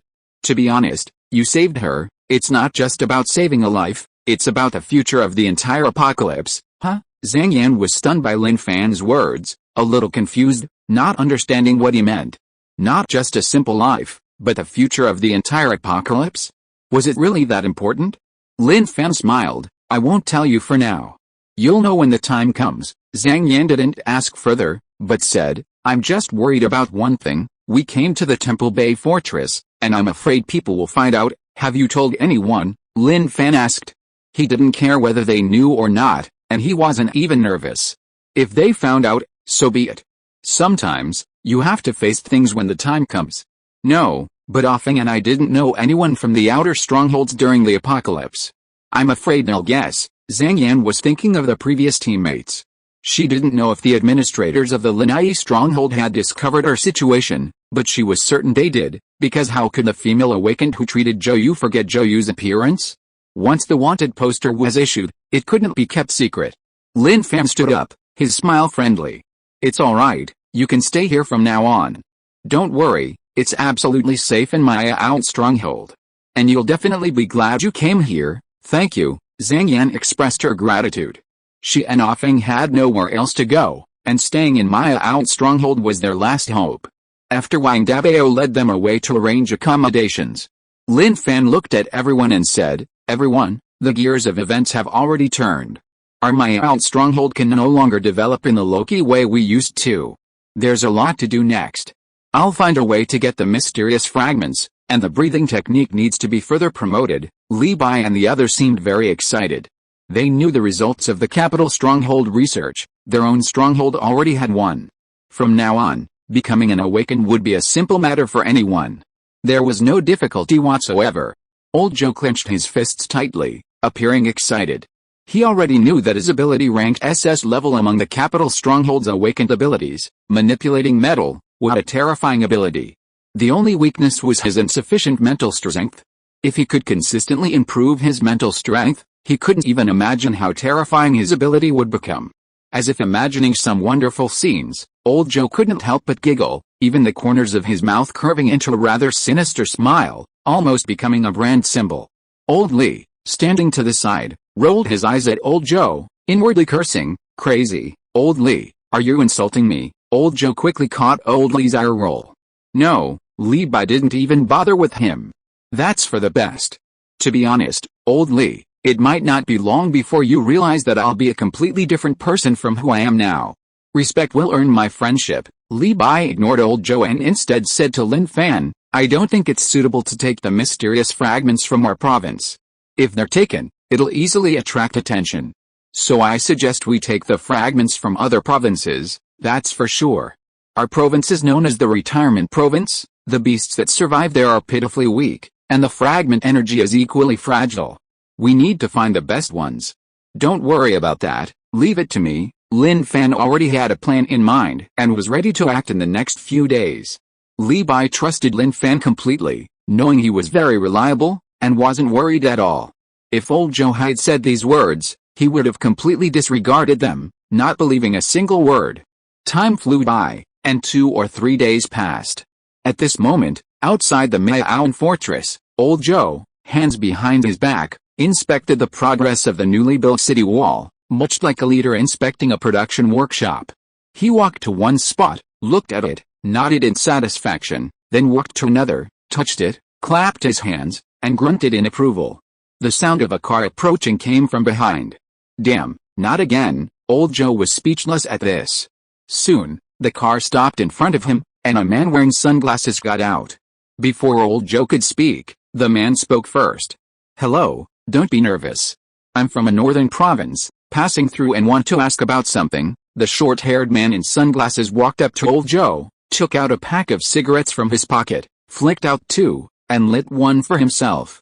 "Want a cigarette?" "Sure." Old Joe took the cigarette, and the short-haired man in sunglasses handed him a lighter and lit it for him. The short-haired man in sunglasses didn't speak, but took a deep drag of his cigarette and slowly exhaled. "Brother, there must be a lot of survivors coming and going around here every day, right?" Old Joe also took a drag and said, "Not many. Our Mayaoan fortress is just a small fortress here. Who would come?" The short-haired man in sunglasses chuckled, then took out a photo and a level 3 blood crystal from his pocket. Without asking any questions, he directly stuffed the blood crystal into Old Joe's hand, and then asked, "Have you seen the woman in this photo?" Old Joe chuckled, pretending to be pleased as he put the blood crystal away, then took the photo and looked at it carefully. "This woman is pretty. In this post-apocalyptic world, it's really hard to see anything decent. If she appeared in front of me, I'd definitely take advantage of her." The short-haired man in sunglasses looked him up and down. He was in his 50s or 60s, and he was acting like this, but that was quite normal. "Hey bro, have you seen her or not?" Old Joe, who had just been grinning lewdly, immediately shook his head. "No, so sure." The short-haired man in sunglasses seemed suspicious. His answer was too straightforward, which made it seem odd. Old Joe said, "I supervise the construction here every day. It's always the same people coming and going. If a pretty girl like that walks by, I don't care what happens, I'll just kidnap her and have some fun." The short-haired man in sunglasses glanced at Old Joe, then put the photo back in his pocket. "It's fine now. Wait, tell me who this woman is? If I really run into her and catch her, what's in it for me?" Old Joe asked with a chuckle. The short-haired man in sunglasses chuckled and gently patted his shoulder, saying, "If you really encounter them, don't alert them. Just contact Linai Stronghold directly. This is Linai Stronghold's radio channel. Remember, it'll be very beneficial, extremely beneficial, oh, extremely beneficial." Old Joe's face lit up with greed. He quickly added, "Don't worry, I've memorized the appearance in this photo. I'll definitely let you know as soon as I find them." As the short-haired man in sunglasses left, Old Joe waved towards the car. Just as Lin Fan had said, the people from Lin Ai's stronghold had actually found this place. However, for the people of Lin Ai's stronghold, finding someone in the apocalypse was undoubtedly like finding a needle in a haystack, extremely difficult. At this moment, the short-haired man in sunglasses returned to his car. Manager, the other party says they haven't seen her before. Are you sure? Yes, I'm sure. This guy's a seasoned veteran of the apocalypse, older, lecherous, and sleazy. Especially when I took out a blood crystal, the look in his eyes was absolutely genuine. Zhang Yan and that kid probably realized we were here, so they changed locations. The Lin Ai manager was very annoyed. He really wanted to find Zhang Yan. But that woman was incredibly fast. Following this direction, the strange beasts they encountered were troublesome, and not finding her was even more frustrating. He had no idea where she had gone. But giving up like this was impossible. Search, keep searching. We must find her no matter what. I've already notified the people at the capital fortress. We must find Zhang Yan before they arrive. Chapter 148 Catch him. I want him dead. Don't worry, I just successfully fooled them with my superb acting skills. There's absolutely no problem. Old Joe, who came to report to Lin Fan, patted his chest confidently. He was joking. His acting was absolutely phenomenal. If he didn't know he wasn't like that, he'd probably think he was a psychopath. Those bastards came so fast. Lin Fan really hadn't expected the people from the Lin Ai stronghold to find them so quickly. But he'd better not expose himself if possible. Just then, Wu Ting walked in excitedly. Brother Lin, everything's ready. When do we move? The contents of the notebook had already been printed out in sufficient quantities, and the first wave of operations was about to begin. For the people from the capital stronghold, the notebook was priceless, but for Lin Fan, it was worthless if it wasn't distributed. Let's move now. Lin Fan stood up. Alright, Wu Ting rubbed his hands together furtively, his hands already itching to get started. Can I take you with me? Old Joe was quite curious. He also wanted to join the team. Old Joe, my out stronghold can do without anyone, but it can't do without you. Just stay inside the stronghold and wait for our return, Lin Fan said earnestly, patting his shoulder. Old Joe straightened his back. He felt it. He truly felt valued. My out stronghold couldn't do without him. Thinking about it, it made sense. There were just too many things, big and small, that couldn't function without him. Outside. Inside the helicopter, Wu Ting was already waiting in the cockpit. He had gotten ready. As a pilot, certain equipment was essential, and sunglasses were absolutely necessary. Without sunglasses, even with 10 points of flying skill, achieving 70% would be considered earth-shattering. Wu Ting took out a mirror and adjusted his appearance. After a moment, he looked outside, wondering why Brother Lin hadn't arrived yet. He'd been waiting for a while. As luck would have it, Brother Lin appeared. Wu Ting put away the mirror. Brother Lin, shall we go? Let's go. Lin Fan went to find Xiao Ai to ask her about some things. This was something he had to do before going out on business. Before Xiao Ai arrived, Maya Out Stronghold hadn't been involved in any major events and was relatively safe. But with Xiao Ai's arrival, Maya Out Stronghold had been involved in many things during this period. It could only be said that Xiao Ai's arrival was very timely. Now, whenever he goes out, he must ask Xiao Ai. Only when he is absolutely sure that everything is safe will he leave. Tap tap tap. The sound of the propeller turning rang out, stirring up dust from the ground. Under Wu Ting's control, the helicopter slowly took off. The children in the classroom heard the sound and, with the teacher's permission, rushed out of the classroom one by one, looking up at the sky. Wow! For the children, since the stronghold got helicopters, their favorite thing was watching the planes take off. In the teacher's words, these helicopters used to be military helicopters, and ordinary people could only see them on the internet. Brother Lin, which direction? Wu Ting asked. Spread westwards. Lin Fan had considered that the north was the capital's location, which wasn't suitable for the time being, and there were also many strongholds to the west, so he decided to spread westwards first. Once that was roughly covered, he would start southwards. Alright, hold on tight. Maya Aoun Stronghold pilot Wu Ting requests combat status. Take off. Wu Ting piloted the helicopter, which soared into the sky, swishing its tail in the air as it headed west. Lin Fan smiled but didn't speak. Instead, he opened the box in front of him, which was filled with photocopied documents. There were many of them, and the content had been selected, with all the fluff removed, leaving only the essential information. After an unknown amount of time, Wu-Ting reminded him, "Brother Lin, the Lingbi stronghold is just ahead, fly upwards, don't go too low, understood?" The Lingbi stronghold was a small stronghold in a good location. Because it was close to Yanglao province, the strength of the alien beasts it encountered was not high, and it was surrounded by other strongholds, making it a naturally safe area where it was rarely attacked by alien beasts. At this moment, the survivors living within the Lingbi fortress were struggling to survive as usual. Some hunters organized groups to go out and hunt alien beasts, while others worked like zombies, their eyes dull and devoid of any hope for the future. Suddenly, the sound of a helicopter's rotors whirring filled the air. Everyone looked up in surprise. They didn't know what was happening or why a helicopter had appeared, as the Lingbi fortress didn't possess such advanced transportation. The fortress's administrator was alarmed and rushed out, his brow furrowed, wondering what was going on and why a helicopter had appeared above them. "Administrator, should we? Don't panic, check the situation, understood?" For those living in the apocalypse, any sudden event would make them like frightened birds, requiring absolute vigilance in everything, otherwise, no one knew what terrible disaster might befall them. Suddenly, something seemed to fall from the sky. Everyone was puzzled, wondering what these were. Soon, a large number of booklets fell to the ground. At first, no one dared to move, let alone pick them up to see what they were. But soon, a brave survivor picked up a booklet. There was writing on the cover, which he read aloud. A method to fix the energy in the blood crystal to enhance one's spirit. There was no reaction when he read it aloud. But soon, the survivor's expression changed drastically. He looked closely, then looked around, only to see everyone staring at him. He pointed to the booklet in his hand. "The contents of this booklet seem to teach us how to use the energy in the blood crystal to enhance our spirit," he said, standing there stunned.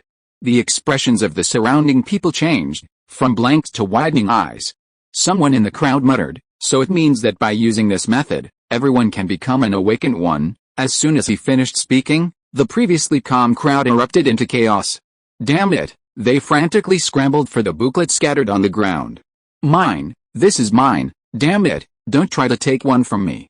There are so many around, you can easily get one." That's true, the Lingbi barrier was divided into inner and outer walls. The fighting on the inner wall was fierce.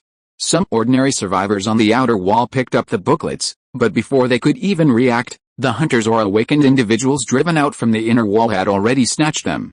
Other ordinary survivors, hoping to change their fate, secretly hid the booklets in their pockets. They knew that something that could make awakened individuals and hunters fight over it must be something valuable. At this moment, the Lingbi administrator looked at the booklets in his hand, his expression changing repeatedly, appearing very shocked. Who distributed these? Once this thing appeared, things would be different. The overall strength of humanity would advance by leaps and bounds, and the social classes among humans would also change. At this moment, the helicopters above the barrier started moving, without stopping, and flew into the distance. The Lingbi administrator wanted to follow them to see who was on the plane, but reason told him it was best not to pry into matters of the world. "Administrator, should we collect all these booklets?" an awakened asked. "No need. They were deliberately distributed. You saw it yourself, there are many, they can't be hidden." The Lingbi administrator quickly finished reading the booklets. His blood was boiling too. As a 6th-tier hunter, his strength was naturally considerable, but his inability to become an awakened was his only regret. Now that these booklets had appeared, his chance to become an awakened had arrived. However, the fragments mentioned in the booklets were beyond his comprehension. But the booklets also provided a method. Finding the location of the fragments and absorbing them within the area enveloped by their energy was also effective. This provided opportunities for many. "Brother Lin, do you think the administrators of those strongholds will collect all the booklets?" Wu-Ting asked. "Why put them away? To keep the method a secret, so the administrators can manage them directly. How? Don't overthink it. Once we distribute these pamphlets everywhere, it'll be impossible to hide them anymore. Everyone will know the way to improve their spirits." Lin Fan was still fantasizing. He wondered if the capital barrier would be furious if they knew that what they considered their most precious work of art was being distributed everywhere. But the deceased Professor Chen could rest in peace. Their hard work wasn't controlled by anyone, it was used to benefit all of humanity. Brother Lin is right. Wu-Ting piloted the plane, continuing to fly. They had already passed several barriers. They would just fly over the barriers and drop handfuls of pamphlets.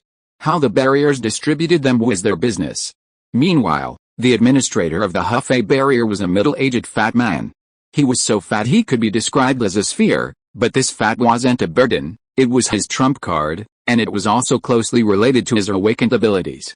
This thing, he looked at the booklet in his hand, as if he had just thought of something, and hurriedly left for the liaison room. However, while making the call, he quickly skimmed through the contents of the booklet. From initial shock to realization, and then from joy to excitement, he felt that the road ahead was becoming increasingly bright. Contacting the Capital Barrier. Hello, this is the Capital Barrier Liaison Center. What's up? I am the manager of the Huffay Barrier. Please answer the call, Chief Mo. I have an important report. The other party didn't say anything. Just say what you need to say. Who do you think you are? Directly contacting Chief Mo. Wait a moment. When he said he was the manager of the Huffay Barrier, the liaison officer at the Capital Barrier already knew the importance of the matter. Because they knew about the barriers connected to the three major families of the Capital Barrier. Soon, an aged voice came. What's going on, Chief Mo? Something terrible has happened. A helicopter just appeared over our stronghold, distributing many pamphlets. The pamphlets are about how to fix blood crystal energy to enhance one's spirit. What? Chief Mo's voice rose sharply upon hearing this. Collect all the pamphlets. Don't let anyone keep them. Anyone who dares to keep them, kill them. I'm sending men over right now. And do you know where the helicopter went? No, I don't know. If you don't know, go after it. You must catch it no matter what, or you'll die. Yes, sir. The communication was cut off. The middle-aged fat man could hear how furious Chief Mo was. He had become the manager of the Huffay stronghold thanks to the Mo family's support.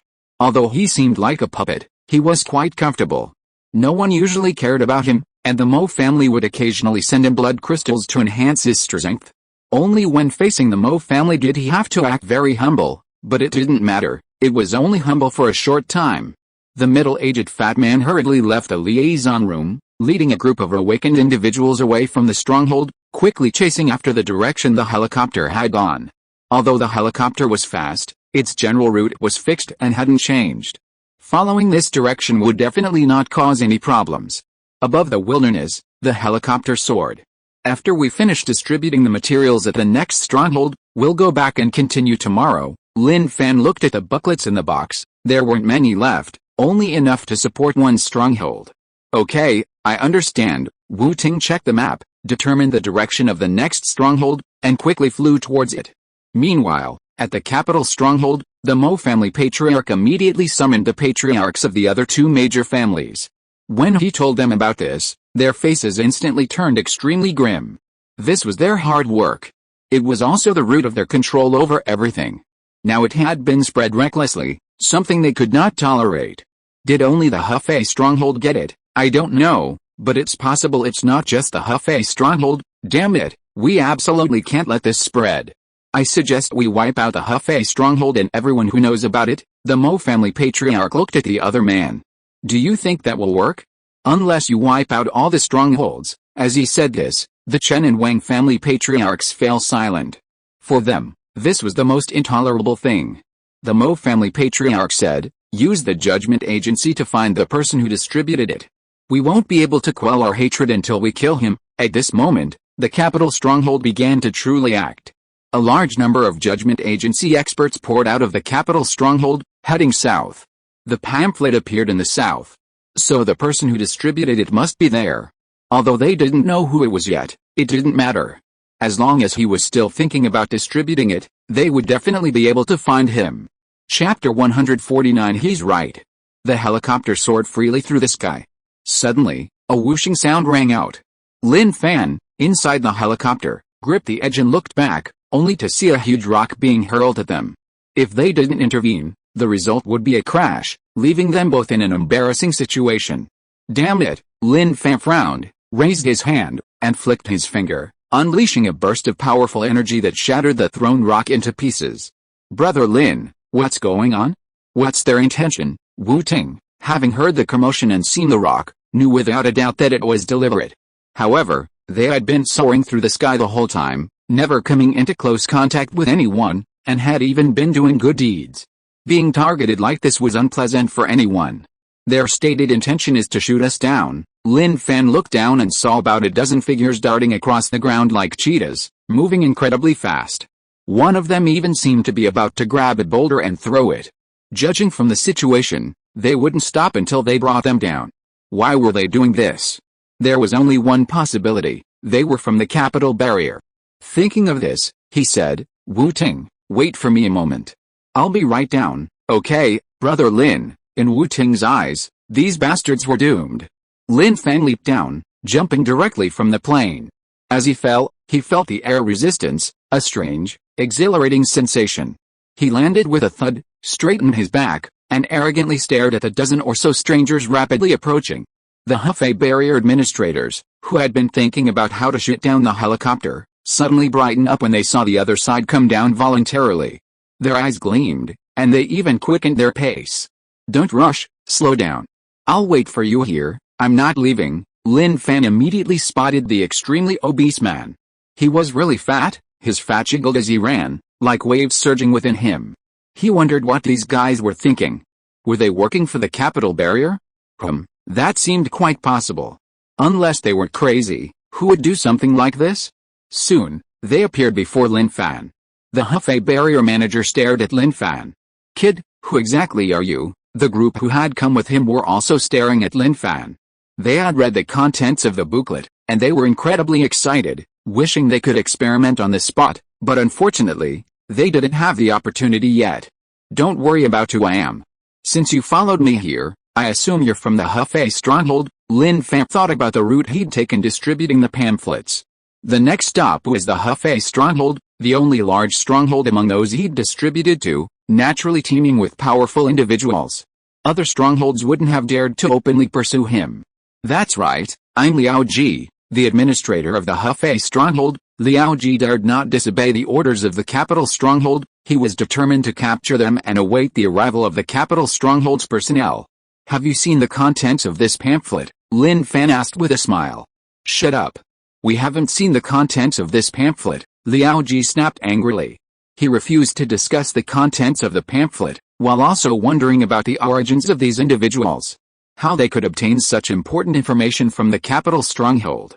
He naturally knew about the wanted notice issued by the capital stronghold recently. Something important had been lost. It had been stolen from a woman. It has to be said, they're incredibly audacious. Of all people to steal from, why did they have to steal from the capital fortress? They must have no sense of self-preservation. The survivors standing beside Liao Ji remained silent. They had read the contents of the booklet. They were shocked, deeply moved, and even impatient. "All right, stop with the nonsense. You've read it, so you know what this booklet represents. It means that awakened ones will no longer be rare, and even awakened ones can continuously improve their spirit, becoming stronger. You should know what that means." Lin Fan observed their expressions. They seemed expressionless, but their eyes were gleaming. Liao Ji naturally knew what it meant. But for now, it didn't concern him much. Lin Fan continued, "The capital fortress values this booklet so much, do you really think everything will be alright?" "What do you mean?" Liao Ji suddenly had a bad feeling. Lin Fan said, "Hefei stronghold was the first place I distributed my message to. I didn't expect you to come after me so soon after I finished distributing it. I also didn't expect that Hefei stronghold would be connected to the capital stronghold.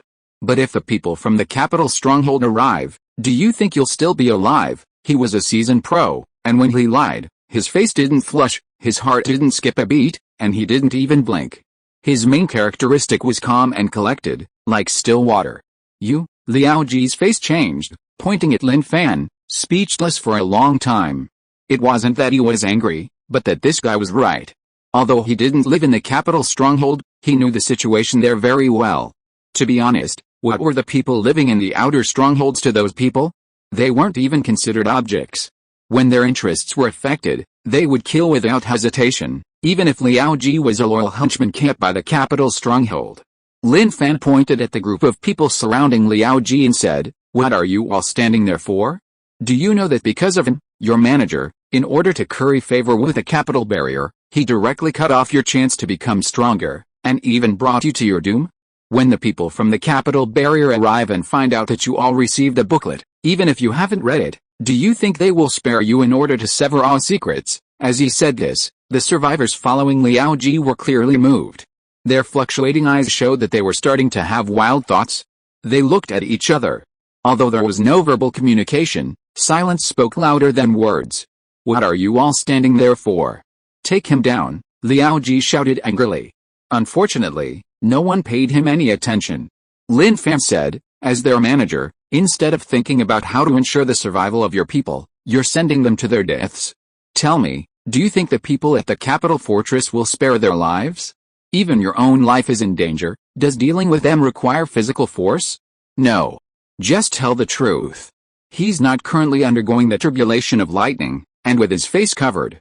It's impossible to remember his appearance. There's nothing noteworthy about him. Liao Ji's eyes changed, his obese body trembling. To him, what this guy said was true. Indeed, he felt that the people at the capital fortress wouldn't let his people go, but he was also gambling that he would be alright. Sometimes, things are just self-deception. You think you'll be fine, but deep down you know what the outcome will be. In Lin Fan's eyes, Liao Ji no longer showed the anger he had before, but gradually calmed down, his lowered gaze revealing a struggle in contemplation. He knew Liao Ji was thinking about what to do next. Who exactly are you? Liao Ji asked. Who I am is unimportant. What matters is that your actions have brought devastating disaster to the entire Hefei stronghold, Lin Fan said. When Lin Fan told them earlier that the Hefei stronghold was the first stronghold he had distributed the booklet to, Liao Ji was already terrified. If many strongholds obtained the booklet, the people of the capital stronghold, knowing they couldn't stop it, would vent all their anger on the other side.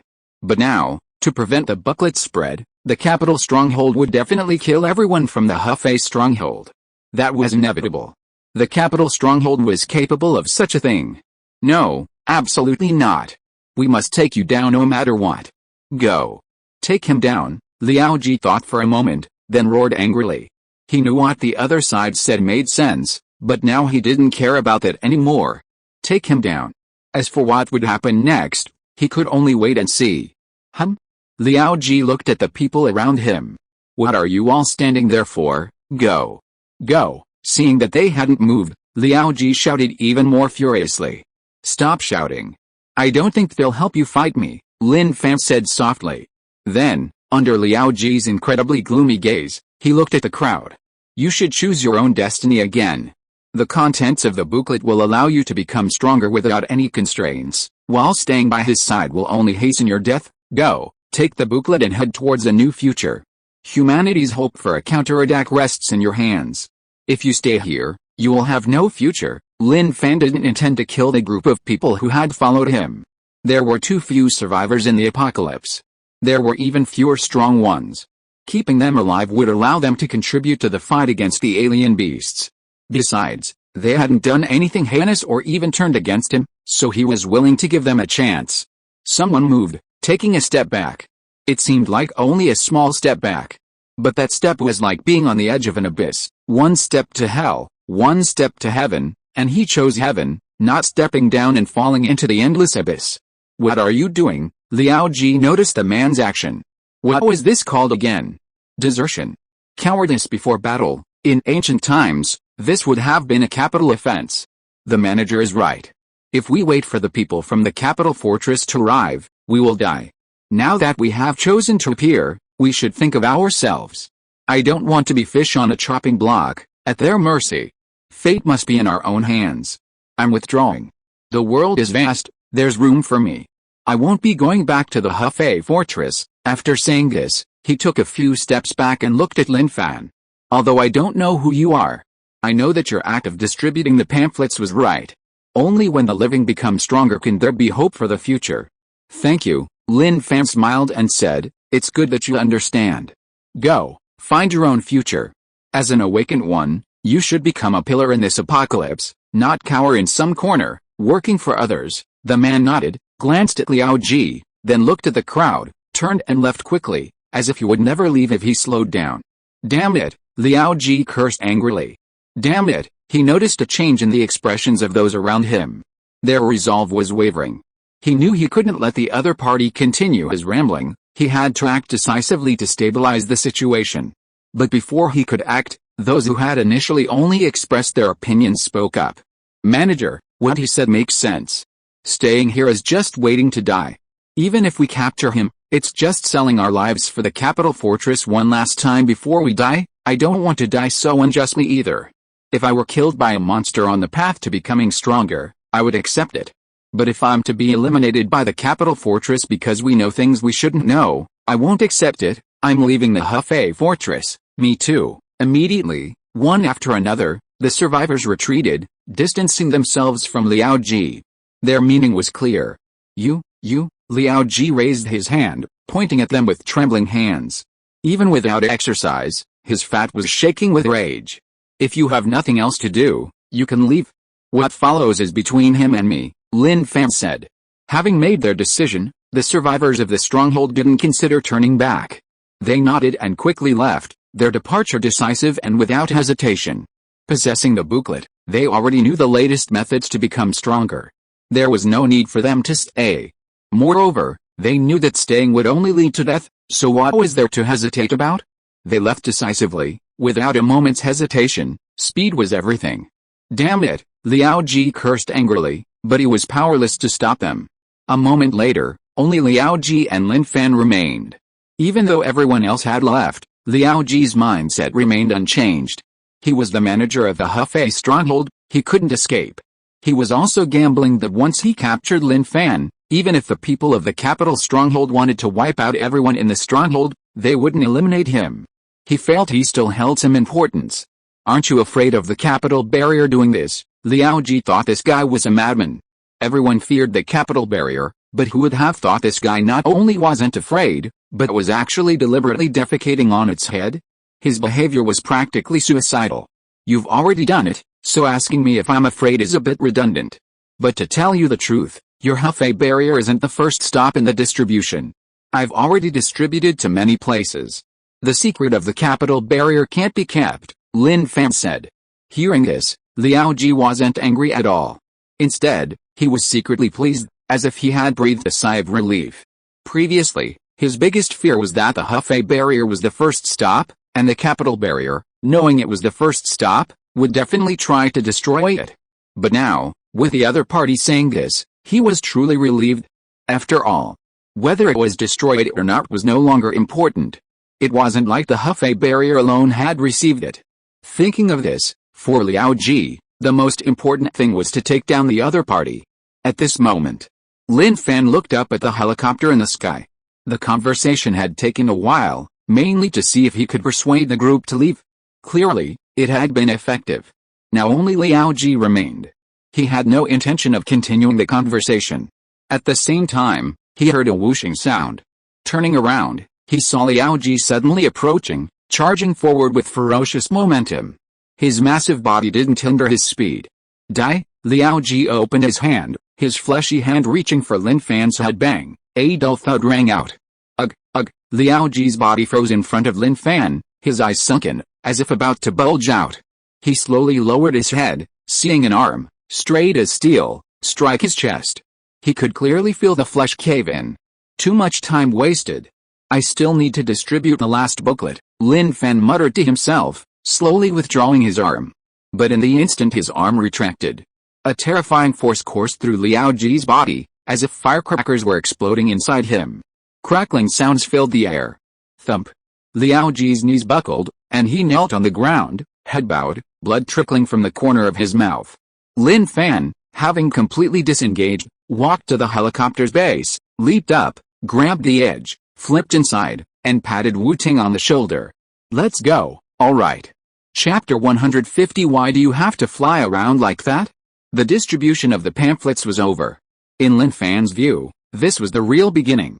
This hard work would sweep across the entire post-apocalyptic world like a virus, and everyone would know about this method. However, after the situation at the Hefei stronghold, he knew that some strongholds were related to the capital stronghold. When he distributed the pamphlets to their territories, his first reaction was not elation, but rather to inform the capital stronghold. He didn't know what these guys were thinking. It was as if they had screws in their heads. If he were in this situation, he would definitely not hesitate to make a fortune. What would he gain by telling the capital stronghold? What he didn't know was that even though it was only distributed to some strongholds today, the impact was earth-shattering, causing a huge uproar. People were planted in various strongholds, and the pamphlets were distributed everywhere, as if they were free. It was impossible to hide it. Even the Jinling and Nontun strongholds had received the news. Chief Han, General Chang, Lu Okadi, and other high-ranking officials of the Jinling stronghold gathered together to discuss the matter of the pamphlets. I didn't expect the message from the capital barrier to be true. But who did this? Chief Han knew that Professor Chen had stolen it, and then someone in the judgment agency had betrayed the capital barrier, escaping with the crystallization of their labor of love, their whereabouts unknown. This matter had already caused a huge uproar, and the capital barrier had mobilized many people to search for it. Who would have thought that while the people of the capital barrier were still searching, the other party had already spread the method? General Cheng said, "No matter who did it, I think this person is a remarkable person, worthy of respect. Their actions are saving the entire apocalypse. If someone hadn't brought these out, I don't think the capital barrier would have shared them at all." Everyone nodded. What he said made a lot of sense. The capital barrier would not share these things, they would only use them as a means, one of the means to control others. When they learned of this matter, they had already sent people to search for the booklet. It was no longer a rare item, obtaining it was easy. Although, given the situation, they would get it sooner or later, it would naturally be best to get it earlier. Night. Hefei Barrier. The powerful figures of the capital barrier's judgment agency appeared. The leader was a short-haired middle-aged man who looked very serious and unsmiling. His eyes, in particular, were chillingly cold, as if they could kill. Anyone who met his gaze would feel a chill run down their spine and tremble. Captain Liao Ji led a group of men out to pursue them, but they haven't returned, a member who had gone to investigate hurriedly reported. The captain nodded, head down, looking at the booklet in his hand. This booklet contained information that the capital fortress valued most highly. And this was just a photocopy. It meant that there were countless copies available. Trying to stop its spread was simply a pipe dream. Go to the liaison office, contact headquarters, report the situation here, tell them that Liao Ji and his men may have been killed. The booklet is a photocopy, it's been widely distributed, and it's impossible to stop it, Wu Xing said. Yes, Captain. After receiving the order, the team member hurriedly left for the Hefei Fortress's liaison office to contact headquarters and report the situation. They were equally curious about the contents of the booklet. Currently, only their captain has seen the booklet. They want to see it, but unfortunately, they don't have the courage yet. The captain told them that they can see it anytime they want, but it's also a death warrant. After reading it, whether they'll still be alive is unknown. A moment later, the team member who went to make contact returned. His expression was somewhat strange. He walked to the captain's side and whispered, "Captain, the order from headquarters is to destroy the Hefei stronghold." Wu Xing frowned slightly upon hearing this, then relaxed. Understood, the team member was somewhat confused. It had already been leaked, and there was no way to hide it, so why take action? But they had no choice. They could only obey the orders of the capital stronghold, resistance was out of the question. At this moment, Wu Xing took a deep breath, placed one hand on the ground, and instantly, a force spread out. The entire Hefei stronghold trembled, the ground cracked, and the seemingly lifeless soil transformed into rolling earth dragons. The survivors living in the stronghold were unaware of what was happening. They screamed in terror. The building collapsed, the ground cracked, and moments later, Wu Xing withdrew his hand. The Hefei fortress was now in chaos, filled with screams, wails, and bewildered cries. The only saving grace was that the city wall still stood, unbroken. Notify them to leave and find the person distributing the pamphlets. Yes, sir. The team members glanced around, knowing their captain had held back, otherwise, the situation would be completely different. The city wall was the lifeline of all the fortresses. Without its protection, the appearance of the alien beasts would instantly obliterate everything. Several days later, Lin Fan and Wu Ting's actions never ceased. The number of pamphlets distributed increased dramatically. To save time, Lin Fan brought his spicy snacks with him, filling his storage space to the brim. When he flew above the fortress, he distributed handfuls of pamphlets, creating a powerful impact on the local survivors. "Brother Lin, are the people from the capital stronghold still looking for us? We've been distributing them for days, And we haven't run into them yet. Those guys from the capital stronghold are terrible at finding people, Wu Ting complained. He'd come out with Brother Lin to distribute pamphlets, already prepared for a fight with the capital stronghold guys. Unfortunately, several days had passed, and they hadn't seen a single soul.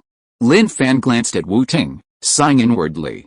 Since they started following him, everyone's become quite bold. Wait, Lin Fan said. Brother Lin, what's wrong? Wu Ting asked, puzzled.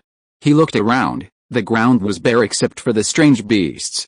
He wondered what Brother Lin had seen that made him so excited. Nothing, I just saw a few old friends on the ground.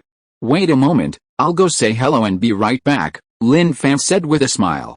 Oh, Wu Ting searched carefully, trying to find Brother Lin's old friends among the strange beasts below, but unfortunately, he didn't see anyone he recognized. He knew Brother Lin had an old friend, a one-horned wolfhound, but unfortunately, he hadn't seen it. He was very curious. He wondered who Brother Lin's old friend was.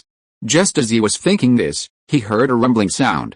A moment later, the sound disappeared, and Brother Lin, who had just jumped down, returned. So fast, yeah, catching up is always quick, there's not much to say. Lin Fan clapped his hands, brushing the dust off them, then gently rubbed his chest. Spicy Strip peeked out from his arms, tilting its head and looking at the keeper with a puzzled expression, until the keeper took out 3 level 6 blood crystals. Spicy Strip's green bean eyes lit up. It was the light of joy. Its soft body wrapped around the blood crystals and retreated back into its arms. Wu Ting, who saw the blood crystals out of the corner of his eye, understood. The old friend Brother Lin was talking about was someone who went down and dug out the blood crystals of a level 6 beast. Wow, what a domineering method. But he didn't quite understand. Lin Jie is already so powerful, why would he care about a mere level 6 alien beast? Thinking about it, maybe Lin Jie is too concerned about Spicy Strips, worried that Spicy Strips won't have enough blood crystals to eat. The helicopter continued to soar through the air, while Lin Fan occasionally looked down, searching for targets. Since they were in another province, if they encountered a suitable alien beast, killing it and obtaining evolution points would be quite good. They could work and gain something at the same time. Brother Lin, why don't we look for fragments first? If we wait until all the booklets are distributed, the fragments will be very sought after, and it will be difficult to get good ones then, Wu Ting asked. No way, you underestimate alien beasts. Truly terrifying alien beasts are not so easy to deal with. This reminded Lin Fan of that level 9 awakened alien beast, possessing a king's scale, which was really difficult to handle. If it weren't for Spicy Strip's outburst, which gave it the edge to break through the king's scale, the outcome would have been unpredictable.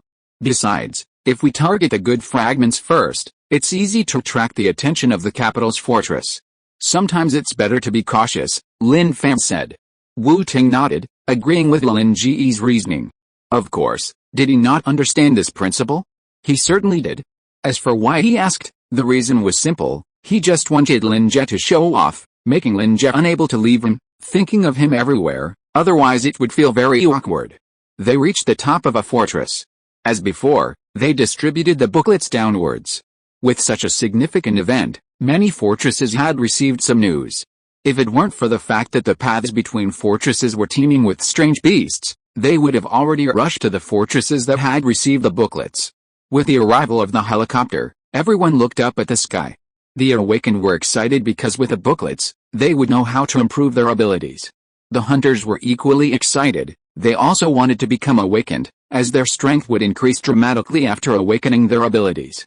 Lin Fan looked down and smiled slightly as he saw the people in the fortresses scrambling for the booklets. Even if he stopped distributing the pamphlets now, everyone in the post-apocalyptic world would eventually know their contents, and the spread would only take time. His goal now was to drastically shorten that time. He wanted them to spread as quickly as possible. He knew the capital stronghold hated him intensely, but now it was impossible to stop them. If he were even slightly magnanimous, he should accept it calmly instead of reacting with anger. Suddenly, a series of roaring sounds came. Brother Lin, fighter jets have appeared, Wu Ting exclaimed. Park the helicopters in the field. Lin Fan hadn't expected the capital stronghold to be so ruthless in finding him. The appearance of fighter jets was perfectly reasonable. After all, it was the capital stronghold, the #1 stronghold in the post-apocalyptic world, so having such things was normal. Whoosh! Whoosh! Two missiles, trailing long fiery tails, flew towards them. Damn, Brother Lin, they've launched missiles. Wu-Ting gripped the control stick tightly, his expression grave. He thought to himself, it's time for Captain Wu-Ting to show his true skills. Lin Fan looked back. The missiles had locked onto their helicopter, the target was clear, and no matter how they moved, it was useless. At that moment, Lin Fan stretched out his palm, and sparks of fire gathered in his hand. Go, whoosh, whoosh, whoosh. Countless tiny fireballs, no bigger than glass marbles, shot out from his palm, instantly filling the direction from which the missiles had come. A series of booming sounds followed, the fireballs exploded, and the intense heat incinerated the space. The two missiles also exploded. A tremendous shockwave spread, violently shaking the helicopter.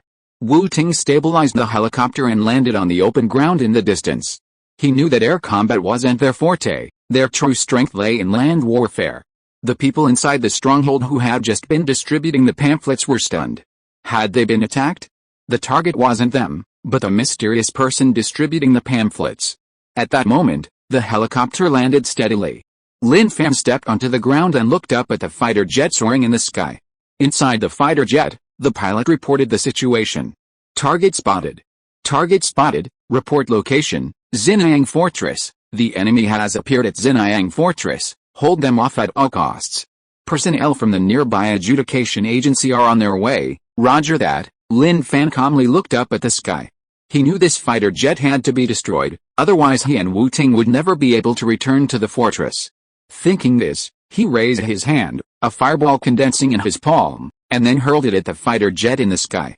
With a whoosh, the fireball shot towards the fighter jet like a rocket. Just as the fireball seemed about to hit the fighter jet, it dodged, avoiding the attack. Hell, not bad, the pilot inside the fighter jet laughed. Trying to hit me? Dream on. I'm not a pushover. The sky's my domain. Don't even think about hitting me. Ouch, holy crap, the pilot exclaimed. What was originally just one fireball suddenly multiplied into two, startling him. Fortunately, his superior skills allowed him to avoid them. But then something terrifying happened. 2 to 4, 4 to 8, 8 to 16, 16. Watching the fiery red expanse before him, the pilot steered the fighter jet to safety, but the dense fireballs were incredibly fast, even faster than the missiles he had launched. This filled him with despair. Damn it! At the critical moment, the pilot ejected from the cockpit. Boom! The fighter jet was engulfed in flames. Lin Fan watched the pilot deploy his parachute in the sky and sighed softly. Sigh, why bother? Why did they have to fly around in front of me? End of this chapter. Thank you so much for reading until the end. Don't forget to give it a like. Looking for more exclusive content and immediate access? Subscribe to our Patreon. Remember, every like, subscription or donation encourages us to continue. Thank you all, see you in the next video.